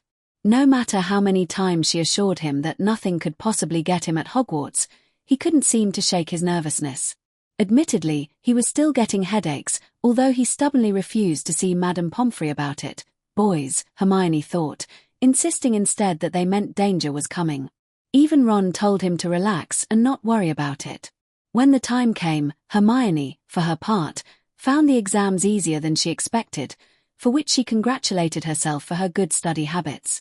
Before she knew it, she was finishing up her last exam, Arithmancy, which was a little more challenging, while the boys were taking their history exam. Now, all she had to do was learn some of the more advanced integration techniques and revise for her maths A-level next month. She had already wandered out to the grounds for a pleasant walk when she saw Harry and Ron running flat out towards her. She waved to them, but she soon realized that they weren't excited that their exams were over. They were running as if Fluffy were after them, coming up to her with horror-stricken looks on their faces. "Hermione," Harry said breathlessly, "Snape's figured it out. He knows how to get the stone." "What?" Hermione exclaimed. "We heard it," said Ron, panting even more heavily. "Quirrell, Snape, told him. What are you talking about?" "We were going past the staff room," Harry said. "We heard Quirrell," Ron started. "He said he knew everything. He didn't want to tell him, but, Harry, Ron, calm down and tell me exactly what you heard," Hermione snapped. The boys tried to collect themselves and recounted their tale. They had been hanging back a bit talking after their history exam, and as they were walking past the staff room, they'd heard Professor Quirrell talking to someone they couldn't quite hear. Quirrell was crying. From what Hermione could piece together, he said something like, please I can't, yes, that's everything, but, no, please, all right. The boys had taken this to mean that Quirrell had told Snape everything he needed to know about how to steal the Philosopher's Stone, however far-fetched that seemed. "Did you actually hear him talking to Snape?" Hermione asked astutely. "We heard someone whispering to him," Harry said. "We didn't want to get too close in case Snape saw us, but what else could it mean?" By now, Hermione was just about done arguing with Harry about this. "Well, if you're so sure," she said, "there's only one thing to do." "What?" both boys asked. "Go to Dumbledore." Harry and Ron looked at each other, and then they both smacked themselves in their foreheads and took off running back toward the castle. "Hey, wait for me!" Hermione yelled as she sprinted after them. The three of them dashed inside and started climbing the stairs. It was only after they had ascended several flights that Harry and Ron realized they had no idea where they were going. Where is Dumbledore's office?" Harry said as they came to an intersection. "7th floor, Hermione replied. She pulled her quick reference map from her robes. With exams to worry about, she'd only had time to explore the West Wing with Sonia, but she thought it would be good to carry a small map with the important places marked on it, just in case. "I ran into him when I was exploring the castle, almost literally." She double-checked her orientation and pointed down one of the corridors. "This way. What are you three doing inside?" They turned around to see Professor McGonagall approaching with a large pile of books. She looked rather suspicious of the trio, but then, navigating the castle with a fold-out map wasn't exactly normal behavior. Hermione collected herself and said as calmly as she could, "We want to see Professor Dumbledore." "Professor Dumbledore?" McGonagall looked even more suspicious. "Why?" "It's sort of secret," Harry blurted out. Hermione suppressed a groan. "Well, I'm afraid it will have to wait, whatever it is," the professor said. "Professor Dumbledore was urgently called away to the ministry 10 minutes ago." "He's gone now?" Harry gasped in horror. "The headmaster is a very busy man with other duties beyond the school. I'm sure whatever this is can wait until tomorrow." "But this about the Philosopher's Stone." McGonagall dropped her books with a loud crash that echoed through the empty hallways.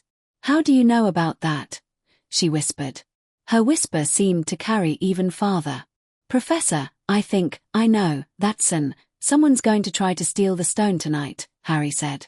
"We have to warn Dumbledore." Hermione wanted to say something. To tell Professor McGonagall that Harry hadn't been feeling well and was being paranoid. She must hear the desperation in his voice. Or to tell her all the strange goings-on surrounding the stone that were making him worry. But she just couldn't think of what to say at the moment. "Mr. Potter," McGonagall said, I don't know how you found out about the stone, but rest assured that no one could possibly steal it. It's far too well protected." "That's what I've been telling him, Professor," Hermione said timidly. Harry and Ron both glared at her. "But Professor, you should listen to your friend, Mr. Potter. All of we teachers have taken the security of that stone very seriously. Now I suggest you all go back outside and enjoy the sunshine." "And or else" was clearly implied. And if Professor McGonagall's warning weren't enough, Professor Snape's, when they ran into him not 2 minutes later, was. "You shouldn't be inside on a day this nice," the potions master said with a twisted smile, as if he could only guess what normal people would consider to be a nice day. "We were just," Harry started. "You'll want to be more careful, Mr. Potter. If you keep turning up in places you aren't supposed to be, people are bound to think you're up to something." Harry flushed bright red. "And you wouldn't want to be expelled after only your first year, would you? Good day." "It's definitely him," Harry said. "He must know we snuck out with Norbert, too. He's gonna try to steal the stone tonight, and he's trying to scare us off." "Harry, I still think you're wrong," Hermione said. "It's probably just Snape being Snape. And besides, what can we do now?" "We'll split up and watch Snape and the Forbidden Corridor," Harry said, as if it were obvious. But that plan failed miserably after they were collectively told off by Flitwick, Snape again, and an irate McGonagall, who threatened them with a 50-point docking. It seemed that they were at least taking security against the students seriously. "I'm sorry, Harry, I did all I could," Hermione said when they regrouped. Harry grumbled at her, but she could tell he knew it wasn't her fault. "There's got to be something else we can do," he muttered to himself. "Some way to stop Snape." "Harry, please try to calm down," she begged, grabbing him by the shoulders. He flinched at the contact. "I keep telling you Snape couldn't possibly get through all the obstacles. Maybe you heard Quirrell talking about something else." Harry looked nervous, but as unconvinced as ever. "Why yeah, mate, Quirrell's scared of just about everything," Ron said, though he didn't look too sure himself. "Now I think about it, that could have been about anything." "I know what I heard." Harry screwed up his face and pushed Hermione's hands aside. "Look, Harry," she tried. "If you're that worried, we can go talk to Professor Vector. I'm sure she'll at least listen, but I'm also sure she's going to say the stone is perfectly safe." Harry stopped and thought for a moment. "Fine," he grumbled. "Let's go." They managed to get to Professor Vector's office without running into any other teachers, although they would have at least had a decent cover story this time. Of course, when Professor Vector opened the door and saw who was there, she immediately said, "I'm afraid I don't have your grade yet, Miss Granger." Hermione couldn't completely suppress her sigh this time. Was she really that obsessive? "It's not about that, Professor." Vector cracked a forced smile. "Is there a dragon involved?" "No, but it is important. May we please come in?" "All right, come on in," she said, shutting the door behind the trio. "Now, what is this about?" This time, Harry spoke up. "Professor, we think, oh." Hermione stepped on his foot. "I think someone's going to try to steal the Philosopher's Stone tonight." If Professor Vector had been carrying a load of books, she would have dropped them. "So, you figured out what's in there," she said with just a little hostility. "And why, pray tell, do you think someone is trying to steal it, Mr. Potter?" "Because I heard some people talking about it, and today one of them said he'd figured out all the traps." "I see. I won't ask you who you supposedly overheard, Mr. Potter, since it doesn't matter. I don't know what you think they said, but I assure that the Philosopher's Stone is too well protected for anyone to steal it." "I know, but I heard it wasn't students," Harry blurted. Vector's eyes widened a bit. "You believe a teacher is going to steal the stone?" Harry nervously nodded. We know most of the teachers did something to protect it, so, Mr. Potter," Vector said threateningly, drawing herself up, "if you are trying to get me to tell you what sort of obstacle I placed, we're not." Hermione jumped in. "I'm sorry, Professor. It's just that Harry's been acting paranoid about this for weeks. Ron and I keep trying to tell him the stone's safe, but he won't believe us." "Hermione." Harry protested. "Well, it's true. We just wanted to try to convince him. He's more nervous than ever because Professor Dumbledore's gone, and Professor McGonagall didn't have the patience to explain. I just thought, without giving it away, if you could tell him how well protected it really is. Vector sat down and sighed. She'd dealt with children with emotional issues before, most recently Hermione herself, but this level of paranoia was something she hadn't seen since the war.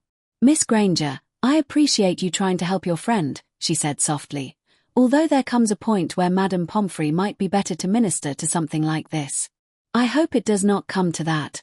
However, Mr. Potter, you may find this difficult to accept, but we teachers have very good reasons to believe that the stone is safe. My obstacle alone is probably adequate. I have told no one but Professor Dumbledore how it works, and I assure you that no one could possibly get through it without a special key that Professor Dumbledore keeps on his person at all times.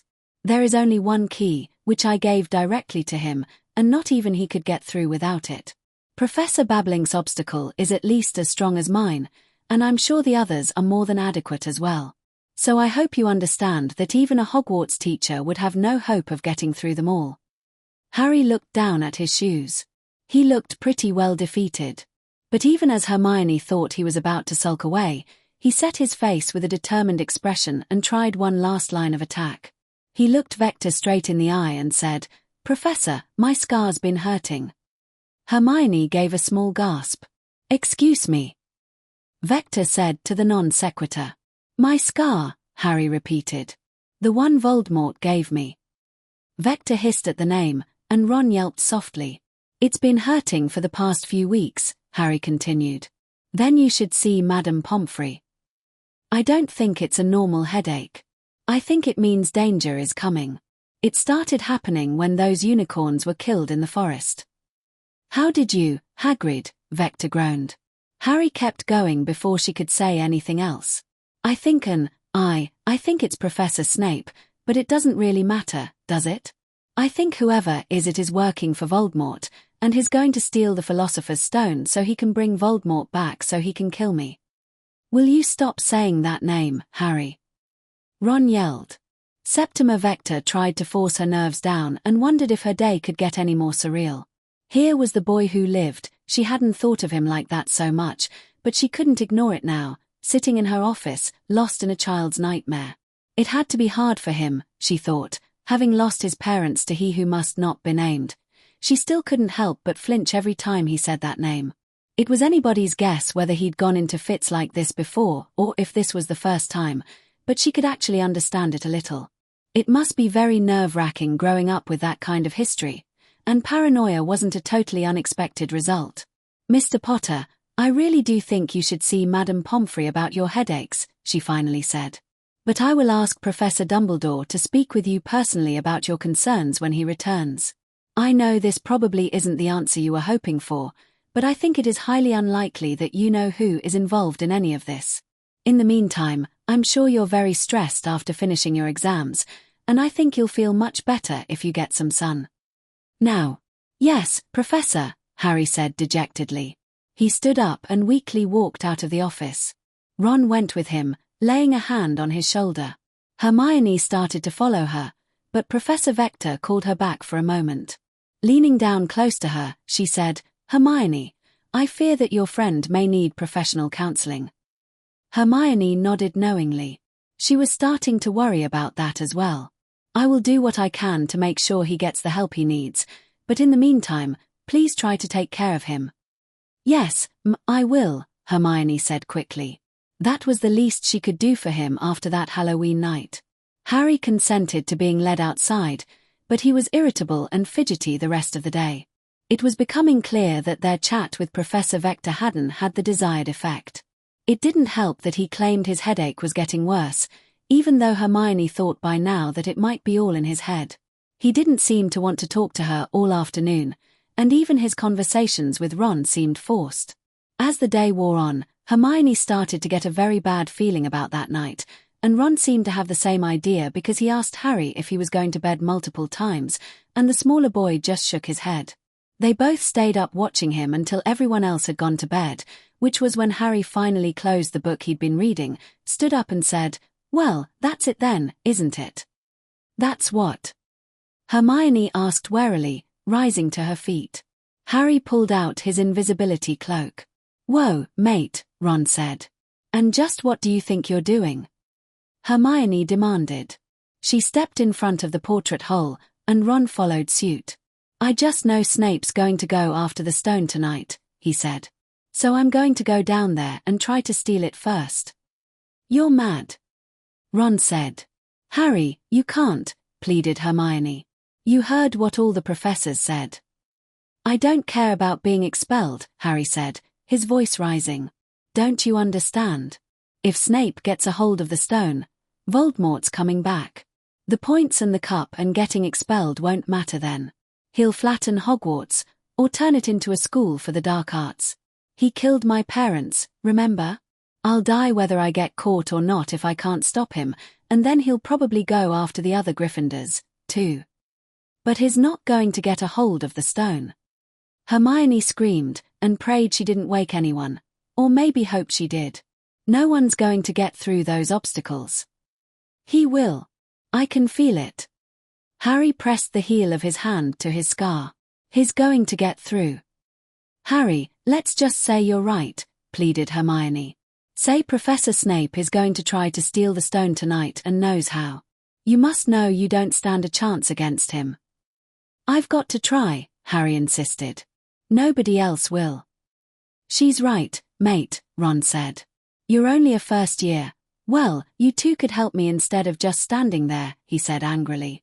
We're only first years, too, said Hermione. Don't you remember the troll? One professor was miles ahead of all three of us together, and the obstacles are designed to be too tough even for them. Look, if I thought we had the slightest chance, I'd be right there beside you, if only to make sure you didn't get yourself killed, but we're only 12. We're so far out of our depth here. Well, I guess I'm going alone, then. He took a step toward them. As one, Ron and Hermione closed ranks. Get out of my way, Harry ordered. Harry, I'm so sorry, Hermione said with tears in her eyes. We can't let you with this. Ron, tell her to move. Ron shook his head. Mate, I know you're scared and all, but I'm not too dumb to see that there's no way you can stop Snape or get through the traps. Bill's told me the kinds of things he works with. He's nearly been killed a couple times, and he's had training for it. I don't care. Move. Harry, stop. Really, Ron stammered. We just don't want you to get hurt. We'll fight you if we have to. He raised his fists and looked to Hermione. Fight him. With fists. Maybe Ron, with his 5 older brothers. But me. I'll need magic, Hermione thought. Harry shook his head and turned to her. Hermione. I'm really, really sorry about this, he said. Her hand went for her wand. But Harry was faster. Petrificus totalis, he cried. Hermione's eyes went wide with shock that Harry even knew that spell, and she registered just which book Harry had been reading earlier. That moment hesitation cost her dearly, as her arms snapped to her sides, her legs together, and she toppled over painfully against the wall, unable to even speak. Hermione! Ron yelled. She wanted to tell him to look behind him as he ran over to her, but she couldn't, and while he was distracted, Harry pulled on the invisibility cloak and vanished through the portrait hole. Hermione, Ron said again, sparing only a moment to look up at the closing portal. What did he do to you? He drew his wand. What do I do? What do I do? Unable to move anything but her eyes, Hermione did the one thing she could and repeatedly jerked her gaze toward the chair where Harry had been sitting. After an agonizingly long time, he made the connection. The book. He ran over and picked up The Dark Forces, a guide to self-protection. Come on, he flipped through the pages. Petrine. After an even longer time, though miraculously quick considering this was Ron trying to find an answer in a textbook, he managed to find the full body bind and its counter-curse. A simple finite incantatum would work, of course, but would need a lot more power. He pointed his wand at Hermione and said, Chelaro Soma. Nothing happened. Chelaro Soma, he said frantically. Hermione's mouth snapped open, and she gasped for breath. Her arms and legs remained stuck. Hermione. Chalaro Soma. What? It's Chalarosoma, she wheezed. Chalarosoma, Ron incanted. Hermione's limbs came unstuck, not completely, but enough that she could shake off the rest of the jinx. Thanks, she said as he helped her to her feet. She picked up her wand where it had fallen. I can't believe he got me, she said angrily. Sorry. I could take him easy in a fair duel, she insisted. Well, maybe you'll get your chance, he said. We've got to go stop him. He started to open the portrait hole. No, Ron, we have to tell a teacher. What? Are you mad? After what Snape said, if they catch Harry trying to get in that corridor, he'll be expelled. And if he tries to get through all those traps on his own, Harry could get killed. And yes, Ron, that is worse. Ron shut his mouth and nodded weakly. We'll go to Professor Vector. She doesn't think Harry's bad, she just thinks he's sick, mentally. I don't know if he is or not, but I think she'll go easy on him. Ah, are you sure? We don't have the cloak. What if someone else catches us? We'd have that problem anyway. We'll tell whoever catches us and hope they listen. I'll go get my map so I can at least find places to hide. Okay, but hurry. A few minutes and many stairs later, they were out in the corridors, following Hermione's map to Professor Vector's apartment. Hermione lit her wand dimly to see the paper. You know where all the teachers sleep? Ron whispered. The ones who sleep in the castle, she confirmed. Each apartment is behind a portrait of a famous witch or wizard in their field. Cool, so where? Sure. Hermione strained to listen. Someone's coming, she breathed. Knox. She grabbed Ron by the wrist and felt around for an unused room that was marked on the map nearby, one that Sonia had said you could only get into if you had your eyes closed. She opened it, and they ducked inside. She grabbed the small jar from her pocket and placed it against the door, pressing her ear to it to listen, though she could barely hear anything over her pulse pounding in her ears. Only when the footsteps passed by and vanished from her hearing did she whisper, "All clear," and open the door again. Wow! I never thought you'd be sneaking around here like the twins, whispered an awed Ron. Yeah, and they'll probably think they have to prank me again just to get back on top, Hermione whispered back flatly. Come on. They made it to the portrait of Bridget Wenlock without meeting anyone else, and then Hermione threw caution to the wind and pounded on the frame. Professor Vector, she yelled. Bridget Wenlock woke up. Tort R.A. tho doeng, she shouted. Madam Wenlock, please tell Professor Vector to let us in. It's an emergency. Professor Vector. Students R.A. not to be given access to Thai apartments. Students R.A. not to be out post curfew. Please. It's an emergency. Our friend could die. Professor. Finally, a surprisingly disheveled-looking Professor Vector opened the door, wearing a green nightdress, and glared at the two students. Hermione, what's wrong? What are you doing out of bed? It's Harry, Professor. He's still convinced Professor Snape's trying to steal the Philosopher's Stone, and he's gone in there to try to steal it first. We tried to stop him, but he jinxed us and got away. Professor Vector's glare vanished as the color drained from her face. What? Is he mad? The dog, he knows how to get past the dog.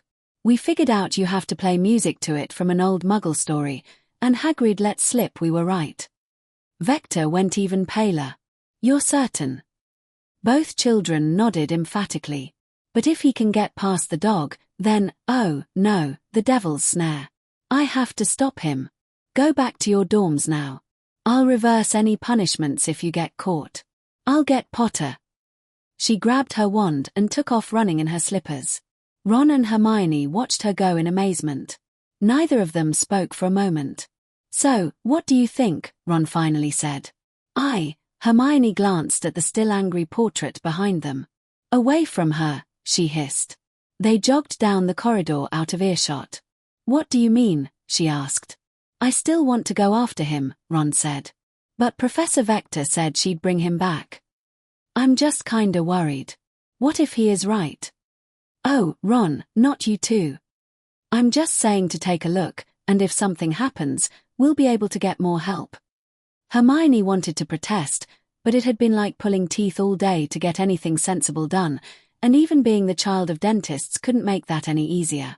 She was just too tired of it. "Oh," she whined. "Fine. But if we get eaten, I'm haunting you." They started off again, heading down to the 3rd floor with the help of Hermione's map. "Do you know what Devil's Snare is?" Ron asked on the way. "It's a plant that likes the dark and damp and tries to strangle you with its vines if you stumble into it." "Oh, lovely. So how do you get out of it?" Let me think, dark and damp, of course, fire.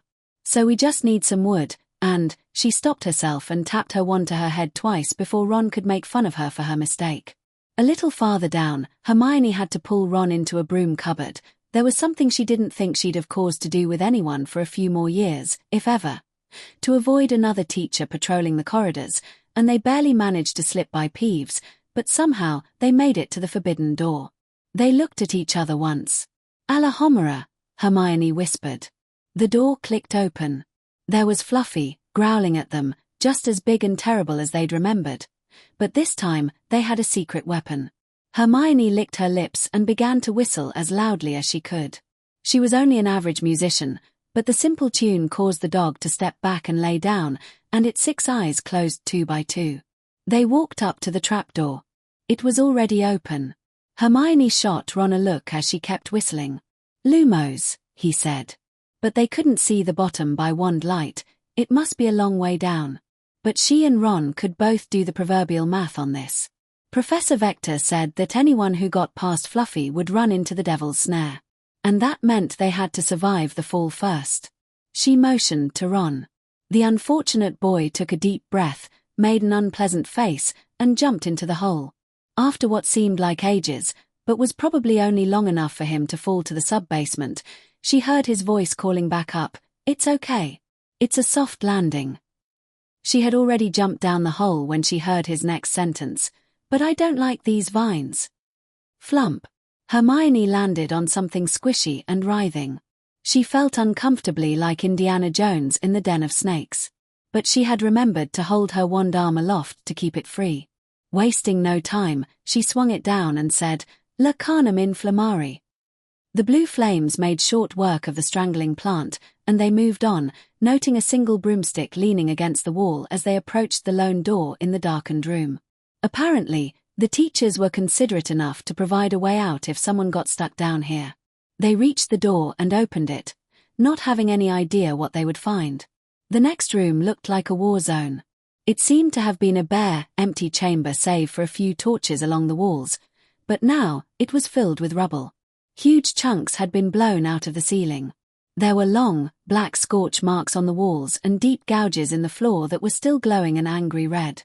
The source of all this damage was clear. The wall at the far side of the room was completely filled with runes in at least a dozen different languages. Many of the runes were scorched, slashed, or blasted off the wall, but Hermione could still identify Norse, Latin, Greek, Hebrew, Arabic, Sanskrit, Chinese, hieroglyphics, and cuneiform, and there were a few others she didn't know. She couldn't even begin to guess what most of the runes did, but she presumed they were a mixture of locking spells and defensive spells. In fact, among the Latin runes, she did see some powerful curses written, like Defindo and Reducto. Her pulse quickened. Had Harry got caught in this devastation?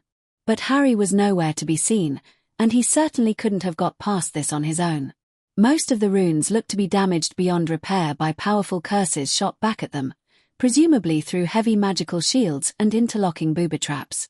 Ron's brother could probably understand it. More to the point, the single door in the middle of the far wall was standing open. "This must be Professor Babbling's obstacle," Hermione said in amazement. "Yeah," Ron agreed. "And it looks pretty nasty, too. I hope Snape at least got cursed good when he broke through it." Hermione chose to ignore Ron throwing his lot in with Harry's Snape theory and just said, "Come on, let's go." They walked forward slowly and carefully, stepping over the glowing gouge marks on the floor, ready to beat a hasty retreat if things heated up again. But the runes seemed to have been completely disabled. A few were glowing or flickering, but not shooting spells.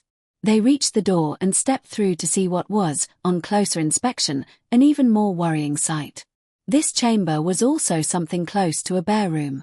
The only feature was a door in the far wall, and 2 stone statues standing on either side of it, holding a pair of wicked-looking battle axes crossed in front of the door. The statues were human-shaped, if a little larger than life, except for huge bug eyes that seemed to be made of glowing crystals, which were continuously pulsing flashes of colored light back and forth to each other. It was obviously some kind of code, Hermione thought, which meant that this was almost certainly Professor Vector's trap. But this room was not empty. There were already 2 people in here, Harry Potter and Professor Vector herself. And both of them were chalk white with fear, and with good reason. They, too, had seen that Snape, or someone, had got through the previous door, and was no longer here. That meant that he had also got through Professor Vector's trap. Chapter 20. Running the Gauntlet, Professor. Hermione said tentatively. Professor Vector whirled around in shock at the 2 new first years who had come into the chamber. Miss Granger. Mr. Weasley. What are you doing here? I told you to go back to your dorms. Hermione paled under her teacher's glare and looked to Ron. We wanted to make sure you were okay, the boy said nervously. We were gonna go get help if something had gone wrong. Vector rolled her eyes. That was very thoughtful of you too, but very foolish, she said. I'd dock quite a few points if we didn't have bigger things to worry about. The obstacles, Hermione breathed. Harry. By now, she and Ron had both noticed their dark-haired friend glaring at them from Vector's side. I told you so, he said. Oh, Harry, I'm so sorry. Hermione said. I never imagined the stone was in real danger. All the teachers were so sure their protections would work. But they didn't, Harry said plainly. He sounded very calm, given the circumstances, but Hermione could see the anger and fear just beneath the surface. It's not Miss Granger's fault, Mr. Potter, Vector said. She made the best decision she could based on what she knew. Professor Babbling and I must both have made serious mistakes if our protections weren't enough to stop the thief. Do you think the others will be enough? Hermione asked. I doubt it, Harry said. I hope so, Vector countered. But unfortunately, there's no way to know, and no way to stop the thief since I can't get through this door. But this is your obstacle, isn't it, Professor? Harry protested. It is, but Professor Dumbledore has the only key. There's no way in without it. Well, then Snape must have found a way. We don't know who the thief was, Mr. Potter. But in any case, I still can't open the door. Well, do you know what went wrong? Asked Hermione. Maybe we can replicate it. I have no idea. I thought I had guarded against all modes of attack. The statues certainly don't look physically damaged. What are they doing, anyway? Ron asked, looking up at the statues that continued flashing colors between their huge crystal eyes. Well, they're sending pulses of light back and forth, so it must be some kind of code, Hermione said. She tried to think about what Vector was likely to come up with. Does it involve factoring large numbers, Professor? Vector actually smiled a little. Miss Granger, she said, I confess my original plan was to build a combination lock for which the combination consisted of the prime factors of a 6-digit number. Then I met you. Me? Yes. Your prodigious mental arithmetic inspired me to look for a more secure method of protecting the stone. I contacted some fellow Arithmancers and Technomancers in America for advice and also began reviewing the Muggle literature as best I could. It's not really the kind of material I'm used to, but I was able to figure out something useful called a key exchange. That was a new one. Usually, it was Hermione surprising Professor Vector with her knowledge, but Professor Vector knew about key exchanges. Those were only about 20 years old, even in the Muggle world. That was pretty impressive considering most wizards thought Muggle appliances ran on eclectricity. Differhelman or RSA? She asked. Harry and Ron said at once. Vector started. Of course you would know about them. My obstacle uses a Differhelman key exchange. Hermione nodded. The Differhelman key exchange was a way for 2 people to communicate a secret code even if all their communications were being monitored. It relied on some relatively simple mathematics that turned out to be almost impossible to reverse, so an eavesdropper who didn't have all the information wouldn't be able to reconstruct it. But even from her limited dabbling with computer programming, she knew that there was almost always a way around these kinds of systems. She started to get an idea. So, how exactly does it work? Well, since we don't seem to be going anywhere, Miss Granger, the two statues are Alice and Bob. Now that she looked past the crystal eyes, Hermione realized that the statue on the left was a female warrior. She looked rather like Joan of Arc, in fact. Ron and Harry raised their eyebrows at the mundane names. Every 5 minutes, Alice flashes a random prime number, P, between 10,000 and 20,000, and Bob flashes a random generator number, G, between 1,000 and P. The flashes are coded like an abacus, red, yellow, green, blue, violet, and white as 0 through 5, respectively, most significant digit first. Hermione nodded again. And then they each generate a random private key, raise G to the power of that number modulo P, and flash that number as their next message. Professor Vector's face lit up with pride, despite the situation. Quite right, at least if I understand your terminology. Each statue chooses a random secret number, a private key, as you say, which must also be between 1,000 and P. But the resulting exponents are repeated every 10 seconds for the 5 minutes, and if something goes wrong, the cycle immediately starts over. By now, Harry and Ron were looking back and forth between the two witches as if it were a tennis match. So, is that some kind of advanced arithmancy? Harry asked tentatively. Is that even English? Ron suggested. It's modulo arithmetic, Hermione said. It's like doing math on a clock. You can add and multiply and stuff, but whenever you get to 12, you have to start over at 0, except with a much bigger clock, and it's a lot fancier. That was something of an understatement. Hermione knew. Professor Vector tried to explain it to the boys and did a little better, although it was hard, since they weren't used to the idea of letters standing in for numbers. The two statues shared two numbers, P and G, and they each picked a secret number, raised G to that power, divided it by P, and took the remainder. Then they flashed that number to the other statue, which raised G to the power of that number, divided by P, and took the remainder. When it was over, the mathematical rules meant that each statue ended up with the same new secret number. If you flash that new secret number with your wand, it activates the statues and opens the door, Vector finished. But there's no way to calculate what that number is fast enough. The only way through is with Professor Dumbledore's key, which is connected to the statues by a protean charm. Harry and Ron still looked pretty well lost, but it all made perfect sense to Hermione, except for how someone had managed to get through it.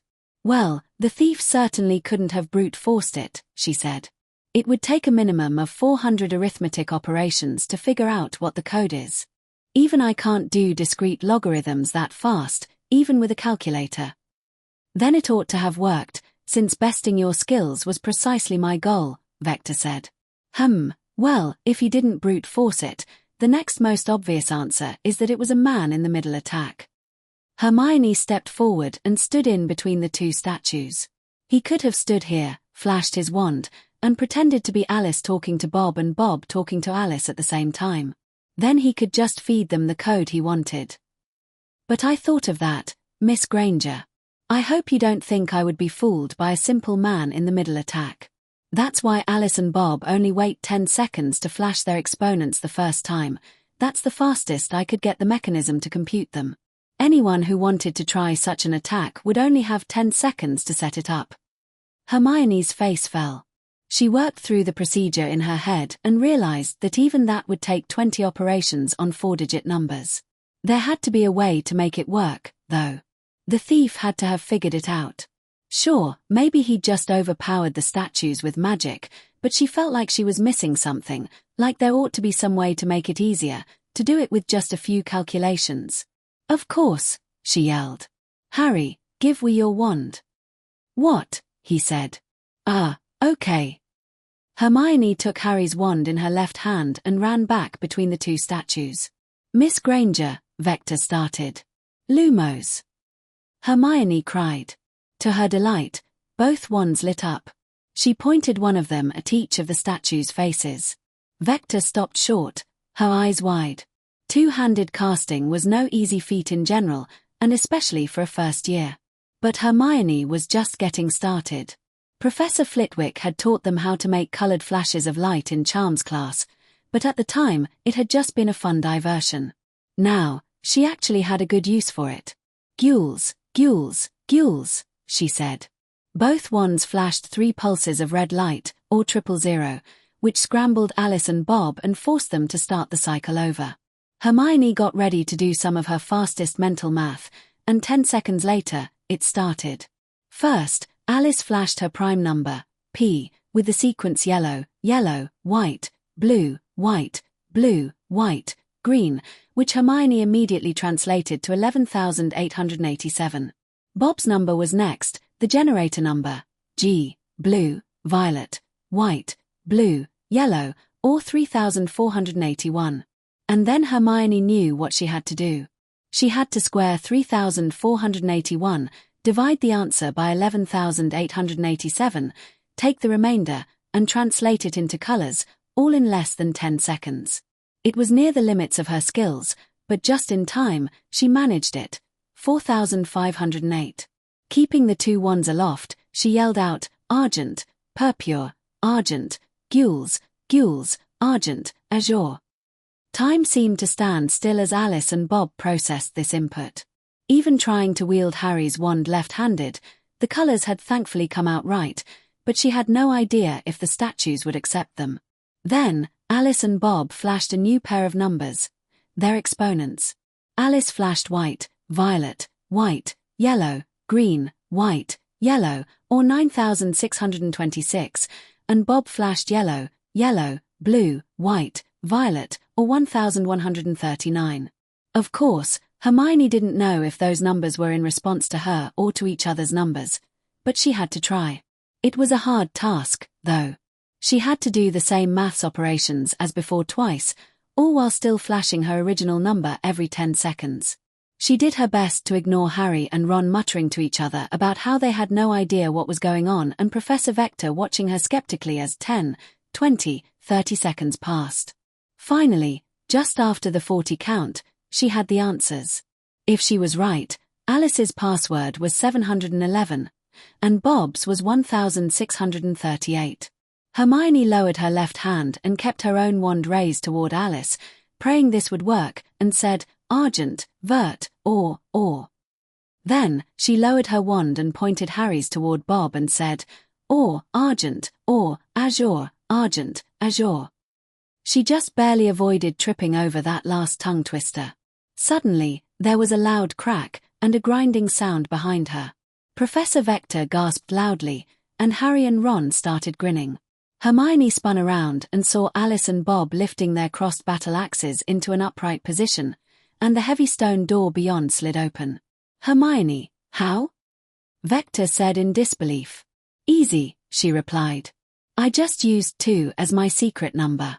It's not in the allowed range, but Alice and Bob wouldn't know that unless you coded in a billion-entry lookup table, or they could perform discrete logarithms themselves."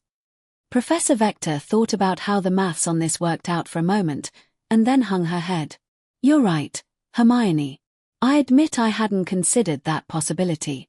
But I thought I had also charmed the statues to only accept the light from the crystals for the exponents, so that attack still shouldn't have worked. Snape must have found a way around it, then." Everyone jumped, as it was Harry who said this. Vector sighed. "While I'm still not convinced of the identity of our thief, Mr. Potter, I'm afraid I have to agree with you on that. Some sort of spell must have allowed him to feed in his own number, just like Hermione did, and it would take more than a simple confundus to do that." "Well then, what are we waiting for? Let's go," Harry insisted, starting toward the door. No. Vector said. "I will go on and do what I can to stop the thief. You 3 need to go back at once and warn the castle. You're small enough, the broomstick should carry all 3 of you." "No, I'm going with you," Harry said. "You most certainly are not." "I am, too," said Ron, running up to Harry's side. "I'm not leaving Harry behind again. I'm sorry I didn't believe you, mate. Mr. Potter, Mr. Weasley, I'm ordering you and Miss Granger to go back." "Then you can expel us later, Professor," shouted Harry. No one believed us before. You were the only one who would even listen. We're the only ones who can stop the thief. They'll listen if you give them a good reason. Miss Granger, go to Professor McGonagall's apartment. I assume you know where it is, and tell her we reached. Professor Vector stepped forward and looked through the door, trying to make sense of what she saw. Yes, tell her we reached the chessboard. This will be her obstacle. She'll listen to that. Chessboard? Ron said excitedly. We have to play across? Asked Harry. Almost certainly. That's just the kind of obstacle she would design. Then you're gonna need Ron, Harry said. I doubt that, Mr. Potter. You haven't seen Professor McGonagall play chess. It'll be hard enough for me to beat her. And if you remember your lessons, the transfigured pieces will be as smart as she is. You haven't seen Ron play chess, You need Ron. And I'm coming with him. Hermione, are you in or out? Hermione went pale as all eyes turned to her. Should she continue to be the voice of reason? But things had gone so mad already. What was the voice of reason anymore? She started fearfully. We can always go back without any trouble, right? She asked. We could go for help anytime. Yes, Vector admitted. Professor Dumbledore insisted that we not allow anyone to become trapped down here. And he was okay with the very painful death at the start. Ron demanded. Well, it's not that hard to escape, Hermione said. We got away from it the first time. When did you? Vector started. Never mind. I don't want to know. Look, I don't like this, but we're going to have to reach a compromise. I have to go on, and quickly. I can't force you three to go back because I won't be able to get back through this door on my own. There should be 3 or 4 more obstacles, including the chessboard. I'll permit you to help me work through those if you can, but I want you to promise me that if we run into the thief, or if things become too dangerous, you'll go back immediately and call for help. I promise, Hermione said at once. Yeah, Harry and I will, too, said Ron. Harry was frowning at the 3 of them. Harry, you know how much better a fighter Professor Vector is than we are, Hermione reminded him. You'd only slow her down.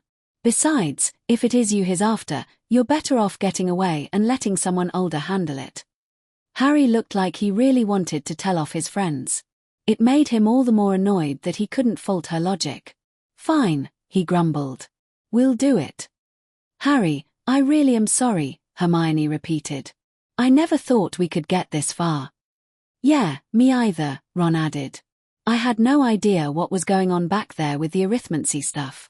I don't know if even Bill could have made sense of it. It's all right, Harry said half-heartedly. Let's just stop Snape. They walked forward into the next chamber. What is this place? Hermione whispered. It was another torchlit room, this one considerably dimmer, since there was so much stuff in the way. They were behind the black pieces of a huge chessboard, which stretched from wall to wall. The pieces were life-size and larger, with the pawns being about 5'6" and the 2 kings at least 7 feet tall. Far across the board, all the white pieces were glaring at the intruders. There was a large gap behind each end of the board, but the strangest part was the ceiling. The ceiling was completely covered in razor-sharp stalactites, which hung down nearly to the pieces' heads and were constantly waving back and forth with a soft grinding sound like upside-down grass in the wind. There was certainly no room to get through above or around the board, and, to top it all off, there was a heavy feeling of magic in the air. Professor Vector waved her wand for a moment and then put it away. The charms in here are very thick, she said. I believe Professor Flitwick and Professor McGonagall worked together on this obstacle. We're very limited in the magic we can do safely. Makes sense if have to play, Ron said. He walked up to the Black King. Do we, have to take your places to get across? He asked. The king turned around and nodded, and then all of the king's side pieces turned and walked off into the gap behind the board. All right, then. Ron squared his shoulders. Professor Vector, I think you should be the king. No, I think you should be the king, Mr. Weasley, she countered. It'll be safer for you that way. Ron shook his head. No, you're the one who needs to go on, right? Yes, but you have to able to finish the game. Professor, Hermione said, What happens when a piece is captured? I don't know, other than that they won't be able to go on.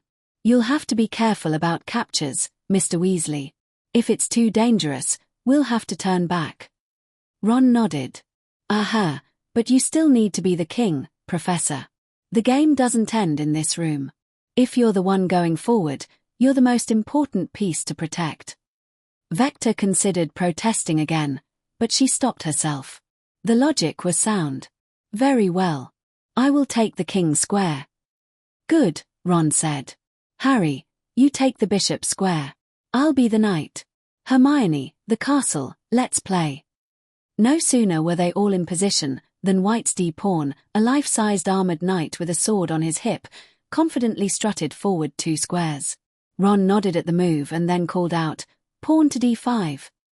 An identical black pawn strutted forward 2 squares, coming nose to nose with the white one.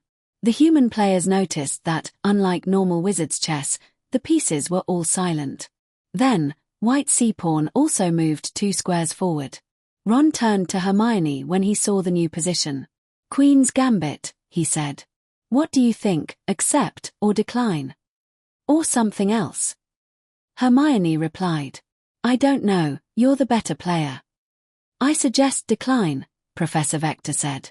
We need to play a defensive line, and that's one of the strongest ones. Good idea, Ron agreed. Pawn to e6. The e-pawn moved forward 1 square. Then, a little to Ron's and Hermione's surprise, McGonagall's pieces continued playing the orthodox line to their Queen's Gambit declined, with one of the white knights moving to c3. Ron, however, decided to take the game off the orthodox line. Harry, e7, he said. Harry moved 1 square forward along his diagonal. White took advantage of the opening, and the white c-pawn stepped forward to make a capture. The human players all gasped as he bent down and grabbed their d-pawn by the wrist and ankle, lifted the statue that must have weighed 500 pounds high in the air, swung him around for a full revolution, and then threw him over the heads of the other pieces, the stalactites folding out of the way, until he slammed into the back wall of the room behind them and slumped to the floor as if unconscious. That doesn't look good, Hermione squeaked. Nothing for it, though, Ron said grimly. We've got to keep playing. Professor, Hermione said nervously. Vector thought for a long moment. Given the seriousness of the circumstances, I suppose I'll allow it. But do be careful. That doesn't look lethal, but it will probably put you in the hospital wing should you be unfortunate enough to be captured. I'll do my best, Ron said determinedly. They played on. It was a conservative game for a while, mostly deploying pieces, making a few captures on both sides. But then, it Harry's turn to capture a piece. This was a problem they hadn't thought of before. The white pawn didn't move as Harry walked up to it, standing on the corner of its square. Well, move, he ordered, but the statue remained motionless with its arms folded across its chest. Maybe we have to throw it, somehow, like the other pieces do, Hermione suggested. But I can't do that. Harry protested. Shouldn't the magic take care of it or something? Not on its own, Vector said. I suspect that's part of the challenge. But a levitation charm might work. I think the charms on the room may allow it. She pointed her wand at the white pawn and said, Wingardium Leviosa. With a great effort, she lifted the statue up into the air and tipped it on its side. Sure enough, the waving stalactites folded out of the way, giving her room to move it over the heads of the other pieces. She clutched her wand in both fists as the weight of it took its toll. With her arms shaking and sweat dripping down her forehead, she finally released her spell, and the pawn fell to the floor behind the board with a mighty crash. She slumped in her square, barely keeping her feet. Phew! Let's hope we don't have to do that too many times. But a few moves later, Ron had to capture a bishop, a nasty-looking creature with a real Cardinal Richelieu look. Standing 6 feet tall plus the full clerical robes and mitre, it was quite a bit heavier than the pawn. Professor Vector still tried to lift it, as before. She stood on her square, huffing and puffing and clutching her wand tight, but she could only make the bishop rattle from side to side. Lift a couple inches in the air, and then crash back down onto its feet. The statue smirked at them silently. I'm sorry. It's too heavy, Vector said. I don't know how else we can move it. Wait. Hermione jumped in. Remember the troll. We can lift it if we work together. Everyone cast the spell at once. 1, 2, 3. The bishop got a satisfyingly dismayed look on its face as it lifted into the air. It was hard to lift. Hermione's legs were wobbling from the effort, and Harry started sweating so much his glasses looked like they might slide off his face. Hermione could feel why Professor Vector had so much trouble as she felt the energy drain out of her, but they managed to move the bishop off the board. Blimey, that was tough, Ron exclaimed. I hope we don't have to do that with the king. Yeah, me too, Hermione wheezed. The game seemed to get even tougher after that. Ron needed a long time to consider his moves. Hermione and Professor Vector offered bits of advice at times, but they could see that Professor McGonagall and Ron were both out of their league. A transfiguration can only do as much as the caster can visualize, McGonagall had drilled into them. Unfortunately, she could apparently visualize a lot when it came to chess. Harry, there's something I've been wondering, Hermione said to pass the time as she watched from her spot on the back row. He turned around to look at her. What's that? How did you get past the devil's snare? At that, to her surprise, Harry actually smiled. Well, the vines grabbed me, he said. And I didn't know what they were, but I didn't like the look of it, so I just thought, what would Hermione do? Hermione turned bright red. And, she said nervously, I used that blue fire spell you're always using. The bluebell flames, she gasped, and then smiled herself. Harry, I didn't know you could do that spell. Yeah, me either. Oh, Hermione said. Well, it's a good thing you got it, then. Yeah. Yes, indeed, Mr. Potter, Professor Vector said. When I didn't see you before I reached the devil's snare myself, I feared the worst for a moment. Professor, Hermione said curiously, since ordinary fire repels it, devil's snare doesn't seem like much of an obstacle to an adult wizard, now that I think about it. That's because it wasn't an obstacle. It's there to provide a soft land to anyone trying to enter legitimately. When dried, devil's snare makes for excellent matting. Oh. There was a loud crash as Ron directed their other castle to make a capture. It was a tough game. They lost the Black Queen while managing to capture both of the White Bishops. Hermione was a little annoyed that Ron seemed to be holding her back.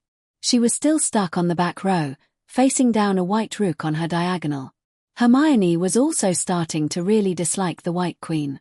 Well over 6 feet tall and cast in gleaming marble with an elaborate crown and flowing royal robes, Hermione thought she would fit perfectly as the White Witch from The Lion, the Witch, and the Wardrobe.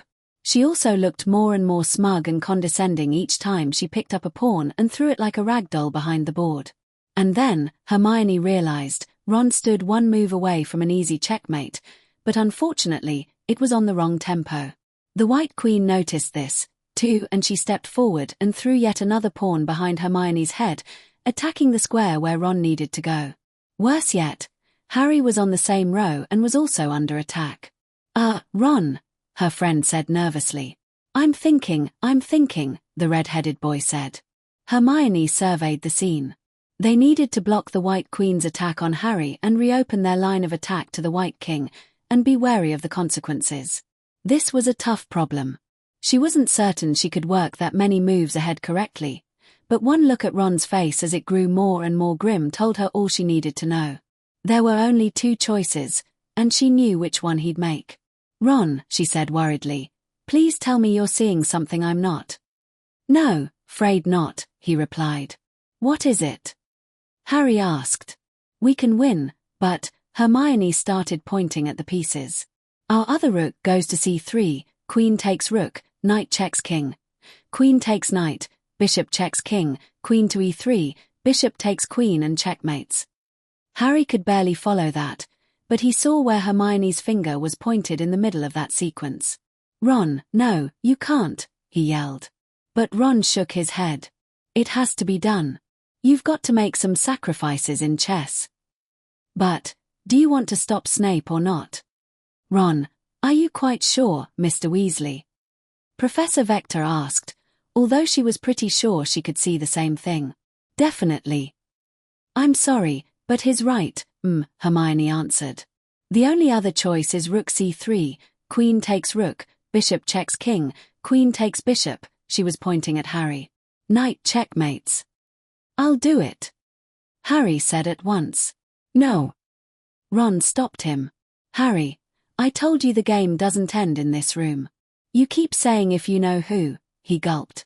If he does come back, he'll come after you, and you'll be better off if you're not the one stuck in the hospital wing. Just remember, once I check the king, all of White's moves are forced. You'll have to play it out.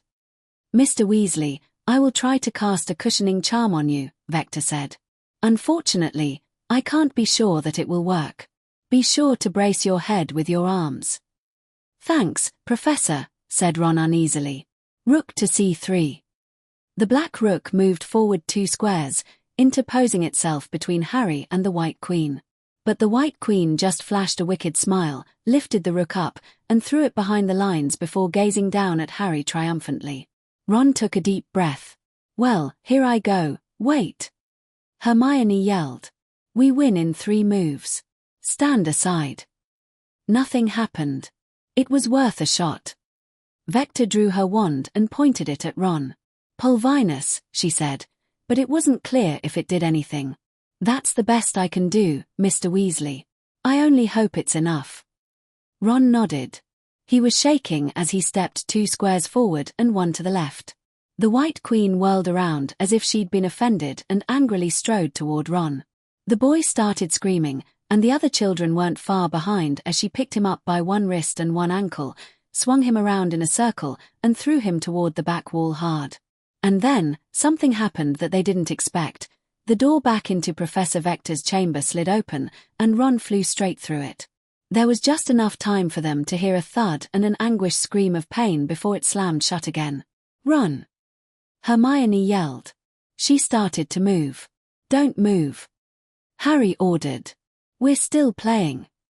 He pulled back to c5 to check the white king. The white queen, looking distinctly nervous now, moved into Harry's line of fire, her only legal move, if a futile one. Harry moved toward her spot on e3, glaring at her. But then, as he drew his wand, he realized there was a problem. The queen was even heavier than the bishop, and there were only 3 of them now. Do you think we can lift her? He asked. A mocking grin appeared on the white queen's face at his uncertainty. We've got to try, Hermione said. Wingardium Leviosa. 2 other spells joined her own, and the white queen started to rattle on her feet, but stayed in place. Her grin grew even wider. Hermione was tiring fast. She was putting so much power into the spell that it felt like she was sprinting flat out, and it wasn't enough. She dropped to 1 knee, both her hands gripping white-knuckled, and poured out all her anger at what the white queen had done to Ron into her wand. Distantly, she saw Harry also drop to his knees, and Professor Vector looked like she was wavering. But finally, the white queen lifted into the air, a look of horror crossing her face. The trio pushed with all their might, and she flew back behind the enemy lines and crashed to the floor. Take that! Hermione choked out. Harry was panting hard as he pushed himself to his feet and took his place on the e3 square. Praying they wouldn't have to do that again, he faced the white king and yelled, "Checkmate!" To everyone's immense relief, the white king took his crown from his head and, with a frustrated expression, threw it at Harry's feet with a loud thud, and both the white and black pieces stepped aside to let them pass. Yes! Harry whooped, pumping his fist in the air. Come on, let's go. Harry, what about Ron? Hermione called from behind him. Everyone looked at each other. He was alive, and conscious. I don't think he landed too hard, Vector said, though she didn't sound too certain. But just the same, one or both of you should probably go back to help him. But what if the other obstacles need all 3 of us again? Protested Harry. Everyone was silent for another moment. How many more are there, Professor? Hermione said slowly. There should be 2, Professor Quirrell's and Professor Snape's. I know Professor Quirrell brought in another troll. Eep, said Hermione. I don't know what Professor Snape did. Quirrell didn't use an anti-dark magic spell. Harry said in surprise. He might have done. If he's any kind of competent, though I'm not convinced of that, he'll have charmed the troll to be resistant to magic.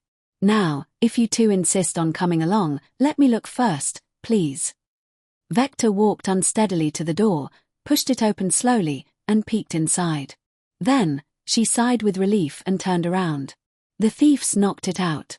That should just leave Professor Snape's obstacle, so I'll let you come and take a look.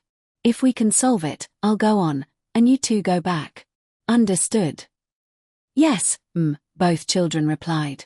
Good. Come quickly. They walked into the next chamber, still shaking a bit from their ordeal on the chessboard, and were immediately hit with a familiar and very disgusting odor. They held their noses as they tiptoed across the room past a mountain troll that was probably a good 15 feet tall and even uglier than the one they had met on Halloween, thankfully out cold with a bloody lump on its head. To their surprise, the door at the far side of the troll's chamber was not closed. Instead, as soon as they walked through the archway, bright blue flames sprang into existence behind them, filling the doorway from floor to ceiling. At the same moment, black flames that seemed to emit darkness and not light appeared in the doorway on the other side of the room. We're trapped, Harry said. Hermione tentatively reached out a hand toward the blue fire behind them. Bluebell flames, she said with relief. We can get back all right. Not forward, Professor Vector said. That's cursed fire and very hot. It was true, they could feel the heat radiating from it. The only other thing in the room was a table with 7 potion bottles and a roll of parchment on it. This must be a clue, Hermione said, and she opened the parchment. Danger lies before you, while safety lies behind, she read over the poem. Oh, it's a logic puzzle. 3 bottles are nettle wine, 3 are poison, and 1 will protect the drinker to move ahead. Yes, that's brilliant. Snape's always saying how a lot of the greatest wizards haven't got an ounce of logic. This should be easy, then. Just give me a minute. She started muttering to herself and pointing at the bottles. It wasn't long before she said, Got it. It's this one. She pointed to the 3rd bottle in the row. Are you sure, Hermione? Vector asked. Positive. No. I don't think so, Harry jumped in. What? Hermione said in disbelief. He hadn't even seen the riddle. Why not? It's too easy. Even if most wizards couldn't figure it out, and even if Snape's not the thief, do you really think he'd make it that obvious? It must be a trap. Harry, I know you and Snape have had problems, but I still think you're overreacting. Actually, Hermione, I have to agree with your friend on this one, Vector said, to her dismay. That is the sort of thing Professor Snape would do. And besides, there's always the danger that the thief mixed up the bottles. Hermione deflated. Then how do we figure out which one is safe? I dunno, Harry said grimly. They were so close, he thought. There had to be a way. Is there a way we can test them with magic? Vector shook her head. Not with what we have here. Harry sighed. Was there another way?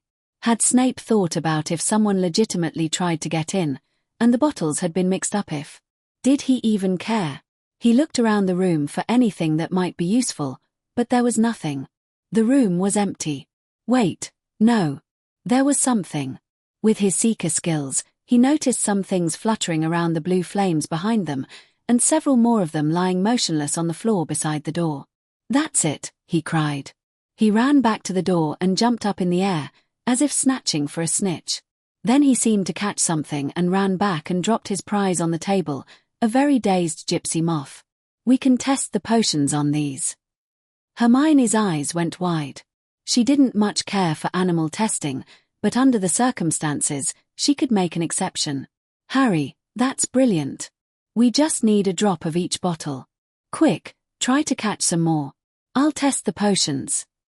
Professor Vector watched with interest as the 2 children became like a well-oiled machine. Harry put his Quidditch skills to good use while Hermione picked up the first bottle and tipped it carefully, letting a single drop of potion fall onto the moth. The insect immediately collapsed and lay still. Hermione frowned, but quickly moved on to the second bottle, since Harry already had another moth ready. She was soon very grateful that he had thought of the idea to test the potions as not only the first 3, but the first 5 bottles she tested, including the one that was supposed to send the drinker forward, turned out to be poison. On the 6th bottle, one of the ones that Hermione had thought was poison, the moth shuddered, but kept beating its wings when the potion was dripped on it. So that wasn't poison. Now, how to test it in the fire? But Harry already had the answer, Wingardium Leviosa. The moth beat its wings futilely against the magic. Hermione grimaced as Harry directed it forward through the air until it passed into the cursed flames. But when he pulled it back, the creature was still fluttering and not even singed. Well, that's it then, Vector said solemnly. She picked up the potion bottle. Mr. Potter, Harry, I owe you an apology. I didn't think it was possible, but it seems all these obstacles were not as secure as we thought. It's okay, Harry said reluctantly. Just be sure to stop Snape, or whoever it is. She nodded. Hermione, there are not enough points to take away for how reckless you were in coming here tonight. Hermione paled considerably. And there are not enough points to give back for your displays of brilliance here. That goes for you and your friends. Please pass that along to Ronald for me. I will, she said, flushing. This is where I must take my leave of you. Go back, help your friend, and get all 3 of yourselves out of here. Then find Professor McGonagall, tell her whatever you have to make her listen, and I'll Professor Dumbledore. Harry nodded in understanding. Hermione's lip trembled, and she suddenly dashed at her favorite teacher and threw her arms around her. Oh, Professor, please be careful, she sobbed. Always. Now, go. Septima Vector watched as the 2 children turned and passed through the blue flames with a silent prayer that they would make it back all right. Then, she swallowed the protective potion and felt its icy tendrils flowing through her body. She took a deep breath, drew her wand, and stepped forward through the cursed fire.